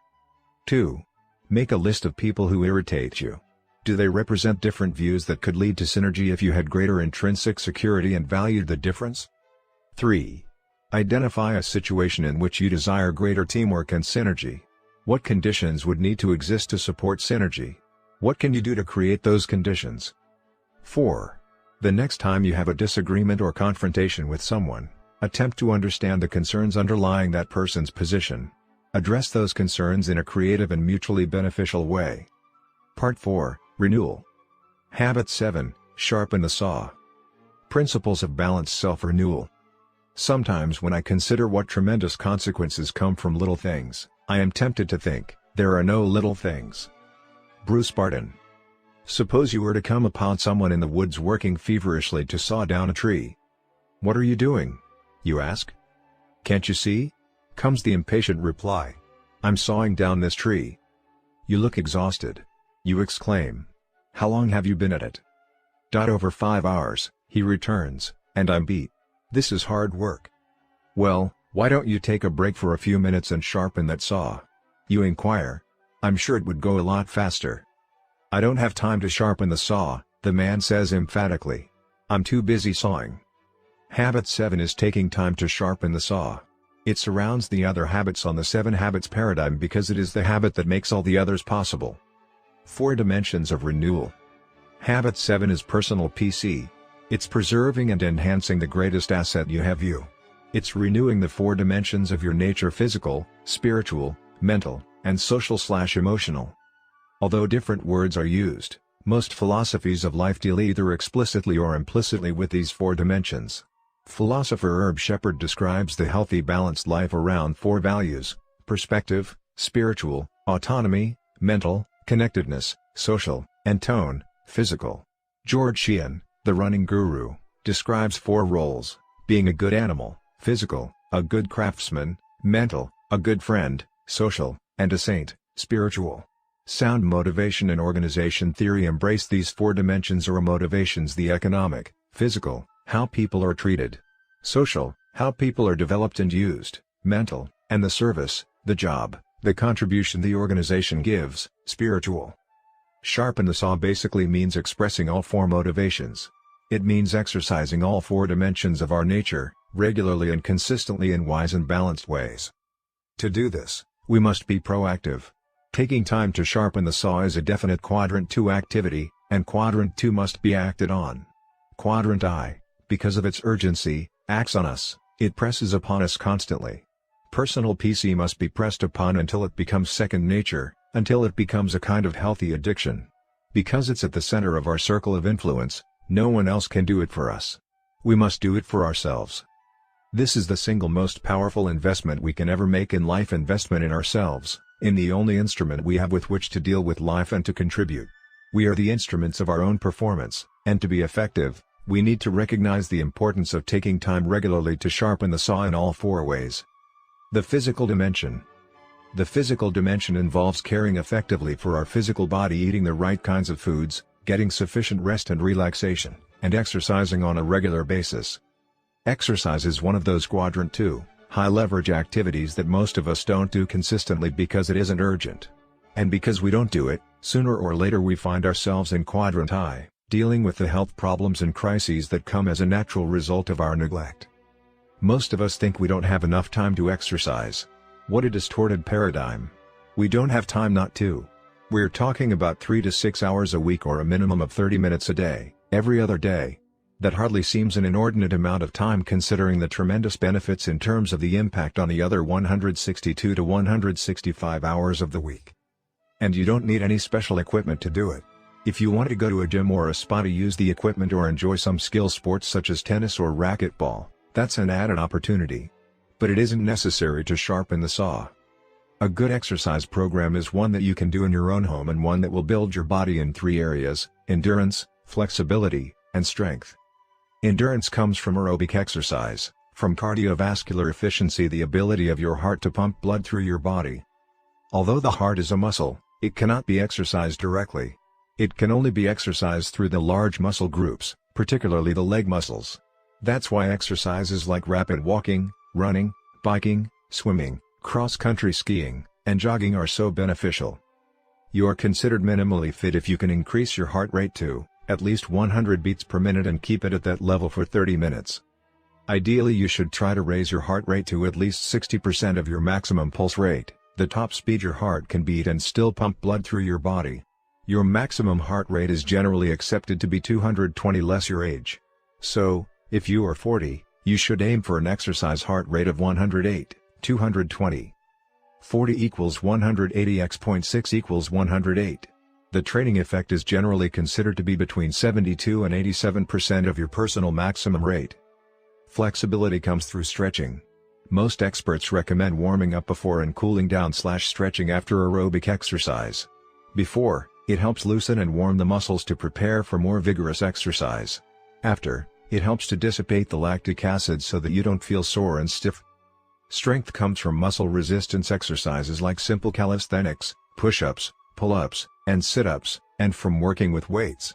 How much emphasis you put on developing strength depends on your situation. If you're involved in physical labor or athletic activities, increased strength will improve your skill. If you have a basically sedentary job and success in your lifestyle does not require a lot of strength, a little toning through calisthenics in addition to your aerobic and stretching exercises might be sufficient. I was in a gym one time with a friend of mine who has a PhD in exercise physiology. He was focusing on building strength. He asked me to spot him while he did some bench presses and told me at a certain point he'd ask me to take the weight. "But don't take it until I tell you," he said firmly. So I watched and waited and prepared to take the weight. The weight went up and down, and I could see it begin to get harder. But he kept going. He would start to push it up and I'd think, there's no way he's going to make it. But he'd make it. Then he'd slowly bring it back down and start back up again. Up and down, up and down. Finally, as I looked at his face, straining with the effort, his blood vessels practically jumping out of his skin, I thought, this is going to fall and collapse his chest. Maybe I should take the weight. Maybe he's lost control and he doesn't even know what he's doing. But he'd get it safely down. Then he'd start back up again. I couldn't believe it. When he finally told me to take the weight, I said, "Why did you wait so long?" "Almost all the benefit of the exercise comes at the very end, Stephen," he replied. "I'm trying to build strength. And that doesn't happen until the muscle fiber ruptures and the nerve fiber registers the pain. Then nature overcompensates and within 48 hours, the fiber is made stronger." I could see his point. It's the same principle that works with emotional muscles as well, such as patience. When you exercise your patience beyond your past limits, the emotional fiber is broken, nature overcompensates, and next time the fiber is stronger. Now my friend wanted to build muscular strength. And he knew how to do it, but not all of us need to develop that kind of strength to be effective. No pain, no gain has validity in some circumstances, but it is not the essence of an effective exercise program. The essence of renewing the physical dimension is to sharpen the saw, to exercise our bodies on a regular basis in a way that will preserve and enhance our capacity to work and adapt and enjoy. And we need to be wise in developing an exercise program. There's a tendency, especially if you haven't been exercising at all, to overdo. And that can create unnecessary pain, injury, and even permanent damage. It's best to start slowly. Any exercise program should be in harmony with the latest research findings, with your doctor's recommendations and with your own self-awareness. If you haven't been exercising, your body will undoubtedly protest this change in its comfortable downhill direction. You won't like it at first. You may even hate it. But be proactive. Do it anyway. Even if it's raining on the morning you scheduled to jog, do it anyway. Oh good. It's raining. I get to develop my willpower as well as my body. You're not dealing with quick fix, you're dealing with a quadrant 2 activity that will bring phenomenal long-term results. Ask anyone who has done it consistently. Little by little, your resting pulse rate will go down as your heart and oxygen processing system becomes more efficient. As you increase your body's ability to do more demanding things, you'll find your normal activities much more comfortable and pleasant. You'll have more afternoon energy, and the fatigue you felt that's made you too tired to exercise in the past will be replaced by an energy that will invigorate everything you do. Probably the greatest benefit you will experience from exercising will be the development of your habit 1 muscles of proactivity.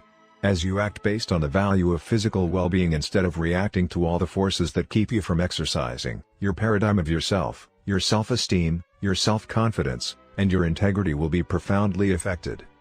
The spiritual dimension. Renewing the spiritual dimension provides leadership to your life. It's highly related to habit 2. The spiritual dimension is your core, your center, your commitment to your value system. It's a very private area of life and a supremely important one. It draws upon the sources that inspire and uplift you and tie you to the timeless truths of all humanity. And people do it very, very differently. I find renewal in daily prayerful meditation on the scriptures because they represent my value system. As I read and meditate, I feel renewed, strengthened, centered and recommitted to serve. Immersion in great literature or great music can provide a similar renewal of the spirit for some. There are others who find it in the way they communicate with nature. Nature bequeaths its own blessing on those who immerse themselves in it. When you're able to leave the noise and the discord of the city and give yourself up to the harmony and rhythm of nature, you come back renewed. For a time, you're undisturbable, almost unflappable, until gradually the noise and the discord from outside start to invade that sense of inner peace. Arthur Gordon shares a wonderful, intimate story of his own spiritual renewal in a little story called The Turn of the Tide. It tells of a time in his life when he began to feel that everything was stale and flat. His enthusiasm waned, his writing efforts were fruitless, and the situation was growing worse day by day. Finally, he determined to get help from a medical doctor. Observing nothing physically wrong, the doctor asked him if he would be able to follow his instructions for one day. When Gordon replied that he could, the doctor told him to spend the following day in the place where he was happiest as a child. He could take food, but he was not to talk to anyone or to read or write or listen to the radio. He then wrote out 4 prescriptions and told him to open one at 9, 12, 3, and 6 o'clock. "Are you serious?" Gordon asked him. "You won't think I'm joking when you get my bill," was the reply. So the next morning, Gordon went to the beach. As he opened the first prescription, he read "Listen carefully." He thought the doctor was insane. How could he listen for 3 hours? But he had agreed to follow the doctor's orders, so he listened. He heard the usual sounds of the sea and the birds. After a while, he could hear the other sounds that weren't so apparent at first. As he listened, he began to think of lessons the sea had taught him as a child: patience, respect, and awareness of the interdependence of things. He began to listen to the sounds and the silence and to feel a growing peace. At noon, he opened the second slip of paper and read "Try reaching back." Reaching back to what? He wondered. Perhaps to childhood, perhaps to memories of happy times. He thought about his past, about the many little moments of joy. He tried to remember them with exactness. And in remembering, he found a growing warmth inside. At 3 o'clock, he opened the third piece of paper. Until now, the prescriptions had been easy to take. But this one was different. It said "Examine your motives." At first he was defensive. He thought about what he wanted: success, recognition, security, and he justified them all. But then the thought occurred to him that those motives weren't good enough, and that perhaps therein was the answer to his stagnant situation. He considered his motives deeply. He thought about past happiness. And at last, the answer came to him. In a flash of certainty, he wrote, "I saw that if one's motives are wrong, nothing can be right. It makes no difference whether you are a mailman, a hairdresser, an insurance salesman, a housewife, whatever. As long as you feel you are serving others, you do the job well. When you are concerned only with helping yourself, you do it less well, a law as inexorable as gravity." When 6 o'clock came, the final prescription didn't take long to fill. "Write your worries on the sand," it said. He knelt and wrote several words with a piece of broken shell, then he turned and walked away. He didn't look back, he knew the tide would come in. Spiritual renewal takes an investment of time. But it's a quadrant 2 activity we don't really have time to neglect. The great reformer Martin Luther is quoted as saying, "I have so much to do today, I'll need to spend another hour on my knees." To him, prayer was not a mechanical duty but rather a source of power in releasing and multiplying his energies. Someone once inquired of a Far Eastern Zen master, who had a great serenity and peace about him no matter what pressures he faced, "How do you maintain that serenity and peace?" He replied, "I never leave my place of meditation." He meditated early in the morning and for the rest of the day, he carried the peace of those moments with him in his mind and heart. The idea is that when we take time to draw on the leadership center of our lives, what life is ultimately all about, it spreads like an umbrella over everything else. It renews us, it refreshes us, particularly if we recommit to it. This is why I believe a personal mission statement is so important. If we have a deep understanding of our center and our purpose, we can review and recommit to it frequently. In our daily spiritual renewal, we can visualize and live out the events of the day in harmony with those values. Religious leader David O. McKay taught, "The greatest battles of life are fought out daily in the silent chambers of the soul." If you win the battles there, if you settle the issues that inwardly conflict, you feel a sense of peace, a sense of knowing what you're about. And you'll find that the public victories where you tend to think cooperatively, to promote the welfare and good of other people, and to be genuinely happy for other people's successes will follow naturally. The mental dimension. Most of our mental development and study discipline comes through formal education. But as soon as we leave the external discipline of school, many of us let our minds atrophy. We don't do any more serious reading, We don't explore new subjects in any real depth outside our action fields, we don't think analytically, we don't write, at least not critically or in a way that tests our ability to express ourselves in distilled, clear, and concise language. Instead, we spend our time watching TV. Continuing surveys indicate that television is on in most homes some 35 to 45 hours a week. That's as much time as many people put into their jobs, more than most put into school. It's the most powerful socializing influence there is. And when we watch, we're subject to all the values that are being taught through it. That can powerfully influence us in very subtle and imperceptible ways. Wisdom in watching television requires the effective self-management of habit 3, which enables you to discriminate and to select the informing, inspiring, and entertaining programs which best serve and express your purpose and values. In our family, we limit television watching to around 7 hours a week, an average of about an hour a day. We had a family council at which we talked about it and looked at some of the data regarding what's happening in homes because of television. We found that by discussing it as a family when no one was defensive or argumentative, people started to realize the dependent sickness of becoming addicted to soap operas or to a steady diet of a particular program. I'm grateful for television and for the many high-quality educational and entertainment programs. They can enrich our lives and contribute meaningfully to our purposes and goals. But there are many programs that simply waste our time and minds, and many that influence us in negative ways if we let them. Like the body, television is a good servant but a poor master. We need to practice habit 3 and manage ourselves effectively to maximize the use of any resource in accomplishing our missions. Education. Continuing education, continually honing and expanding the mind is vital mental renewal. Sometimes that involves the external discipline of the classroom or systematized study programs, more often it does not. Proactive people can figure out many ways to educate themselves. It is extremely valuable to train the mind to stand apart and examine its own program. That, to me, is the definition of a liberal education: the ability to examine the programs of life against larger questions and purposes and other paradigms. Training, without such education, narrows and closes the mind so that the assumptions underlying the training are never examined. That's why it is so valuable to read broadly and to expose yourself to great minds. There's no better way to inform and expand your mind on a regular basis than to get into the habit of reading good literature. That's another high-leverage quadrant 2 activity. You can get into the best minds that are now or that have ever been in the world. I highly recommend starting with a goal of a book a month, then a book every 2 weeks, then a book a week. The person who doesn't read is no better off than the person who can't read. Quality literature, such as the great books, the Harvard classics, autobiographies, National Geographic and other publications that expand our cultural awareness, and current literature in various fields can expand our paradigms and sharpen our mental saw, particularly if we practice habit 5 as we read and seek first to understand.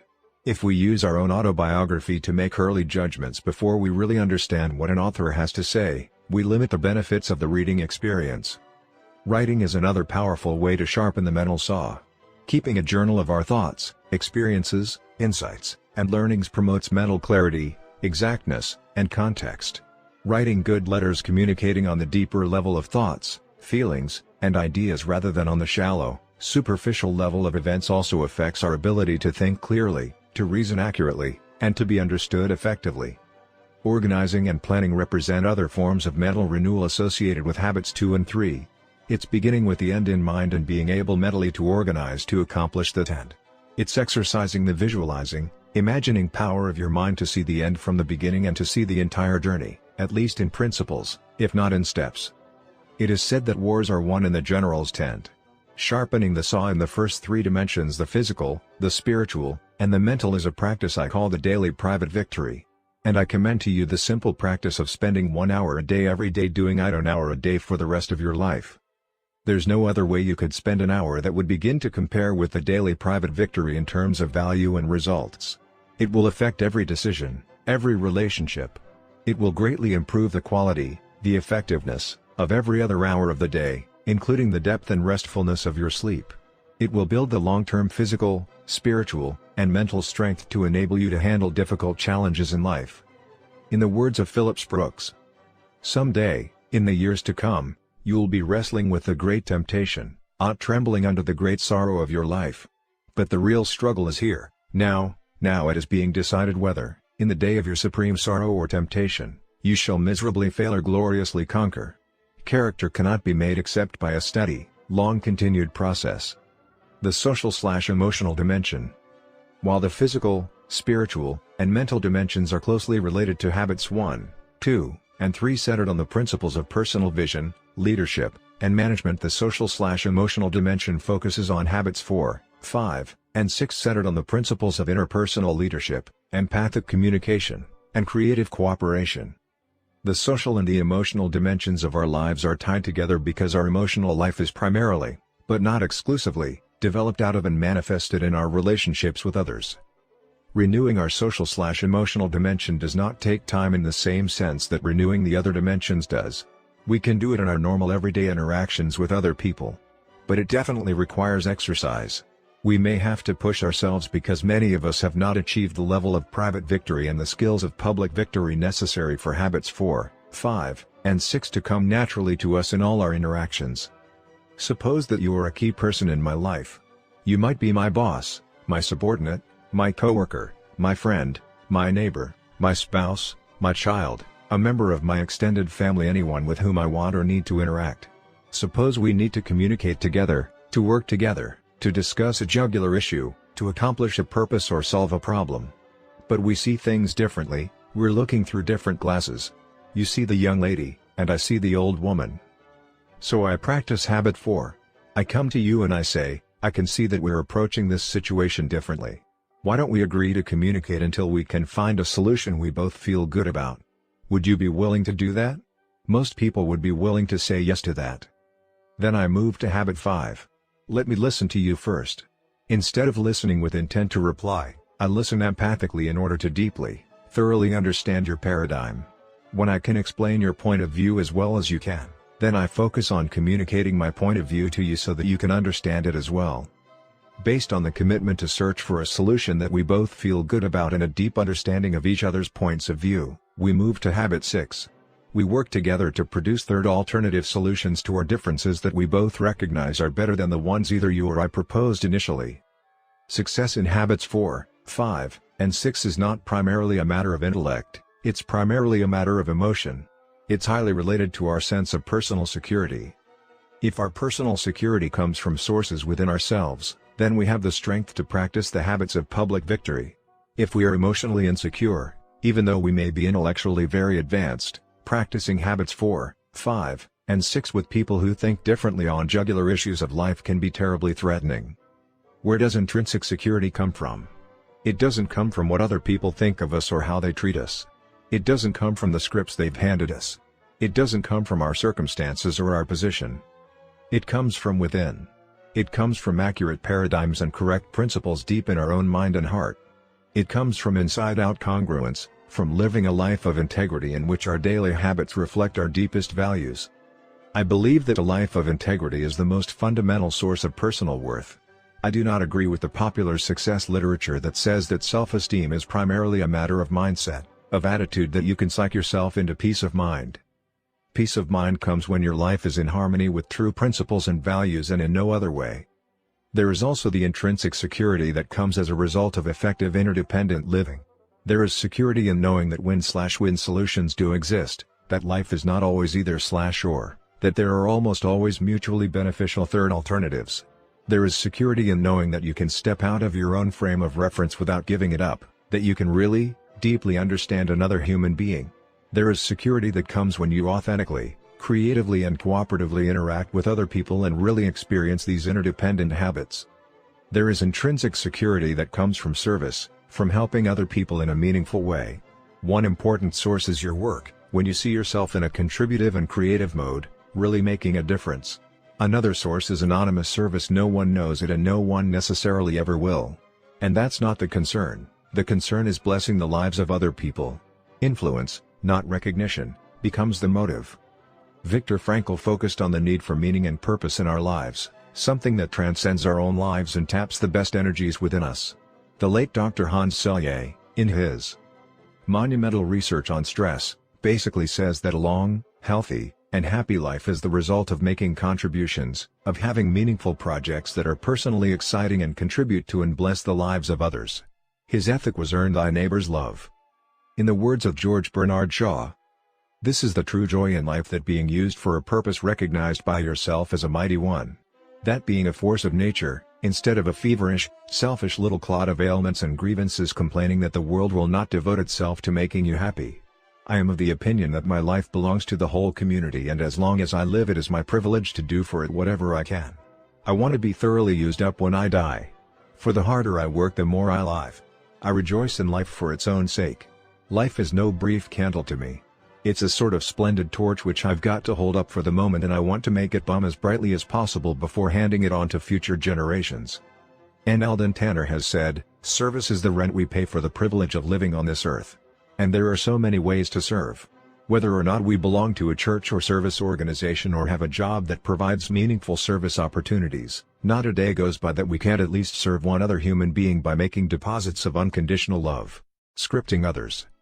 Most people are a function of the social mirror, scripted by the opinions, the perceptions, the paradigms of the people around them. As interdependent people, you and I come from a paradigm which includes the realization that we are a part of that social mirror.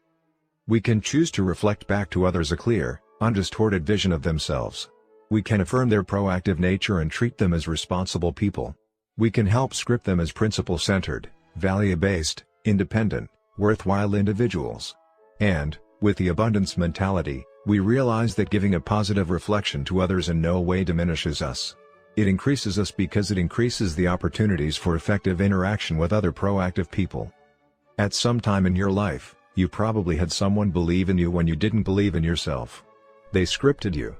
Did that make a difference in your life? What if you were a positive scripter, an affirmer, of other people? When they're being directed by the social mirror to take the lower path, you inspire them toward a higher path because you believe in them. You listen to them and empathize with them. You don't absolve them of responsibility, you encourage them to be proactive. Perhaps you are familiar with the musical, Man of La Mancha. It's a beautiful story about a medieval knight who meets a woman of the street, a prostitute. She's being validated in her lifestyle by all of the people in her life. But this poet knight sees something else in her, something beautiful and lovely. He also sees her virtue, and he affirms it, over and over again. He gives her a new name, Dulcinea, a new name associated with a new paradigm. At first, she utterly denies it, her old scripts are overpowering. She writes him off as a wild-eyed fantasizer. But he is persistent. He makes continual deposits of unconditional love, and gradually it penetrates her scripting. It goes down into her true nature, her potential, and she starts to respond. Little by little, she begins to change her lifestyle. She believes it and she acts from her new paradigm, to the initial dismay of everyone else in her life. Later, when she begins to revert to her old paradigm, he calls her to his deathbed and sings that beautiful song, The Impossible Dream, looks her in the eyes, and whispers, "Never forget, you're Dulcinea." One of the Dossi stories in the field of self-fulfilling prophecies is of a computer in England that was accidentally programmed incorrectly. In academic terms, it labeled a class of bright kids dumb kids and a class of supposedly dumb kids bright. And that computer report was the primary criterion that created the teachers' paradigms about their students at the beginning of the year. When the administration finally discovered the mistake 5.5 months later, they decided to test the kids again without telling anyone what had happened. And the results were amazing. The bright kids had gone down significantly in IQ test points. They had been seen and treated as mentally limited, uncooperative, and difficult to teach. The teachers' paradigms had become a self-fulfilling prophecy. But scores in the supposedly dumb group had gone up. The teachers had treated them as though they were bright, and their energy, their hope, their optimism, their excitement had reflected high individual expectations and worth for those kids. These teachers were asked what it was like during the first few weeks of the term. For some reason, our methods weren't working, they replied. So we had to change our methods. The information showed that the kids were bright. If things weren't working well, they figured it had to be the teaching methods. So they worked on methods, they were proactive, they worked in their circle of influence. Apparent learner disability was nothing more or less than teacher inflexibility. What do we reflect to others about themselves? And how much does that reflection influence their lives? We have so much we can invest in the emotional bank accounts of other people. The more we can see people in terms of their unseen potential, the more we can use our imagination rather than our memory, with our spouse, our children, our coworkers or employees. We can refuse to label them, we can see them in new fresh ways each time we're with them. We can help them become independent, fulfilled people capable of deeply satisfying, enriching, and productive relationships with others. Buddha taught, treat a man as he is and he will remain as he is. Treat a man as he can and should be and he will become as he can and should be. Balance and renewal. The self-renewal process must include balanced renewal in all four dimensions of our nature: the physical, the spiritual, the mental, and the social/emotional. Although renewal in each dimension is important, it only becomes optimally effective as we deal with all four dimensions in a wise and balanced way. To neglect any one area negatively impacts the rest. I have found this to be true in organizations as well as in individual lives. In an organization, the physical dimension is expressed in economic terms. The mental or psychological dimension deals with the recognition, development, and use of talent. The social/emotional dimension has to do with human relations, with how people are treated. And the spiritual dimension deals with finding meaning through purpose or contribution and through organizational integrity. When an organization neglects any one or more of these areas, it negatively impacts the entire organization. The creative energies that could result in tremendous, positive synergy are instead used to fight against the organization and become restraining forces to growth and productivity. I have found organizations whose only thrust is economic to make money. They usually don't publicize that purpose. They sometimes even publicize something else. But in their hearts, their only desire is to make money. Whenever I find this, I also find a great deal of negative synergy in the culture, generating such things as interdepartmental rivalries, defensive and protective communication, politicking, and masterminding. We can't effectively thrive without making money, but that's not sufficient reason for organizational existence. We can't live without eating, but we don't live to eat. At the other end of the spectrum, I've seen organizations that focused almost exclusively on the social/emotional dimension. They are, in a sense, some kind of social experiment and they have no economic criteria to their value system. They have no measure or gauge of their effectiveness, and as a result, they lose all kinds of efficiencies and eventually their viability in the marketplace. I have found many organizations that develop as many as 3 of the dimensions. They may have good service criteria, good economic criteria, and good human relations criteria, but they are not really committed to identifying, developing, utilizing, and recognizing the talent of people. And if these psychological forces are missing, the style will be a benevolent autocracy and the resulting culture will reflect different forms of collective resistance, adversarialism, excessive turnover, and other deep, chronic, cultural problems. Organizational as well as individual effectiveness requires development and renewal of all 4 dimensions in a wise and balanced way. Any dimension that is neglected will create negative force field resistance that pushes against effectiveness and growth. Organizations and individuals that give recognition to each of these 4 dimensions in their mission statement provide a powerful framework for balanced renewal. This process of continuous improvement is the hallmark of the total quality movement and a key to Japan's economic ascendancy. Synergy and renewal. Balanced renewal is optimally synergetic. The things you do to sharpen the saw in any one dimension have positive impact in other dimensions because they are so highly interrelated. Your physical health affects your mental health. Your spiritual strength affects your social/emotional strength. As you improve in one dimension, you increase your ability in other dimensions as well. The 7 habits of highly effective people create optimum synergy among these dimensions. Renewal in any dimension increases your ability to live at least one of the 7 habits. And although the habits are sequential, improvement in one habit synergetically increases your ability to live the rest. The more proactive you are, habit 1, the more effectively you can exercise personal leadership, habit 2, and management, habit 3, in your life. The more effectively you manage your life, habit 3, the more quadrant 2 renewing activities you can do, habit 7. The more you seek first to understand, habit 5, the more effectively you can go for synergetic win/win solutions, habits 4 and 6. The more you improve in any of the habits that lead to independence, habits 1, 2, and 3, the more effective you will be in interdependent situations, habits 4, 5, and 6. And renewal, habit 7, is the process of renewing all the habits. As you renew your physical dimension, you reinforce your personal vision, habit 1, the paradigm of your own self-awareness and free will, of proactivity, of knowing that you are free to act instead of being acted upon, to choose your own response to any stimulus. This is probably the greatest benefit of physical exercise. Each daily private victory makes a deposit in your personal intrinsic security account.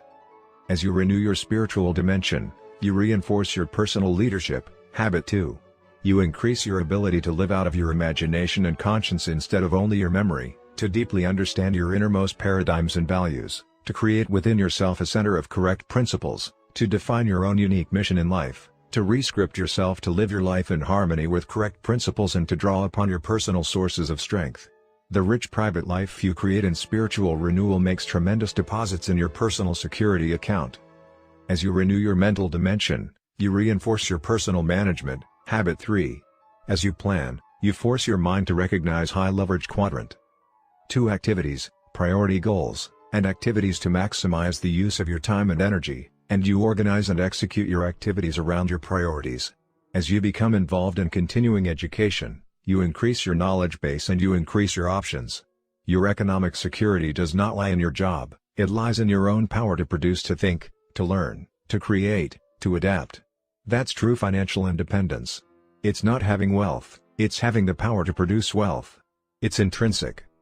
The daily private victory, a minimum of 1 hour a day and renewal of the physical, spiritual, and mental dimensions is the key to the development of the 7 habits, and it's completely within your circle of influence. It is the quadrant 2 focus time necessary to integrate these habits into your life, to become principle-centered. It's also the foundation for the daily public victory. It's the source of intrinsic security you need to sharpen the saw in the social/emotional dimension. It gives you the personal strength to focus on your circle of influence in interdependent situations, to look at others through the abundance mentality paradigm, to genuinely value their differences and to be happy for their success. It gives you the foundation to work for genuine understanding and for synergetic win-win solutions, to practice habits 4, 5, and 6 in an interdependent reality. The upward spiral. Renewal is the principle and the process that empowers us to move on an upward spiral of growth and change, of continuous improvement. To make meaningful and consistent progress along that spiral, we need to consider one other aspect of renewal as it applies to the unique human endowment that directs this upward movement: our conscience. In the words of Madame de Stael, the voice of conscience is so delicate that it is easy to stifle it, but it is also so clear that it is impossible to mistake it.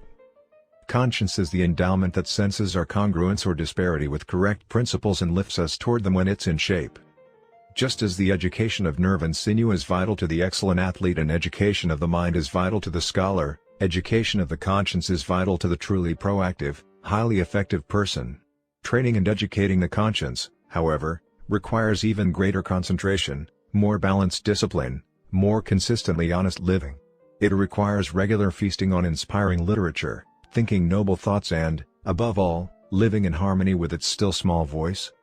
Just as junk food and lack of exercise can ruin an athlete's condition, those things that are obscene, crude, or pornographic can breed an inner darkness that numbs our higher sensibilities and substitutes the social conscience of "will I be found out?"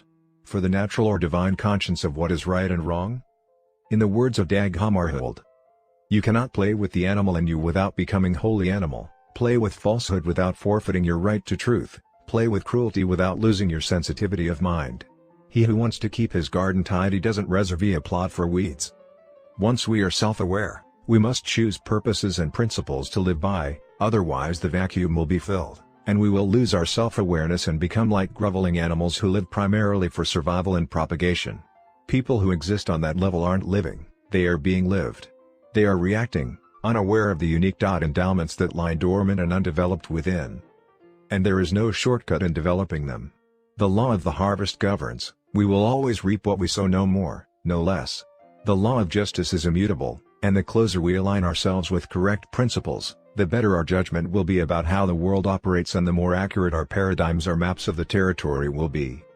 I believe that as we grow and develop on this upward spiral, we must show diligence in the process of renewal by educating and obeying our conscience.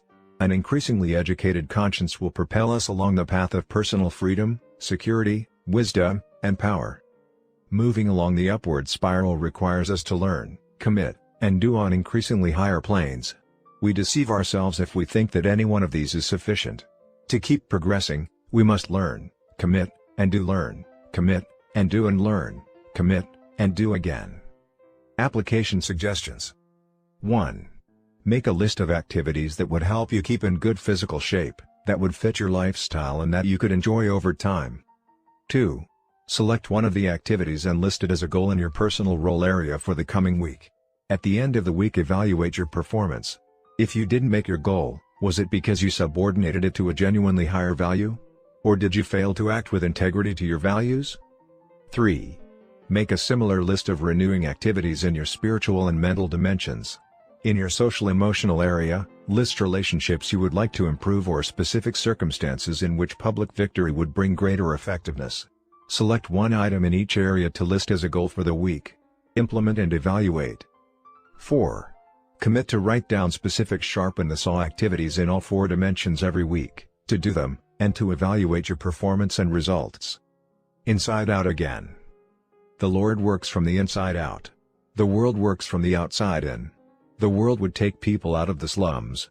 Christ takes the slums out of people, and then they take themselves out of the slums. The world would mold men by changing their environment. Christ changes men, who then change their environment. The world would shape human behavior, but Christ can change human nature. Ezra Taft Benson. I would like to share with you a personal story which I feel contains the essence of this book. In doing so, it is my hope that you will relate to the underlying principles it contains. Some years ago, our family took a sabbatical leave from the university where I taught so that I could write. We lived for a full year in Laie on the north shore of Oahu, Hawaii. Shortly after getting settled, we developed a living and working routine which was not only very productive but extremely pleasant. After an early morning run on the beach, we would send 2 of our children, barefoot and in shorts, to school. I went to an isolated building next to the cane fields where I had an office to do my writing. It was very quiet, very beautiful, very serene. No phone, no meetings, no pressing engagements. My office was on the outside edge of a college, and one day as I was wandering between stacks of books in the back of the college library, I came across a book that drew my interest. As I opened it, my eyes fell upon a single paragraph that powerfully influenced the rest of my life. I read the paragraph over and over again. It basically contained the simple idea that there is a gap or a space between stimulus and response, and that the key to both our growth and happiness is how we use that space. I can hardly describe the effect that idea had on my mind. Though I had been nurtured in the philosophy of self-determinism, the way the idea was phrased, a gap between stimulus and response, hit me with fresh, almost unbelievable force. It was almost like knowing it for the first time, like an inward revolution, an idea whose time had come. I reflected on it again and again, and it began to have a powerful effect on my paradigm of life. It was as if I had become an observer of my own participation. I began to stand in that gap and to look outside at the stimuli. I reveled in the inward sense of freedom to choose my response, even to become the stimulus, or at least to influence it, even to reverse it. Shortly thereafter, and partly as a result of this revolutionary idea, Sandra and I began a practice of deep communication. I would pick her up a little before noon on an old red Honda 90 trail cycle, and we would take our 2 preschool children with us, one between us and the other on my left knee, as we rode out in the cane fields by my office. We rode slowly along for about an hour, just talking.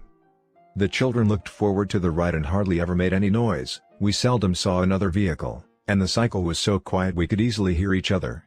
We usually ended up on an isolated beach where we parked the Honda and walked about 200 yards to a secluded spot where we ate a picnic lunch. The sandy beach and a freshwater river coming off the island totally absorbed the interest of the children, so Sandra and I were able to continue our talks uninterrupted. Perhaps it doesn't take too much imagination to envision the level of understanding and trust we were able to reach by spending at least 2 hours a day, every day, for a full year in deep communication. At the very first of the year, we talked about all kinds of interesting topics: people, ideas, events, the children, my writing, our family at home, future plans, and so forth. But little by little, our communication deepened and we began to talk more and more about our internal worlds, about our upbringing, our scripting, our feelings and self-doubts. As we were deeply immersed in these communications, we also observed them and observed ourselves in them. We began to use that space between stimulus and response in some new and interesting ways, which caused us to think about how we were programmed and how those programs shaped how we saw the world. We began an exciting adventure into our interior worlds and found it to be more exciting, more fascinating, more absorbing, more compelling, more filled with discovery and insight than anything we'd ever known in the outside world. It wasn't all sweetness and light. We occasionally hit some raw nerves and had some painful experiences, embarrassing experiences, self-revealing experiences that made us extremely open and vulnerable to each other. And yet we found we had been wanting to go into those things for years, When we did go into the deeper, more tender issues and then came out of them, we felt in some way healed. We were so initially supportive and helpful, so encouraging and empathic to each other, that we nurtured and facilitated these internal discoveries in each other. We gradually evolved two unspoken ground rules. The first was no probing. As soon as we unfolded the inner layers of vulnerability, we were not to question each other, only to empathize. Probing was simply too invasive. It was also too controlling and too logical. We were covering new, difficult terrain that was scary and uncertain, and it stirred up fears and doubts. We wanted to cover more and more of it, but we grew to respect the need to let each other open up in our own time. The second ground rule was that when it hurt too much, when it was painful, we would simply quit for the day. Then we would either begin the next day where we left off or wait until the person who was sharing felt ready to continue. We carried around the loose ends, knowing that we wanted to deal with them. But because we had the time and the environment conducive to it, and because we were so excited to observe our own involvement and to grow within our marriage, we simply knew that sooner or later we would deal with all those loose ends and bring them to some kind of closure. The most difficult, and eventually the most fruitful part of this kind of communication came when my vulnerability and Sandra's vulnerability touched. Then, because of our subjective involvement, we found that the space between stimulus and response was no longer there. A few bad feelings surfaced. But our deep desire and our implicit agreement was to prepare ourselves to start where we left off and deal with those feelings until we resolved them. One of those difficult times had to do with a basic tendency in my personality. My father was a very private individual, very controlled and very careful. My mother wasn't as very public, very open, very spontaneous. I find both sets of tendencies in me, and when I feel insecure, I tend to become private, like my father. I live inside myself and safely observe. Sandra is more like my mother, social, authentic, and spontaneous. We had gone through many experiences over the years in which I felt her openness was inappropriate, and she felt my constraint was dysfunctional, both socially and to me as an individual, because I would become insensitive to the feelings of others. All of this and much more came out during those deep visits. I came to value Sandra's insight and wisdom and the way she helped me to be a more open, giving, sensitive, social person. Another of those difficult times had to do with what I perceived to be a hang-up Sandra had, which had bothered me for years. She seemed to have an obsession about Frigidaire appliances which I was at an absolute loss to understand. She would not even consider buying another brand of appliance. Even when we were just starting out and on a very tight budget, she insisted that we drive the 50 miles to the big city where Frigidaire appliances were sold, simply because no dealer in our small university town carried them at that time. This was a matter of considerable agitation to me. Fortunately, the situation came up only when we purchased an appliance. But when it did come up, it was like a stimulus that triggered off a hot-button response. This single issue seemed to be symbolic of all irrational thinking, and it generated a whole range of negative feelings within me. I usually resorted to my dysfunctional private behavior. I suppose I figured that the only way I could deal with it was not to deal with it, otherwise, I felt I would lose control and say things I shouldn't say. There were times when I did slip and say something negative, and I had to go back and apologize. What bothered me the most was not that she liked Frigidaire, but that she persisted in making what I considered utterly illogical and indefensible statements to defend Frigidaire which had no basis in fact whatsoever. If she had only agreed that her response was irrational and purely emotional, I think I could have handled it. But her justification was upsetting. It was sometime in early spring when the Frigidaire issue came up. All our prior communication had prepared us. The ground rules had been deeply established not to probe and to leave it alone if it got to be too painful for either or both. I will never forget the day we talked it through. We didn't end up on the beach that day, we just continued to ride through the cane fields, perhaps because we didn't want to look each other in the eye.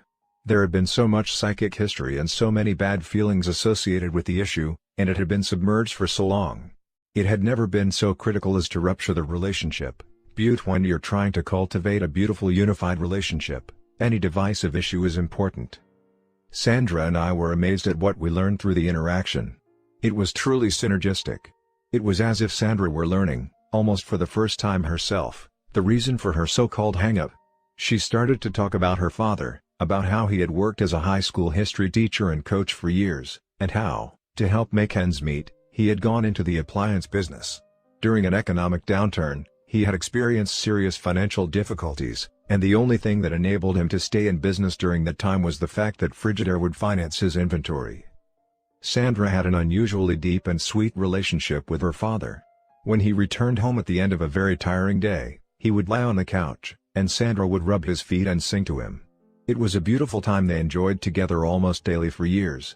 He would also open up and talk through his worries and concerns about the business, and he shared with Sandra his deep appreciation for Frigidaire financing his inventory so that he could make it through the difficult times.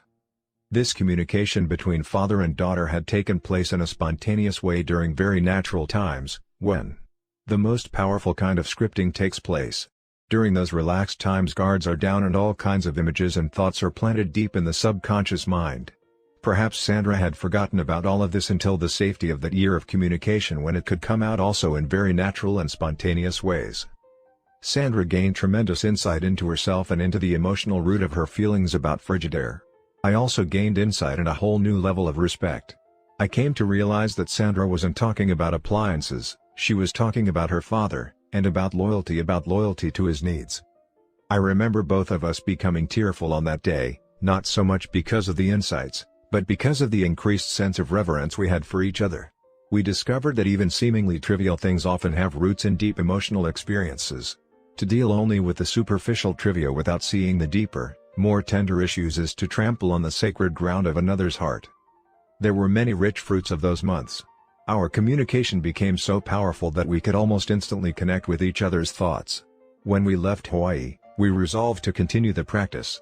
During the many years since, we have continued to go regularly on our Honda Trail cycle, or in the car if the weather's bad, just to talk. We feel the key to staying in love is to talk, particularly about feelings. We try to communicate with each other several times every day, even when I'm traveling. It's like touching into home base, which accesses all the happiness, security, and values it represents. Thomas Wolfe was wrong. You can go home again if your home is a treasured relationship, a precious companionship. Intergenerational living.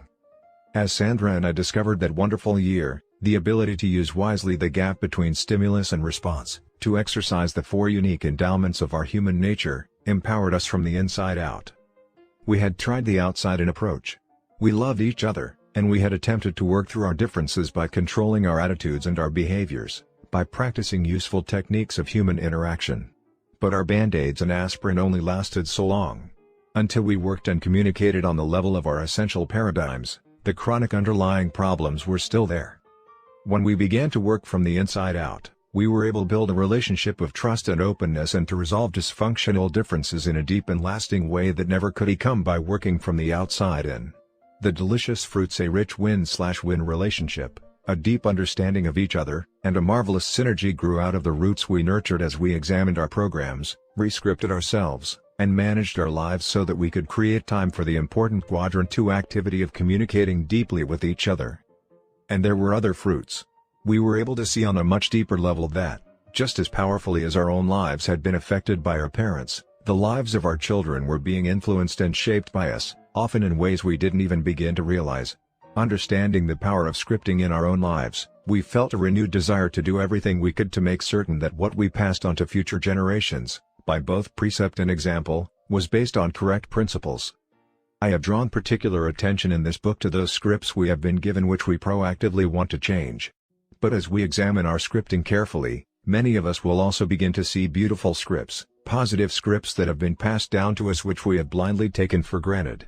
Real self-awareness helps us to appreciate those scripts and to appreciate those who have gone before us and nurtured us in principle-based living, mirroring back to us not only what we are, but what we can become. There is transcendent power in a strong intergenerational family. An effectively interdependent family of children, parents, grandparents, aunts, uncles, and cousins can be a powerful force in helping people have a sense of who they are and where they came from and what they stand for. It's great for children to be able to identify themselves with the tribe, to feel that many people know them and care about them, even though they're spread all over the country.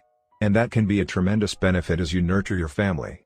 If one of your children is having difficulty and doesn't really relate with you at a particular time in his life, maybe he can relate to your brother or sister who can become a surrogate father or mother, a mentor or a hero for a period of time.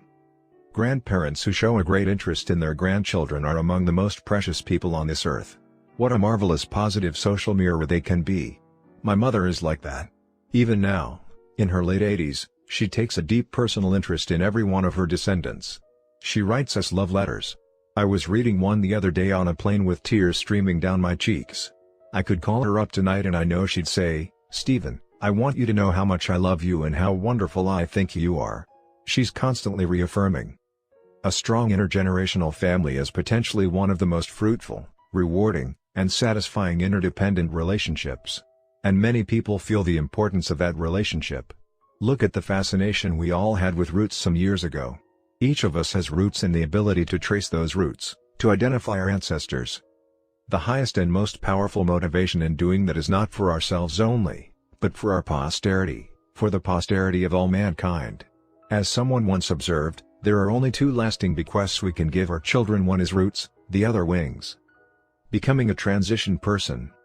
Among other things, I believe that giving wings to our children and to others means empowering them with the freedom to rise above negative scripting that had been passed down to us.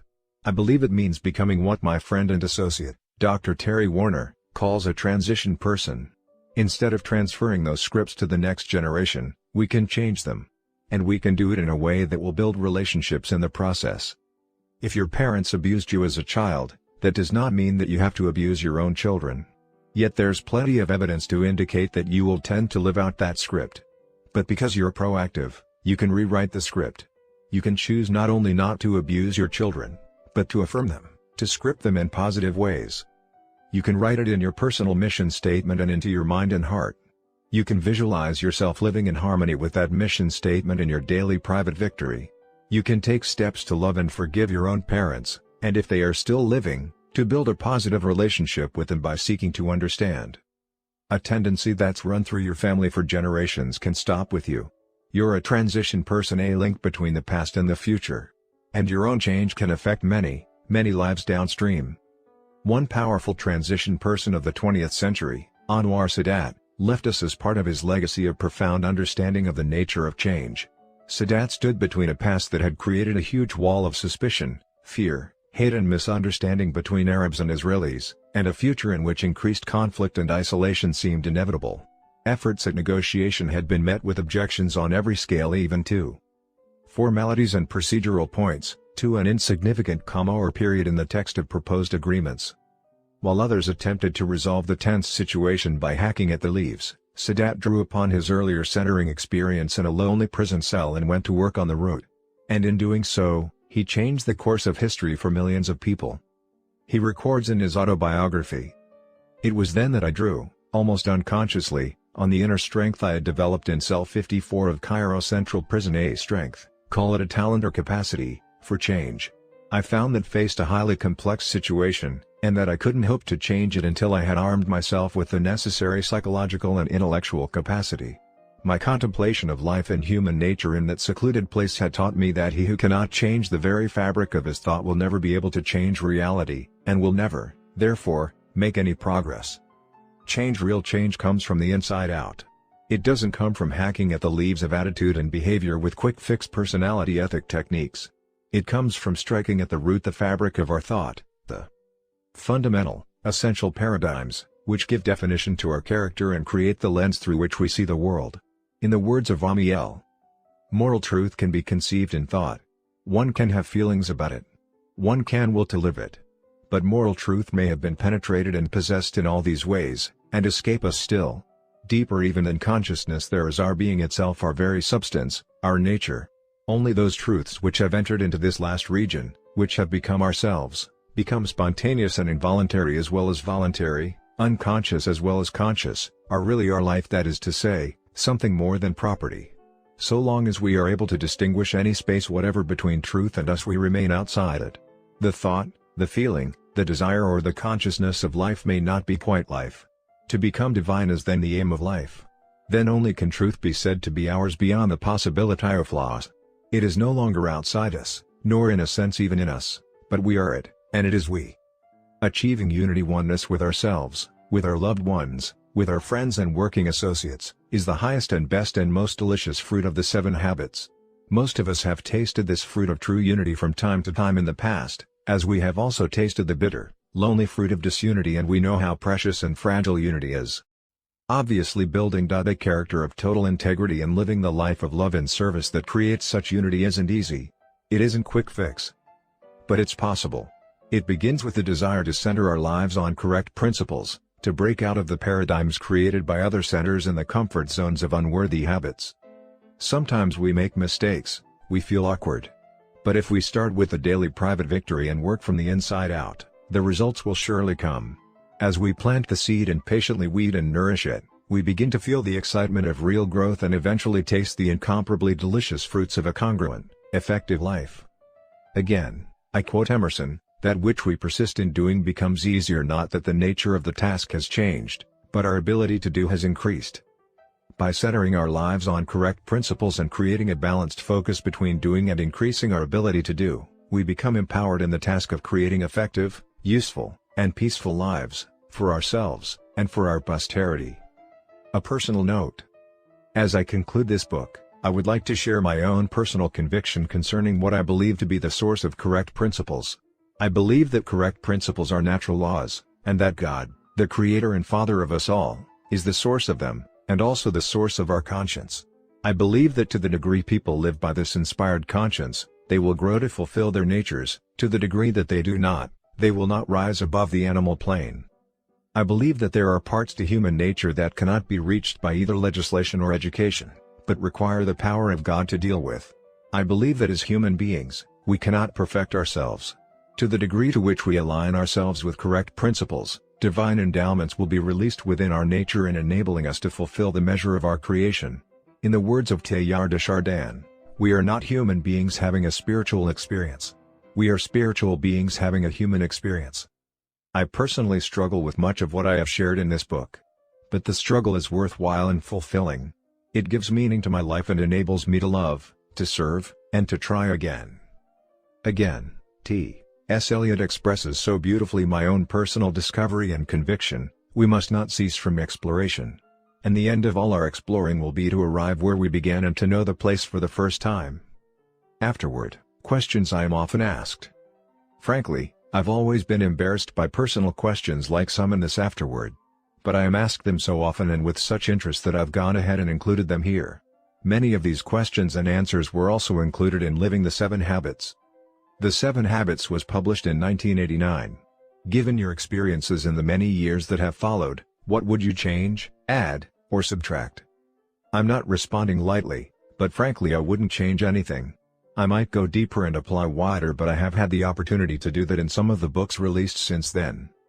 For example, over 250,000 individuals were profiled showing Habit 3, Put First Things First, as the habit most neglected. So, the First Things First book, published 1996, went deeper into Habits 2 and 3 but also added more substance and illustrations for all the other habits. The 7 Habits of Highly Effective Families applied the 7 Habits framework of thinking into building strong, happy, highly effective families. Also, my son, Sean, applied the framework to the unique needs, interests and challenges of teens in a very visually attractive, entertaining, and edifying way in the 7 Habits of Highly Effective Teens. We have also had tens of thousands of people tell us of the significant impact of becoming the creative force of their own lives through internalizing the 7 Habits. 76 of them shared the details of their fascinating stories of courage and inspiration in living the 7 Habits, showing the transforming power of the principles in all kinds of personal, family, and organizational settings regardless of their circumstances, organizational position, or prior life experiences. What have you learned about the 7 Habits since the book's release? I have learned or had reinforced many things. I'll briefly mention 10 learnings. 1.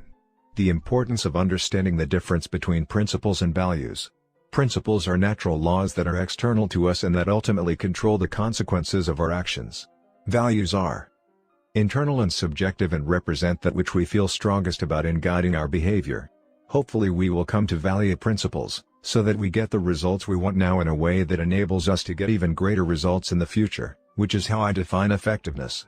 Everyone has values, even criminal gangs have values. Values govern people's behavior but principles govern the consequences of those behaviors. Principles are independent of us. They operate regardless of our awareness of them, acceptance of them, liking of them, belief in them, or obeying of them. I have come to believe that humility is the mother of all virtues. Humility says we are not in control, principles are in control, therefore we submit ourselves to principles. Pride says that we are in control, and since our values govern our behavior, we can simply do life our way. We may do so, but the consequences of our behavior flow from principles, not our values. Therefore we should value principles. 2. From experiences all over the world with this material, I have come to see the universal nature of the principles undergirding this material. Illustrations and practices may vary and are culturally specific, but the principles are the same. I have found the principles contained in the 7 habits in all 6 major world religions and have actually drawn upon quotations from sacred writings of those religions when teaching in those cultures. I have done this in the Middle East, India, Asia, Australia and the South Pacific, South America, Europe, North America, Africa, and among Native Americans and other indigenous peoples. All of us, men and women alike, face similar problems, have similar needs, and internally resonate with the underlying principles. There is an internal sense of the principle of justice or win/win. There is an internal moral sense of the principle of responsibility, of the principle of purpose, of integrity, of respect, of cooperation, of communication, of renewal. These are universal. But practices are not. They are situationally specific. Every culture interprets universal principles in unique ways. 3. I have come to see the organizational implications of the 7 habits, although, in the strict technical sense, an organization does not have habits. Its culture has norms or mores or social codes, which represent habits. An organization also has established systems, processes, and procedures. These represent habits. In fact, in the last analysis, all behavior is personal. It is individual even though it often is part of collective behavior in the form of decisions made by management regarding structure and systems, processes and practices. We have worked with thousands of organizations in most every industry and profession and have found that the same basic principles contained in the 7 habits apply and define effectiveness. 4. You can teach all 7 habits by starting with any one habit. And you can also teach one habit in a way that leads to the teaching of the other 6.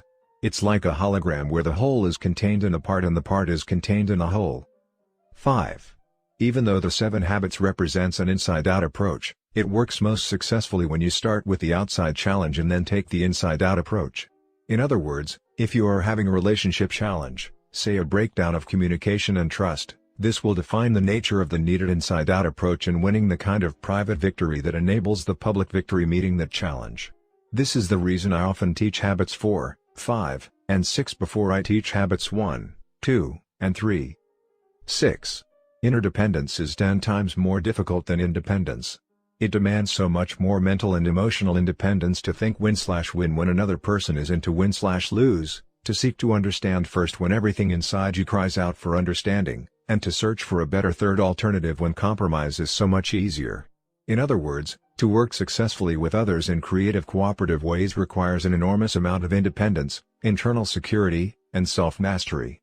Otherwise, what we call interdependency is really counterdependency where people do the opposite to assert their independence, or codependency where they literally need the other person's weakness to fulfill their need and to justify their own weakness. 7. You can pretty well summarize the first 3 habits with the expression make and keep a promise. And you can pretty well summarize the next 3 habits with the expression involve others in the problem and work out the solution together. 8. The 7 habits represents a new language even though there are fewer than a dozen unique words or phrases. This new language becomes a code, a shorthand way of saying a great deal. When you say to another, was that a deposit or a withdrawal? Is that reactive or proactive? Is that synergistic or a compromise? Is that win/win or win/lose or lose/win? Is that putting first things first or second things first? Is that beginning with the means in mind or the end in mind? I've seen entire cultures transformed by a wide understanding of and commitment to the principles and concepts symbolized by these very special code words. 9. Integrity is a higher value than loyalty. Or better put, integrity is the highest form of loyalty. Integrity means being integrated or centered on principles, not on people, organizations, or even family. You will find that the root of most issues that people are dealing with is it popular, acceptable, political, or is it right? When we prioritize being loyal to a person or group over doing what we feel to be right, we lose integrity. We may temporarily gain popularity or build loyalty, but, downstream, This loss of integrity will undermine even those relationships. It's like bad-mouthing someone behind their back. The person you are temporarily united with through bad-mouthing someone else knows you would bad-mouth them under different pressures and circumstances. In a sense, the first 3 habits represent integrity and the next 3 loyalty, but they are totally interwoven. Over time, integrity produces loyalty. If you attempt to reverse them and go for loyalty first, you will find yourself temporizing and compromising integrity. It's better to be trusted than to be liked. Ultimately, trust and respect will generally produce love. 10. Living the 7 habits is a constant struggle for everyone. Everyone falters from time to time on each of the 7 and sometimes all 7 simultaneously. They really are simple to understand but difficult to consistently practice. They are common sense, but what is common sense is not always common practice. Which habit do you personally have the greatest difficulty with? Habit 5. When I am really tired and already convinced I'm right, I really don't want to listen. I may even pretend to listen. Basically, I am guilty of the same thing I talk about, listening with the intent to reply, not to understand. In fact, in some sense, I struggle almost daily with all 7 habits. I have conquered none of them. I see them more as life principles that we never really master, and that the closer we come to their mastery, the more aware we become of how far we really have yet to go. It's like the more you know you don't know. This is why I often gave my university students 50% of the grade for the quality of their questions and the other 50% for the quality of their answer to their questions. Their true level of knowledge is better revealed that way. Similarly, the 7 habits represents an upward cycle. Habit 1 at a high level is vastly different from habit 1 at a lower level. To be proactive at the beginning level may only be awareness of the space between stimulus and response. At the next level it may involve a choice such as, not to get back at or to get even. At the next level, to give feedback. At the next level, to ask forgiveness. At the next level, to forgive. At the next, to forgive parents. At the next level, to forgive dead parents. And the next level, to simply not take offense. You're the vice chairman of Franklin Covey Company. Does Franklin Covey live the 7 habits? We try to. Continually trying to live what we teach is one of our most fundamental values. But we don't do it perfectly. Like any other business, we're challenged by changing market realities and by integrating the 2 cultures of the former Covey Leadership Center and Franklin Quest. The merger took place in the summer of 1997. It takes time, patience, and persistence in applying the principles, and the true test of our success will be in the long run. No snapshot will give an accurate picture. Any airplane is off track much of the time but just keeps coming back to the flight plan. Eventually, it arrives at its destination. This is true with all of us as individuals, families, or organizations. The key is to have an end in mind and a shared commitment to constant feedback and constant course correction. Why 7? Why not 6 or 8 or 10 or 15? What is so sacred about 7? Nothing is sacred about 7, it just so happens that the 3 private victory habits, freedom to choose, choice, action, precede the 3 public victory habits, respect, understanding, creation, and then there is 1 to renew the rest, and that equals 7. When asked this question, I've always said if there were some other desirable characteristic you would like make into a habit, you would simply put that under habit 2 as one of the values you are trying to live by.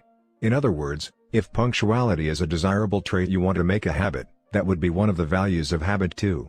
So no matter what else you came up with, you would put it under habit 2, your value system. Habit 1 is the idea that you can have a value system, that you can choose your own value system.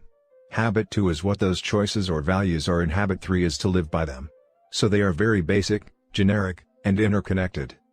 It so happens that at the writing of this afterword for this new edition of the 7 Habits, I have just completed a new book entitled The 8th Habit, From Effectiveness to Greatness. To some, calling it the 8th habit may appear to be a departure from my standard answer. But you see, as I say in the opening chapter of this new book, the world has profoundly changed since the 7 Habits of Highly Effective People was published in 1989. The challenges and complexity we face in our personal lives and relationships, in our families, in our professional lives, and in our organizations are of a different order of magnitude. In fact, many mark 1989, the year we witnessed the fall of the Berlin Wall, the beginning of the information age, the birth of a new reality, a sea change of incredible significance, truly a new era. Being highly effective as individuals and organizations is no longer optional in today's world, it's the price of entry to the playing field. But surviving, thriving, innovating, excelling and leading in this new reality will require us to build on and reach beyond effectiveness. The call and need of a new era is for fulfillment. It's for passionate optimization, for significant contribution and greatness. These are on a different plane or dimension. They are different in kind just as significance is different in kind, not in degree, from success. Tapping into the higher reaches of human genius and motivation, what we could call voice, requires a new mindset, a new skill set, a new tool set, a new habit. The eighth habit, then, is not about adding one more habit to the 7th that somehow got forgotten. It's about seeing and harnessing the power of a third dimension to the 7 habits that meets the central challenge of the new knowledge worker age. How does notoriety affect you? It affects me in different ways. From an ego standpoint, it's flattering. From a teaching standpoint, it is humbling, but I must strongly acknowledge that I am not the author of any of these principles and deserve absolutely no recognition. I am not saying this because of a desire to be modest and humble. I am saying this because I believe it, that I, myself, believe it. I see myself, like most of you, as a seeker of truth, of understanding. I am not a guru. I disdain being called a guru. I want no disciples.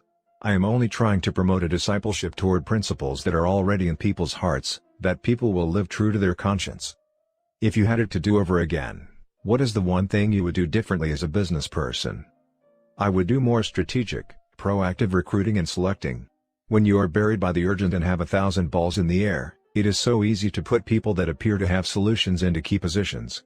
The tendency is to not look deeply into their backgrounds and patterns, to do due diligence, nor is it to carefully develop the criteria that needs to be met in the particular roles or assignments. I am convinced that when recruiting and selecting is done strategically, that is, thinking long-term and proactively, not based upon the pressures of the moment, it pays enormous long-term dividends. Someone once said, "That which we desire most earnestly we believe most easily." You really have to look deeply into both character and competence, because eventually, downstream, flaws in either area will manifest themselves in both areas. I am convinced that although training and development is important, recruiting and selection are much more important. If you had it to do over again, what is the one thing you would do differently as a parent? As a parent, I wish I had spent more time in carefully developing soft, informal win-win agreements with each of my children in the different phases of their lives. Because of business and travels, I often indulged my children and went for lose/win too much instead of paying the price in relationship building sufficient to really develop thorough, sound win/win agreements more consistently. How is technology going to change business in the future? I believe in Stan Davis's statement that when the infrastructure changes, everything rumbles, and I think the technical infrastructure is central to everything. It will accelerate all good and bad trends. I'm also convinced that it is for these very reasons that the human element becomes even more important. High tech without high touch does not work, and, the more influential technology becomes, the more important is the human factor which controls the technology becomes, particularly in developing a cultural commitment to the criteria in the use of the technology. Are you surprised or astounded at the universal popularity of the 7 habits, with other countries/cultures/ages/gender? Yes and no. Yes, in that I had no idea it would become a worldwide phenomenon and that a few of the words would become part of Americana. No, in the sense that the material had been tested for over 25 years and I knew that it would work primarily because it is based upon principles I did not invent and therefore take no credit for. How would you begin to teach the 7 habits to very young children? I think I would live by Albert Schweitzer's 3 basic rules for raising children. First, example; second, example; third, example. But I wouldn't go quite that far. I would say, first, example; second, build a caring and affirming relationship, and third, teach some of the simple ideas underlying the habits in the language of children, help them gain a basic understanding and vocabulary of the 7 habits and show them how to process their own experiences through the principles, let them identify what particular principles and habits are being illustrated in their lives. My boss, spouse, child, friend, etc., really needs the 7 habits. How would you recommend I get them to read it? People don't care how much you know until they know how much you care. Build a relationship of trust and openness based upon a character example of trustworthiness and then share how the 7 habits have helped you. Simply let them see the 7 habits in action through your life. Then, at the appropriate time, you might invite them to participate in a training program or share your book as a gift or teach some of the basic ideas when the occasion calls for it. What is your background and how did you come to write the 7 Habits? It was implicitly understood that I would follow in my father's footsteps and go into the family business. However, I found that I enjoyed teaching and training leaders even more than business. I became deeply interested and involved in the human side of organizations when I was at Harvard Business School. Later I taught business subjects at Brigham Young University and did consulting, advising, and training on the side for several years. During that time, I became interested in creating integrated leadership and management development programs around a sequential and balance of principles. These eventually evolved into the 7 Habits, and then while applying it to organizations it evolved into the concept of principle-centered leadership. I decided to leave the university and go full-time into training executives from all different kinds of organizations. After a year of following a very carefully developed curriculum came the development of a business that has enabled us to take the material to people throughout the world. What is your response to the people who claim to have the true formula for success? I would say 2 things. First, if what they are saying is based on principles or natural laws, I want to learn from them and I commend them. Second, I would say we are probably using different words to describe the same basic principles or natural laws. Are you really bald or do you shave your head for efficiency's sake? Hey, listen, while you're busy blow drying your hair, I'm out serving the customers. In fact, the first time I heard the expression, bald is beautiful, I kicked the slats out of my crib.